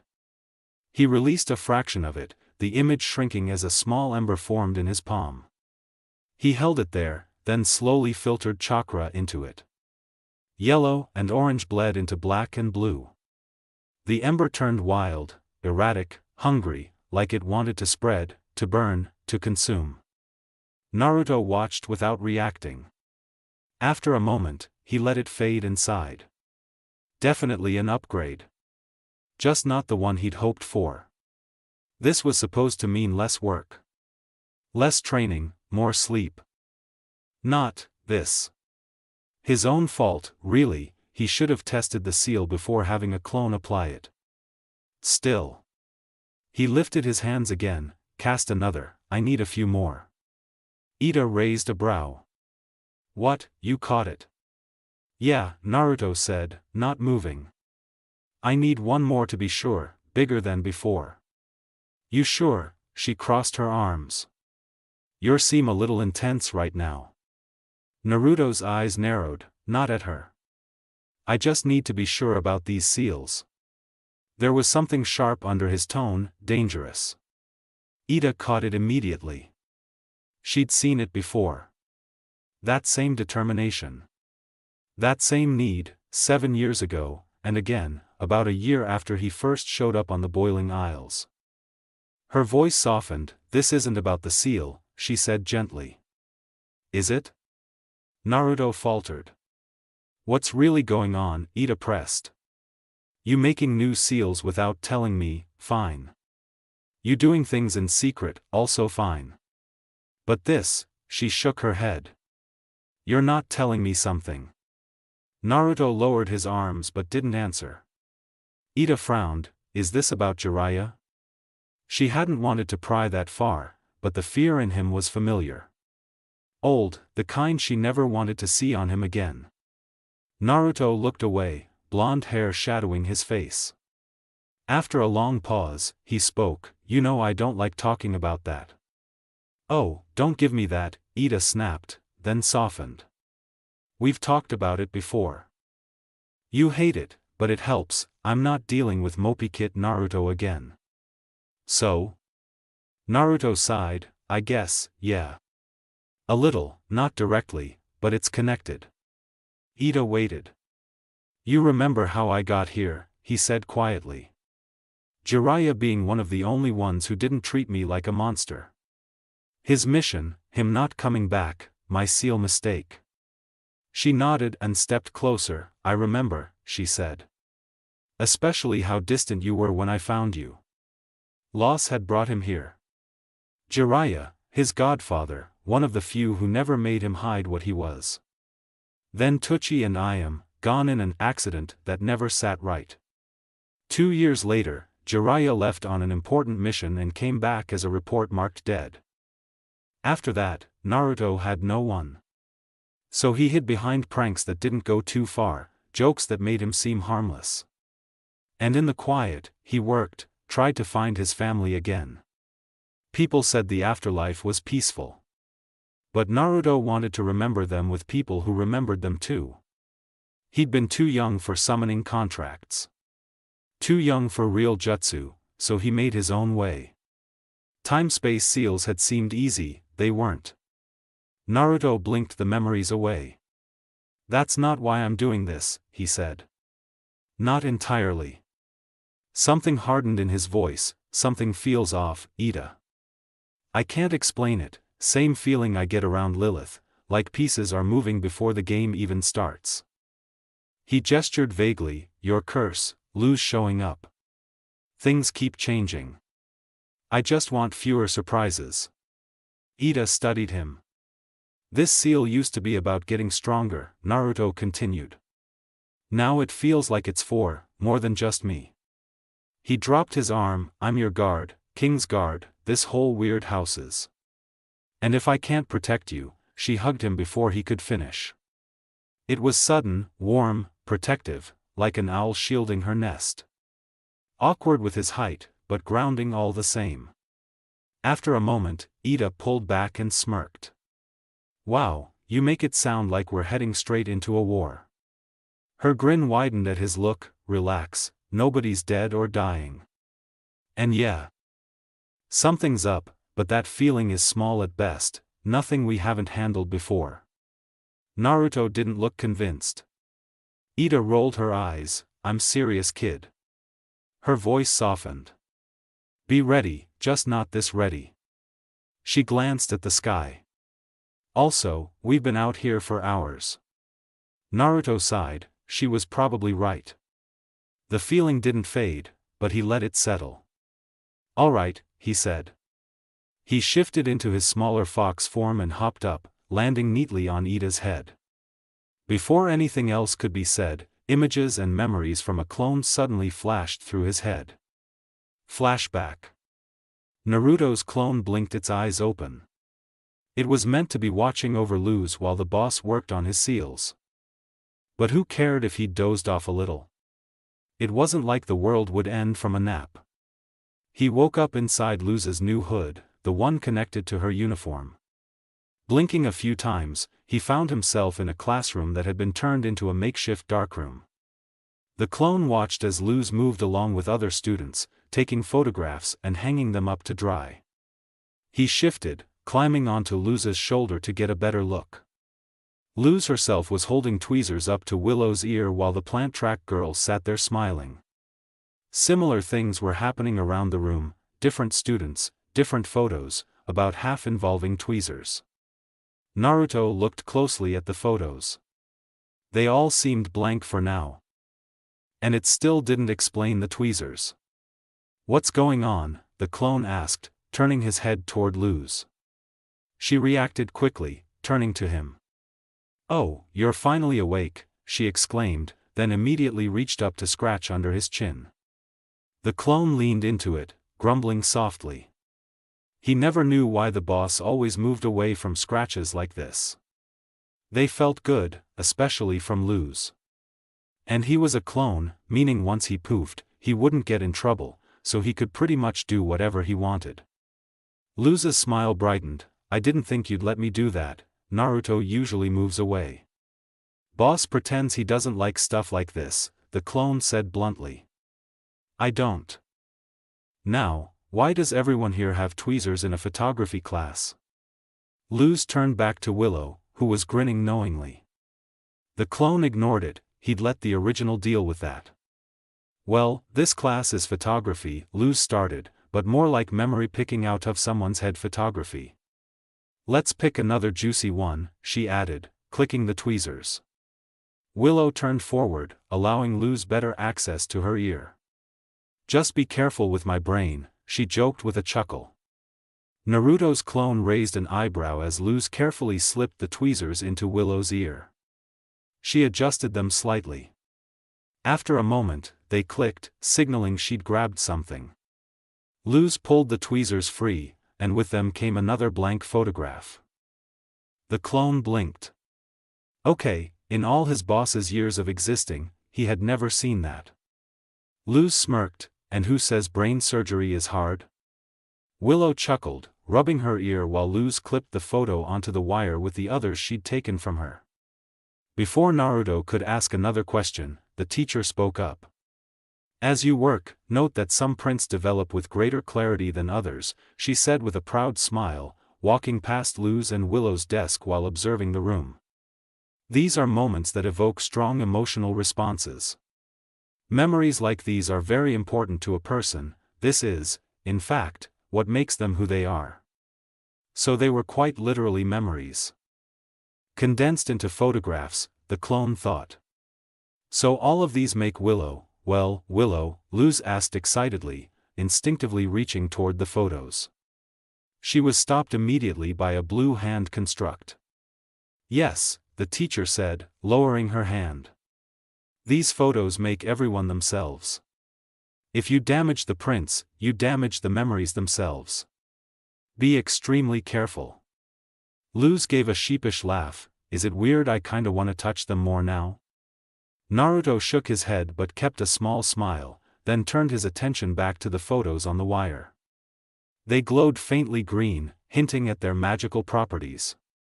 They intrigued the clone too, though he'd still rather be sleeping. That thought vanished when one photo developed. It showed Willow, younger, messier hair, sitting stiffly in a chair with a hard blush, an awkward smile, and clear embarrassment. It caught Luz's attention too. "Oh my gosh," she said, almost cooing. "Willow, you had an awkward hair phase too? I knew we were meant to be friends." She held up a picture-day photo of herself as a kid, hair pulled into 3 awkward braids, each one decorated with bows and way too many stickers. Naruto glanced at it once, then looked back at her. "That's one heck of a phase." Luz chuckled awkwardly, but before she could respond, more photos developed. One of Willow being pushed on a swing by her dads. Another of her feeding a spider demon. A third of Willow with her dads during what looked like a winter holiday. And finally, brighter than the others, one of Amity hugging Willow at a birthday party. Naruto paused, Luz gasped, Willow grumbled and turned away from the photo.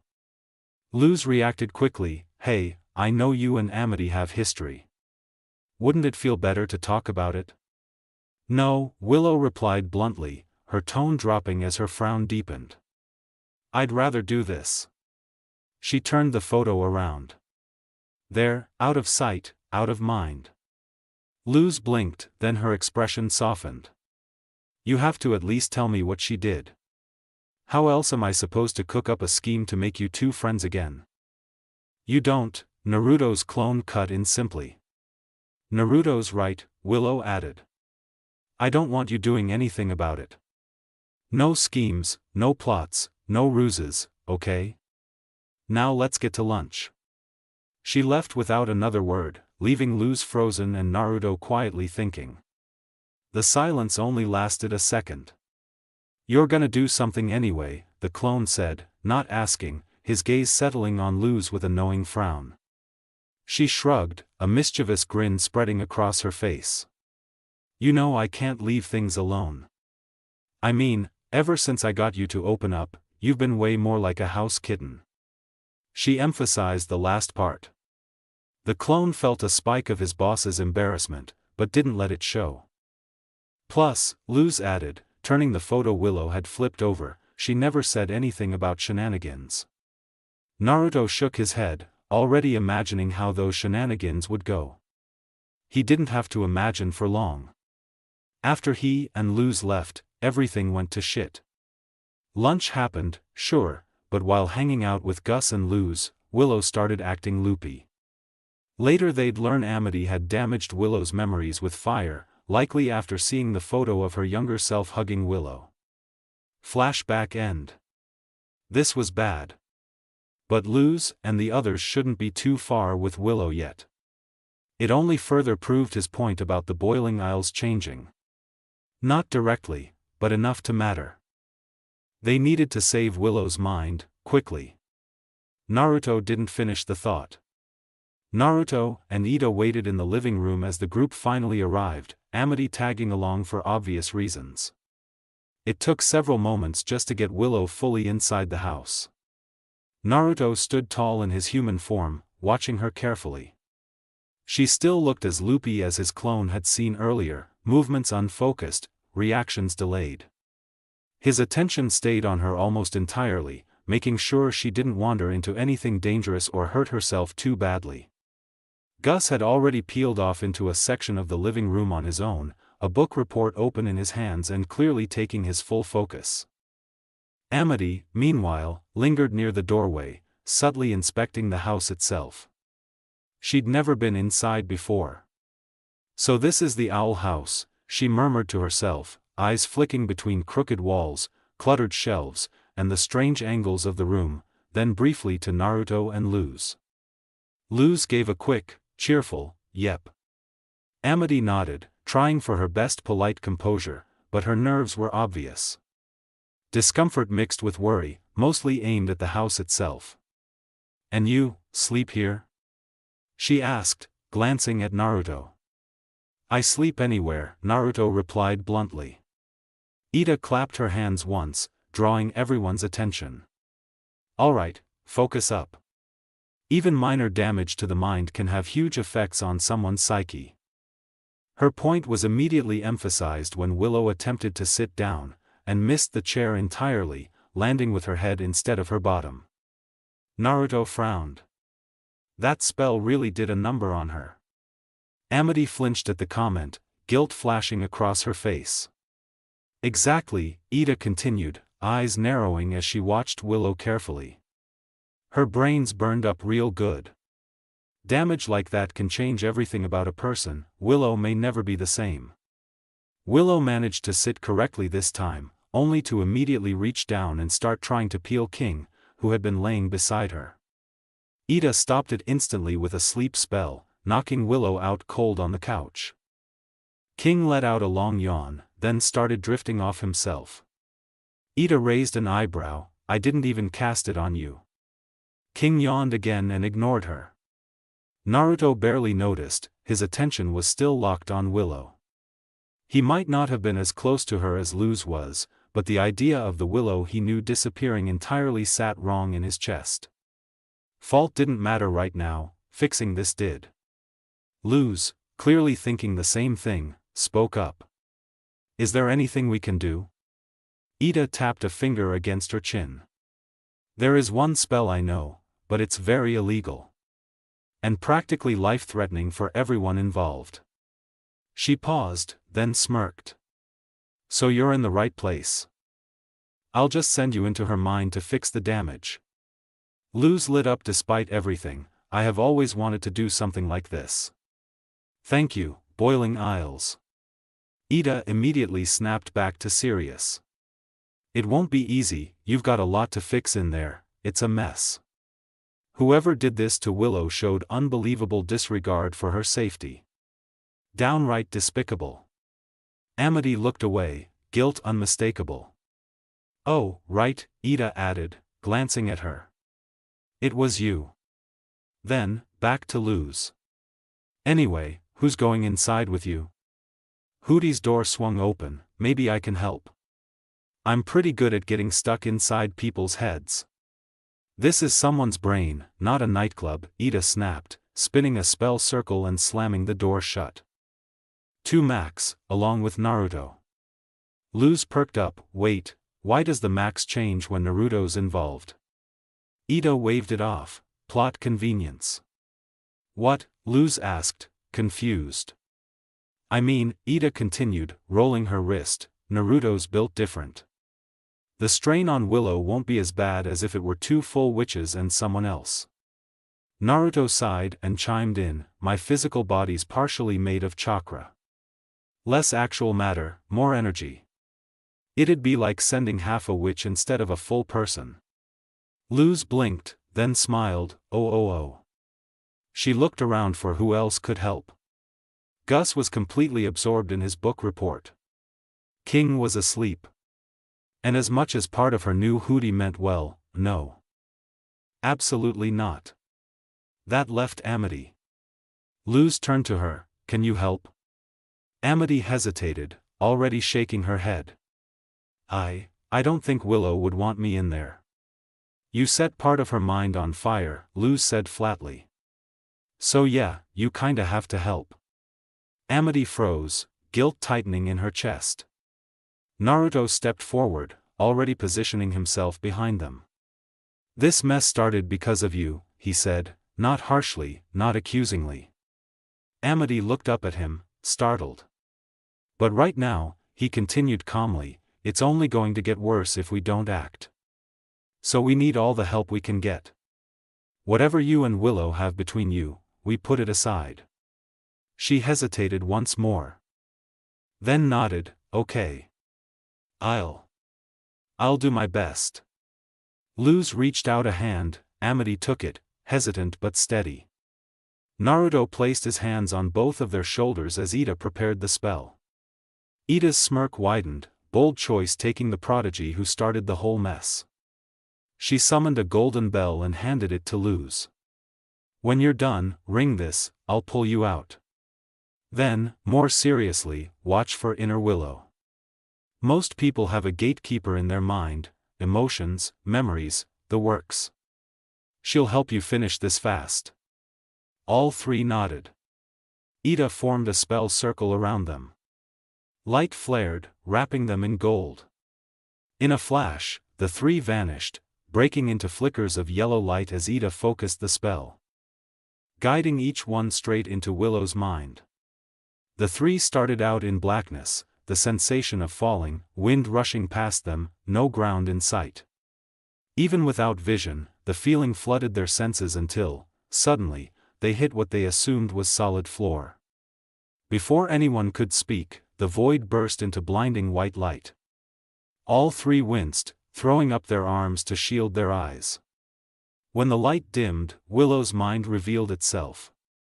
A forest stretched out before them, bright, colorful, alive with green leaves, moss, and grass.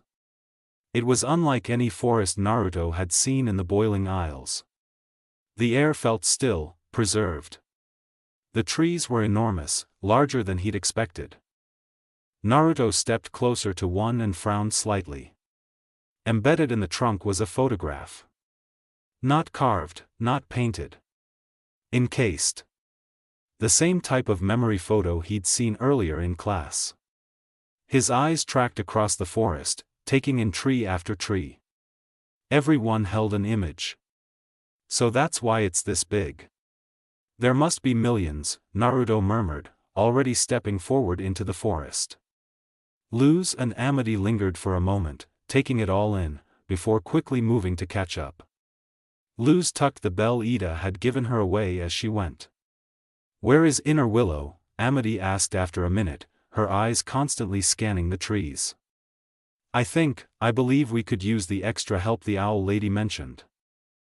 Luz shrugged with a grin.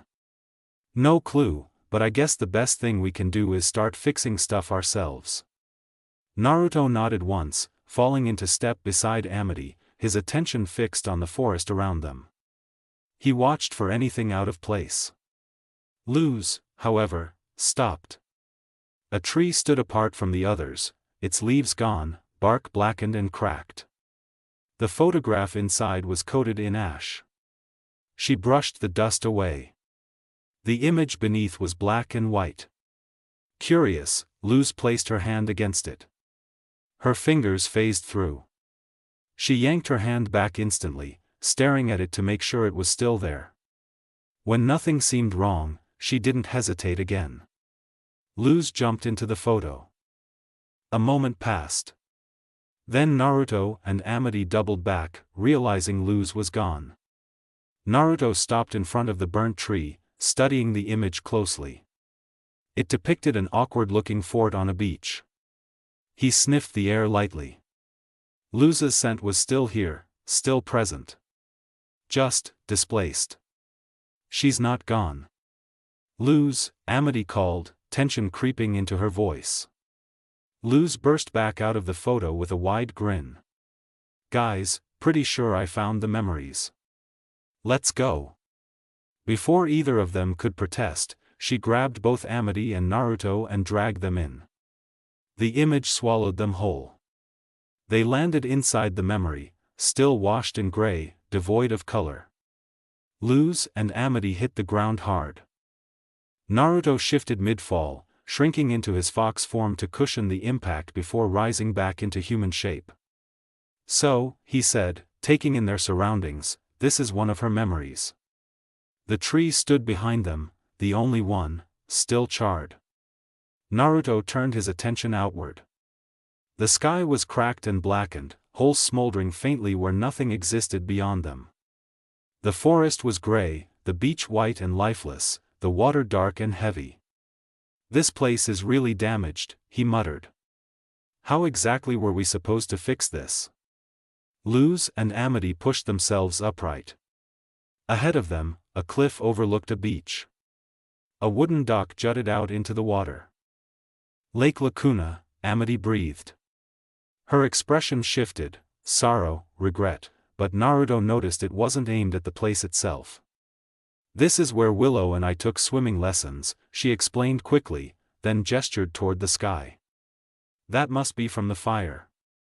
She paused. Then she gasped.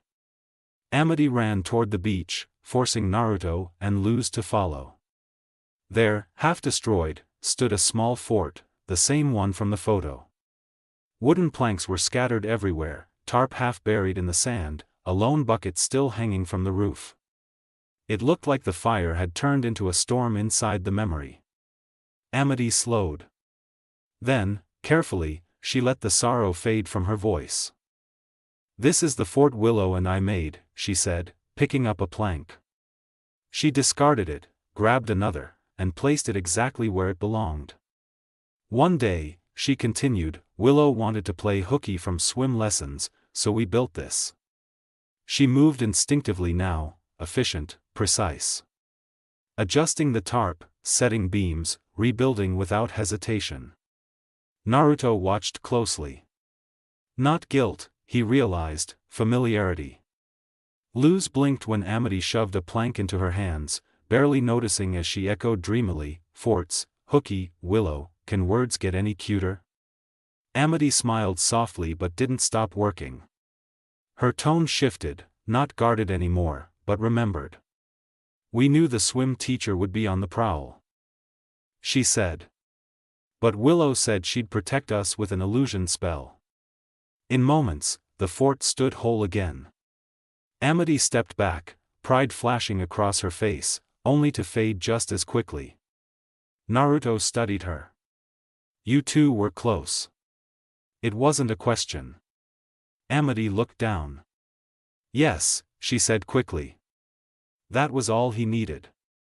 Luz beamed. "It's like a tiny doghouse, like you and Willow hid away in it for hours." "We did," Amity replied with a soft laugh. She knelt suddenly, brushing sand aside. Her hand closed around something. A small flag. "AW," she smiled fondly and placed it in the bucket atop the fort. Color rushed back into the world. In an instant, the three were standing in Willow's forest again. The burnt tree regrew its leaves, and the photo inside glowed with color. "I think fixing the fort fixed the memory," Luz exclaimed. Naruto studied the tree, "Then we just have to do this with the others that are broken." As if responding, the photo began to move. The memory played. Young Amity and Willow laughed as they ran into the fort, only to groan as shell-backed, skull-winged creatures descended. "The seagulls are back again," young Amity complained. "Don't worry," young Willow said brightly. "I'll get rid of them." She cast a spell. The fort flickered. Then vanished. The creatures swarmed as it reappeared. They screamed and ran. "Willow," young Amity groaned. "I'm sorry," young Willow said. "I thought I was getting better." The swim teacher dragged them away. The memory ended. Amity looked away, exhaling slowly. Willow was a late bloomer. "I know," Luz said gently, smiling. "But now she's a great bloomer." She spun toward the forest. "This place is like a theater," Luz said. "The more memories we fix, the more Willow we bring back." Amity nodded, though her eyes lingered on the memory they'd just left. "So which one next?" she asked. Naruto fell into step beside her. "I think this one," Luz said, already rushing toward another burnt tree. Naruto and Amity followed. "Here it is," Luz said brightly. "The one that started it all." Naruto looked at the photo. The birthday party. The same image from class. Willow clinging to Amity. Amity stopped cold. "Why not a different one first?" she asked, hesitant, staying back while Naruto stood beside Luz. Luz frowned, "But why does it matter? Getting Willow back is the goal." "It's not as important as the others," Amity said quickly. "And if order doesn't matter, then, can we skip this one for now?" Naruto sighed quietly. He'd already seen this coming. "You're avoiding it," he said plainly. Amity flinched. "Not because it doesn't matter, but because it matters the most." He turned to the tree. This is where the push began. Then back to her. "Whatever happened here doesn't change that Willow needs help." Amity's frown held, then loosened. She still didn't like it. But she didn't argue. Naruto stepped into the memory. After a moment, he held out his hands. Luz and Amity took them. And followed. The shift was sudden. The sensation of being pulled through the photograph twisted, then released them into a room with a dull thump. Naruto landed sitting on a bed, the mattress dipping under his weight, while Luz and Amity stumbled beside him. For a moment, they stayed still. Above the bed, where a tree trunk should have been, the photograph now hung framed on the wall. Naruto scanned the room as he rose. It was large, too large for a child. The bed was oversized, the furniture well made, expensive even beneath the damage. But the room was in ruins. Toys were scattered across the floor. The door hung crooked on broken hinges. A dresser leaned dangerously, drawers torn out and spilling their contents. It reminded him of the fort. Not just broken, wrecked. "This is my room," Amity said immediately.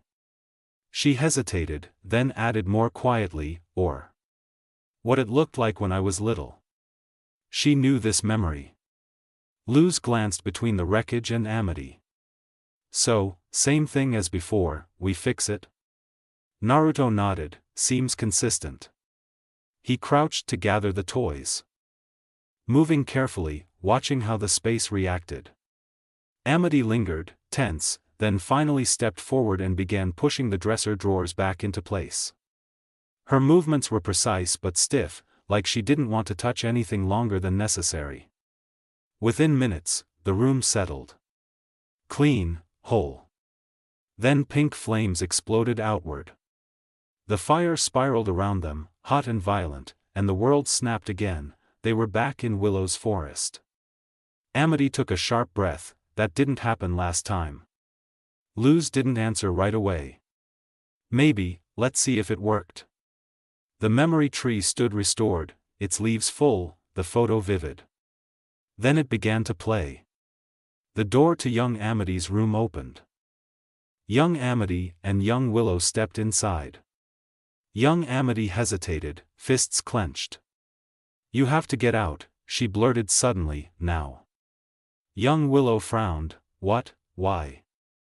Because, is it because I still can't do magic?" young Willow asked softly, grabbing her hand. "Amity, I'm sorry about the beach. I can't get the spells right." Young Amity tore her hand away. "Well yes," she shouted. "That's why, you're weak, you can't do magic, so I don't want to be your friend anymore. Go." Young Willow froze, the memory ended. Luz stared at the tree, stunned. Amity had already turned away. Luz hesitated, then spoke more carefully. "With how you talked. It sounded like you and Willow used to do everything together. That you built forts, skipped lessons." She glanced toward Amity. "What happened between those moments?" "Drop it," Amity snapped. Naruto watched her closely. Luz tried once more, quieter. Was this the moment things changed? Amity stiffened. Pink fire erupted from the tree. Flames engulfed the trunk, though the bark didn't datken as fire spilled onto the forest floor. Naruto reacted instantly, grabbing Luz and leaping back beside Amity as heat scorched the ground where they'd stood. Something tore itself free from the fire. A humanoid shape, burning, heaving like it was breathing. It rushed them. Straight for Amity. Naruto blocked the strike with flaring tails, forcing it back, but he didn't counterattack. Unknown construct, inside a mind. Attacking could damage the host. The creature lunged again, at him. He dodged, shoving Luz aside. The moment he cleared its path, it ignored him. Amity again. Naruto intercepted, blocking and shoving it back hard enough to buy space. Not hostile in general, targeted. That was all he needed. Without a word, Naruto shifted into his fox form. His tails wrapped around Luz and Amity, lifting them as he turned and ran, fleeing deeper into Willow's mind, away from the flames, away from the thing guarding that memory. For now. They didn't stop running until the forest thinned. Naruto slowed only when the air no longer smelled like scorched magic. He set them down carefully, tails loosening their grip before fading away as he shifted back into his human form. For a moment, none of them spoke. The trees here were intact. Their leaves rustled softly, untouched by flame. Luz was the first to break the silence.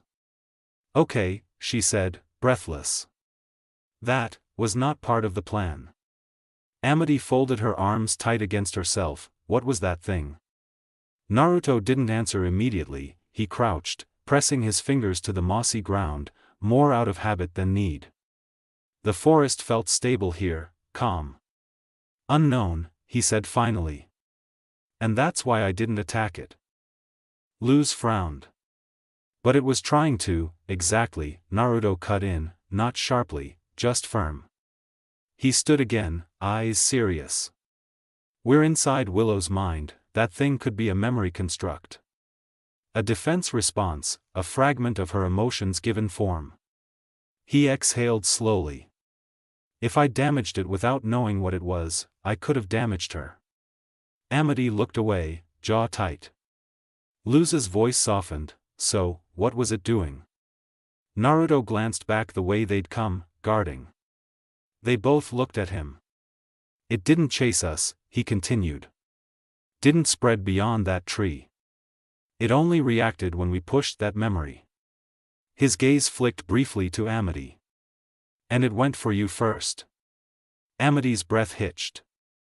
"So it's tied to that memory," she said slowly. "Specifically." Naruto nodded. "That's my guess." Luz hugged her arms, thinking. "So what do we do, because I don't think we can just ignore it forever." "We don't," Amity said. They both turned to her. She swallowed, then forced herself to continue, more measured now. "But we don't run straight into it either." She looked back toward the forest, toward the countless trees. "If it's guarding that memory, then the others should still be accessible." Naruto watched her carefully as she spoke, noting how she steadied herself by focusing on the problem instead of the feeling. "Familiar. Controlled. We fix everything else first." Amity went on. "Stabilize Willow's mind. Then," she hesitated. "Then we deal with the one it's protecting." Luz hesitated, eyes flicking back to the direction of the birthday memory. "And, that scene we saw?" Amity stiffened, but didn't snap this time. "Later," she said quietly. "Please." Luz nodded, though her expression stayed conflicted. Naruto broke the tension. "It's a sound strategy, reduce instability, limit unknown variables." He gave a small shrug. "It's also safer." That was enough. They moved again. This time, more carefully. They didn't linger on any one memory for long after that. They moved from tree to tree, seeking out the damage left behind by the fire. A cracked dining room table, mended plank by plank as voices laughed just beyond hearing. A hallway lined with portraits, their frames straightened, their colors returning as the walls stopped warping inward. A garden where flowers had wilted into ash, blooming again the moment the soil was turned. Some memories were quiet, others were loud with half-formed echoes. Naruto watched patterns form as they worked. Many of the damaged memories weren't random at all. They centered around family. Around warmth. Around moments where Willow had been safe. Others were unmistakable. Young Willow and young Amity sprawled on the floor of a library, stacks of books piled too high, the air filled with dust and laughter. A half-rebuilt roller coaster track, the click of chains and a scream of delight as the cart rattled forward again. A study room, a shared snack, whispered plans about the future. Each time, when the memory was restored, color flowed back into the forest like a slow breath being released. But the tension didn't ease. As they walked back toward the deeper part of the forest, toward the birthday tree, Luz finally broke the silence. I still don't get it, she said, quieter than before. You and Willow were like that. She gestured vaguely behind them, toward the restored memories. Even with extra light it still looks too sudden, you didn't just drift apart. Amity didn't stop walking. That's not important right now. It kind of is, Luz replied. Not accusatory. Just honest. What happened that day? What are you hiding? Amity exhaled slowly, I'm not hiding it. She paused, choosing her words carefully.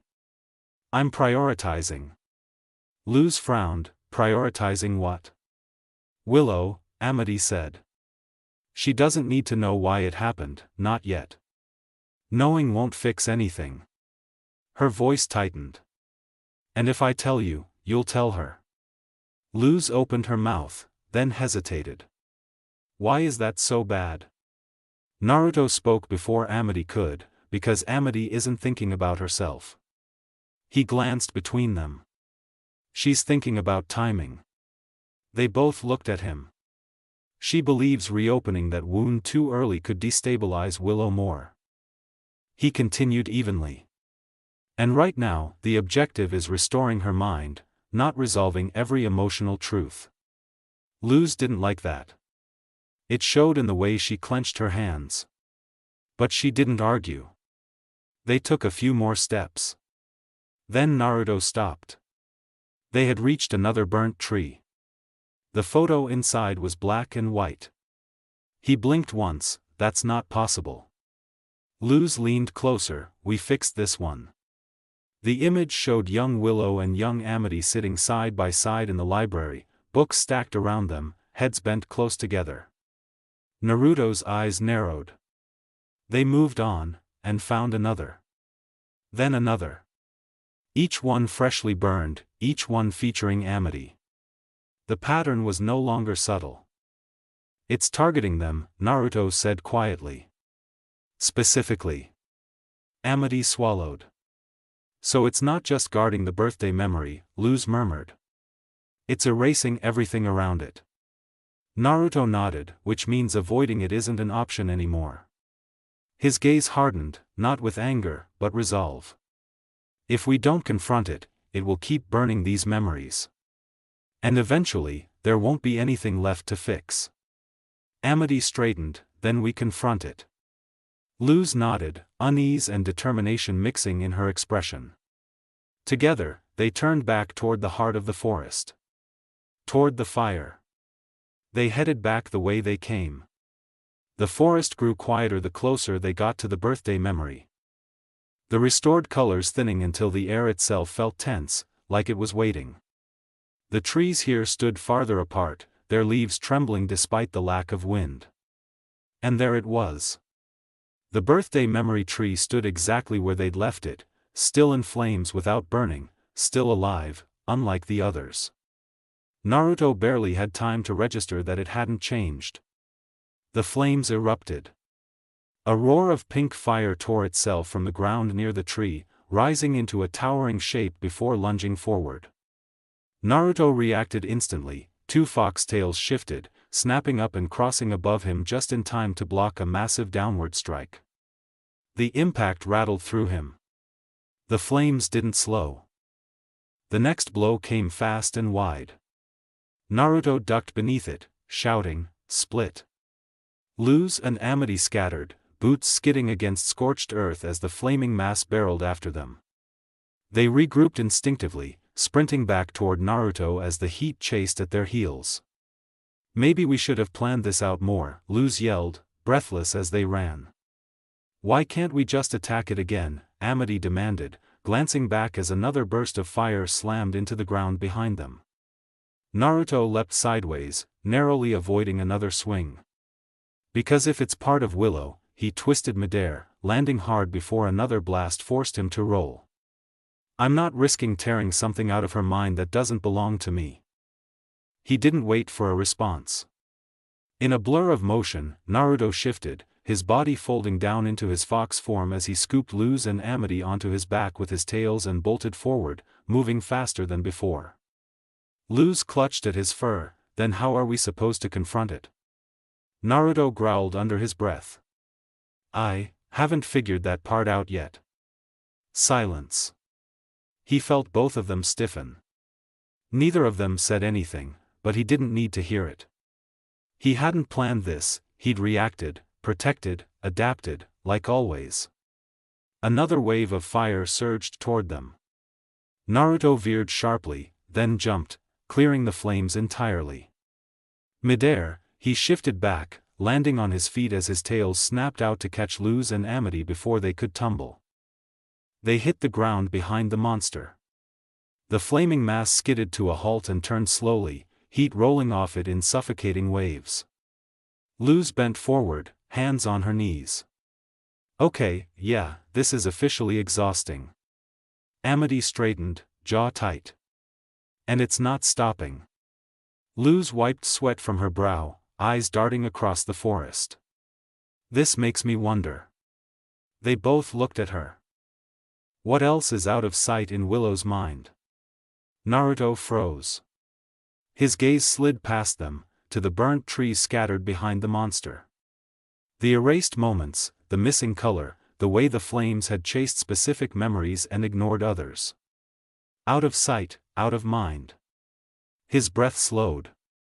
That's it, he muttered. What? Luz asked.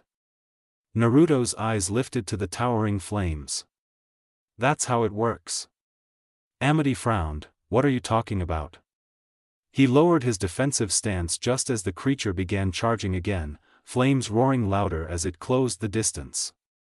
Naruto didn't move. Didn't attack. Didn't dodge. So you're inner Willow, he said calmly. The flames faltered. The creature skidded to a stop mere feet away from them, heat rolling outward before abruptly dimming. The fire cracked and collapsed inward, shrinking, reshaping, until what stood before them was Willow. Or something close enough. She wore casual clothes, pink embers drifting off her sleeves and hair like dying sparks. Her expression was tight, annoyed, and tired in a way that didn't belong to someone her age. Amity and Luz stared. Oh, Luz whispered. That explains a lot. Inner Willow crossed her arms. You shouldn't be here. Then why chase us? Luz demanded. Why burn the memories? Inner Willow answered immediately, eyes flicking to the birthday tree. I'm just finishing what Amity started. Amity stiffened. Willow lost her only friend that day, Inner Willow continued, voice sharp. And after that, years of bullying, years of being ignored. Watched the prodigy of Hexside walk past her like she didn't exist. Her flames flared slightly. I used to feel everything, sadness, love, hope. Her jaw clenched. But after the fire in class burned through her memories, all that was left was anger. She gestured again toward the birthday memory. I protect Willow, and if this is all she remembers of you, then she'll never reach out again. She'll never be hurt by you again. That was it. Naruto understood now. That memory wasn't protected because it mattered. It was protected because it sealed Amity's place in Willow's mind forever. Luz stepped forward. That's not fair, Amity's changed. Inner Willow scoffed, doesn't matter. What if there's more to the story? Luz pressed. What if what Willow remembers isn't everything? Inner Willow's eyes hardened. It doesn't change the outcome. Out of sight, out of mind. The flames surged. Amity stepped forward. No, she didn't shout, didn't cast first. I was weak, she said, voice steady but raw. And my weakness hurt Willow. A spell circle formed beneath her feet, glowing softly, and the world shifted. Shadows rose around them.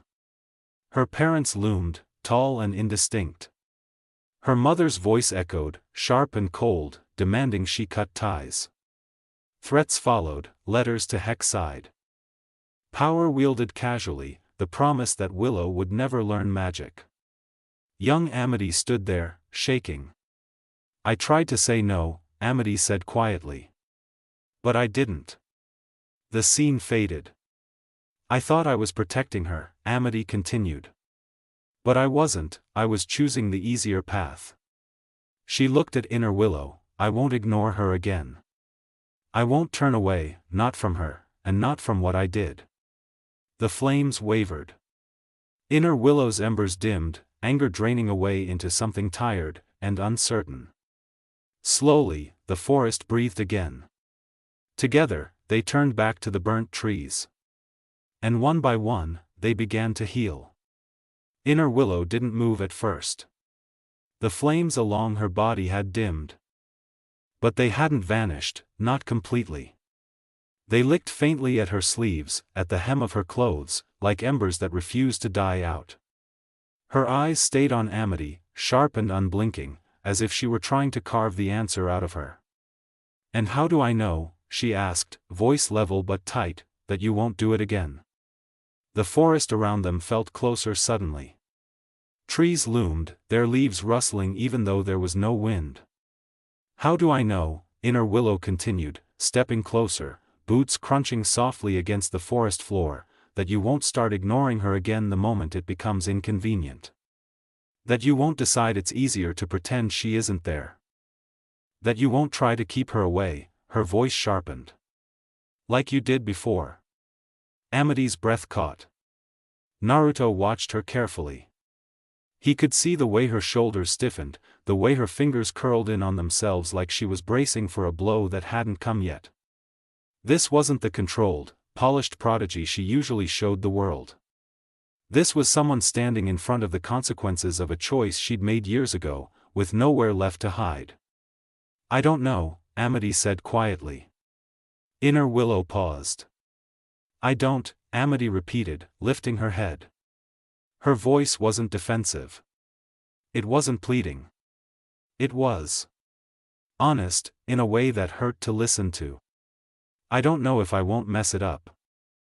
I don't know if I won't freeze again, or choose wrong when it matters." She swallowed, forcing the words out anyway. "But I'll try, and you can't keep everything out of sight forever, it always comes back." Her gaze flicked, just briefly, toward the burnt trees around them. "And it hurts more when it does." For a long moment, Inner Willow just stared at her. Then something in her expression shifted. The tension in her shoulders eased. The flames dimmed further, their heat fading until they were little more than glowing outlines. And slowly, almost carefully, she smiled. It wasn't cruel. It wasn't sharp. It was soft, fond, sad in a way that didn't sting as much anymore. "Good," Inner Willow said. "Then Willow should keep all of it, the good and the bad." She turned, already walking away, pink fire trailing behind her like falling petals. "I'll be watching," she added, not looking back. With every step she took deeper into the forest, the flames faded. First from her clothes, then from her hands, then from the ground beneath her feet, until she disappeared completely among the trees. The forest settled. The air felt lighter, quieter. Like something that had been clenched too tightly for too long had finally been allowed to loosen. For a second, no one spoke, then, Luz barreled forward. "You did it," she shouted, throwing her arms around both Amity and Naruto at once. Naruto made a startled sound as he was crushed in the middle, his balance gone instantly. "Luz," Amity protested. Naruto wheezed similarly, tails flicking uselessly behind him as his face went bright red. Neither of them missed the heat rushing to their faces, though Luz was far too busy grinning to notice. "That was it, we brought Willow back," she said, practically vibrating. "I am officially done with friend drama for one day. I need a nap, possibly a week-long nap." She finally pulled back, hands on her hips, eyes shining. "So, does this mean you two are friends again?" Amity hesitated. Naruto felt it, that pause wasn't uncertainty about Willow. It was uncertainty about herself. "I don't know," Amity admitted. Luz blinked, then smiled softer, "Then we'll see." She pulled out the bell Ida had given her and rang it without hesitation. The Owl House living room snapped back into place. Ida and King were panting, both standing atop the coffee table like victorious gladiators. Various objects were strewn across the floor: scrolls, cushions, cups, a broken chair leg, evidence of the last hour's chaos. They had been working Gus's interview for his school project. Working was generous, Gus had pushed. The kid was intense when he needed to be. Ida straightened first, a smirk tugging at her lips even as exhaustion crept into her posture. "So," she said, brushing hair out of her face. "Who got the gig, kid?" Gus tapped his notepad thoughtfully, humming to himself. "Well, this has been the hardest choice of my entire life." He glanced between them, then nodded decisively. "But with the public interest in mind, the interview goes to," he paused dramatically. "Hootie." King and Ida froze. King. "Hootie," Ida echoed. "Hootie," King repeated. The front door creaked open. Hootie stretched out of it, his frame elongating unnaturally. "Hoot." Gus's eyes lit up. "Well, your performances got me thinking. What could create such interesting people? Only the Owl House itself." Hootie gasped, loudly, "Tell me everything, Mr. Hootie." Hootie slammed the door shut with glee, his voice muffled but already rolling. "I've been waiting to hear those words all my life. Where to begin? It all started with a hunt, blood-red skies, that's right, Ida cracked her knuckles. "I'm gonna do it, I'm finally gonna bake that bird in a pie." King snarled, "I'm gonna bake that kid into a pie." The bell rang again. Ida blinked, she glanced toward Willow, still asleep on the couch. "Oh right, I put people in there." She flicked her wrist.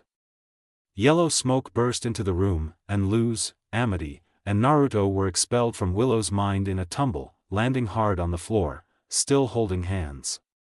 The bell vanished from Luz's grip as Amity let go of her other hand. And Naruto quickly removed his hands from their shoulders, straightening with a quiet exhale. He let out the yawn he'd been holding back, the edge of focus finally slipping away now that they were out. "Man," he muttered, rubbing at his eyes. "That was tiring." He dropped onto the couch opposite Willow, posture loose in a way it hadn't been the entire time inside her mind. Luz spun in a slow circle, taking in the chaos. "Whoa, what went down here, and where's Gus? What did you do with Gus?" "The kid's fine," Ida said dismissively, already heading off. "He's just dead to us." She and King stormed out. Luz frowned, "Those are very mixed messages." Willow stirred. Luz gasped. "Willow, do you know who I am?" Willow sat up, a friendly scarecrow. She paused, then smiled. "Just kidding, I remember everything." Luz tackled her into a hug immediately. Naruto watched quietly, a small smirk tugging at his mouth. Willow looked present again, grounded, like herself. Amity inhaled sharply. Naruto noticed before she even moved. She stepped forward slowly, deliberately. She didn't try to slip away this time. Didn't turn back. Willow's eyes hardened when they landed on her, but she didn't protest. "I remember what you did too," Willow said. "In there." She tapped her head. "I can't say we're friends." "A beat.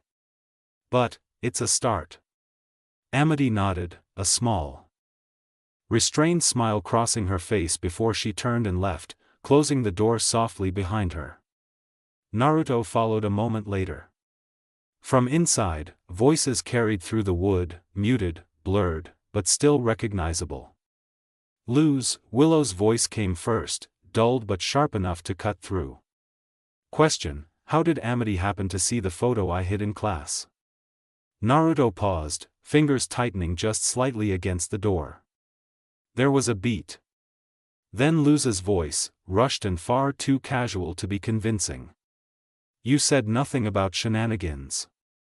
Naruto huffed quietly through his nose, shaking his head as he finally turned away from the door and stepped fully outside, leaving the muffled conversation, and whatever consequences it would spiral into, behind him.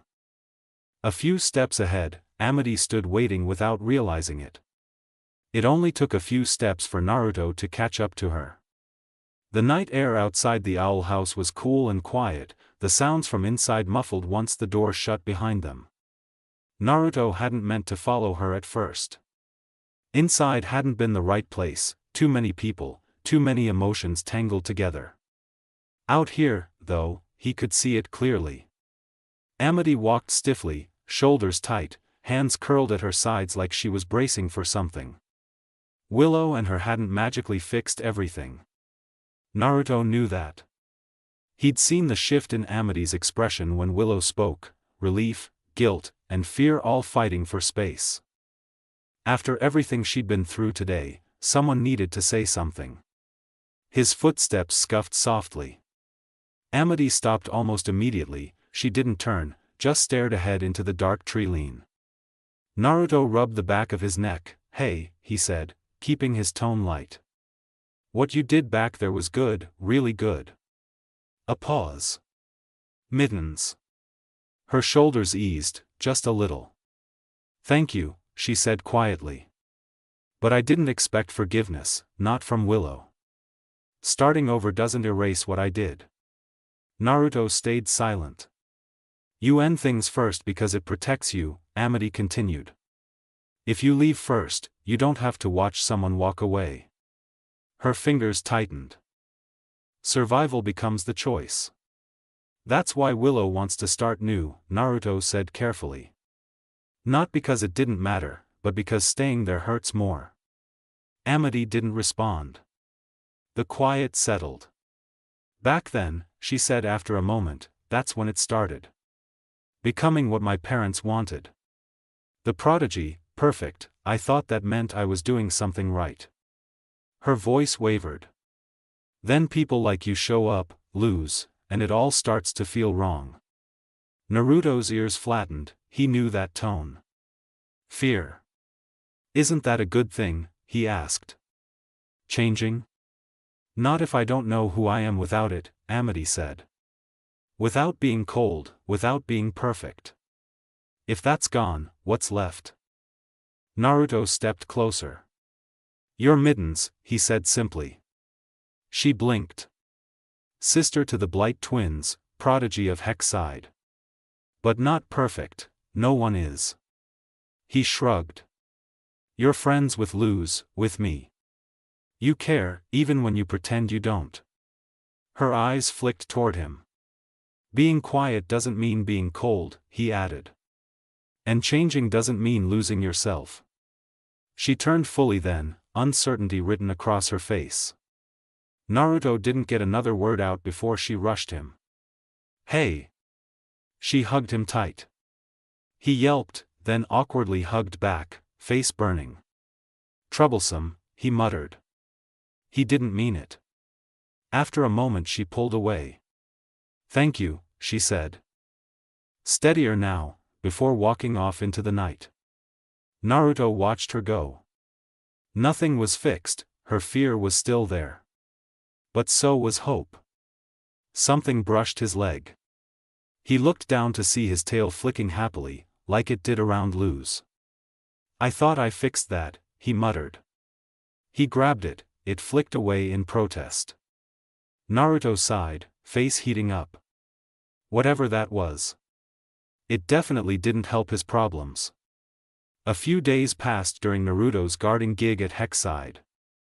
It was calm for the most part, too calm, leaving plenty of room for his thoughts to wander.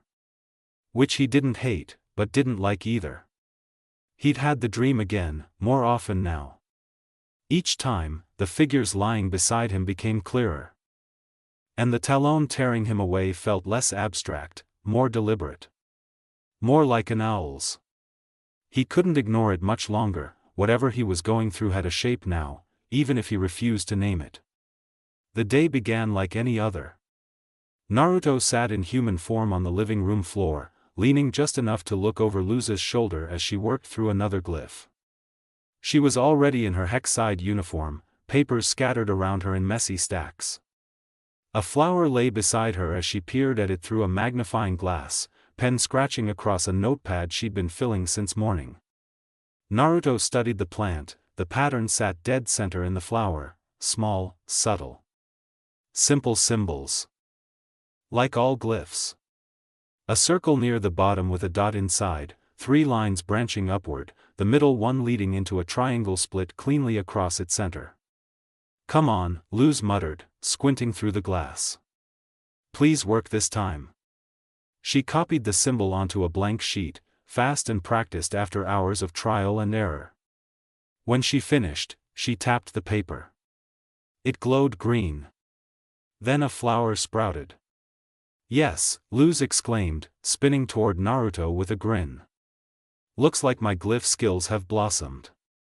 "How long have you been waiting to use that pun?" Naruto asked, a smirk tugging at his mouth. "Since I found the glyph," she said immediately. She paused, feigning offense. "What, not impressed?" "No, I am," Naruto replied easily, his expression softening into something tired but fond. "You just do impressive stuff all the time." Luz froze. Her face heated up fast, and she opened her mouth to respond, but King cut in before she could. "You think that's impressive?" King laughed from the couch. "This is way better, 2 warriors battling to the death." He waved Luz's phone triumphantly. On screen, 2 cats were meowing and rolling around near each other, hardly the massacre he promised. Luz plopped onto the couch beside him just as King shouted again, much to Naruto's annoyance. "Yes, attack, death is your god." Luz narrowed her eyes. "I'm starting to regret teaching you about the internet." King scoffed. What possible regrets could come from the internet? He paused, then added proudly, "Also, did you know the Earth is actually flat?" Naruto snatched the phone before Luz could. "Yeah, that's enough internet for you today." He handed it back to Luz, who took it gratefully, then immediately stilled. "Thanks, Naru," she cut herself off, staring at the screen. Naruto leaned just enough to see the message. "How's the internship so far, Kurino?" Luz swallowed. Naruto caught it. She typed I, deleted it. I'm, deleted that too. Eventually, she sent a thumbs up emoji. Her frown deepened. Good enough, she muttered, unconvincing. Before Naruto could say anything, King leaned in. "A severed hand," he said approvingly. "Perfect response." Luz groaned and flopped face first onto the couch. "What am I supposed to say?" "Hey mom, I'm not at the internship, I'm in the demon realm learning magic. Also demons are real. Love you, please don't disown me." "Nah," King said lazily. She'd freak out. "By lying, you're doing her a favor." Luz blinked. The logic almost worked. Naruto rolled his eyes. "That's a stupid way to go about it." King gasped. Naruto turned to Luz, his tone gentler. "Seriously, I'm not saying you have to tell her right now. Just, don't keep it hidden forever." Luz hesitated. 1. Keeping a secret like this is almost impossible. Naruto continued. And 2, lying to people you care about starts eating at you after a while. She glanced down at her phone, then tucked it away with a quiet sigh. "Hey," Naruto added, smirk returning. "Don't go all gloomy on me, someone who raised a chaos demon can probably handle the truth, with the right convincing."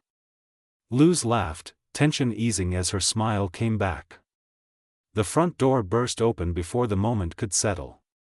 "Hoot hoot, Luz, time to fill that darling little head of yours with," Hooty convulsed violently, then regurgitated a stack of books onto the floor. Delicious knowledge." Naruto blinked in disgust. Willow and Gus, standing in the doorway in their uniforms, looked just as unsettled. "Please hurry," Gus whispered. "The longer I look at him, the worse it gets," Willow added. Hooty hooted, blissfully unaware. Luz laughed, stood, kissed King on the head, and Naruto shifted smoothly into fox form, hopping onto her shoulder. As she headed toward her friends, Naruto flicked his tail once. Hopefully today would stay uneventful. He already knew better. Naruto yawned from his spot inside Luz's hood. The only reason he hadn't dozed off yet was because trouble always seemed to arrive right after things got quiet. It had been an on-and-off cycle of danger lately, and this felt like the point where something was bound to happen, so he stayed alert. Luz walked through the halls of Hexside beside Willow and Gus, stopping at the demonic lockers to drop off most of her books. Hexside looked different today. Not just in atmosphere, there was this strange mix of tension and excitement in the air, but in the decorations themselves. The massive open atrium between the levels was filled with bright yellow abomination balloons floating along the floors and ceiling. More balloons hung from the railings, alongside yellow banners and streamers lining the halls and classrooms. Definitely more festive than usual, Naruto thought. Luz noticed it too. Something's different today. She stared up at the decorations while putting her last book away. Then she smirked. Did everyone get haircuts? Willow gasped, that's right, I almost forgot. Her smile brightened. You and Naruto have never been to the social event of the season. Gus flourished his hand dramatically, welcome to your first. He didn't get to finish. Two masked nurses rushed past them with a stretcher, swarming a beast-keeping student and immediately strapping him down. Come with us immediately, one of them announced. Your disease, it's advancing. Is there a cure, doc? The boy asked dramatically. Only one, the nurse declared, rolling him toward another nervous-looking student. Finding the perfect date to Grom. Naruto blinked, then tuned the rest out. Corny, clearly scripted, and way too theatrical for him to care, but the name stuck in his head. Grom. He frowned thoughtfully, then glanced away. Probably a school dance. He'd be useless at that anyway. Still, the word tugged at something in the back of his mind. Luz gasped, snapping him out of his thoughts. Hexside has a weird version of prom, she asked excitedly. At my old school I got kicked out of the last dance for not following dress code. But maybe here I can finally be your Grom Queen. The joke didn't land. The moment she said Grom Queen, both Willow and Gus winced. That's not something people really sign up for, Willow said with an awkward frown. Amity suddenly rounded the corner, and walked straight into Luz.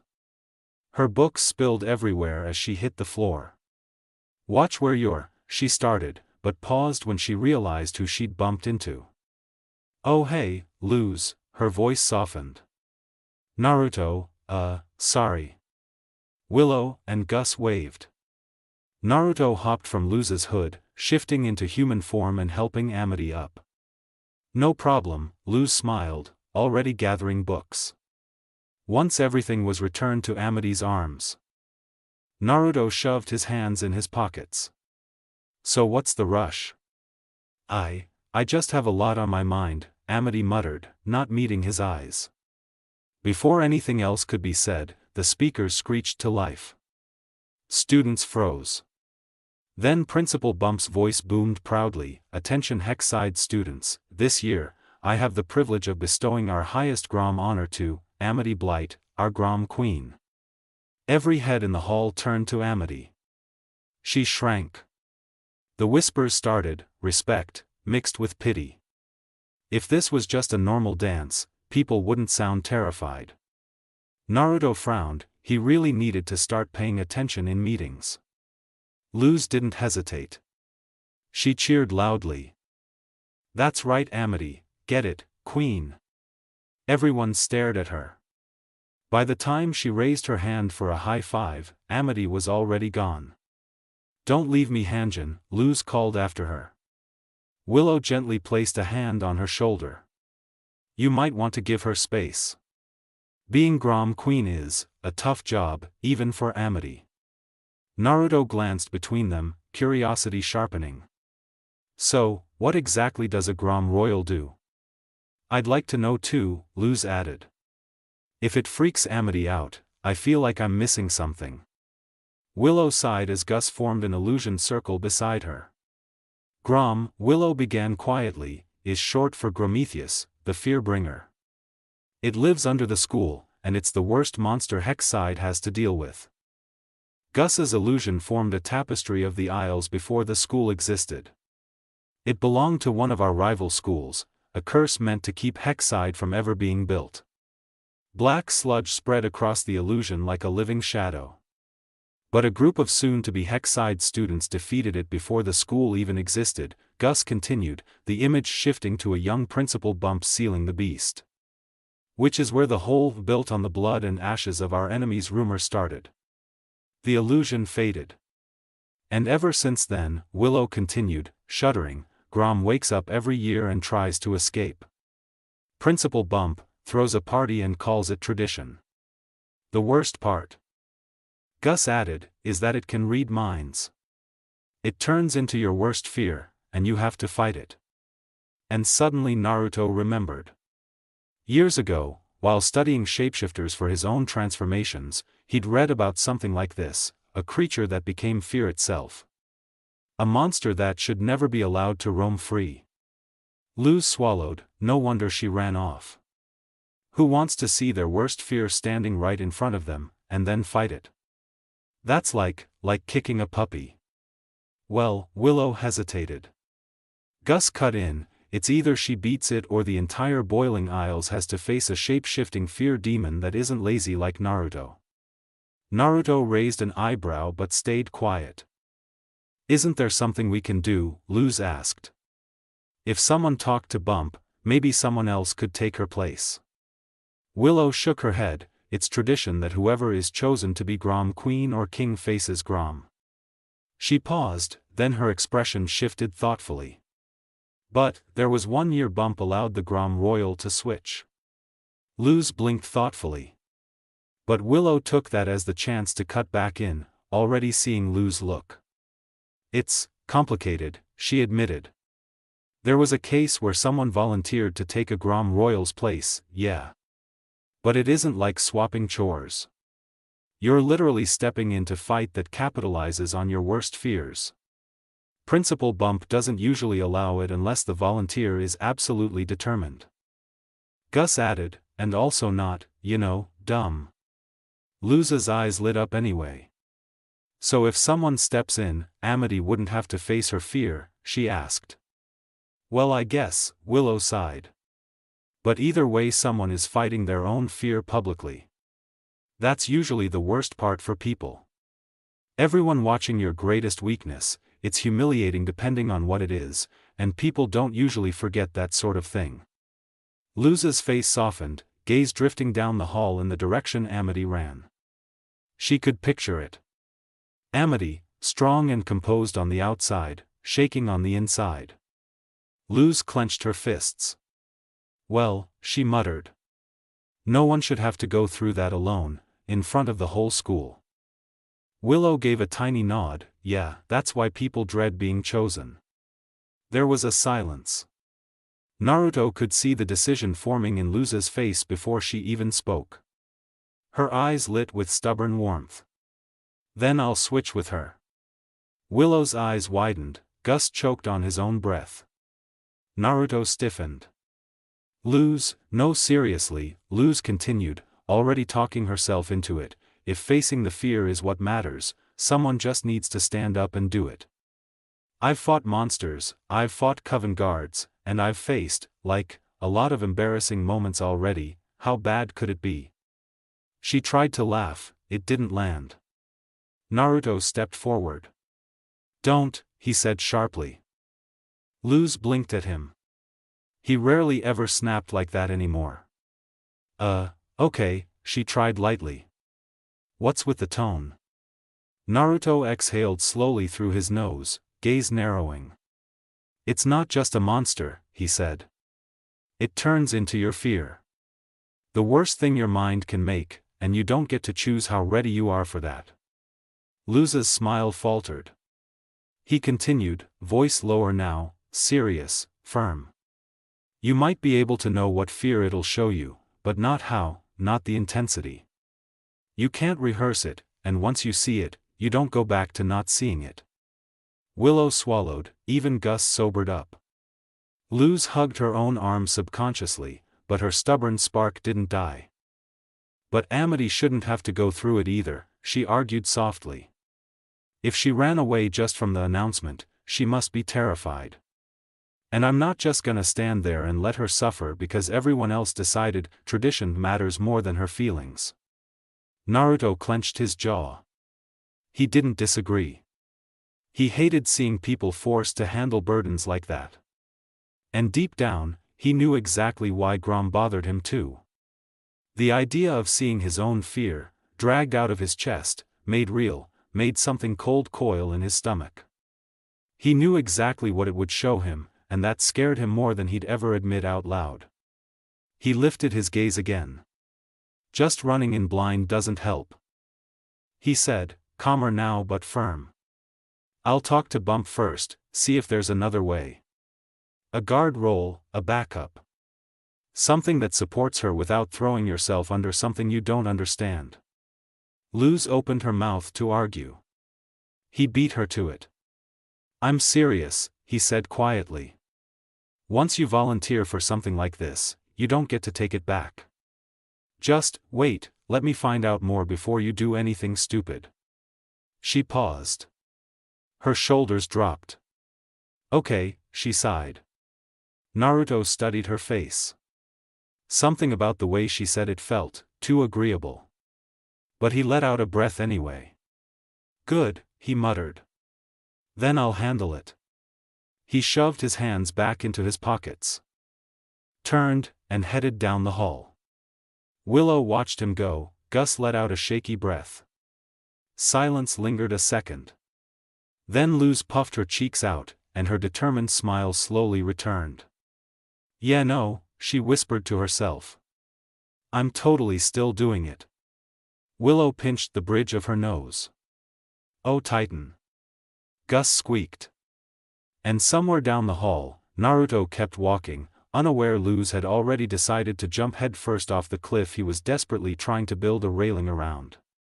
The gym looked livelier, just like the rest of Hexside. Streamers in warm yellows stretched from beam to beam, a weird demon shell spun slowly near the ceiling, throwing fractured light across half-set tables. Luz wandered through it, eyes wide because, wow, Hexside really committed to the dramatic. She stopped when she noticed the tall black pedestal near center court. One giant red button. Her brain did the Luz thing. I gotta know. She pressed it. The floor rumbled. The court split open, the center dropping with a grinding echo. Two walls of ancient weapons surged up from hidden slots in the floor, each blade and staff humming faintly with faded magic. The bleachers stayed intact, but the heart of the gym became a dark pit, a sloping tunnel descending into pitch black. Something moved down there. Only barely, but it was enough. Luz swallowed. So that was Grom. She didn't back away. But she also didn't lean closer. She just stood there, thoughtful in a way she didn't usually let herself be. A quiet voice broke the silence. You shouldn't be in here. Luz turned fast. Amity, hey, surprise? Amity looked tired, not devastated, not trembling. Just, holding herself together a little too tightly.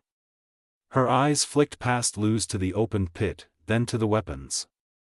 She moved without speaking, pressed the button. The gym swallowed everything again like nothing happened. Silence settled. Sorry, Amity muttered finally, not quite looking at her. About, just running off earlier. I kinda spiraled. It's okay, Luz said gently. Really, I figured, after the fact. It must be a lot. Amity let out a breath she'd clearly been keeping. Yeah, it is. Her eyes drifted back to where the pit had been. These were used before, she said quietly. Every Grom Royal, every year. They enchanted the weapons with magic meant to suppress curses, nightmares, whatever Grom really is. And every year, someone still barely makes it out okay. That wasn't rehearsed, that wasn't pride, that was honesty. She didn't say her fear, she didn't say she didn't want to do it, she didn't say she was terrified. But Luz could hear it anyway. You don't have to say that you're afraid, Luz said softly, I just want to know if you are okay. Amity's jaw tightened. Like she wanted to snap. But didn't. I don't know, she admitted instead. And I hate not knowing. That was as close to vulnerable as she let herself go. Luz nodded, thoughtful for a beat. Then, so, there's this switching thing Willow mentioned. Amity groaned, Luz, no, listen. Just, listen. Luz held up her hands. The school wants you to do something scary because you were chosen to be Grom Queen. Because it's tradition. But, that doesn't mean you absolutely have to fight a fear monster because you were told to. Amity stared at her, not with softness. With confusion, with frustration, with relief leaking in around the edges. That's kinda exactly what it means, Luz. Amity said, more defensive than angry. People get hurt if it's handled wrong, I can't just let someone reckless take over, Luz grinned awkwardly. Yeah, I figured you'd say that. A tiny noise escaped Amity that might have been a laugh, maybe, kind of.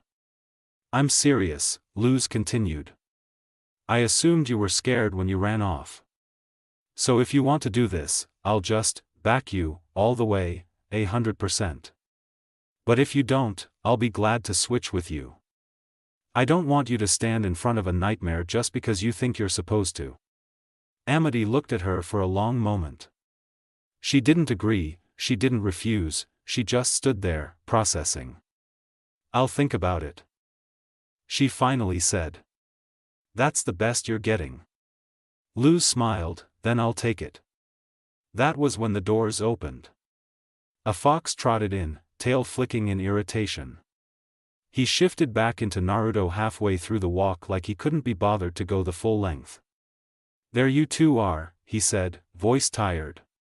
I talked to Bump, he's not budging. Says Grom needs a champion, says no loopholes, says, whatever, you get it. He stopped, really looking at them. Luz scratched her cheek, funny story actually. I kinda volunteered. Amity shot her a look. Strongly volunteered, Luz corrected. Silence. Naruto stared at her, then at Amity, then back. He exhaled slowly. I told you not to, he said plainly, no anger, no lecture. Just weary, honesty. I meant it. Luz didn't joke back this time, I know. He stood there another second. You could see it, he wanted to argue, he wanted to drag her out of here, he wanted to say no. But he didn't. Because he respected her, because he respected Amity. Because he knew forcing control wasn't protection. Then train, he muttered instead. Whoever ends up in that fight needs to be ready. That was as close to approval as he was willing to give.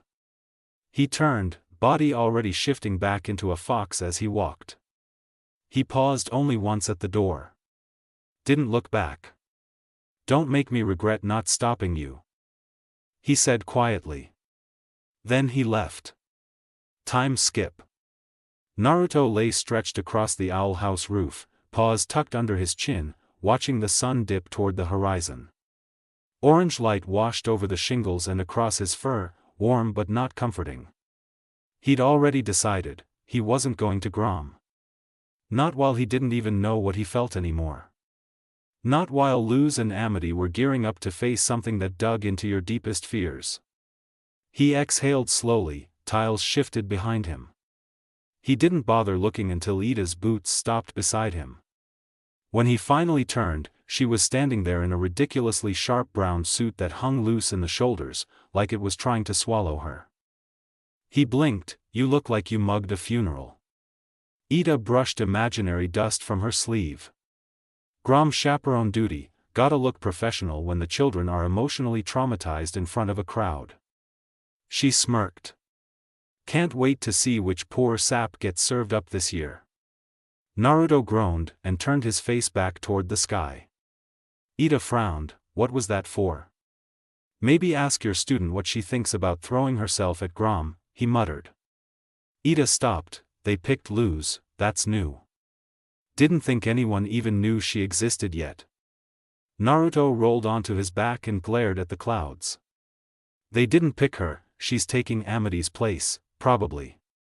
Knowing Luz, it's not decided. Ida went quiet a second, then clicked her tongue. Nope, absolutely not, you're going. She is not ready for a mind-eating nightmare sludge beast. Do you know how annoying it is saving that kid from catastrophes every 2 weeks? Naruto's tail flicked. 1. I'm not going. 2. Luz has saved you from a curse, a stalker, the slither beast, and like 5 other things I'm too tired to list. Ida squinted. Who kicked you in the gut and shipped you home today? I'm fine, he muttered. We're not doing this dance again. Ida crossed her arms. If this is about that spooky doom premonition you've been whining about, then take a breath, go to the party, and, it's not the Isles thing. He cut in. Though I still feel something's coming. He hesitated. This is different. Ida watched him a moment, then her smirk crept back. Is this about your crush on Luz and that green-haired honor student? Naruto jerked upright into human form. How do you? I raised you since you were 10, kid, she snorted. It's painfully obvious. He groaned and slumped back into fox form, tail wrapping around him. So, she said gently, is it about them?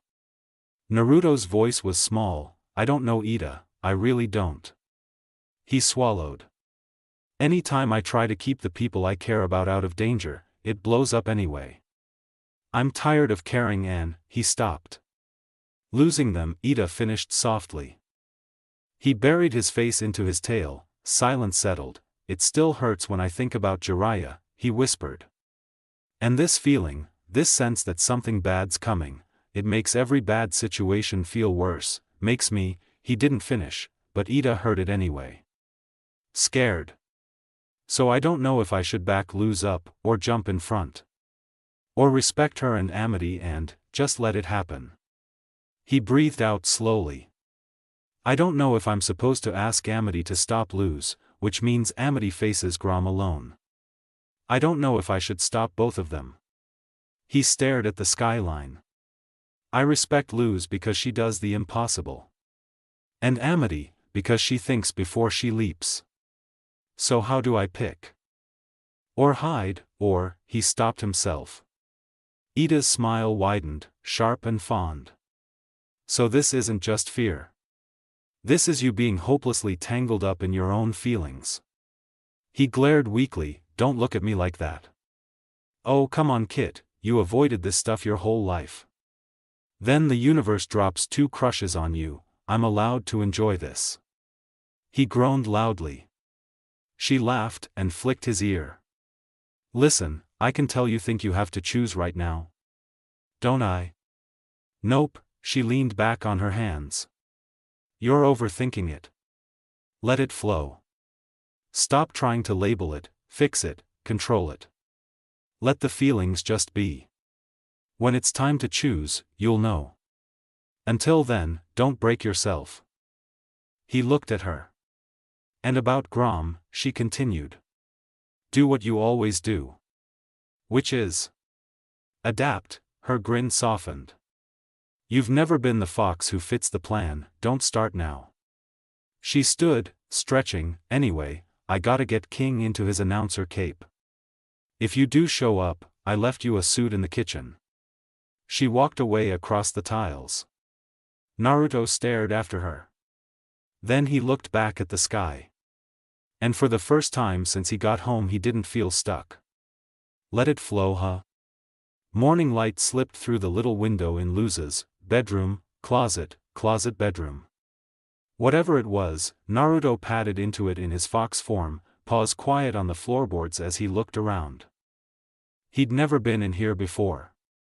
Relics stacked on shelves, random junk that was probably magical. A crumpled sleeping bag in the middle of it all. It was messy, loud, and a little ridiculous. Yeah, it was Luz's room all right. Ida's words from last night nudged his mind over and over. He exhaled through his nose and kept moving. Luz stood at the mirror with serious concentration, holding up 2 outfits to her chest, a sleek black dress in one hand, and an otter onesie in the other. He had no words. Before he could comment, her phone buzzed. Luz's shoulders instantly tensed. She lowered the outfits, reached for her phone, and Naruto crept closer, hopping up silently onto the back of a chair. A text from Camila. Pictures, hearts, food, love, home. Luz forced a smile into the reply, then stared at the screen a moment longer than she probably meant to, the smile fading. Naruto shook his head and hopped lightly onto her shoulder. I know you're not ready for that conversation yet, he said quietly, but the longer the lie goes on, the harder it's gonna be to get out of. Luz yelped, then relaxed when she saw him. Her eyes dropped, guilt flickering, but before she could say anything he nudged her cheek with his muzzle. A small smile finally tugged at her lips. Her hand came up and scratched behind his ear. He didn't fight it this time, didn't grumble or pretend to hate it. He just leaned into it. I thought you were mad at me, she admitted softly. About the whole, taking Amity's place thing. Naruto rolled his eyes. I needed to think, trust me, I still hate the whole, almost dying for tradition part. If I could lock Grom in the basement and call it a day, I would. He sighed. But I know you're not backing down. And, I respect that. So instead of sulking, I'll help you both. Luz brightened, really? Yeah, he muttered. You were planning to train today, right? Yup, just waiting for Luz, you have a guest. Hootie's face burst through the window like a nightmare noodle, stretching right past Luz and nearly smushing Naruto. Naruto growled and shoved his face away. Personal space, you freakin' hose. Hootie recoiled with a wounded gasp and retreated. The door opened. Amity, Luz grinned.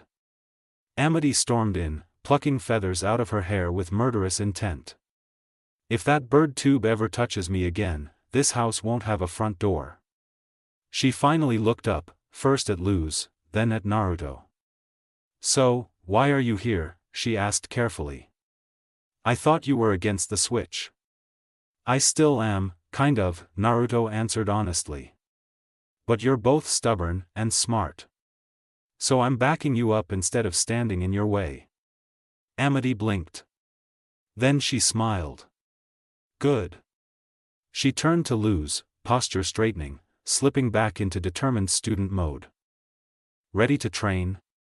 Luz tossed the outfits aside like they'd never existed and puffed up confidently. Oh yeah, fearless Luz time. There was absolutely nothing fearless about the nervous laugh that followed. Both of them snorted anyway. Naruto hopped off her shoulder, tails flicking. All right then, he said, heading for the door. Let's make sure Grom's the one who should be scared. Training didn't start with spells or shouting. It started with rhythm.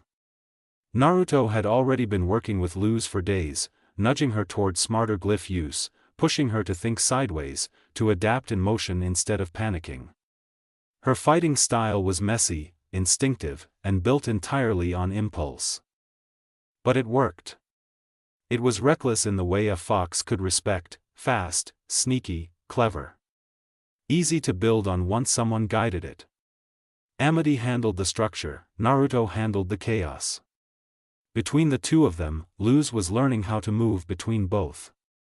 They trained until the sun dipped low, washing the sky in burning gold. When they finally called a break, the three of them ended up behind the owl house, staying just far enough away that Hootie couldn't wiggle his way into the conversation. Naruto lay stretched across the rough stone, tail lazily flicking. Luz and Amity sat near the cliff's edge beside him, legs dangling over the drop, staring out as the horizon swallowed the last of the light. For a while, there was nothing but wind and breathing. Luz was the one who broke it. So do you guys think that's gonna be enough to beat Grom? Amity's sigh left her chest like a weight. I honestly don't know. Maybe training physically was the wrong approach. But we don't have time to rethink it now, and the more I think about what facing Grom really means, the more I think you shouldn't be the one doing it. Luz snapped upright. What? But you said we'd switch. I said maybe, Amity's corrected softly. Grom isn't just some monster to take down. It's a symbol, it's responsibility. It's about protecting Hexside, protecting the Isles. It's scary, but important. She hesitated, eyes dropping to the shadows below the cliff. And I don't just want Grom defeated, I want it gone, for good. That stunned them both. Naruto's ears twitched, interest finally pulling him upright. So we're back to square one, he muttered. Winning is one thing. Completely tearing down the curse, that's another story. Luz pouted, he flicked his tail and added dryly, no offense. Amity nodded faintly, it's the only way to stop this cycle. To stop kids from being shoved face first into their worst fears because tradition says so. As long as Grom stays, it's always just going to be about surviving the fight. Silence settled again, this time heavier. Okay, Luz finally breathed. So what do we do? I might be able to beat it, but ending it? That's, not a solo mission, I can't do that on my own. That's why I should face it, Amity said quietly. Like Bump planned. Naruto stood, stretching like a cat that was absolutely done with everyone's terrible decisions.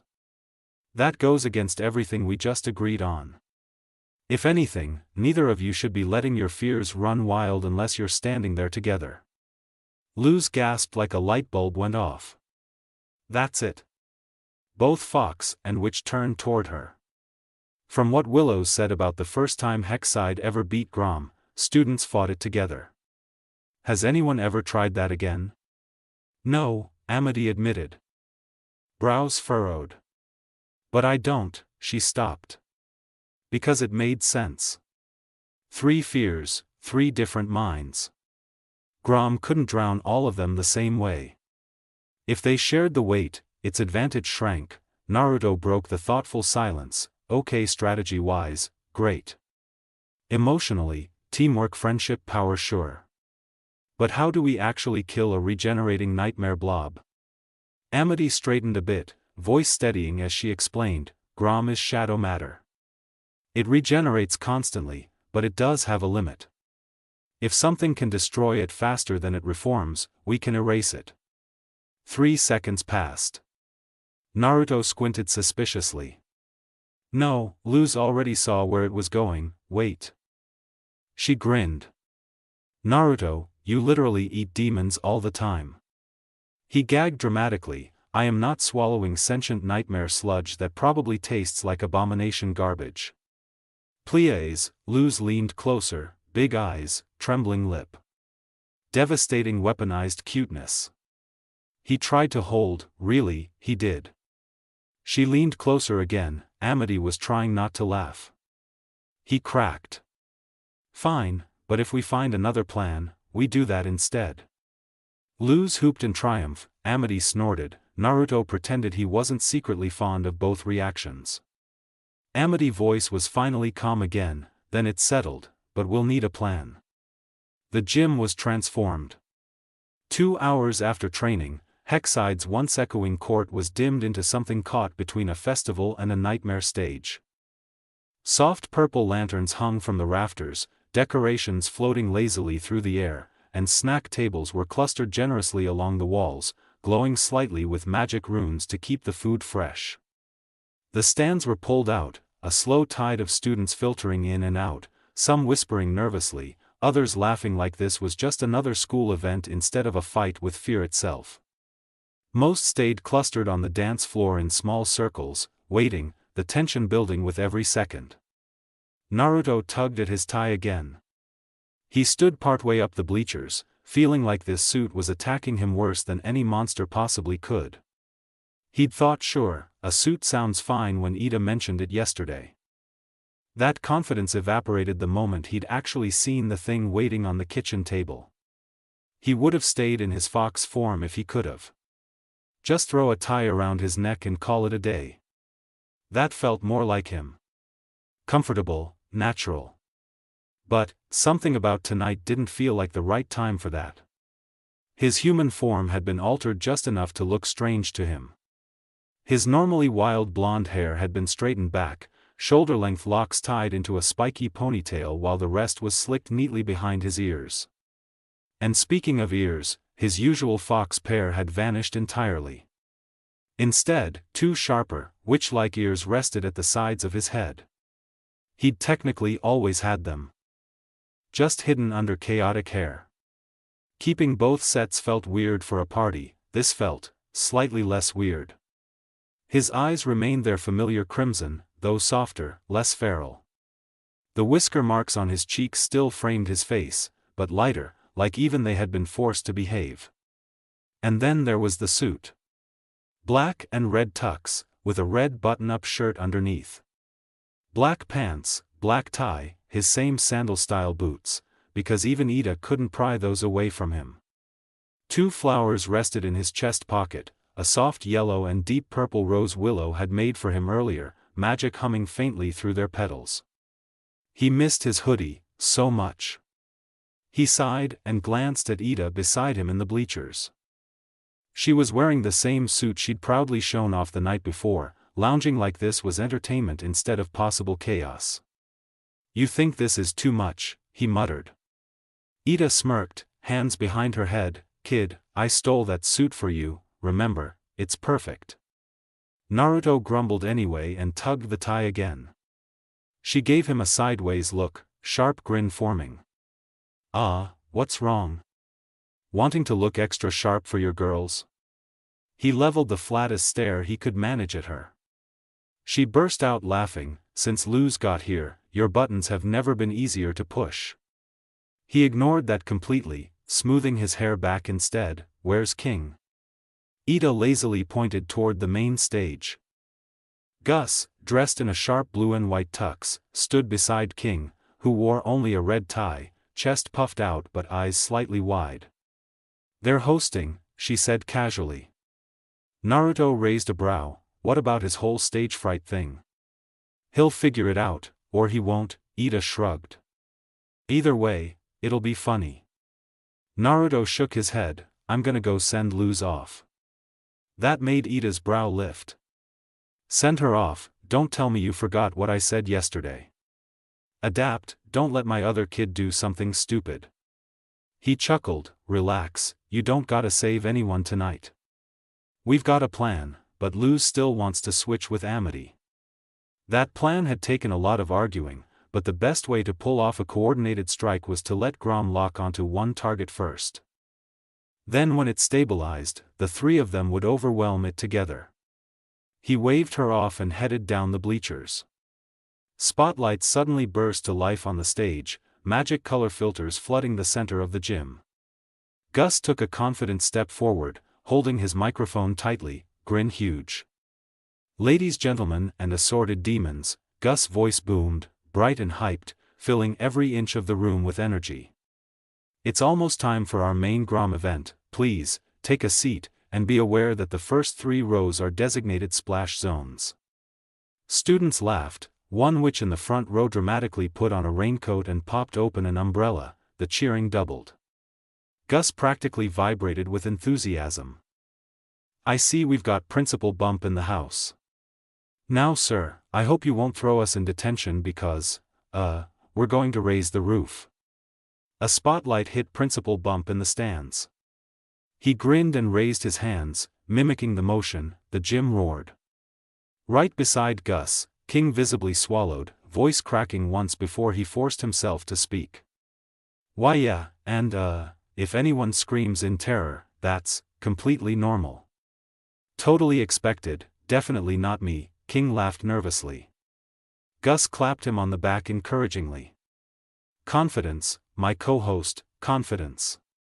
I'm confident I'm going to pass out," King muttered through clenched teeth, then quickly raised his arms like nothing was wrong. "Let's Grom this thing." Naruto slipped out through the side doors of the gym. The hallway outside was quieter, dimmer, heavier somehow. He let out a breath. "You guys here?" He scanned left, right, then froze. Heat slammed into his face so fast he thought he'd been hit. His entire face flushed crimson. They stood near the lockers. Amity had just finished adjusting Luz's tie. Both turned when he spoke. That wasn't why he was blushing. Amity, her usual sharp ponytail remained, but the rest of her hair now fell to her shoulders, sleek and elegant, catching light with every tiny movement. Her roots were fully green now, color flawless and vibrant. Her dress flowed from dark shadow into deep pink. The upper fabric hugging her shoulders and collar with perfect precision, like something crafted to look powerful and fragile at once.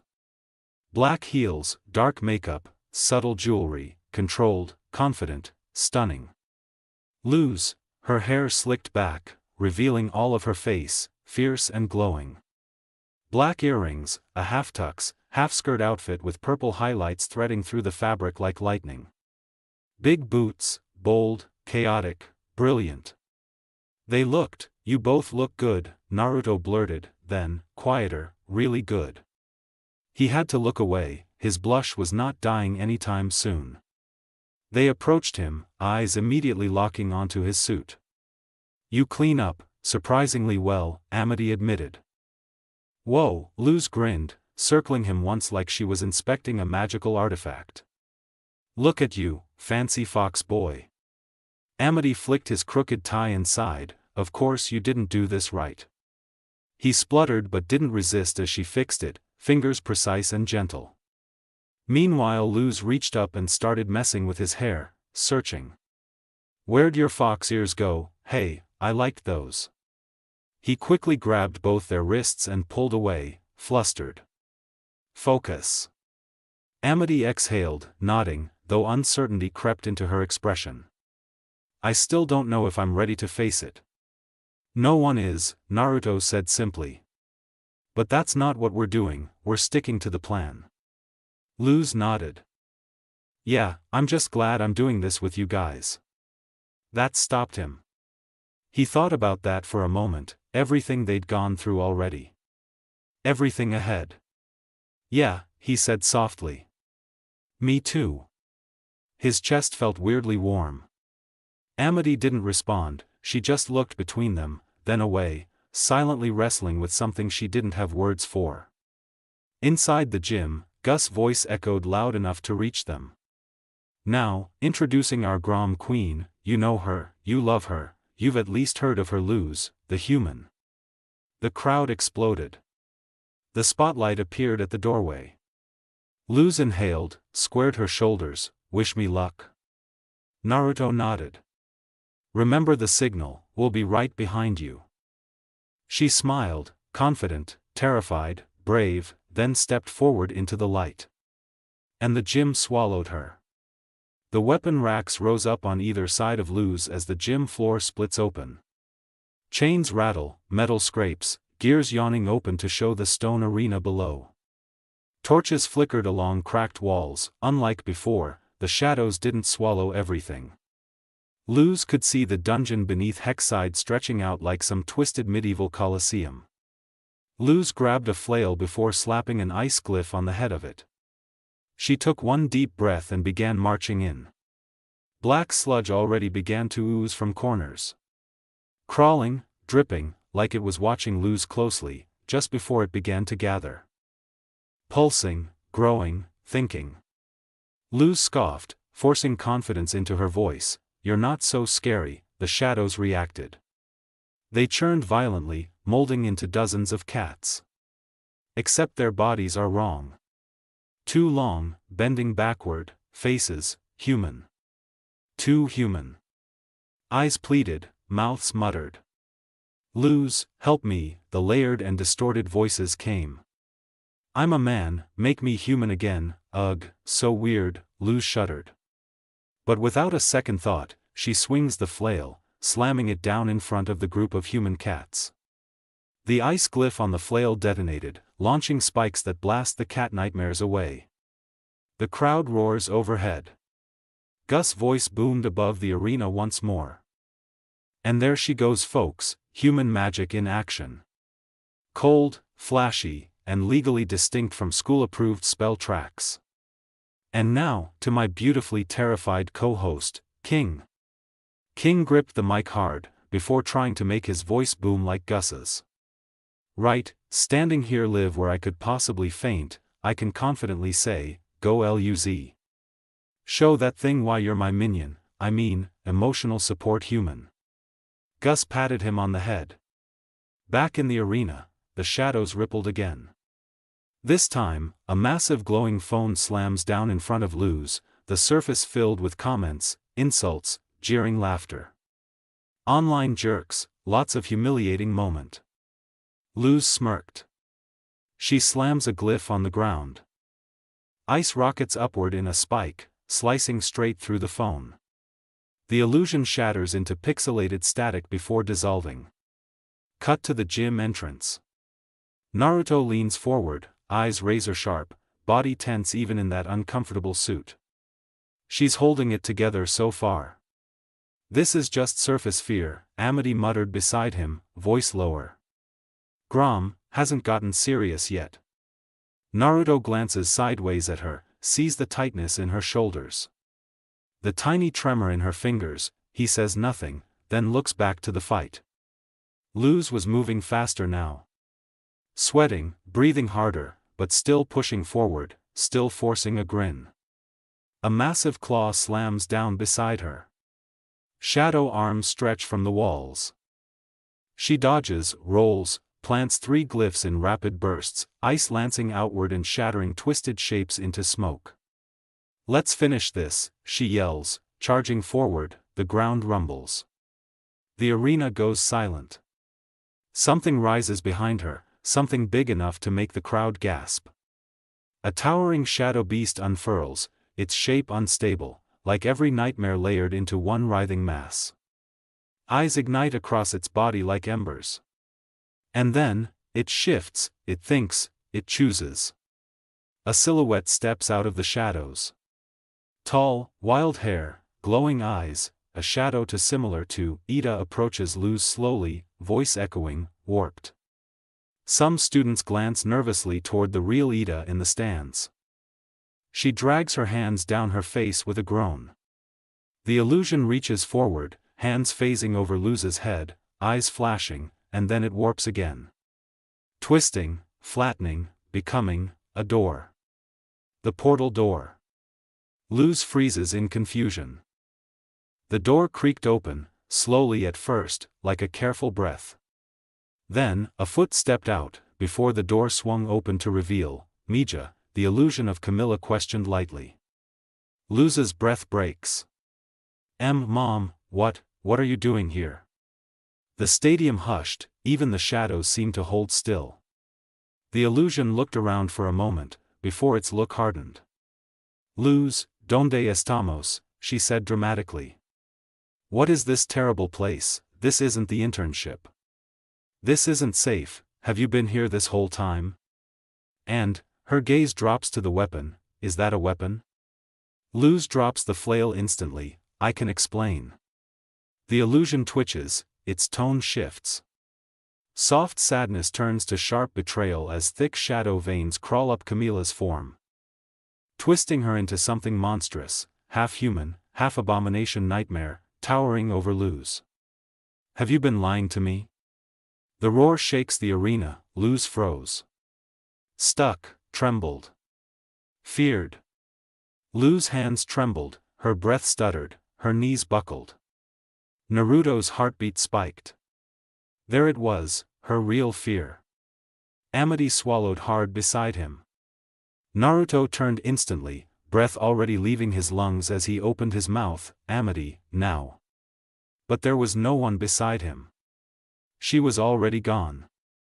A streak of purple and shadow sprinting down the ramp into the arena, magic already gathering at her fingertips before she even fully understood why she'd moved. Amity was still scared. Still didn't know what Grom would throw at her. Still didn't know if she would be able to stand when it did. But seeing Luz like that, folded in on herself, trembling, shrinking beneath that illusion of her mother, there wasn't room for hesitation.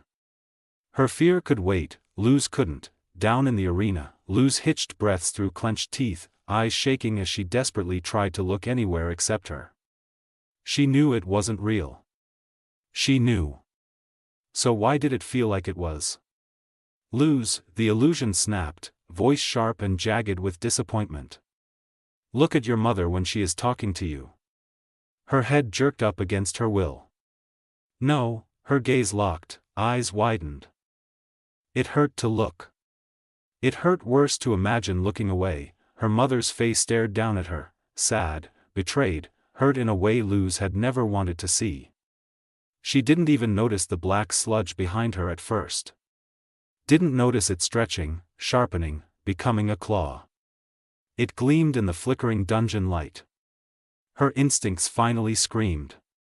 Luz rolled forward at the last second, crashing to the stone and barely scrambling back to her feet before Grom forced the illusion of Camilla back into her face again, towering over her.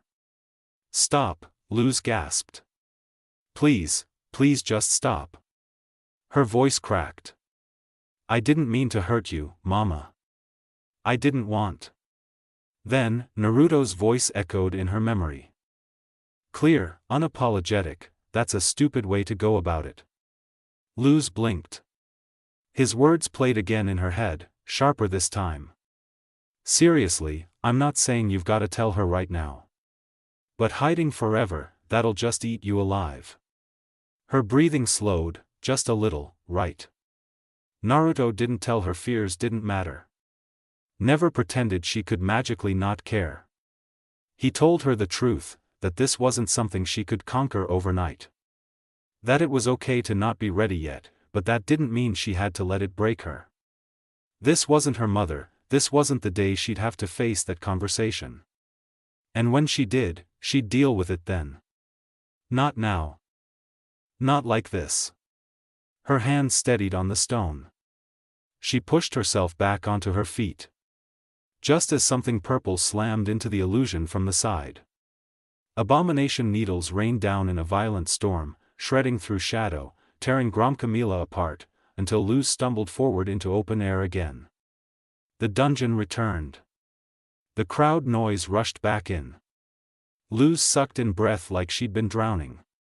Standing beside her now, shoulders squared, magic burning around her fingertips, Amity. You okay? She asked, eyes locked forward, voice steady despite the pounding in her chest. Luz swallowed, yeah just, she forced a shaky smile, kind of shell-shocked. But I'm good. Amity nodded once, good enough. 2 spell circles flared open in front of her just as the shadows surged again, this time rising taller, thicker, heavier. Luz's eyes widened. What the heck is that? Because what loomed over them now wasn't Luz's fear. It was Amity's, the greater basilisk. Not exactly the same, but twisted, larger, darker, scarred with shadow veins, eyes glowing like coals as it coiled above them and hissed down.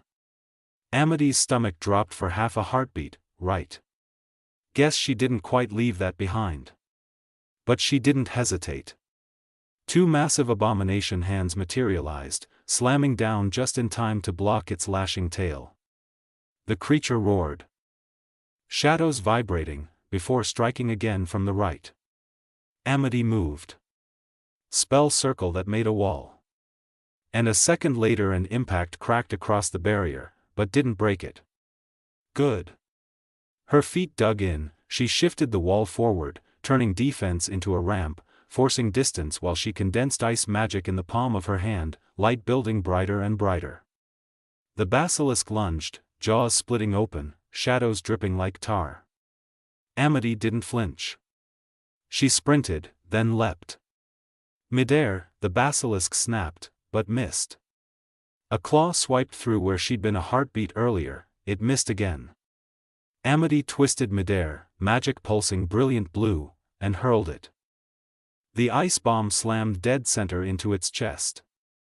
And with a loud boom, a storm of white exploded outward, snow, frost, frozen wind engulfing the shadow serpent. Ice crawled across its body, locking muscle and smoke and nightmare in a frozen prison as the arena howled with cheers. Luz laughed breathlessly. That was awesome. But Amity didn't relax, not for a second, her jaw set, too easy, too early, and then, the ice cracked. No, it rotted. Dark smoke ate through the frost from the inside, ripping outward, tearing the storm apart until the dungeon was swallowed not by ice, but by black. A thick, suffocating cloud surged forward, faster than she could react. It swallowed her whole. The crowd vanished, the arena vanished, even Luz vanished. Amity's breath hitched in total darkness. She grit her teeth, shoulders tense, heart pounding. What's going on? Grom didn't roar this time, didn't announce itself, it waited. Letting the silence sink in. Letting her own mind start talking. Letting her fear finally catch up. And Amity realized, this wasn't a monster she could punch. This was her turn. The smoke closed around Amity like a fist. It didn't just obscure the world, it spoke. The whispers crawled inside her ears, but the worst part was how familiar they sounded. Her own voice, echoed and twisted, overlapping like multiple versions of her arguing at once. Without your grades, what are you? You were only special because they said you were. Take away prodigy, and there's nothing left worth looking at. The tone shifted, her voice, but tired, disappointed, flat. You're not extraordinary, Amity, just convenient. Her chest tightened, she couldn't see the arena anymore, couldn't see Luz. Couldn't see anything but the blur of shadow around her, tightening like a net. Her hands trembled and even her breathing didn't feel like her own. The title she'd lived her entire life around cracked in front of her and she wasn't fast enough to hold it together. What do you have if you aren't perfect? What are you without it? Nothing. Nothing. Nothing. Amity. The voice cut straight through the smoke. Luz. Her voice didn't echo, it didn't distort, it didn't judge, it sounded real. Hey, listen to me, you're not perfect. You mess up, you freak out, you overthink things. You get scared. Luz's voice was firm, rising like she was fighting the smoke itself. And none of that makes you less. It just makes you you. The whispers tried to drown her out, Grom pushed harder. She saw flashes, her parents' expectations.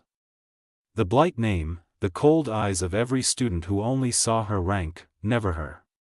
You don't shine without your title. You don't matter without it. I like you, Luz's voice came again. Softer now. Not because you're top student Amity Blight. Not because you're impressive. Not because you're some big important witch. For a second, the smoke hesitated. I like you because you care, because you try, because even when you're terrified, you're still here helping me. Luz took a breath she didn't realize she was holding. You matter because you're you, that's it, that's enough. Amity's fingers stopped shaking. The fear didn't vanish, it didn't magically dissolve. But it loosened, it stopped feeling like a verdict and more like something she could breathe through. Right. She was scared. That didn't mean she had to stay still. Her fist clenched. Fine then. If Grom wanted to suffocate her with doubt, she'd burn a hole through it. Magic surged, heat building in her palm. She shaped the spell with instinct more than thought. The spell circle flared, not its usual clean purple, this was wildfire, raw and hungry. Flames roared outward in a furious spiral, carving through the black fog. Heat exploded across the arena as the air boomed, the shadows ripping apart like paper caught in a furnace. Fire raced along the smoke, devouring it in violent, golden tongues. Shadows screamed, tearing away as the blaze flooded the arena with violent, brilliant light. For one heartbeat, the entire world was pure orange and gold, sparks scattering like stars bursting free of a night sky. Then the smoke shattered, the arena came back into view, the world came back into view. Luz stumbled forward, eyes wide, then grinned like sunshine breaking storm clouds. Amity. Amity exhaled slowly, steam still curling from her fingers. Her heart hammered, her legs still felt shaky. But she was here, standing, choosing to stand. The fear lingered in her chest like a bruise, the whispers weren't gone, they just didn't get to steer anymore. She swallowed, forcing her breathing steady. Grom adapts, it learns, it pushes, that meant this wasn't the end, it would keep digging, it would go deeper. And they needed to end it before it did. She glanced at Luz beside her. Then toward the darkness already starting to swirl again. "We're doing it," she murmured, half to herself. "We're actually making this work. But it wouldn't last. Not like this." Her jaw tightened. "Luz," Amity said, finally looking at her. "It's his turn." Luz blinked, but then nodded, because she understood. Amity lifted her head toward the arena entrance as the shadows began to gather again. "Naruto," she whispered under her breath. At the entrance, Naruto stepped forward slowly, shadows curling and writhing around him. The gym went silent, whispers threading through the crowd like static. From the stage, Gus's voice cut through, lively and teasing, narrating the questions buzzing in everyone's minds. "What's going on here, folks? Why are these three, Luz, Amity, and Naruto, facing Grom together? How could this even work?" King's voice followed, nervous but earnest. "Why yeah, and who even thought this was a good idea? I mean, 3 students taking on Grom at once?" Naruto didn't answer, he stopped at the weapon walls, hands hovering, commanding the arsenal without touching. Slowly, each sword, staff, and blade spiraled into his palms, absorbed into a single slot on his seal.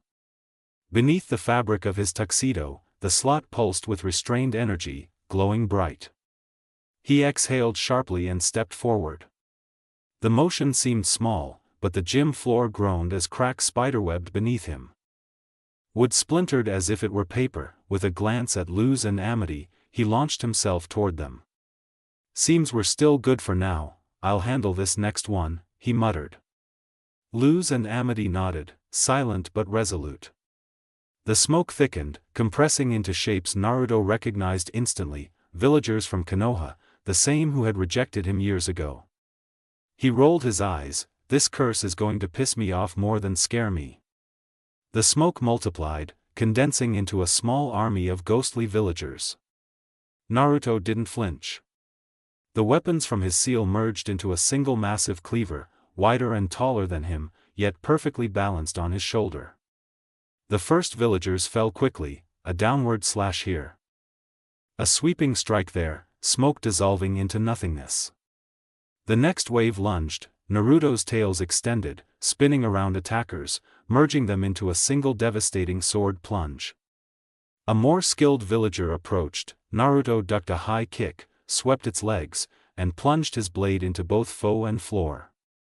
2 others flailed wildly. He spun into a handstand atop his cleaver, kicked them into the air, then launched into a flying kick, flattening a small cluster in one fluid motion. He blinked, that was it. The villagers, faint echoes of his memories, had limited power. But the smoke condensed again, forming a singular, terrifying figure, Orochimaru. Black hair, pale skin. Serpentine eyes. Calm, predatory, utterly lethal. The aura of a man who had killed his teacher, replicated, from what Naruto could tell, flawlessly. Naruto's jaw tightened, dangerous, but impressive. Especially since he only knew Orochimaru from pictures, and stories from Jiraiya. A low growl rose from his chest. He rushed forward, swinging downward at the shadow's chest. Orochimaru dodged, countering with 3 strikes, hands like sharpened daggers. Naruto ducked the first, one tail blocked the second, and he kicked away the third. Midair, he spun, kicking into an attacking limb, only to be slammed with 3 brutal kicks to his chest, sending him rolling. Naruto steadied himself. Pale, whip-like arms of Grom's shadow lashed from below. He barely blocked them with his cleaver, before throwing it at Orochimaru, who dodged. Naruto vanished, reappearing beside it, launching 4 rapid slashes, 2 lateral, 2 forming an X. Each was dodged. 2 strikes came for his head, tails from the ground intercepted. And a kick aimed at his temple. Naruto ducked. The blonde spun into a kick from the right, it was blocked.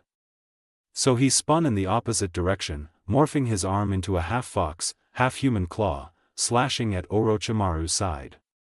The shadow leapt back, then rushed in again. Naruto met it head-on, tails swirling around the cleaver like living armor, colliding with the shadow's arms. Already annoying. Before he could react, acid spat from the shadow, hitting his eyes. Pain flared, he lurched back, darkness swallowed the gym. When he opened his eyes again, everything was black. Naruto tried to breathe. Darkness swallowed everything, no sky, no ground. No sound but his own heartbeat pounding in his ears. He shifted his stance, blade raised, body tense. No attacks came, no movement, just that heavy, suffocating void. This isn't right. The silence didn't feel like mercy, it felt like a setup. He didn't want to think about what kind. A minute dragged by, slow and cruel, until footsteps finally echoed through the dark. Familiar, sharp heel clicks. A lazy swagger she only pretended she didn't have. Ida stepped into view, the only visible thing in the sea of blackness. Same suit, same smug eyebrow cocked at him. "Well, this is new," she said. Darkness explosion, then nothing. Figured I should check on my kids before something ate them. Naruto blinked. "You came down here?" Yeah, she gestured around. "Someone's gotta make sure this plan doesn't go up in flames. Where are the other 2 anyway?" Naruto kept his guard up, blade steady. "I don't know, everything went dark before I could, the world erupted around them. Fire roared, lightning snapped, ice speared down like rain, vines whipped out of the void, lashing like living snakes. Spells came from everywhere at once, no caster, no direction, just pure destruction closing in on them." Naruto reacted on instinct, tails burst from his back, slamming into the ground and ripping up into a massive living shield that wrapped around them. He deflected fire back into the dark, blocked lightning, let ice shatter uselessly against chakra-woven fur. Ida hunkered close behind him, covering her head. "Okay, that's bad, this is bad." Naruto grit his teeth and held, refusing to let anything through. Eventually, the barrage faded, silence crept back in, the darkness pulsed. Naruto lowered his guard slightly. "I think that's it, we need to move Ida.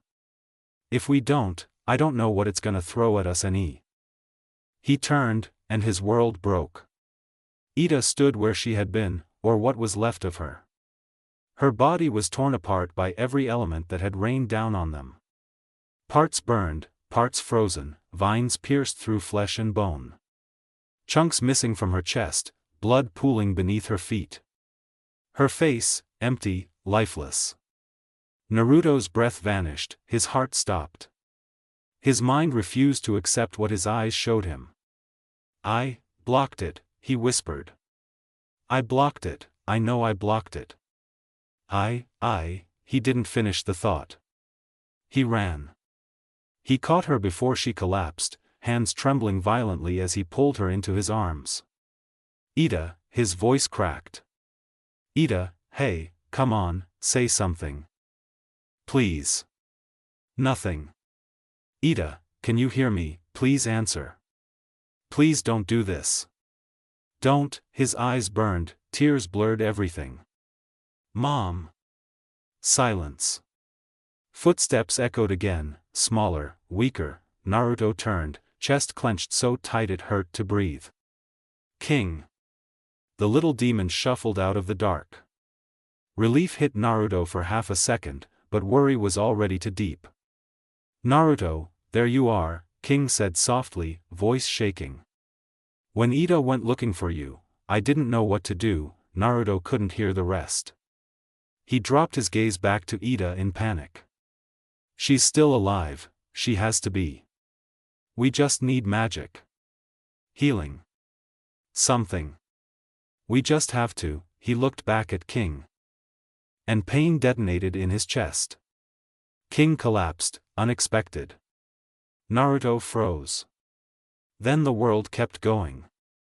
Willow appeared, screaming, her own magic tearing through her body. Gus followed, trapped in endless illusions, crying for help that never came. Hooty ripped from his door, screeching until his voice broke. Each vision stabbed deeper. Then Amity. Collapsed, drained, magic gone, eyes empty, a husk. Then Luz. Glyphs burned across her skin like parasites, eating, consuming, destroying her from the inside out as she screamed and screamed until darkness swallowed it all again. Naruto dropped. He couldn't stand, he couldn't think, he could barely exist. Then the voice came. His voice. Cold, sharp, cruel. It's your fault. Naruto's breath hitched. You weren't strong enough. Weren't fast enough. You failed them. He shook. You're weak. Worthless. A demon fox pretending to be human. Tears slid down his face. You didn't deserve them. The voice whispered closer. You didn't deserve Jiraiya. Silence fell. Then, you don't deserve anything. Naruto hit his knees hard. After a moment, the voice, his own voice, finally went quiet, but the silence wasn't mercy. It sank inside instead, echoing through him until there was nothing but the ache it left behind. Everyone was gone. Because of him. Tears slid down his cheeks without resistance. He didn't wipe them, didn't even move. They didn't sting, didn't burn, didn't feel real.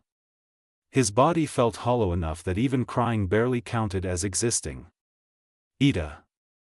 King. Willow, Gus, even Hooty. Amity, Luz. All gone. In the darkness he couldn't sense anything. No warmth. No spark of life. No movement. Just the crushing, suffocating certainty pressing against his ribs. He swallowed and forced out one brittle sound. I failed. It barely echoed. He waited to hear something. Anything. But there was only more dark. So he tried again. I broke my promise. His voice cracked. A terrible guard, a terrible son. He squeezed his eyes shut. A heartless brother. An unkind friend. The words trembled, wobbling between anger and grief, then fell into something softer, something worse. A useless student, who couldn't even keep it together. His breath left him in a shaky exhale. His arms gave out, body dropping fully now, slumped forward. He didn't move. Didn't blink. Didn't fight. He just knelt there, trembling quietly while tears pooled on the unseen floor. Minutes passed. And then, somewhere in the silence, Naruto? He froze. Luz? He didn't react. Couldn't trust it wasn't his own mind. Her voice trembled with frantic worry. Naruto, where are you? You didn't come out, so we came in here to find you. A second voice followed. Steady, controlled, but shaking beneath it. We're right here. We're not leaving you. Amity. No, he stayed still, didn't move, didn't believe it. He couldn't, hope hurt more than anything Grom could show him. A warm light pulsed into the dark, not bright. Not blinding. Just, human. The air shifted. Something real brushed his shoulder. Naruto, Luz breathed, closer now, softer. Hey. Look at me. He didn't. He couldn't. Amity knelt on the other side, voice low and careful, like she was handling something fragile. You didn't lose us, this is Grom talking, not reality, not you. His jaw tightened. That was stupid, of course they'd say that. Of course they'd try to make it better. That's what they did, he didn't deserve that, but Luz didn't rush him. She didn't cheerfully pretend this wasn't horrible. She didn't joke. She just stayed. We saw what it showed you, she whispered. We saw what you were scared of. Amity's hand hesitated, then rested against his arm. Warm. Real. And none of that makes you a failure, she said, voice firm now, like she refused to let this thing define him. You care. That's why it hurts. That doesn't make you weak.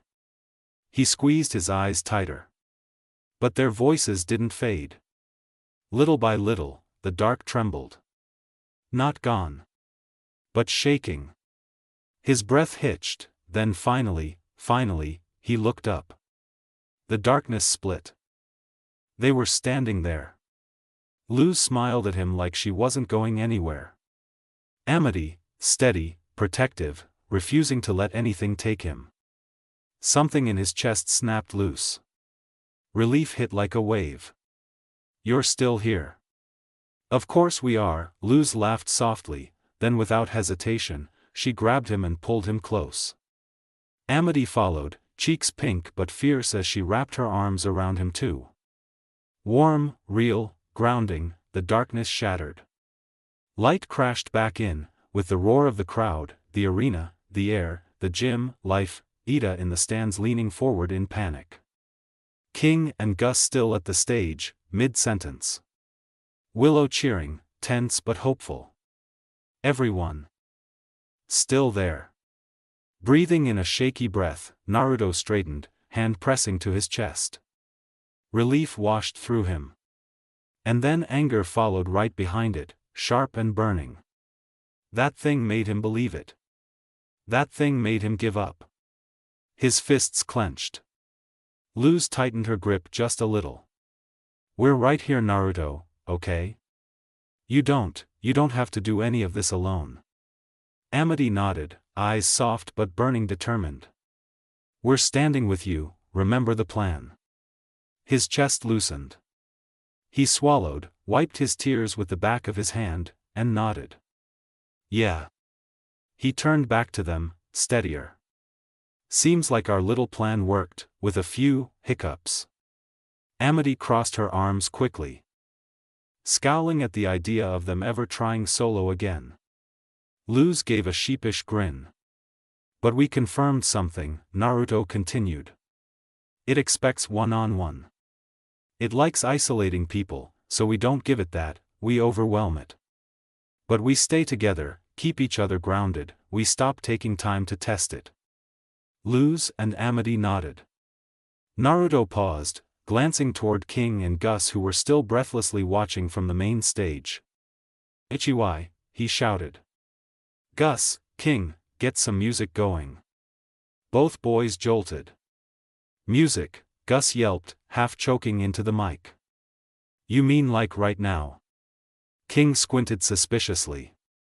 Are you trying to court the monster, because if so I'm gonna need snacks for this. Naruto just grinned. You can't dance without music. Silence, then Luz blinked, then Amity blinked. Then they both spoke at once. What? Dance, Amity sputtered, whipping toward him, scandalized. Naruto, this isn't the time to be ridiculous. Luz flailed her arms, yeah, giant nightmare demon thing, we got to beat it, who are you even planning to dance with? Naruto shrugged like this was perfectly reasonable. You too obviously. Besides, big scary drama monster or not, this is a battle, a show that happens every year. He snapped his fingers lightly, so instead let's make it less familiar, it is the final Grom fight after all. Amity's eye twitched. Dancing is not a battle strategy. Actually, Luz muttered, frowning thoughtfully, technically in like 3 movies I've seen it totally is, Luz, Amity groaned. Naruto continued unfazed. We've got our plan, so we can also give the crowd a better show. Something bold, something stupidly confident, we change the tone. If we're not scared, if we're literally dancing in its face, Grom loses control of the mood. Luza's eyes slowly widened, we meme the monster. Naruto snapped finger guns at her, exactly. Amity opened her mouth to argue, and stopped. Because as insane as it sounded, it made sense. She bit her lip, brows furrowing, but, how would we all even dance together while fighting Grom? That seems impractical. Naruto shook his head. Practicality is too close to tradition, which we all agreed was stupid when we made this plan. We're doing better than that. He softened just slightly. We're doing this together. So I'm sure we can figure it out. We just need to move like a team, like a wave, every part understanding the other, so we can harmonize together. Luz smiled slowly, that's actually kinda beautiful. Amity still hesitated, cheeks warming. But what if we mess it up? Amity, Naruto said gently. When have we ever fought well when we weren't being total disasters first? She paused. Then sighed. Fair point. From above. Music finally blasted through the arena, dramatic, upbeat, loud. Luz jumped lightly at the sudden sound. Oh. Okay, this is happening. Naruto relaxed into a grin and crossed his arms, extending a hand to each of them.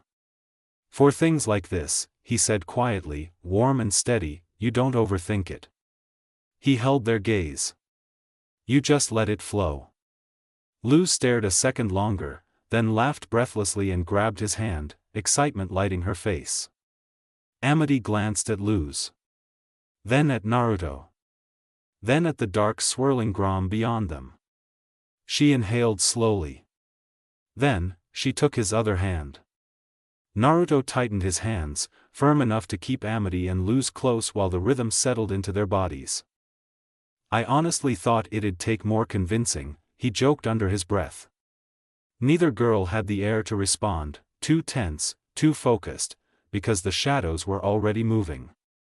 Grom was rebuilding itself. The smoke swelled and churned, then condensed into a familiar human silhouette. A soft face, gentle eyes, a tired smile, Camila Nocita. Its voice came out warm, motherly, wrong. Luz stiffened, fingers tightening around Naruto's hand with sharp determination, jaw clenched, but she didn't break. Grom shifted again. This time it shrank and bent backward into a monstrous belly-crawling shape, scales sliding into reality as it whispered in Amity's own voice, too quiet. Too close to her ear. Telling her she'd still ruin everything, that she'd never be anything without her mask, that she'd never truly be wanted unless she behaved. Amity's eyes sharpened, her grip steadied, no hesitation. Then Grom lunged to try again. It twisted one more time and rose tall, pale face stretching into something serpentine and laughing. The sickly grin of Orochimaru split across its too wide mouth. Naruto blinked, yawned, rolled his neck with a bored crack. Grom's tricks died there. The shape-shifting broke completely as its chest inflated, not a stolen voice now, not a mask or an illusion, but a raw, feral sound that echoed like thunder shaking glass. A guttural, primal roar burst from its core as its body shredded back into shadowy sludge. It reformed into something massive, not a person this time, a creature. The beast towered over them, nearly a quarter of the gym's length and half a house tall, smoke bleeding from its body as its shape churned, refusing to stay fixed. Its jaw stretched like an alligator's, huge teeth dripping with shadow, limbs warping constantly, never truly solid yet somehow crushingly heavy. Naruto's tails flared behind him. Ready? He looked to the girls one last time, both nodded. He pulled his arms apart, their linked hands came free from his, only to find each other, fingers interlocking. Naruto stepped back and dipped in a playful, theatrical bow before flashing a grin. Showtime. Luz smiled first and spun Amity forward, taking the lead. Shockingly, Amity adapted almost instantly, breath sinking to the rhythm, focus sharpening, body flowing along with Luz. Grom didn't wait. Smoke surged before them, compressing, building pressure until it fired. Bullets of shadow exploded toward them, dozens, fast, jagged, lethal. Luz and Amity didn't stop. The bullets did. Naruto crashed down in front of them, tails flaring wide in a spinning, fiery bloom that whirled around like a flaming shield, slashing through every streak of shadow. Seeing this, Grom snarled, forcing the projectiles to bend and curve to slip past him, but Naruto simply moved with the music, twirling around the girls in sweeping spins, his tail slicing shadow apart in dizzying arcs. Then he decided that blocking wasn't dramatic enough. Two swirling orbs of fire formed in his palms. As he completed one last rotation, he planted himself in front of Luz and Amity, merged the flames into a single burning arrow, and launched it. The projectile screamed through the air, slamming into Grom's massive body and exploding in brilliant, gold-orange light. The gym erupted in heat and color as shadow peeled back in layers. The crowd gasped. Half terrified. Half enthralled. Grom staggered, stunned, but not beaten. Naruto barely had a second to study it before Luz and Amity grabbed him again and yanked him back into motion. Amity's eyes flicked upward, Luz smirked, Naruto understood. He grabbed Amity's waist and launched her skyward. She soared above the arena, catching her balance atop an abomination hand she summoned midair, stabilizing like a platform beneath her boots. The crowd roared. Meanwhile Naruto swept Luz back into dance, this time he led. Grom regained its footing and roared, slamming a massive arm forward to crush them, but Naruto twisted away effortlessly, spinning Luz out of the strike, tails bursting in defensive flares of heat. Grom's maw tore open and more arms lunged out, grotesque and snapping. Naruto didn't even look. He guided Luz through each dodge, every spin, every step syncing with incoming attacks, weaving around death like it was of no consequence. Luz couldn't look away from him, trusting completely. They slid right to where Naruto's sword was buried in the ground. In one smooth flourish, he grabbed it, sliced through the last lunging strike, then positioned Luz safely behind him. Before Grom surged forward again, a blazing pink light ignited above. Amity. Floating high above the arena, she carved a massive spell circle into existence. It pulsed once, then detonated into life. Abomination hands rained from the ceiling like a storm. They crashed into Grom, slapping, punching, dragging, battering it relentlessly. The beast howled as strike after strike smothered its body, pinning it down, overwhelming it. Naruto dove back into motion, still guiding Luz through the chaos as Amity's assault kept the monster at bay. When the barrage finally paused, Luz spun away from him, glyphs already fanned between her fingers, eyes blazing with wild excitement. She launched forward. Naruto caught Amity as she dropped down, their steps sinking instantly as they resumed moving toward Grom. This time Luz defended, slamming glyphs into the ground and conjuring a spreading forest of ice, forming a towering crystalline wall between Grom and everyone else. Grom went feral. It clawed at the barrier, raked, bit, screamed. Nothing broke through. The crowd could actually cheer now, fear melting into awe as the three fought like something choreographed rather than survived. Naruto and Amity stopped before the wall. They split apart, hands still joined, smiling at each other like this wasn't absolutely insane. Then Naruto stepped forward again, sword raised, but Luz twirled in and slapped plant glyphs along the blade with a mischievous grin before darting back. Amity followed, a large abomination spell circle flaring beneath Naruto. Purple goop surged upward, coating the sword in thick, living mass. Both girls returned to his sides, hands gripping his shoulders. Trust, support, unity. Naruto smirked and leveled the weapon, fire beginning to roar inside his palms. Grom shattered the ice.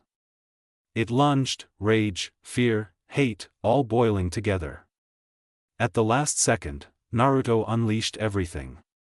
Flames detonated from his hands like a rocket booster, launching the sword with deafening force. It flew like a blazing meteor straight into Grom's open maw, and exploded. Roots burst outward from the inside, abomination mass surged with it, glyph light burned through shadow. Grom didn't just fall, it unraveled. Its body collapsed inward as roots tore through its form, binding and strangling shadow as it shrieked silently. The living mass slammed into the arena floor and compressed, harder, tighter, smaller, until all that remained stood gently before them. A massive, perfect cherry blossom tree. Its petals glowed softly, its roots anchored deep into the arena stone, every drifting petal shimmered like calm after a storm. And the fight was over. Naruto took a breath and let himself appreciate what they'd made together. The tree rose like a monument in the center of the arena, petals slowly drifting down in lazy spirals. Soft pink light pulsed from its trunk, warm and gentle, nothing like the raging fear that had once stood there moments ago. Naruto couldn't help but smile. Yeah, this was nice, peaceful, beautiful even. Then something shifted. Out of the tree's shadow, something wet and slithering scraped across the floor. Naruto's ears twitched before he saw it. A dark smear of shadow goop dragged itself free from the roots, inching desperately toward the deeper darkness along the gym wall, trying to melt back into the safety of the shadows. Prometheus wasn't completely finished. Naruto frowned.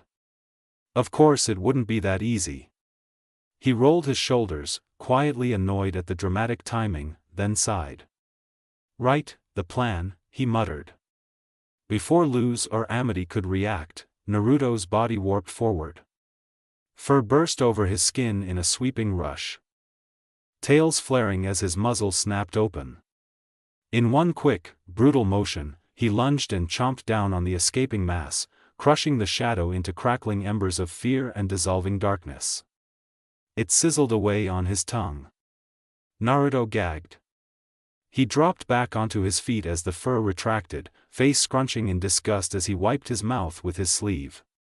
Ugh, okay, that is definitely never becoming a snack option, he said loudly, sticking his tongue out. Tastes like rotten swamp water and melted shoe. Before anyone could laugh, the gym shifted again. The blossoms in the tree trembled, then began to fall, petals drifted down like soft snowflakes, slow, glowing, impossibly gentle. One landed lightly on Luz's shoulder. Another brushed into Amity's hair. A third fell onto Naruto's head. Light shimmered. Around Luz's head, blooming from the petals, a delicate pink flower tiara formed, wrapping softly behind her ear before settling like a crown. Amity's followed, beautiful and refined, a perfectly shaped floral circlet that somehow suited her completely. Naruto blinked as his own petal pulsed and unfolded into a messy but undeniably regal flower crown resting crookedly in his hair. He froze for half a second. Then Luz launched. She slammed into him like a cannonball of joy, both arms locking around him and nearly tackling him backwards. Naruto, we did it. We actually did it, she cheered, practically vibrating against him. We beat Grom, and planted a magical tree. He laughed, breath caught for a second as he steadied them both. Yeah, don't break me, geez. I still need my ribs. Amity approached a bit slower, but the smile on her face was bright and real, no mask, no hesitation.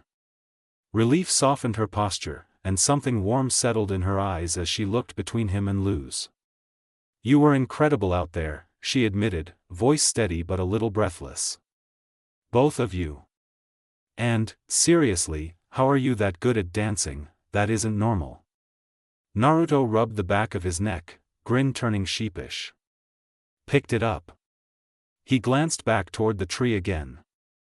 For a moment, everything quieted. Something soft tugged at his chest as he stared up into the softly glowing blossoms.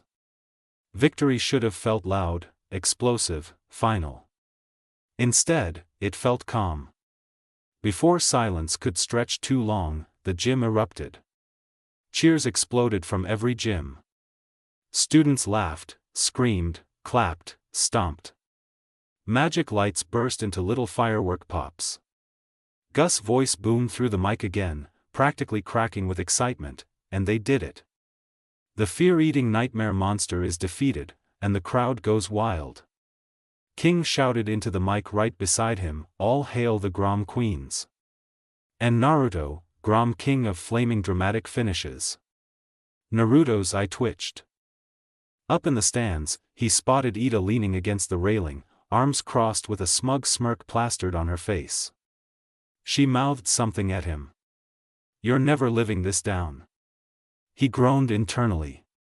Great. This was gonna follow him forever. The three of them were swarmed with applause and whistles as lights circled the gym. Gus hyped the crowd. King yelled about emotional triumph. Somewhere in the background, music kicked back up just enough to celebrate. Luz still hadn't let go. Amity stood beside them, closer than usual, but comfortable, warm, trusting. Naruto let the noise fade out of focus for a second. He looked at Luz's smile, then at Amity's calm, glowing face.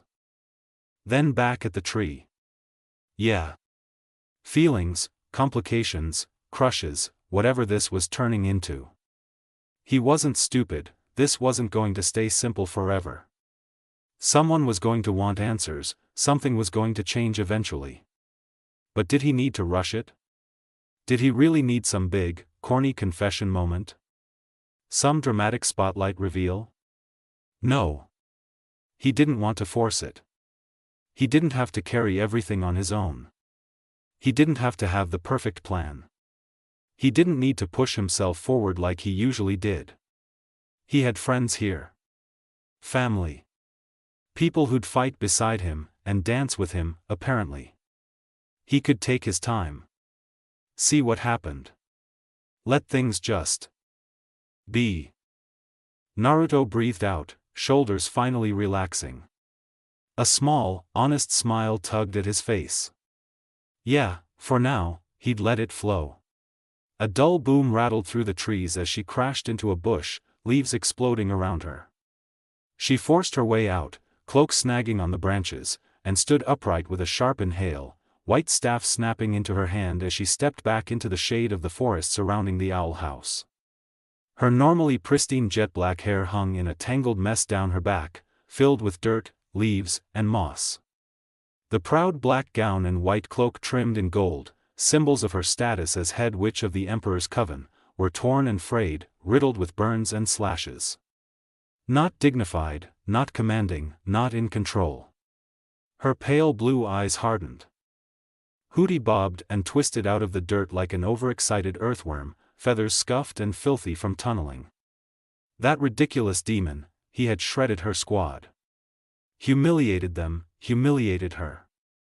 The closer she pushed toward the owl house, the more foolish she became, the more impossible Ida seemed to reach.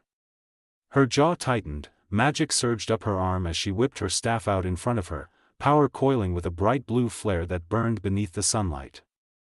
And then, she fired, blue fire erupted in a searing beam, but it never hit. Naruto stood between her and Hootie, arm raised, expression empty. The beam slammed into his palm, and vanished. It flowed into him like water down a drain. Swallowed by glowing seals beneath his skin. The rest of the magic sputtered out in the air, fading with a defeated hiss. Naruto lowered his arm, patting ash from his black and orange hoodie before brushing off his jeans. Lilith waited for retaliation, a strike, anything. He didn't even acknowledge her. He rolled up his sleeve first, red eyes narrowing slightly as he glanced at the seal spiraled along his forearm, sigils glowing faintly, full, layered, ready. He'd been training with it, refining it, making it his own. So far, it was working. He really did need new clothes, though. Ones that showed the seals without him having to constantly roll fabric up. Lilith clicked her tongue. Naruto finally looked at her, the sharpness in his gaze softened. Right, time to deal with this. He slid his hands into his pockets and started walking toward her, stopping just far enough away to react if she tried anything. "So," he asked casually, "what exactly are you doing, Lilith?" Lilith didn't answer immediately. Naruto tilted his head, eyes flicking briefly back toward the owl house beyond the trees. "You and the Emperor's coven are getting bold," he continued calmly. "Bold enough to attack our home again. Bold enough to come straight for the strongest witch on the Isles." He exhaled slowly. "Very sloppy," he muttered. "I thought we came to an understanding last time we met." Silence lingered. Lilith finally sighed. Some of the stiffness left her shoulders. She ran a hand through her ruined hair, forcing it into something vaguely orderly before dismissing her staff in a ripple of blue smoke. "We did, nephew," she said quietly, arms folding across her chest. "But that changes nothing about what I need to do to save Ida." Her voice was firm, practiced, like she'd said this to herself 1,000 times. Naruto frowned.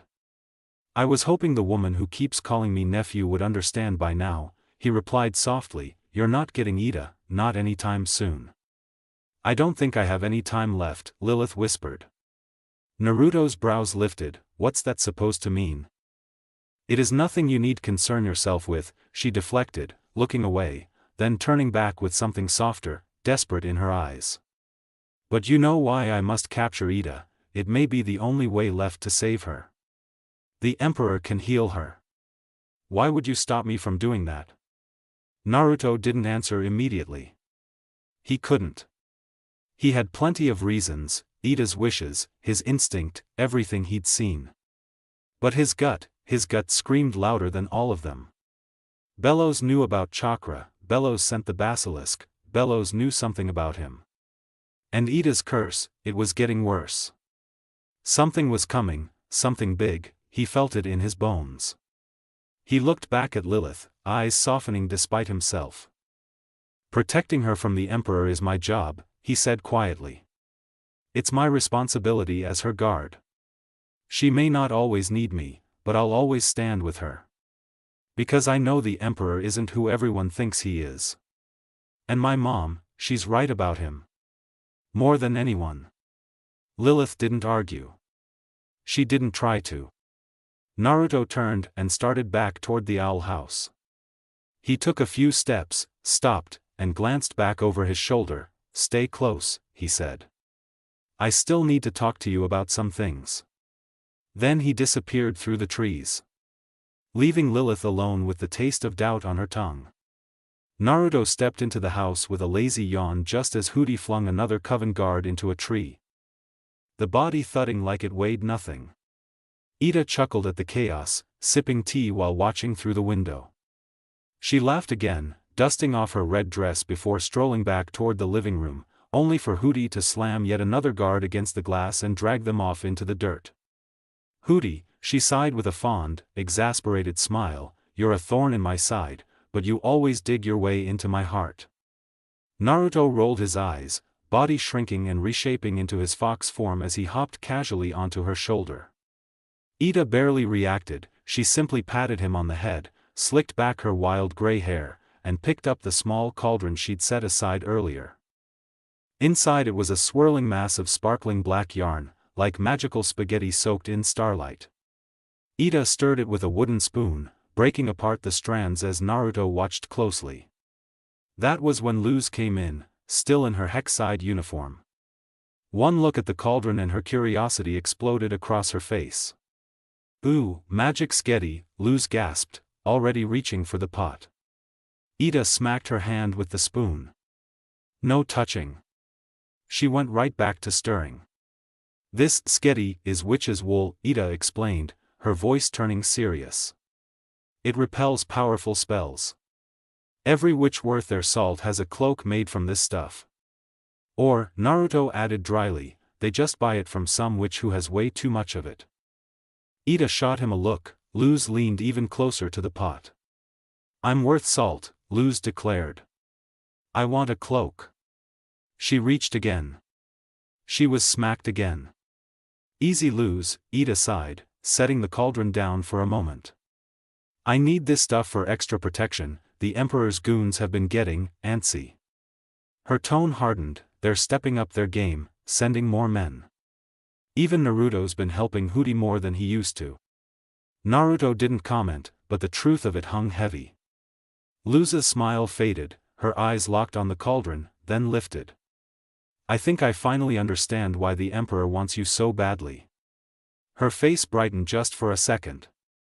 He's totally got the hots for you. Right? Ida finger-gunned at her with a grin, then her expression sobered. Emperor Bellows wants to control all wild magic through his coven system. He ordered my capture years ago because I refused to fall in line. Luz's joking expression vanished completely. He won't stop until he's got you, will he? It sounded like a question, but Naruto heard the truth in it. Luz was scared. He shifted to her shoulder, brushing against her cheek in reassurance. Ida's eyes softened.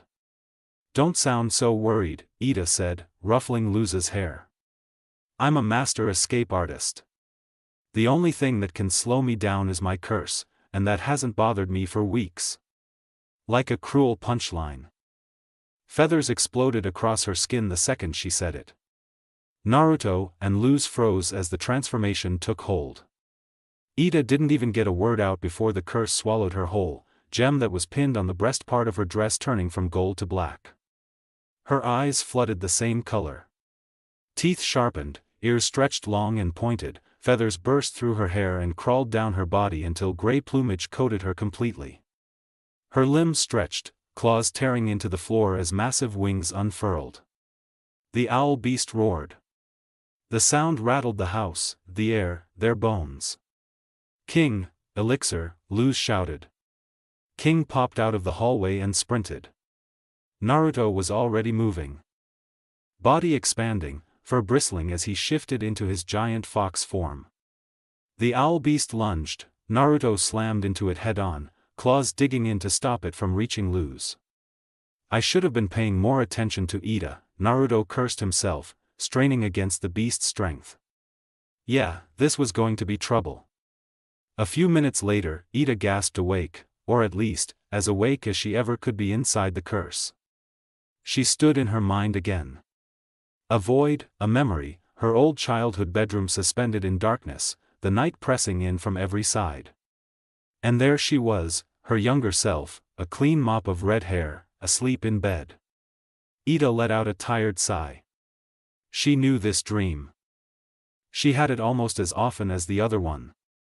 She scanned the room for anything new, anything different that might help her, then turned as the bedroom door slowly creaked open. Once it fully swung wide, she groaned. Same shadowed figure, same blinding white aura. Still no face, still no clue.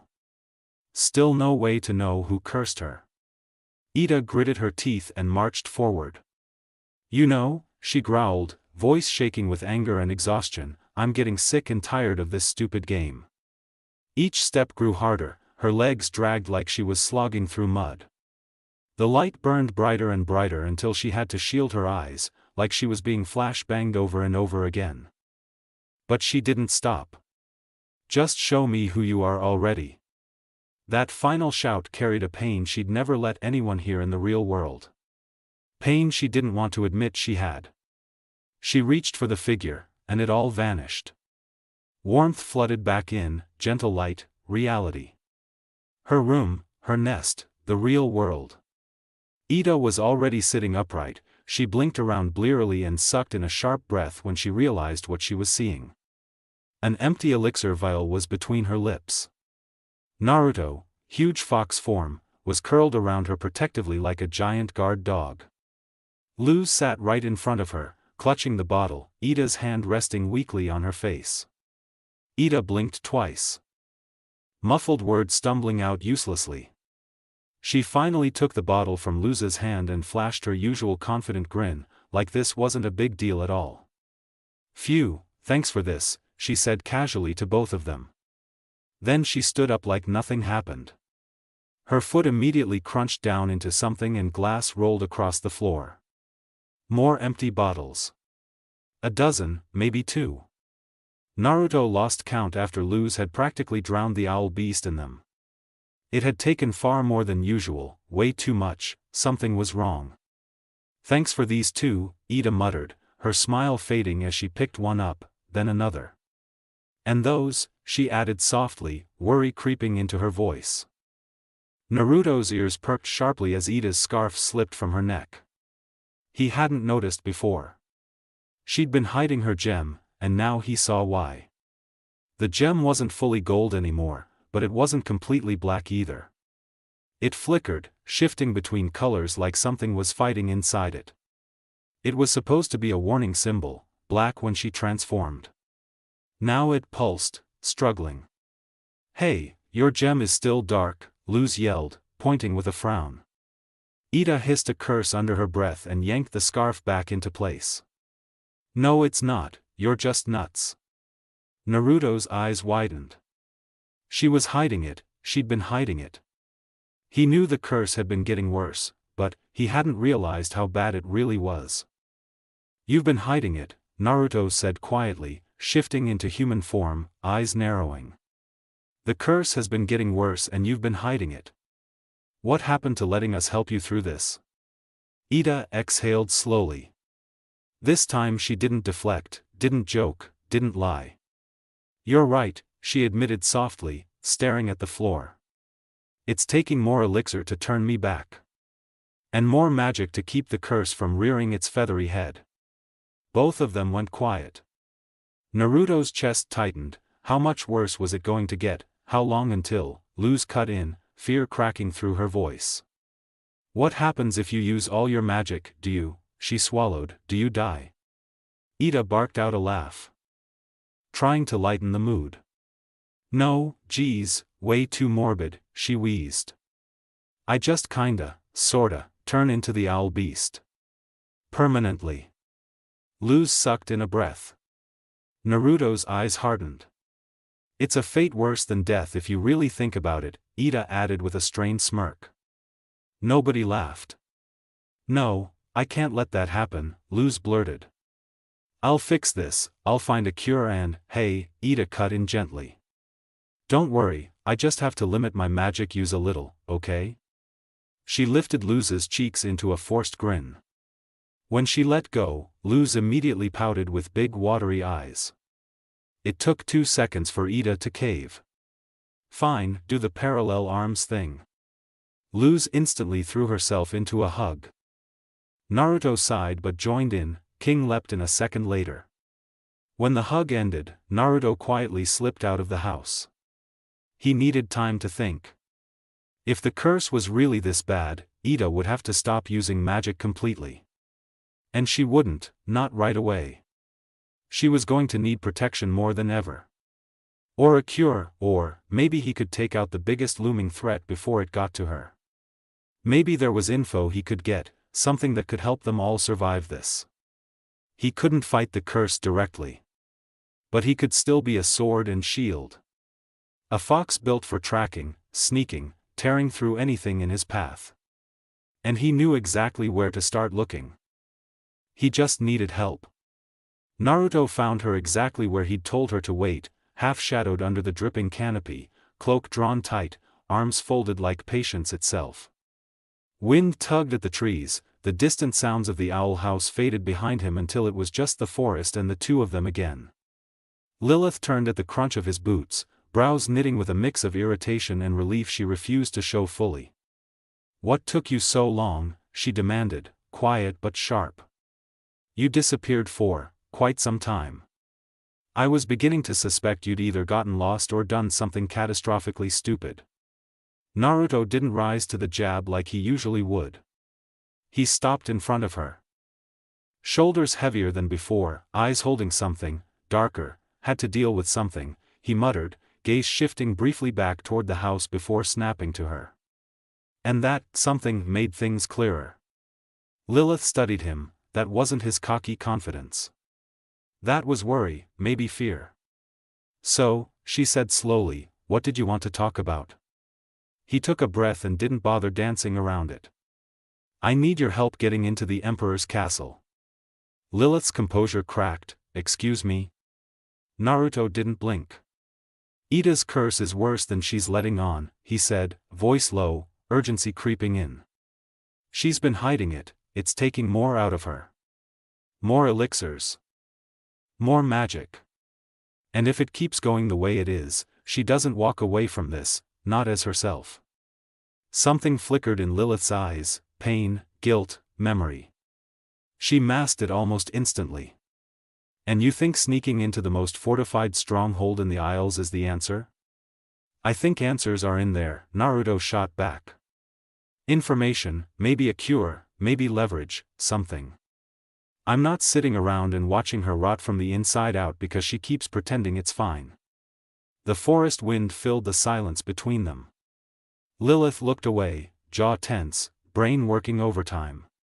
Part of her wanted to scoff, part of her wanted to say he was reckless, naive, childish. But another part of her replayed every moment she'd watched Ida suffer. Every moment she'd. Lilith didn't finish the thought. If there were another way, she murmured, half to herself, if I could, I would. Naruto watched her, hope barely restrained. But then her spine straightened, that composed, dutiful look locked back in place over the vulnerable cracks. No, Naruto blinked, seriously? I have loyalties, Lilith said, voice colder now. Responsibilities, the Emperor, the Covens, the Isles themselves, so you'll let your sister drown because you swore to the guy holding her head under, Naruto cut in, tone suddenly sharp enough to cut. Lilith froze. He didn't push further. Didn't scream, didn't beg, he just looked, disappointed. That's what I thought, he said quietly, turning away. Thanks for thinking about it, at least. Lilith opened her mouth, then closed it, hands tightening into fists at her sides. She turned as well, cloak flaring, walking deeper into the woods without another word. For a moment, it seemed like that was it. But Naruto didn't go home. He slipped into the shadows instead, steps silent, eyes locked on her silhouette as it disappeared between the trees. If you won't help willingly, he muttered under his breath, gaze hardening, then I'll just follow the one person who can get me in. Luz walked into the open courtyard of Hexside's entrance, where Principal Bump and a long line of students were gathered around something massive parked outside. It looked like a giant wooden kayak with wings, hovering proudly as if waiting to swallow everyone up for their fun educational experience. A field trip. Realizing exactly which field trip it was made Luz frown. She planned to just walk past, slip into Hexside, and have a quiet day where she didn't have to think about emperors, covens, or people hunting the only person who'd ever made this place feel like home. But Gus and Willow had other plans. Gus slid dramatically in front of her before she could get up the steps. Luz, you're finally here, he beamed. Ready for the field trip of a lifetime to the one. The only, Emperor's Castle. Luz sighed and stepped slightly aside, I was actually gonna stay behind.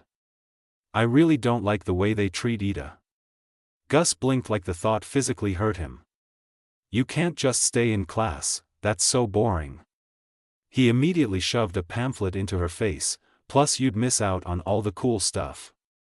Luz pushed it back just enough to look at it, like what? Like ancient relics, Willow chimed in, smiling as she adjusted her glasses. She pointed to a decorated glove on the page, made of stone and wood, almost like it had grown instead of being crafted. This is the Plant Coven's Green Thumb Gauntlet, Willow said excitedly.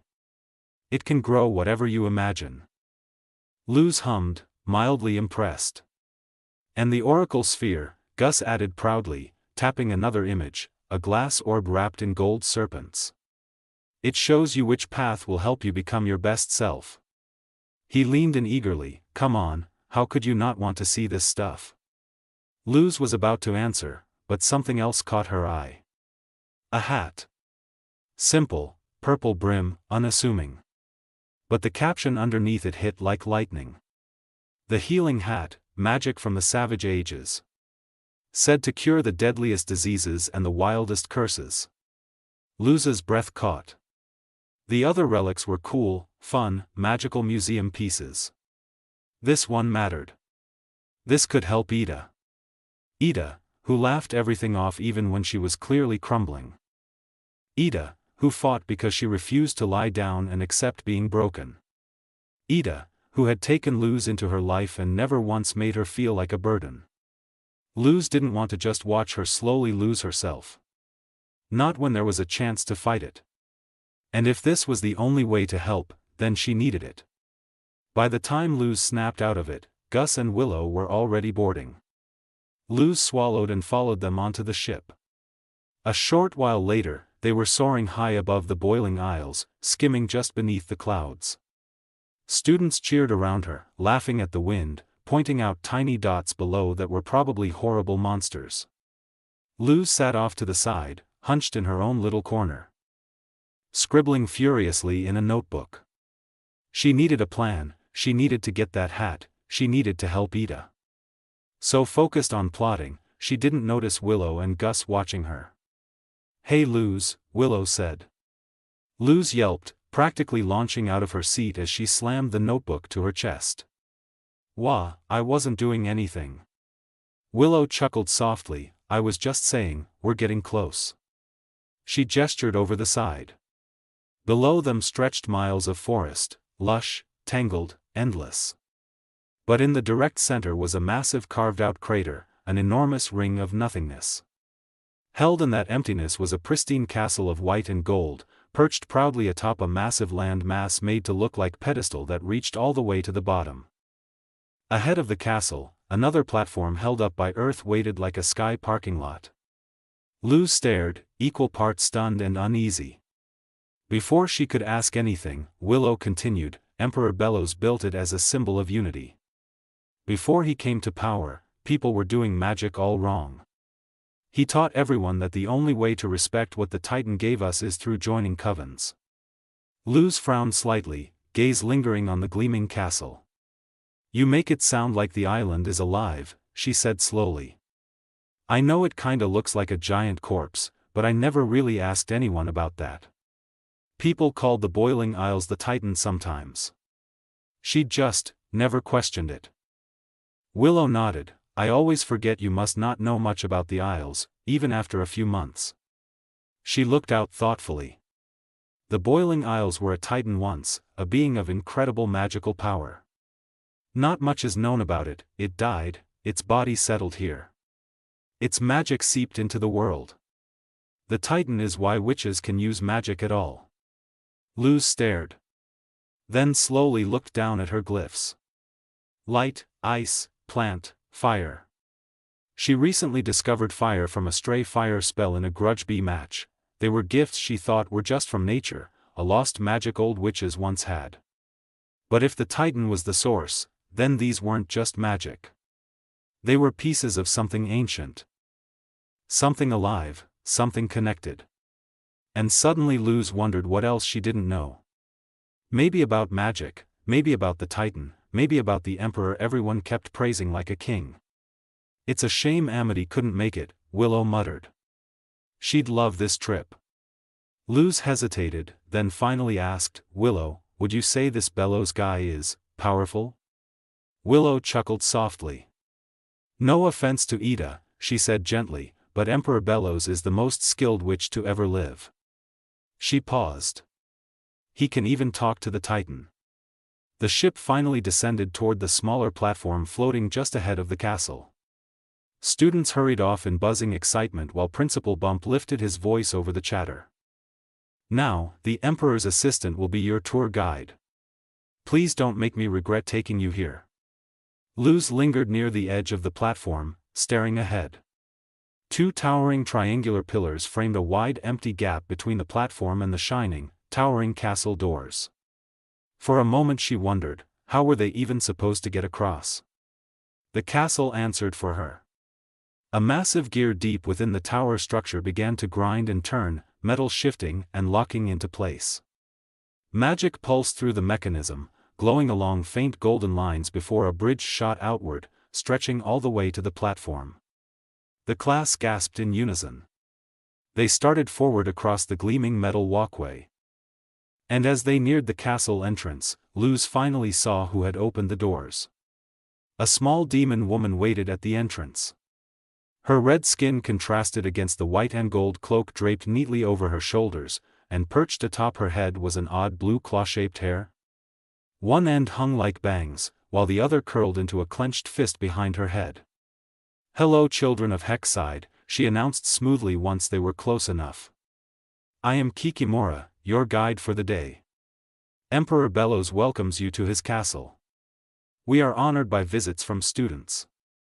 You will all soon be a part of covens, and some of you may even find your home here, in the mighty Emperor's castle." The class erupted into eager whispers.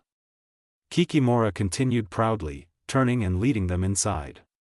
"You are the future of the Isles, my job today is to teach you its past."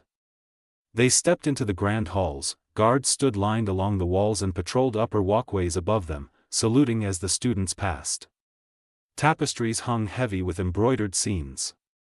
Marble statues loomed like silent watchers, and murals sprawled across the walls depicting history in sweeping strokes of gold, red, and deep shadow.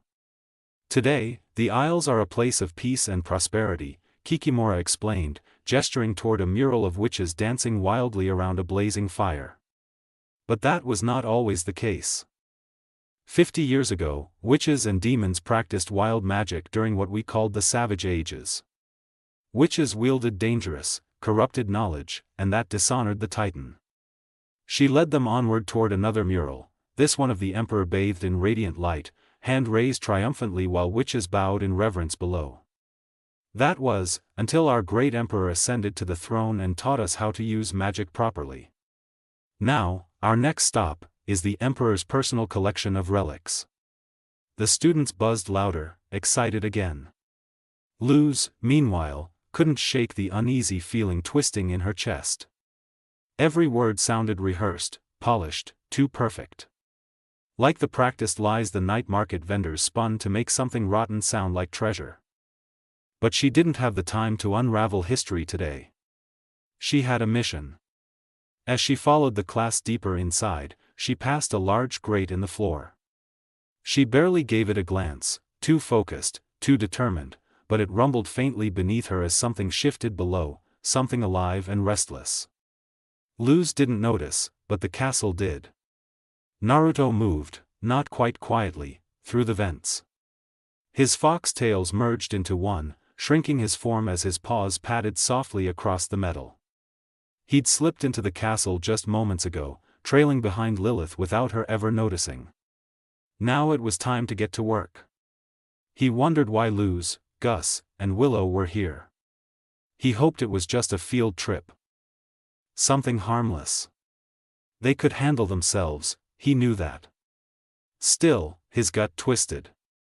Naruto navigated the castle the best he could, slipping through halls like an unseen wild fox, a shadow no one could track. First, he searched for archives, log rooms, record vaults, anything the coven might use. Somewhere knowledge was stored. Anything that might help Ida. Anything he'd missed in 7 years. Even the so-called healing hat was useless. He found notes explaining it had weakened from decades of disuse. The cure was a dead end. So he turned to Bellows. He dug for information, rumors, anything, even scraps that couldn't be trusted. Nothing. Nothing except what everyone already knew. Nothing except what Bellows wanted people to know. For an emperor, he was annoyingly thorough. Which only made Naruto more suspicious. What did Bellows know about chakra? What did he know about Naruto? Why promise Lilith a cure, and keep her chasing her own sister like a dog tugged along by a chain? Naruto needed answers. He needed something to silence that gnawing voice in the back of his head telling him something terrible was coming. He needed a way to help Ida, a way to make sure that if a fight came, Bellows wouldn't have some secret trick waiting. If Jiraiya taught him anything when he was younger, it was simple: information is power. Right now, Bellows held too much of it. Naruto crept along the ceiling of the main hall. He'd doubled back after remembering a certain door he couldn't get through earlier. But now, he had something new, something he'd stolen from a room he'd slipped through. Something that wouldn't require breaking the door down. He dropped silently from the ceiling, twisting midair into human form before landing softly. He scanned for guards. Clear. Rolling up his sleeves, he checked the seals on his arms.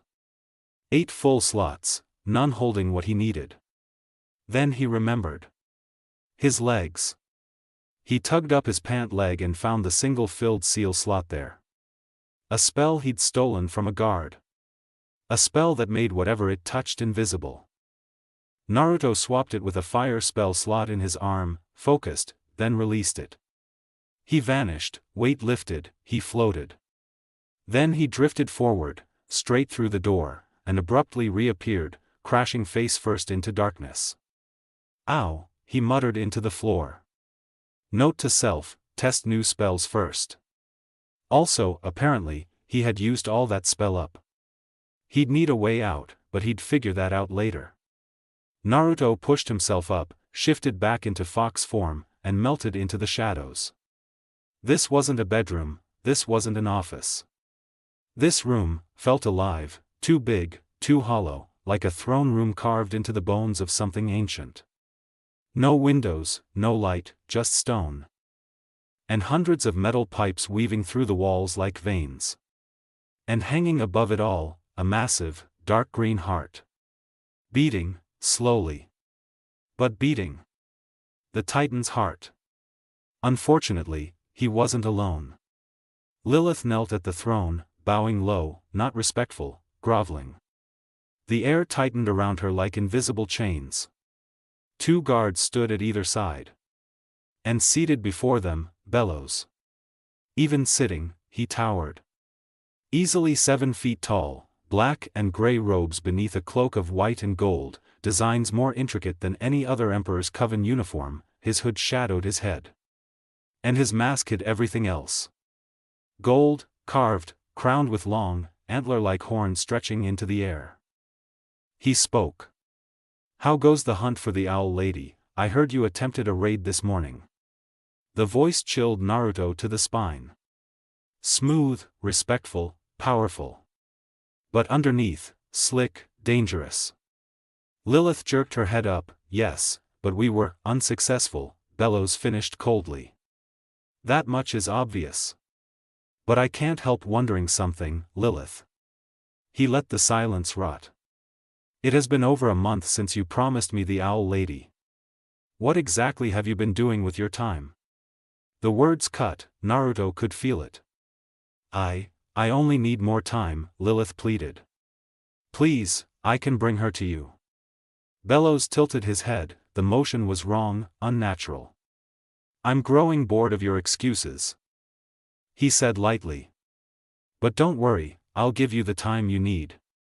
Bring the Owl Lady to me by twilight, she will join the Emperor's Coven, and in return, I will cure her curse."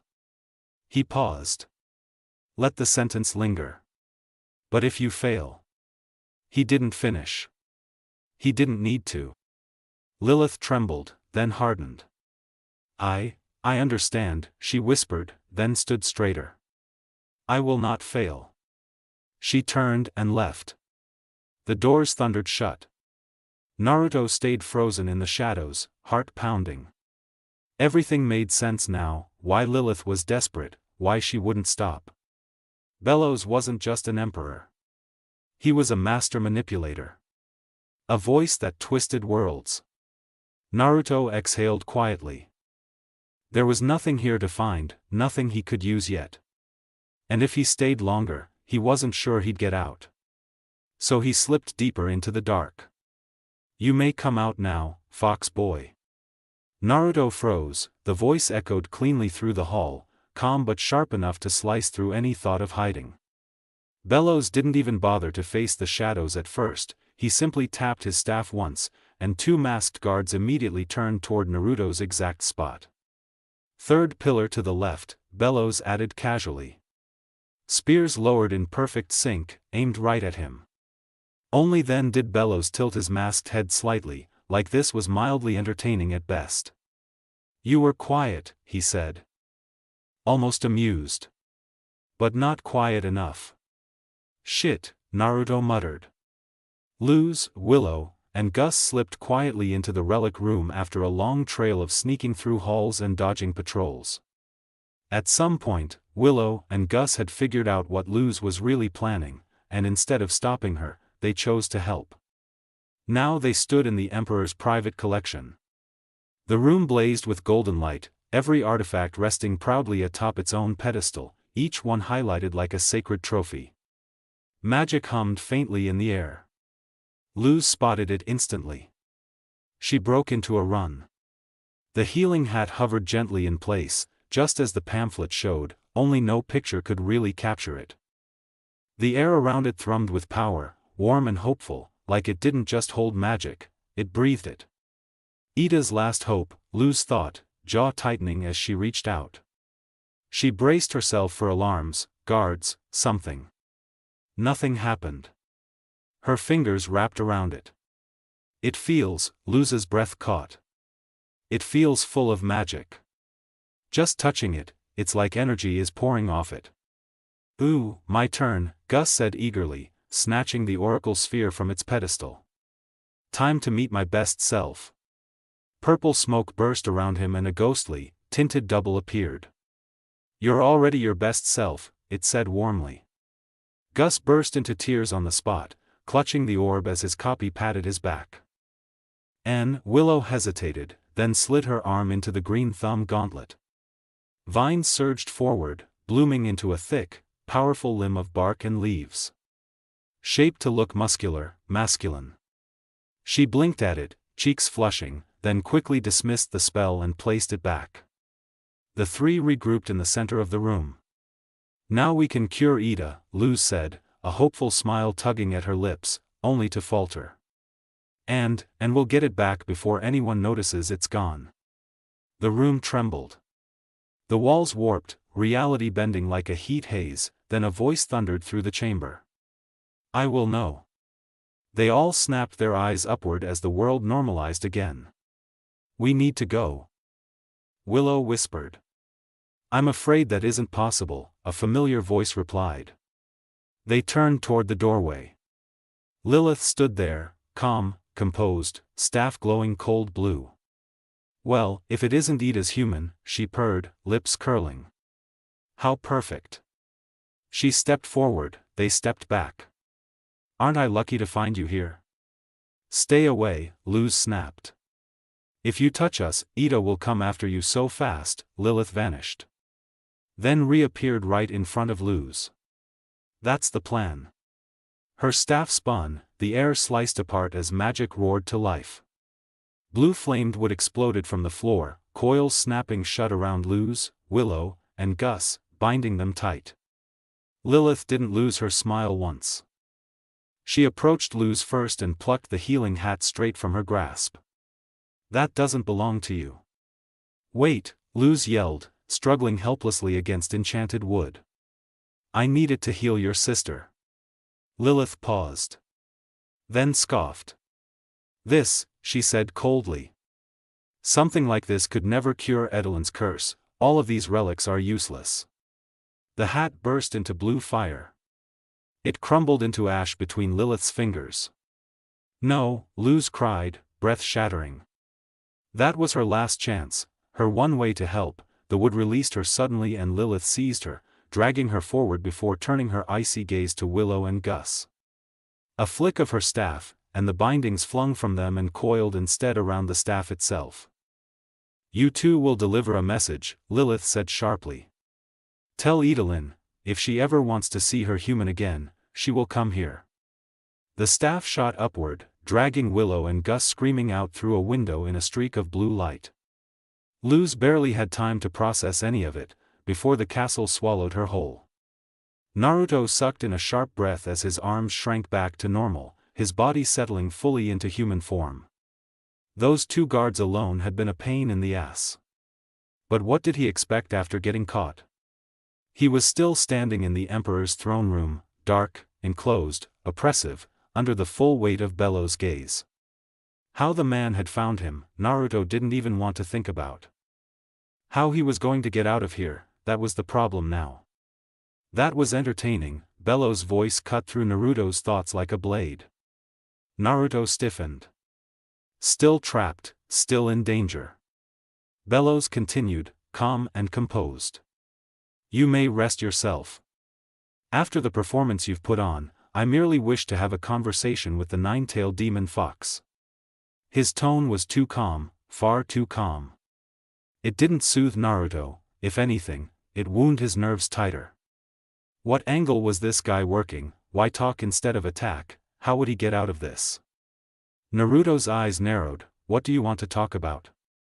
Well, you of course. Bellows spread his hands slightly, like this was casual. Naruto could practically feel the smile beneath that mask. What? Naruto blurted. Bellows chuckled, low, dark, genuinely amused. You're a fascinating demon, fox boy. I've wondered, for years now, when we would cross paths. And here you are, sneaking through my castle as though you own it. Naruto's glare sharpened, but Bellows rolled on, voice smooth. Most entities from your corner of reality thrash around the aisles blindly. Yet you, for 7 years, you've adapted. You live among us, you've become part of this world. The Titan is very pleased. A growl rumbled in Naruto's throat. Sweat tickled the back of his neck. He tried to stay steady, but the man's presence was suffocating, and worse than that. The implications. Had he been watching him? Naruto forced himself back to focus, scowl deepening. Don't feed me the Titan crap you give everyone else, he snapped, even though the sweat didn't stop. If you know that much about me, then you've been spying. And someone with your power shouldn't be going unchecked. Bellows tilted his head lazily and rested his hands on his throne. Whoever said anything about spying? I simply follow where the Titan guides. Naruto growled deeper, he didn't believe a word. Bellows almost sounded fond, you really are admirable, young fox. I almost don't know what to do with you. The owl lady is simple enough, the Titan wishes her petrified for her crimes. Naruto's eyes widened. Bellows said it casually, like it meant nothing. But you, Bellows leaned forward slightly, the air seemed to tighten. You are a variable the Titan cannot place, unpredictable, unreadable. Your energy, your chakra, is powerful, useful. Naruto's fists clenched, so you did send that basilisk after me. Another amused chuckle, of course, it was merely a test. A test. That test nearly killed Amity. It would have drained all of Hexside. Bellows' tone shifted suddenly, no more humor, cold, done playing. But that is enough questions for today. You have amused me, and the Titan has yet to decide what to do with you. So, I will allow you to leave, try not to cause too much of a mess on your way out. Naruto blinked, you're just gonna let me go, you're not worried I don't know, find something? Oh please. Bellows laughed, soft, mocking. You won't find anything I don't want you to find. A chill crawled down Naruto's spine. Now go, Bellows finished, bored again. Return to whatever it is you do with the human and the owl lady. I'm already tired of you. If Bellows was really going to let him leave, Naruto wasn't going to push it. Not now, not like this. No fights, not today. Even if Bellows was right about one thing, Naruto probably wasn't finding anything important here, this conversation confirmed enough. And every part of him hated what it meant. Minutes later Naruto moved fast, breath steady but thoughts anything but. Bellows' voice still clung to the inside of his skull, those carefully chosen words echoing like he'd meant for Naruto to carry them. Half-truths, empty hints, a ghost of a smile under the mask that knew more than it said. Great, another creep who thinks he's smarter than everyone. Naruto clicked his tongue, skidding around a corner as he sprinted through the halls. Even with all that talk, Bellows was still basically nothing, no motive, no real identity, nothing Naruto could grab onto except that he was dangerous. He just needed a way out, then he could think. He burst out onto an upper balcony and froze. The castle opened above a wide, metal platform extending into the air like a stage as the sun began to set. At the center of it hovered Luz, cocooned in a shimmering blue sphere, suspended like a caught firefly. Beside her stood Lilith, rigid and silent, waiting for something Naruto couldn't see yet. His body reacted before his brain did, knees bending, chakra shifting, ready to move. "I got you," he muttered under his breath, eyes narrowing. But doors slammed open at both ends of the balcony. Boots thundered, staffs leveled, gray masks glinted beneath the dim light as dozens, then what felt like hundreds, of guards poured in, flooding the space in a tightening ring of spears and magic aimed straight at him. Naruto's jaw clenched. Of course, Bellows hadn't just let him walk away, he'd herded him. "TCH, figures," Naruto grumbled. Slowly, he reached up, ripping loose a small tuft of his own hair. He breathed over it, chakra pulsing through his lungs and fingertips like second nature. The strands shimmered, rippling, then split, taking shape as multiple shadowy forms of himself snapped into existence around him, all glaring right back at the army like they'd never learned what backing down was. He didn't look away from Luz. "Hang on," he whispered, voice low but steady. Luz slammed her fists against the glowing blue sphere again. She hit harder this time, teeth clenched, but the bubble barely rippled before stabilizing. No cracks, no give, no escape. She was trapped, useless. And Ida was flying right into a trap because of her. How could this get any worse? "Come on, Idalin," Lilith muttered under her breath, impatience bleeding through her usual composure. "Of all times, you would be late when I need you most." She cast a glance upward. High above the balcony, higher than Naruto's level of the castle, stood the Emperor's platform. Emperor Bellows himself lingered there, framed by the darkening sky. Silent, watching, waiting, judging whether Lilith would fail him again. She refused to. The sky flashed suddenly, clouds cracked open in a fierce blaze of gold. Thunder rattled the metal beneath their feet. And like lightning striking earth, Ida appeared in the center of it, hovering in the sky, staff gripped tight, fury burning through her eyes. Her glare locked onto Lilith with enough heat to scorch the air between them. The atmosphere sharpened. Tension thickening, the world itself seeming to hold its breath.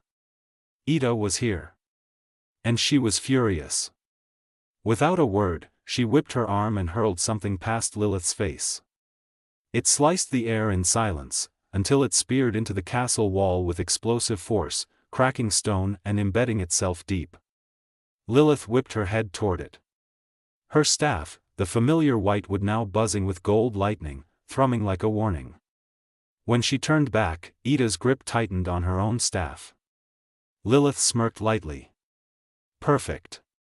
"Sister," Lilith called, voice proudly theatrical as she spread her arms, stepping forward like a presenter on stage. "I see you received my invitation, to a witch's duel." That was all she got out before Ida's magic flared. A massive golden spell circle ignited behind her. Light thundered downward in rapid bursts, raining bolt after bolt of blazing yellow energy around Lilith. The impacts shook the bridge, shockwaves rippling outward. Lilith snapped a blue shield into place just in time, bracing as blast after blast hammered it. The instant the barrage faded, Ida was already on her. Her eyes flashed full gold and she shot downward like a comet, streaking past Lilith, circling, blinding with speed, presence, fury. Lilith tried to cast another shield, but a lance of yellow lightning shattered it mid-formation. Her smirk vanished. Snapping her hand back. She summoned her staff to her grip and finally steadied herself. A blast of blue fire roared from her staff, streaking across the bridge. Ida batted it aside like nothing, lightning crackling around her like armor. "Where is she?" Ida snarled, voice cutting sharper than any spell. She launched forward again, ready to crush Lilith into the ground. "Easy now," Lilith said quickly, hand raised. Ida froze midair, hovering inches above the bridge, every muscle coiled, every instinct screaming at her not to trust, but Luz suddenly floated forward in her bubble beside Lilith. "The human is safe," Lilith declared, firm and clear. "You can have her back," she continued, voice hardening as she stepped protectively between Luz and Ida again. Provided you do as I say. Renounce your wild ways, join the Emperor's coven, he can cure your curse. Ida's fury flared darker. Don't believe everything that Bonehead tells you, she shouted. He doesn't want to cure me, he wants to control me. Lilith's jaw tightened, she twirled her staff. Then I will take you in by force. You've always looked down on me because I refused to bow, Ida spat. But that just made me work harder than you ever did.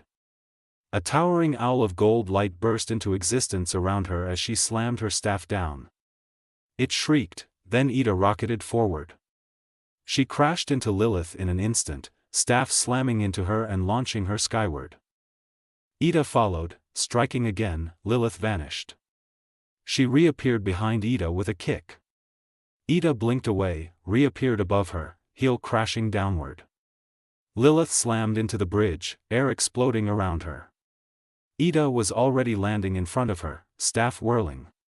A massive spell circle surged. Stone owls modeled after Hootie burst from the bridge itself, stretching and lunging toward Lilith like snapping serpents. Lilith reacted as fast as instinct allowed. She spun her staff, magic pulsing, and the entire wave of owls froze mid-attack, trapped in a massive burst of ice. She didn't pause, a column of blue flame exploded downward, not at Ida.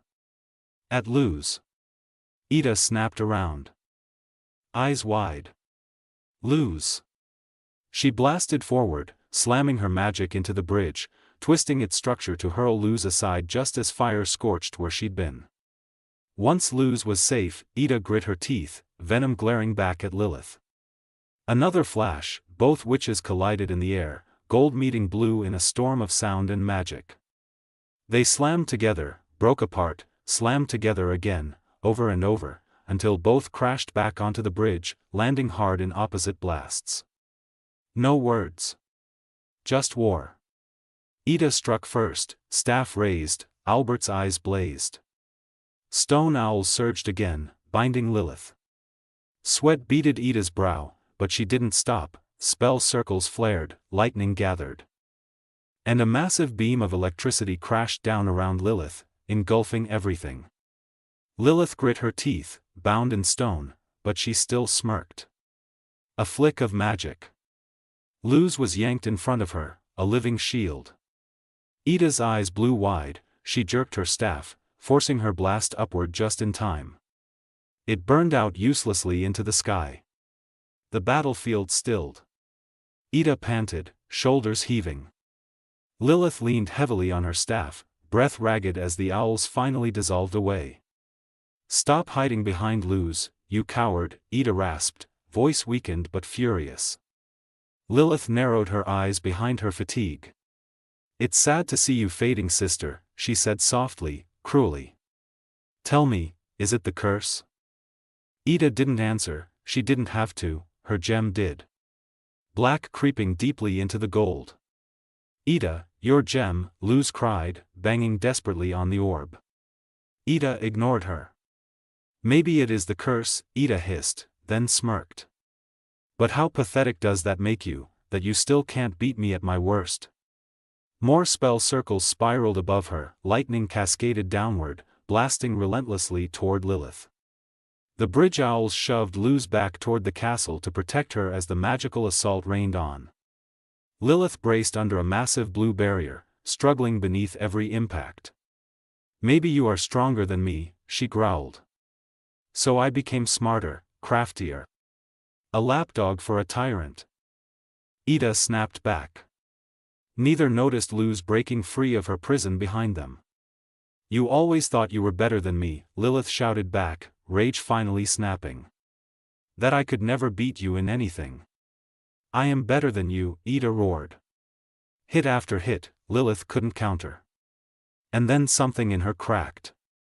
Then why were you so easy to curse? Silence. Even the air froze. Lilith slapped a hand over her mouth. Ida's eyes widened. A cold spear of betrayal pierced through her chest. Luz gasped, even far across the battlefield, Naruto's fight paused at the sound. The memory flashed, 2 children under moonlight, red hair instead of gray, a shadowed betrayal now wearing a familiar face. Lilith scrambled, words stumbling frantically out.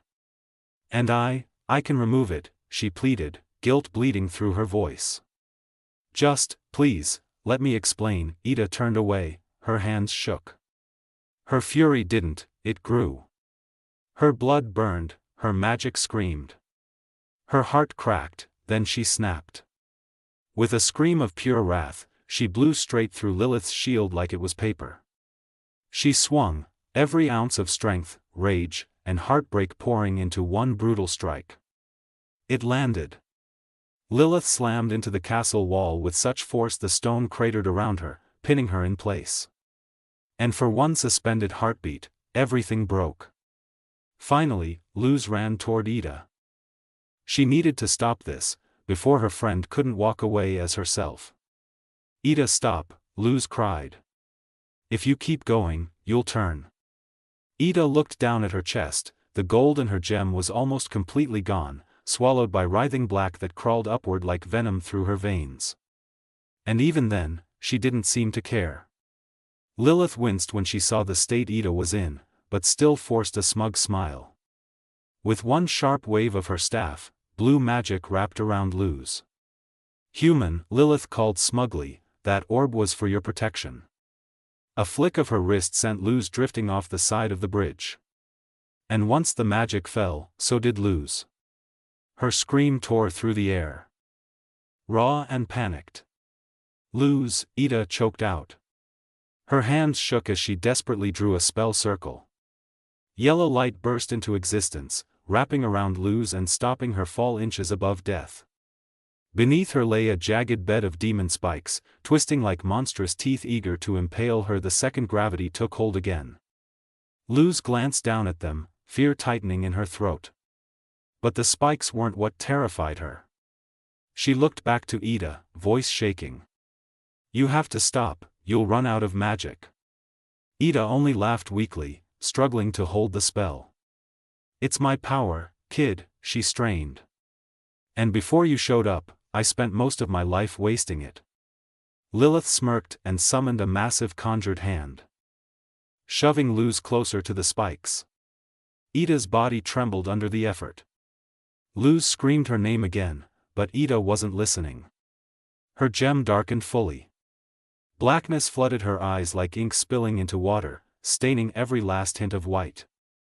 Her magic flickered, slipping under the weight of the curse as it clawed deeper and deeper inside her. "Shit," Ida breathed, fear finally cracking through her bravado. She looked at Luz, truly looked at her, like she wanted to remember her face. "Listen to me," Ida said through clenched teeth. "I'm going away. And, I don't know if I can bounce back this time. Watch over King, feed Hootie, and make sure that Bratty Fox doesn't cry too much when I'm gone." Each word felt like a goodbye. Each sentence sounded more final. Tears filled Luz's eyes. "And Luz," Ida whispered, the last fragile thread holding Luz together snapping. "Thank you for being in my life." Then Ida threw her head back and screamed, "Naruto." Naruto's head snapped toward the bridge. The moment he saw what was happening, his heart dropped. "Damn it," he hissed. "I took too long." He turned back to the swarm of guards. They didn't stop. They wouldn't let him move an inch toward her. A fireball forced him to dodge, an abomination lunged, and he retaliated with a hardened strike of sludge and chakra. His clones were gone, they didn't give him time to make more. It was like they had studied him. It was infuriating. He had to leave, now. He focused on the seal slot, the one holding Ida's fire spell. He flooded it with chakra, forcing it to grow, twist, change. A kick came, block, a punch, counter, another spell. They wouldn't stop. Naruto grit his teeth. He vaulted over a lightning strike, driving a spinning axe kick down into a guard, using the recoil to slam another. His hand grew massive, sweeping aside 3 more as he spun, forcing the circle of enemies away, just far enough to focus. Good. He breathed. Built chakra. And then, black and red flame roared to life. Wild, violent, alive. He fired it, and felt it freeze. Cold heat, burning frost. The flame didn't scorch, it devoured, icing the air itself, stopping every spell mid-cast. Screams echoed as the guards froze solid. Naruto didn't stop to question it. Ida. He had to get to Ida. A shockwave ripped through the bridge, Ida collapsed, her gem went completely black.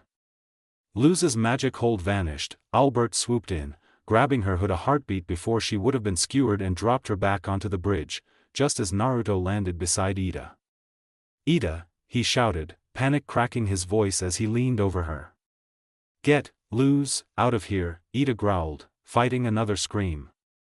Naruto didn't move, he couldn't, he stared at her, the woman who became home before he even realized he needed one, failing right in front of him. He should have been faster.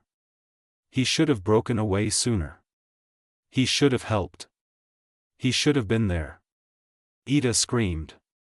Her voice warped, twisting into something monstrous, as the owl beast ripped its way out, the bridge split under her claws. Naruto barely dodged the first swipe. He was ready to fight. Ready to do anything, a blue binding spell wrapped the beast and dragged it back toward the castle. Lilith smiled. Come along, sister, now we can let the healing begin. Luz screamed at her. Naruto didn't hear the words. He was staring at Ida being dragged away.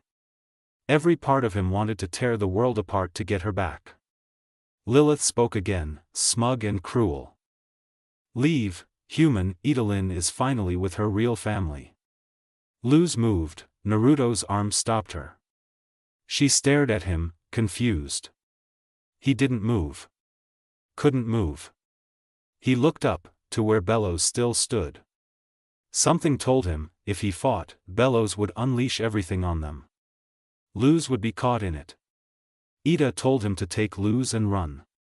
He could disobey, he wanted to. God, he wanted to. His jaw trembled, his throat burned, rage clawed at his chest. He wanted to scream, to rip the castle apart.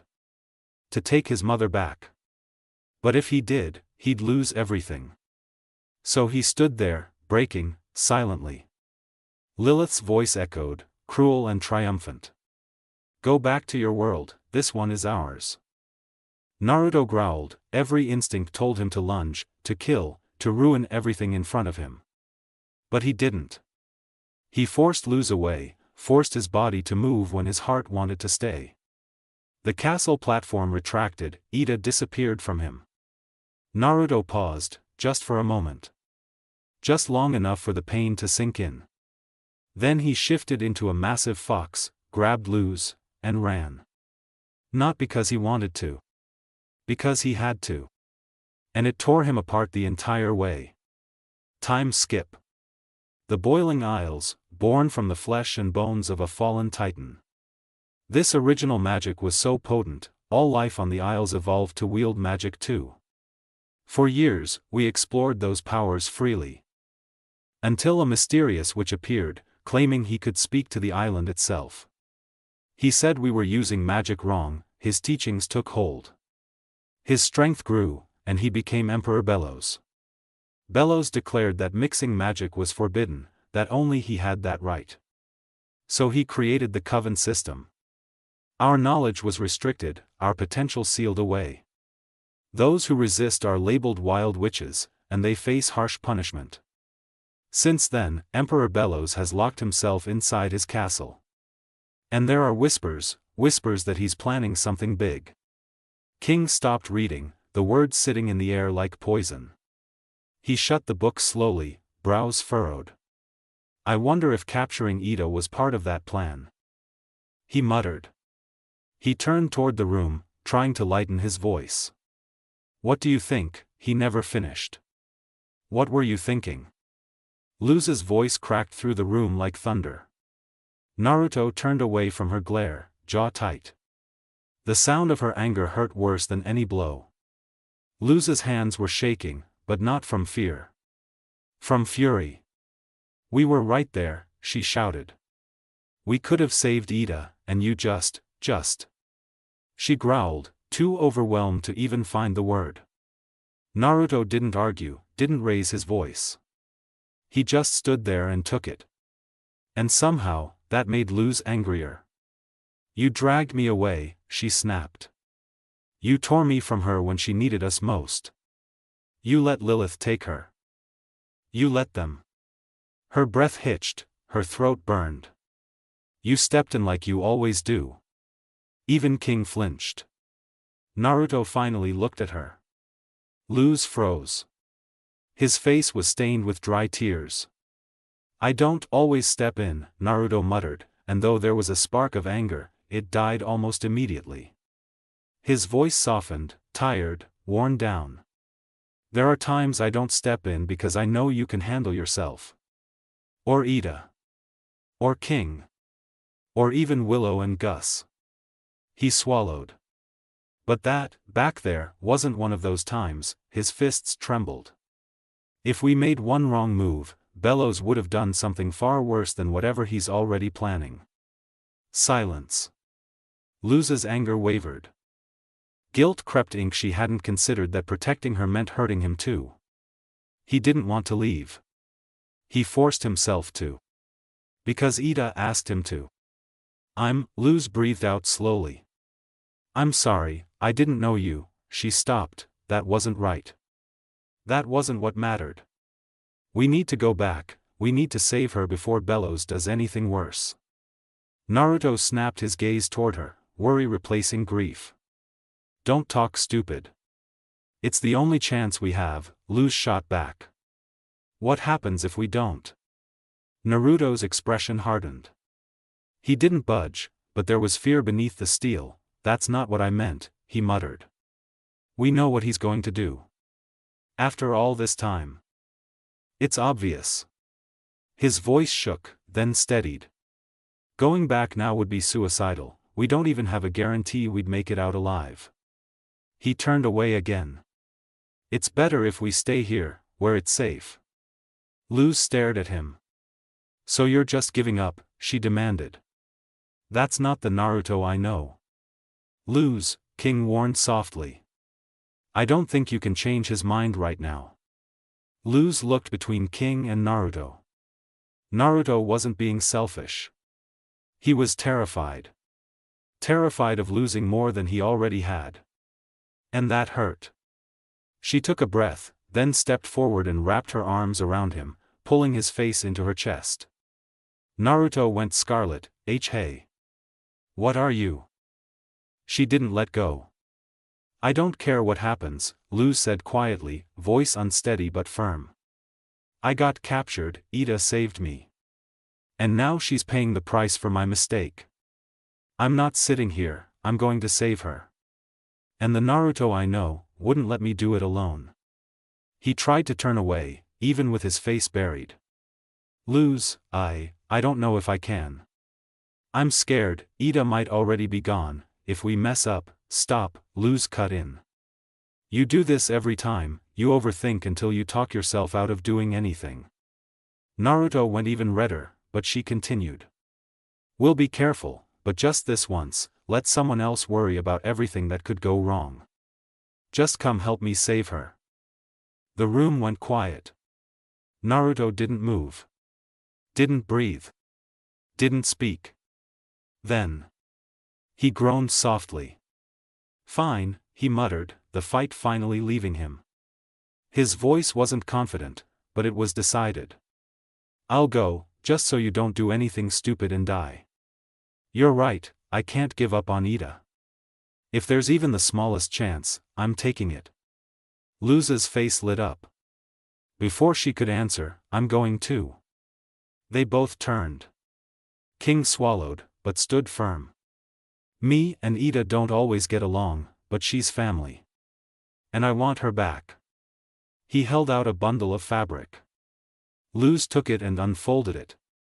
A cloak, dark purple, smooth, protective. Just like the one Ida had worked on that morning. The tag read, "To my greatest apprentice, Luz." Luz hugged it to her chest, eyes stinging, then slipped it on. When she straightened, her hesitation was gone. "All right," she said, voice steady and determined. "We've got no time to lose." Naruto stood beside her. King puffed out his chest with a tiny war cry.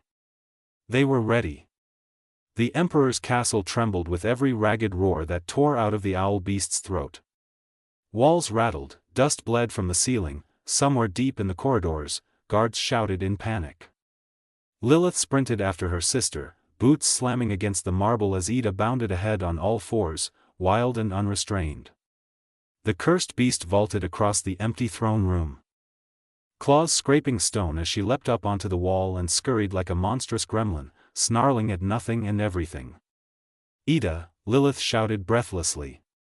"Stop this instant." The owl beast ignored her, of course she did. Instead, she lunged to a wall-sized tapestry of bellows and ripped it down, biting into the fabric like a feral dog. She paused, eyes squinting, then spat it out with a disgusted hiss. Apparently even cursed monster instincts thought bellows tasted awful. Lilith's jaw tightened, one swift chant and her staff lit bright blue. A bubble snapped into existence, trapping the owl beast mid-snarling glare. Ida scrunched her face in childish defiance, glaring like a sulking toddler instead of a rampaging monster. Lilith pinched the bridge of her nose. "Don't look at me like that, this is for your own good. Emperor Bellows will heal you. Then we'll finally be in his coven together, isn't that wonderful?" She said it with real pride, real belief. The owl beast responded by blowing a loud raspberry, tongue lolling out in bratty triumph. Lilith twitched, "I will not fall prey to your childish games." She turned. She lasted 3 seconds. Then she spun around and stuck her tongue right back out at Ida. The throne room doors slammed open. 6 coven guards marched in, heels striking stone in perfect rhythm. Kikimora scuttled forward smugly as ever. "Bow before Emperor Bellows." Lilith kneeled immediately. The guards bowed, Kikimora lowered her head. From the darkness of the throne shadows, 2 eerie blue eyes opened. Ida shrieked, and shattered the bubble like it was paper. "Ida, no." The owl beast lunged. Bellows vanished. He reappeared behind her without effort, lifting a single finger. Ida slammed against the far wall with brutal force. Red glowing restraints wrapped around her limbs, pinning her in place like a captured animal. Lilith rushed forward and stood between the beast and the shadow of her emperor. "My lord, forgive her, she is still under the curse. Once you heal her, she will surely become a valuable asset to your coven, just as promised." Bellows summoned his staff. A shine of a mechanical golden shingle, extending to a glass vial of swirling red, not a normal staff at all. With a lazy flick of his wrist, hard red magic pulsed, then twisted into something colder. He only healed enough for consciousness, enough for pain. Enough to make her aware. Ida blinked, eyes wild but thinking. "Ah, where am I? What? Ah shit, I got caught." Bellows laughed softly. Idalyn Clawthorn, the infamous owl lady. Mentor of Luz the human. Ida snapped upright as much as she could, eyes blazing. "You stay away from her, or so help me Titan, you misunderstand," Bellows chuckled. "The girl is safe, for now. All I want is the portal she came through." Ida grinned. "Tough luck, bones for brains. I'm not telling you squat." Bellows sighed like she was an inconvenience. "Well, then I suppose I'll simply ask the human myself." He snapped his fingers. Guards moved instantly. "Wait, don't touch her. Lilith, don't let him touch Luz, don't let him." Lilith forced a smile, taking her to the healing ceremony. Bellows stopped. Silence froze the room. "I won't be healing her." Lilith's voice cracked, "But, you promised." His tone went cold. "Don't be naive, Lilith. This is the Titan's will. All wild witches must be dealt with before the day of unity. Surely you understand." Her face fell. She bowed. I do. Good. He began walking away. Oh. One more thing. He snapped his fingers casually. Albert and Ida's staff appeared in Lilith's hands. Bellow's voice never softened. Destroy the Owl Lady's staff. She won't be needing it anymore. King, Naruto, and Luz worked fast. Faster than they ever had to before. Only minutes after escaping, the three learned the truth from the news. Ida was being taken to the Conformatorium. For petrification. The same prison they had stormed on their very first adventure together, but this time, it wasn't a rescue mission for a fake crown. This was a countdown to execution. Petrification wasn't just punishment. It was a living death. Stone, silence, darkness, forever. Bellows wasn't hiding it either. He'd turned it into an event, a warning to the Isles. The three of them refused to let that happen. They broke in easily, old memories guiding their steps. They ran into Warden Wrath again, briefly.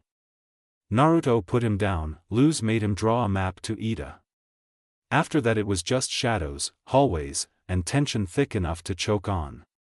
Dark corridors, guard patrols, the sky darkening overhead. They searched, they slipped between eyes, knocking out anyone who got too close. Until finally, a final hallway, a massive double door, wood, iron-bound, locked. Their last barrier. Luz turned to King, determined, while Naruto kept scanning the hall. Watch the door. King nodded silently. Luz slapped a glyph onto the lock. Frost crept over metal, and the padlock shattered. She and Naruto slipped inside and shut the door quietly. The room was huge, stone walls, chains, shadows swallowing everything. Silent. Dead. The kind of silence that didn't feel empty. The kind that felt like grief was already living there. Luz made a soft light glyph, a glowing orb flaring to life. Ida, she called gently. Her breath caught. Naruto stopped moving. Ida, still trapped in the owl beast, was chained in the center of the room like some wild animal. Shackled to the floor, head down. Naruto moved first. He sprinted forward. Hands half shifting into fox claws, heat blooming as he coated his fingers in chakra fire. He brought it down in a brutal strike, clink. That was it. No shatter, no break, not even a dent. Just a cold metallic sound echoing in a hopeless room. It was enough to wake the beast. Ida lunged, snarling, eyes black and empty, claw raised to kill. Wait.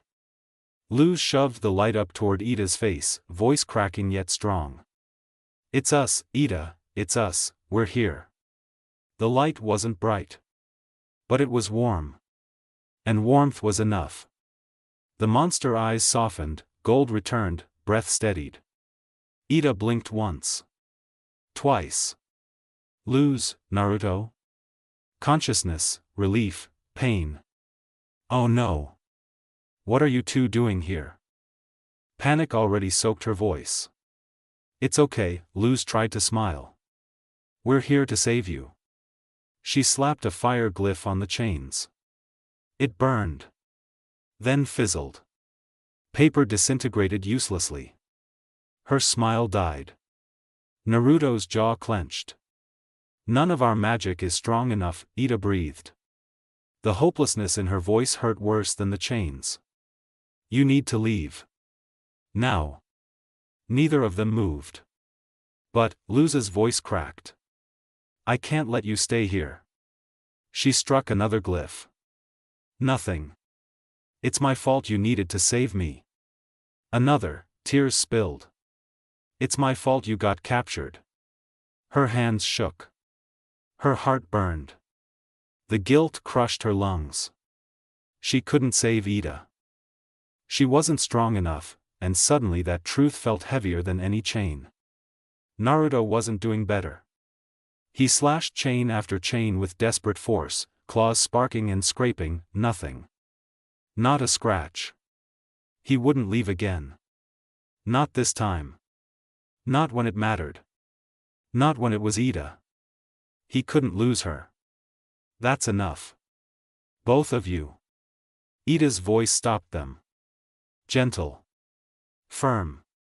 Final. They looked up at her. Tear-blurred. Breaking. I'm here because of my choices, she said quietly. I broke Bellow's laws. And I don't regret a second of it. I got to live free. I got to meet you. I got to raise this brat. She tried to joke. It hurt too much to laugh. Naruto's fists trembled. No, he snapped, voice shaking. Don't talk like this is the end. It's not. Luz dragged me here to save you, and I'm not running again without you. The shame of leaving before still burned too deep. Ida softened. She placed a clawed hand on both their heads. Naruto flinched. If you stay here, I can't protect you. Her tone sharpened. You need to leave. Now. Luz broke. But we're a family, she sobbed, pressing Ida's hand to her cheek. Us weirdos stick together, remember? Ida smiled. Then let go. She reached into her feathers and pulled out the portal key.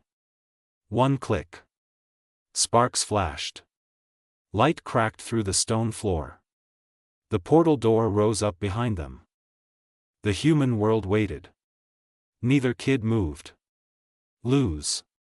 You already have a family. Go back to them, Ida said softly. Naruto didn't look up. He didn't trust his face to hold together if he did. When you're home, Ida continued, use your fire magic. Destroy the portal door. I don't know why Bellows wants it, but we can't risk him getting it. She hung the key around Luz's neck. It felt like a goodbye. It was a goodbye. I don't know why he wants it. But we can't take chances. Luz collapsed forward, hugging her.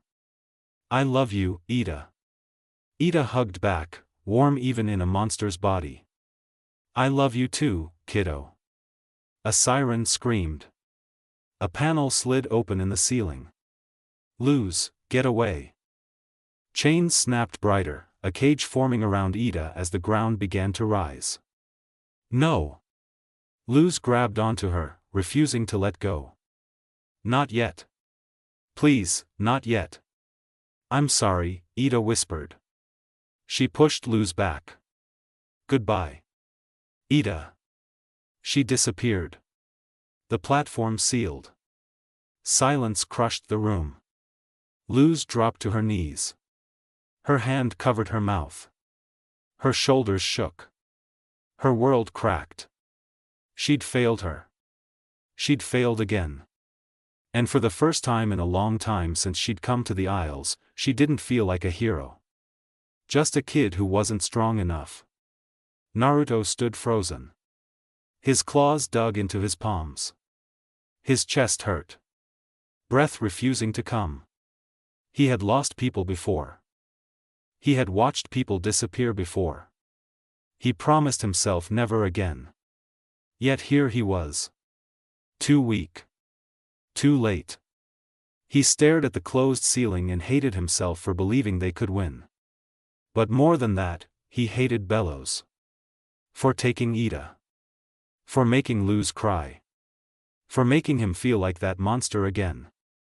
One who could only watch things slip away. Naruto swallowed. A tear finally fell. And he let it. Drat. The sharp voice cut through the room a split second before the door slammed open. Luz and Naruto snapped out of their grief at the same time, heads jerking toward the sound. Lilith stood in the doorway with King clutched in her grasp.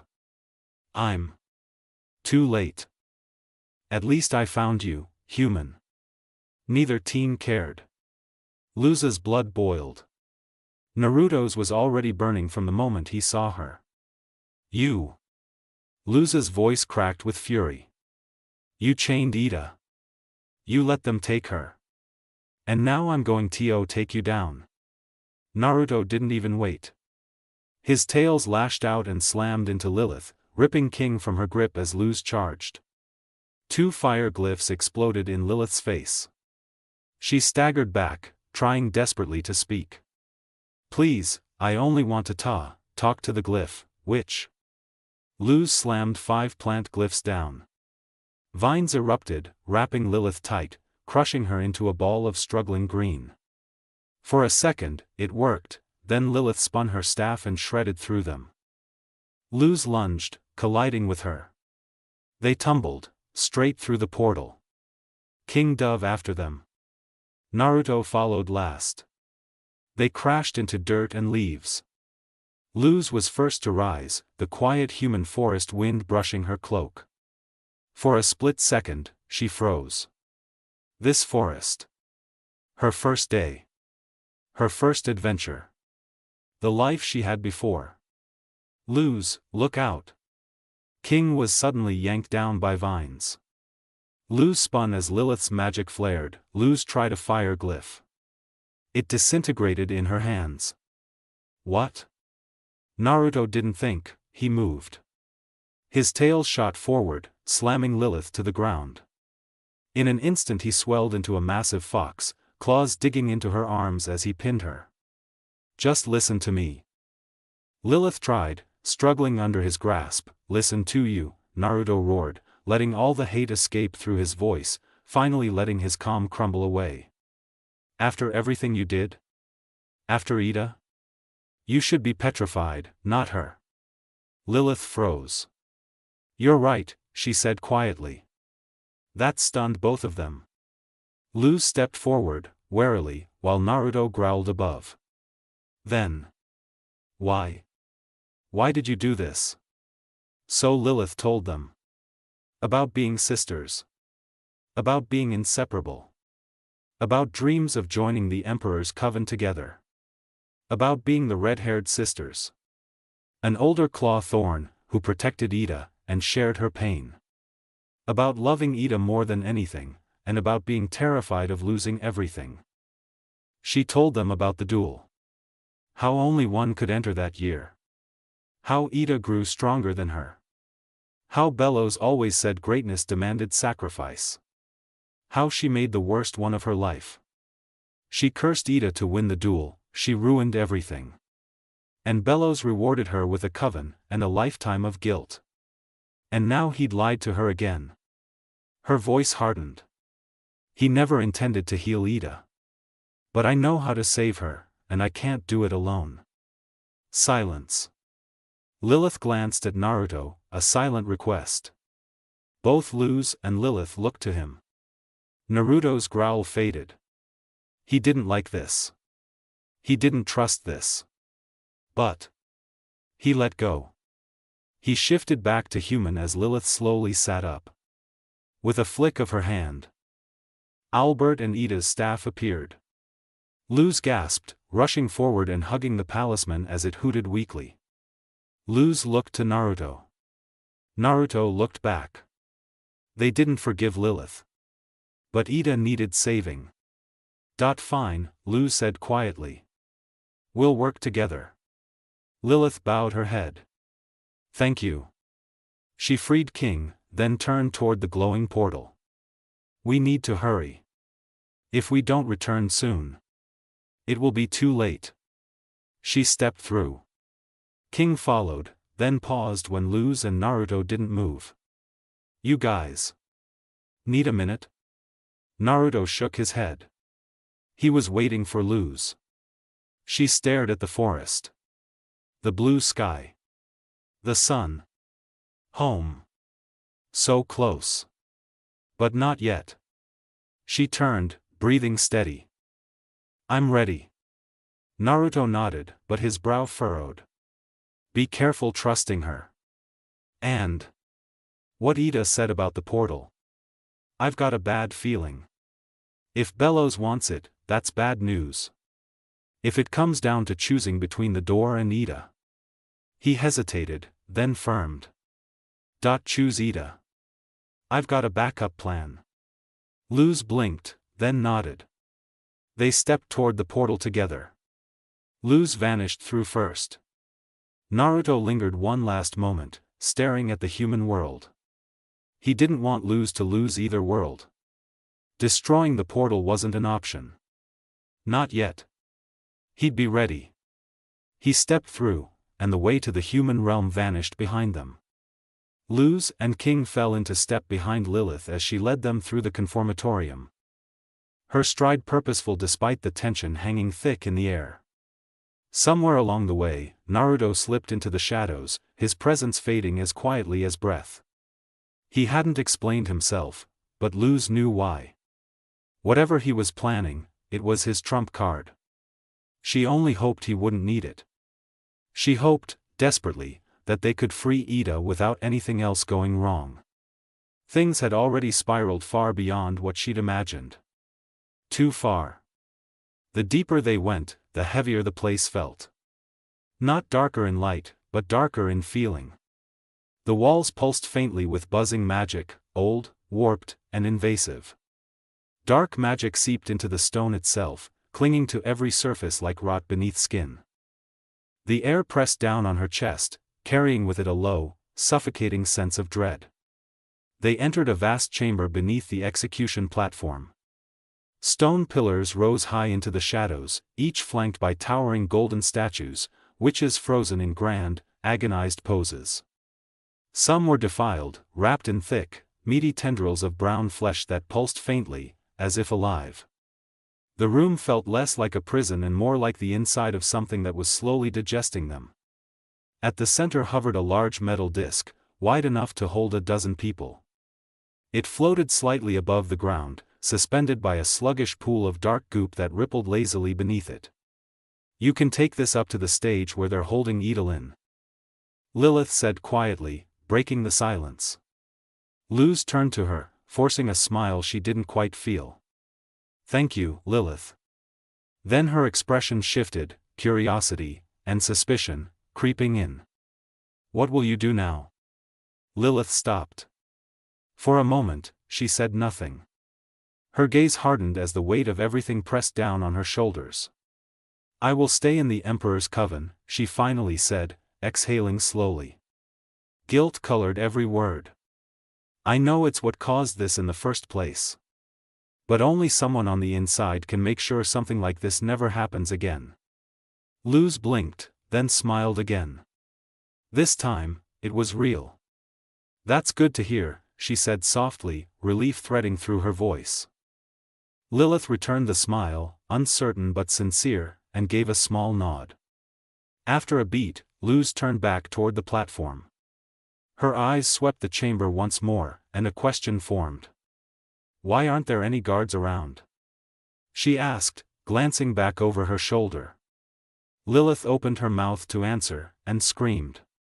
A thick red tendril snapped around her leg and yanked her violently away. "Lilith!" Luz shouted, lunging forward, fingers just missing the witch's hand. Before she could react, a yellow tendril shot up and wrapped around King's torso, lifting him screaming into the air. "No, King!" Luz reached for him, but she was too slow. Both Lilith and King were dragged upward, pinned high against the far wall, suspended like trapped insects. Fire suddenly ignited below them. Twin pillars of flame flanked a grotesque, skull-like throne, where Emperor Bellows sat in still, terrifying calm, his staff resting loosely in his grasp. He turned his masked face toward Lilith. "Lilith," he said slowly, his voice dripping with cold disappointment.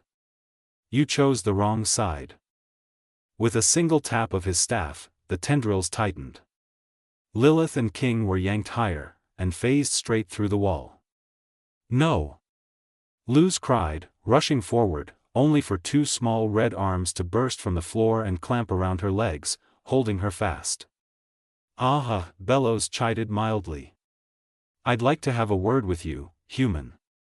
Luz glared at him, teeth clenched, fury burning through her chest. Lilith and King were thrown into Ida's cage moments later, landing hard as the bars slammed shut behind them. Ida tried to tear apart Lilith's, but King vouched for her. And as the petrification began, a slew of witches, chanting a spell to encapsulate three forever, the crowd that had been watching up until now, changed for their freedom. Below, Luz stood trembling, rage roaring in her ears. Now Lilith and King were taken too. By Bellows. This wasn't justice. This wasn't order. He wasn't an emperor. He was a tyrant. And without realizing it, Luz's voice joined the chant, stronger, louder. "Let my friends go," she snarled, eyes blazing as they locked onto Bellows. "Or else." She slammed Ida's staff into the ground. Albert hooted sharply, then shot into the air, swooping down in a blur of magic and wood. In one clean motion, he freed Luz. And the fight truly began. Luz hit the ground hard, momentum carrying her into a rough flip before she stopped herself with another violent slam of Ida's staff. This time, ice answered. Jagged spikes erupted from the point of impact, racing across the floor toward the Emperor, sharp and merciless, only to halt inches from his mask, frozen in place as if time itself had been commanded to stop. Bellows tilted his head. "Well then," he said lightly. The tone was almost pleasant. Almost amused. But beneath it slithered something cold and serpentine. The throne behind him melted away into shadow as his form dissolved with it. Before Luz could even inhale, he was in front of her. "I'll play your game." That was all the warning she got. Bellows lifted a single finger. It glowed faintly red. He flicked his wrist. Invisible force slammed into Luz, hurling her across the chamber and straight into the base of a towering statue. Stone shattered on impact, the massive figure groaning as it began to tip. Luz hit the floor hard, rolling as the ground trembled beneath her. She barely had time to look up before the statue cracked from top to bottom. The massive two-headed axe clenched in its stone grip tore free, crashing down where she'd been standing seconds earlier. Luz threw herself aside, heart pounding. No rest. The floor erupted. Earth spikes surged upward around her, boxing her in. She sprinted, breath ragged, terrain shifting beneath her feet like the ground itself was hunting her. A spike shot up on her left. She switched Albert to her free hand and slapped a fire glyph into existence, cleaving it apart in a sweeping arc of flame. On her right, massive red hands burst from the stone, clawing toward her. She ducked under them, skidding across the floor, freezing what she couldn't outrun with a sharp ice glyph that locked the hands mid-grasp. No time. Luz vaulted onto Ida's staff, lifting just above the spikes as they snapped at empty air. She twisted mid-flight, fire glyphs flaring in her grip as she aimed straight for Bellows. He stood there. Waiting. Still. Watching her with an attention that made her skin crawl, like a predator studying prey that had already lost. Luz gritted her teeth and fired. Flame streaked toward him, and then the ground opened. A mouth split the floor where Bellows stood, massive and circular, ringed with jagged teeth. The fire vanished as the creature rose, swallowing his position whole. A worm-like demon burst free, its body slick and writhing, a grotesque, infant-like face stretched across its head, glowing sickly green as it lunged skyward. It swallowed Luz in one violent motion. Her scream cut off. For a heartbeat, it looked like it was over. Then, the creature exploded. Orange fire tore through its body, shredding it from the inside out as Luz burst free, tumbling through smoke and flame before slamming into the ground. She forced herself up immediately. She didn't let herself hope. Bellows was gone. But the feeling remained. That sharp, crawling sensation of being watched, of being measured, never left. Not for a single second. His voice slid through the chamber, everywhere and nowhere at once.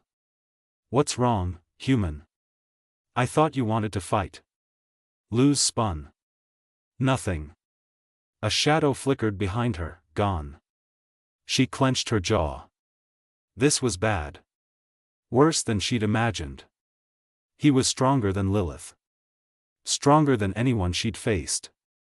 How could she ever? Red arms erupted from the floor and dragged her down, slamming her chest first into stone. The impact knocked the breath from her lungs. She gasped. Didn't get up. Bellows stepped out of the shadows and into view, slow and deliberate, as though he'd never moved at all. He looked down at her. There was no anger in his voice. No joy. No hatred. Only certainty. The sound of someone who was always 50 steps ahead. Had enough? He asked. Luz coughed, then smirked weakly, not even close. Her hand moved in a flash. Ice flared blue. A spike shot upward and struck Bellows cleanly, the impact forcing him to turn as part of his mask chipped away, just a sliver, but enough. Enough to prove something. Enough to change the air. Everything went quiet. No crowd. No magic hum. No movement. Then, Bellows laughed. At first it was low. Almost curious. Then it twisted, sharpening, anger bleeding into the sound as amusement died away. Emotion finally surfaced. And Luz wished it hadn't. I like your spirit, Bellows said, his voice rough now, hate simmering beneath every word. He turned fully toward her. The crack in his mask was visible. Beneath it, a single glowing blue eye stared out, burning, inhuman, ancient. Luz froze. Then he stepped closer. If you try that again, he said softly, things won't end well for you. The arms holding her dissolved into the floor. She rose slowly. I am merely a messenger of the Titan, Bellows continued, his voice smoothing out again. In the grand design, the Owl Lady's life is inconsequential. Luz's glare hardened. Bellows stepped closer still. But then you arrived, he said sharply. If you wish to save your mentor, give me the portal to the human realm. Luz's breath hitched. But that's my home, she whispered. Above them, the petrification machine continued its work. The crowd roared. Ida screamed. You think we wish to invade your world, Bellows said dismissively. The Titan's will is far more elegant than that. In time, you will understand. He returned to his throne. Waiting. Tick-tock, human, he said. The Owl Lady does not have long. Ida's screams echoed down through the chamber. No, Luz breathed. She didn't understand his plan. She didn't understand how anyone could be this cruel. But she understood one thing. To save Ida, she had to lose something else. Luz swallowed. Then she looked up. Fine, she said. Her fingers brushed the key at her neck. With a flash of gold, the portal door appeared in its suitcase form, solid and real in her hands. No te preocupes, mama, te vir pronto. Don't worry, Mom. I'll see you soon. She tightened her grip. Then she stepped forward and thrust the door toward Bellows. Here, she said, venom thick in her voice. It's yours. Bellows took it. Luz's hand lingered, refusing to let go until the very last second. The Titan will be pleased, he said. She stepped onto the platform Lilith had shown her, pulling her hood up as Bellows tapped his staff. The platform began to rise. Go on, he called after her. Go be a hero. Luz glared down at him. I may have lost, she said, but you forgot one thing. Bellows tilted his head, amused, and what is that? A certain demon fox. The platform vanished into the ceiling before she could say more. Luz closed her eyes. She hoped Naruto's ace was enough. Because if it wasn't, she didn't know what would happen next. Bellows stood alone in the chamber. The platform had sealed shut above him, the echo of its ascent fading into nothing. The portal door rested in his grasp, solid. Real. Claimed. The Titan's will was moving exactly as intended. By all measures, victory was assured. And yet, the last thing the human had said refused to fade. A certain demon fox. Bellows's fingers tightened around his staff, just slightly. He had known the fox boy had entered with her. Had felt that foreign pressure the moment Naruto stepped onto the aisles, raw, ancient power wrapped in instinct and restraint. An anomaly. One Bellows had accounted for, watched carefully, charted like a distant storm. And then the boy had disappeared. Still, Bellows dismissed the unease. Even if Naruto attacked now, here, of all places, what could a feral creature truly do to undo what had already been set in motion? The thought barely finished forming, when the air moved. A breath. Deep. Massive. Deliberate. It wasn't spoken. It wasn't a spell. It was an exhale. The chamber responded as if struck by pressure itself. Banners shuddered. Dust lifted from the stone floor. The golden statues groaned, ancient joints protesting as if something vast had stirred nearby. Bellows went still. From the shadows behind the pillars, Naruto breathed again. Slower this time. The wind that followed carried weight, chakra so dense it pressed against the walls, against Bellows's skin, against the magic woven into the Conformatorium itself. Not wild. Not frantic. Focused.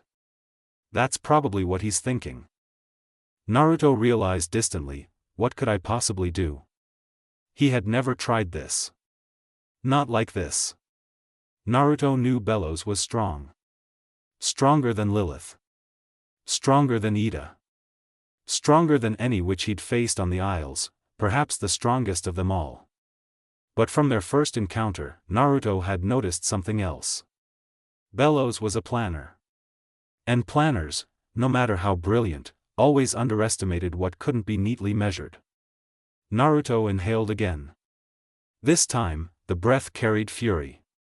Hatred poured into it, old wounds and fresh grief braided together. The helpless rage of watching chains close around family. Of watching choice stripped away.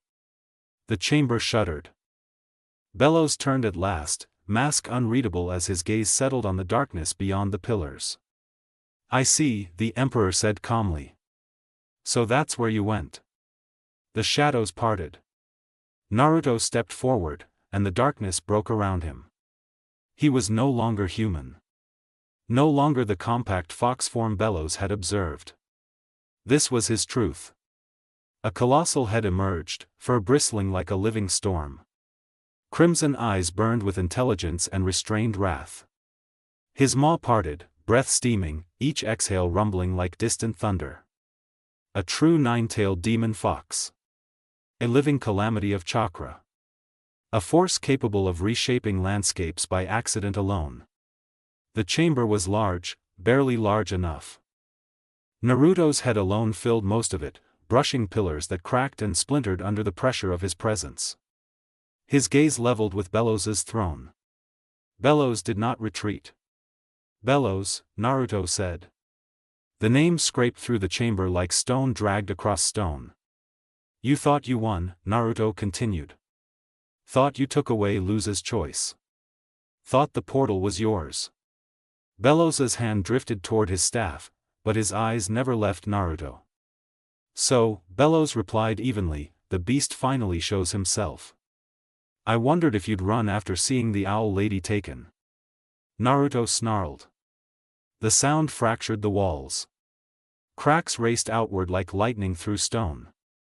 Bellows raised one hand, not to strike, but to still the moment. Listen to me, Naruto, he said, voice calm, almost curious. You are not of this world. You do not belong here. And yet, I have been preparing for you. From within his robes, Bellows produced a scroll. Naruto's eyes narrowed. B, the parchment unfurled, glowing faintly, symbols layered atop symbols, spiraling into a structure Naruto recognized instantly. A sealing array. His breath caught despite himself. I began drafting it shortly after your arrival, Bellows said. A contingency. A way home. Images shimmered across the scroll, space folding, chakra resonance, logic both familiar and wrong, fused through boiling Isles magic. You could return. Bellows continued smoothly. No more hiding. No more fighting battles that are not yours. Let this world carry on without you. Take your freedom, and leave. Silence stretched, broken only by Naruto's breathing. Then Naruto laughed. Low. Bitter. That place? He said. That world? His eyes burned brighter. That stopped being home long before I ever left it.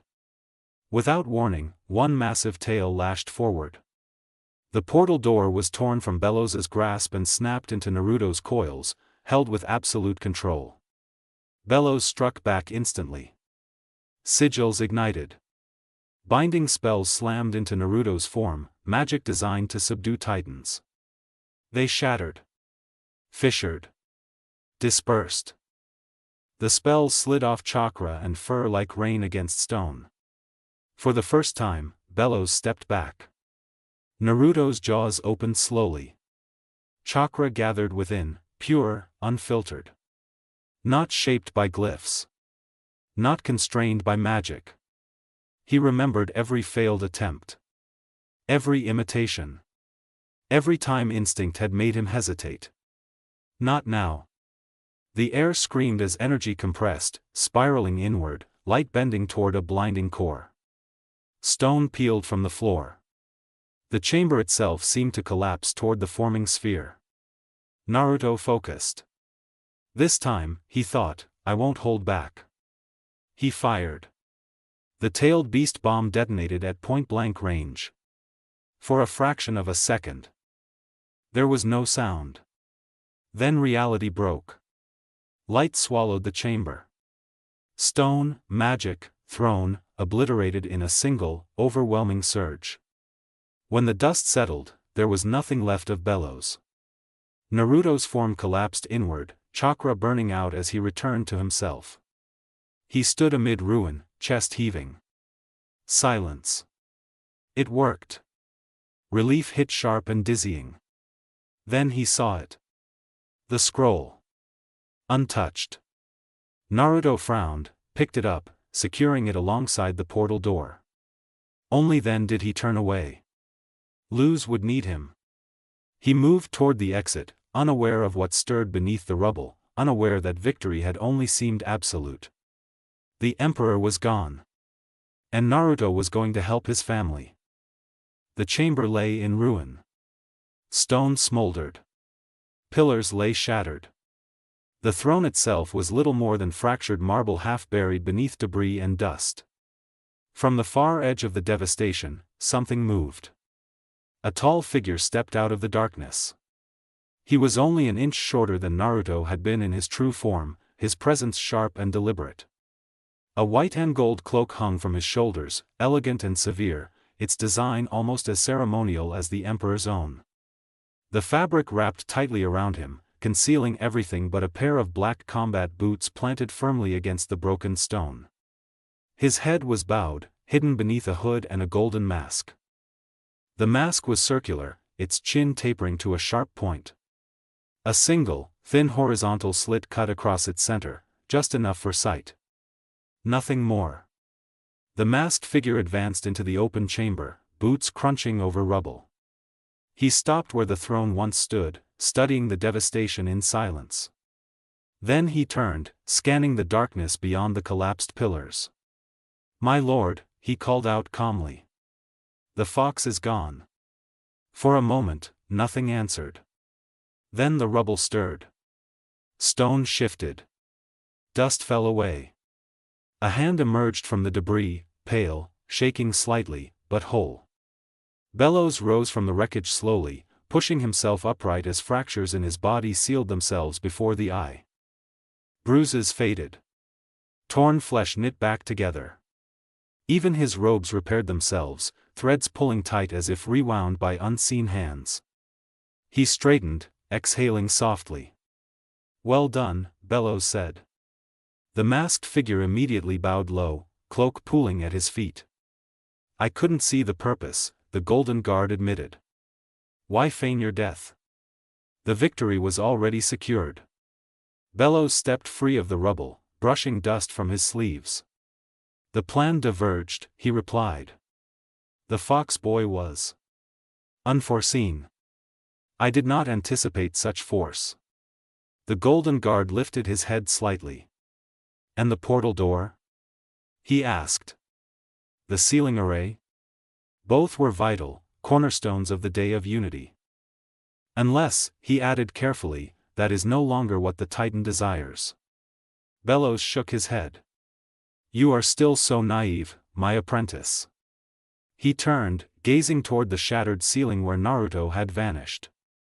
I miscalculated once, Bellows said. I will not repeat that error. We know where the portal is. We know who carries the seal. And the fact he carries it even now, means a seed has been planted, a pawn moved. Either way, they can be reclaimed at any time. Bellows's eyes gleamed behind his mask. For now, patience is required. The Golden Guard hesitated. Then.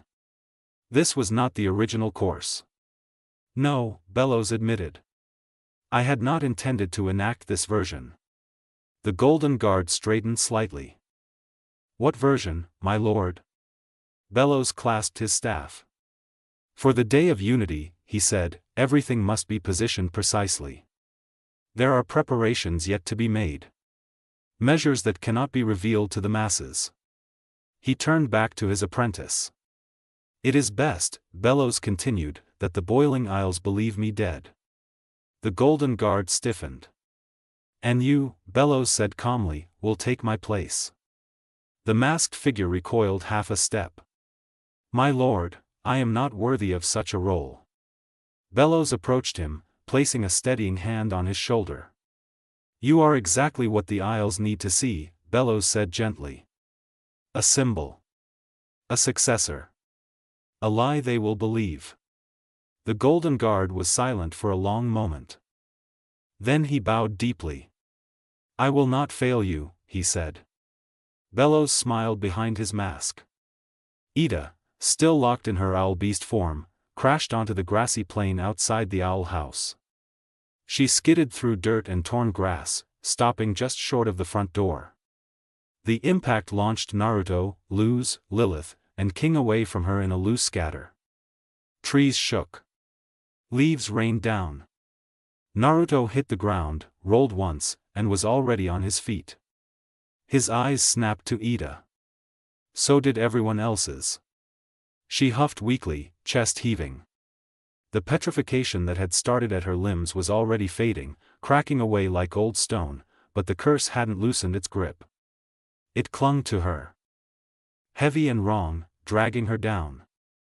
Naruto moved before anyone spoke. He was at her side in a heartbeat, bracing her shoulder and lifting just enough to ease the pressure on her lungs. Her breathing steadied, still rough, but no longer panicked. Easy, he muttered, voice low. That's it, breathe. Luz scrambled up next, already halfway to the door. Don't worry, Ida. I'll grab some elixir and, no, human. Lilith's voice cut through the night. Not sharp. Not commanding. Broken.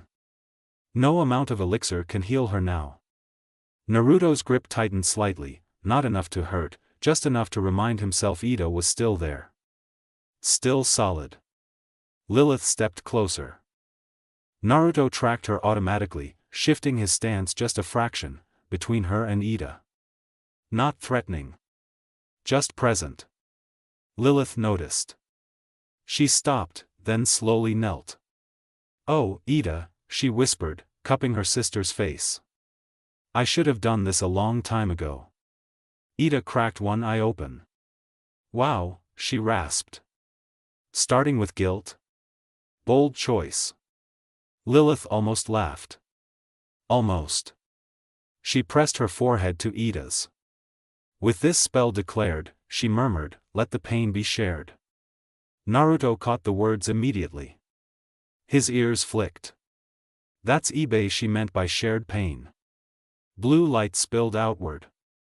Naruto stepped back instinctively as the glow intensified, the air thickening with magic that wasn't violent, but wasn't gentle either.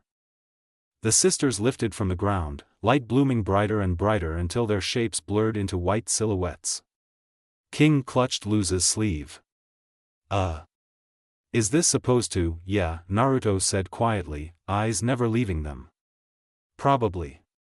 The glow peaked, then softened. Feathers unraveled into light. Ida's owl beast form dissolved, leaving her human shape behind as the glow finally faded and moonlight returned. They drifted down together, foreheads still touching. When they turned, the changes were obvious. Ida's gem still black.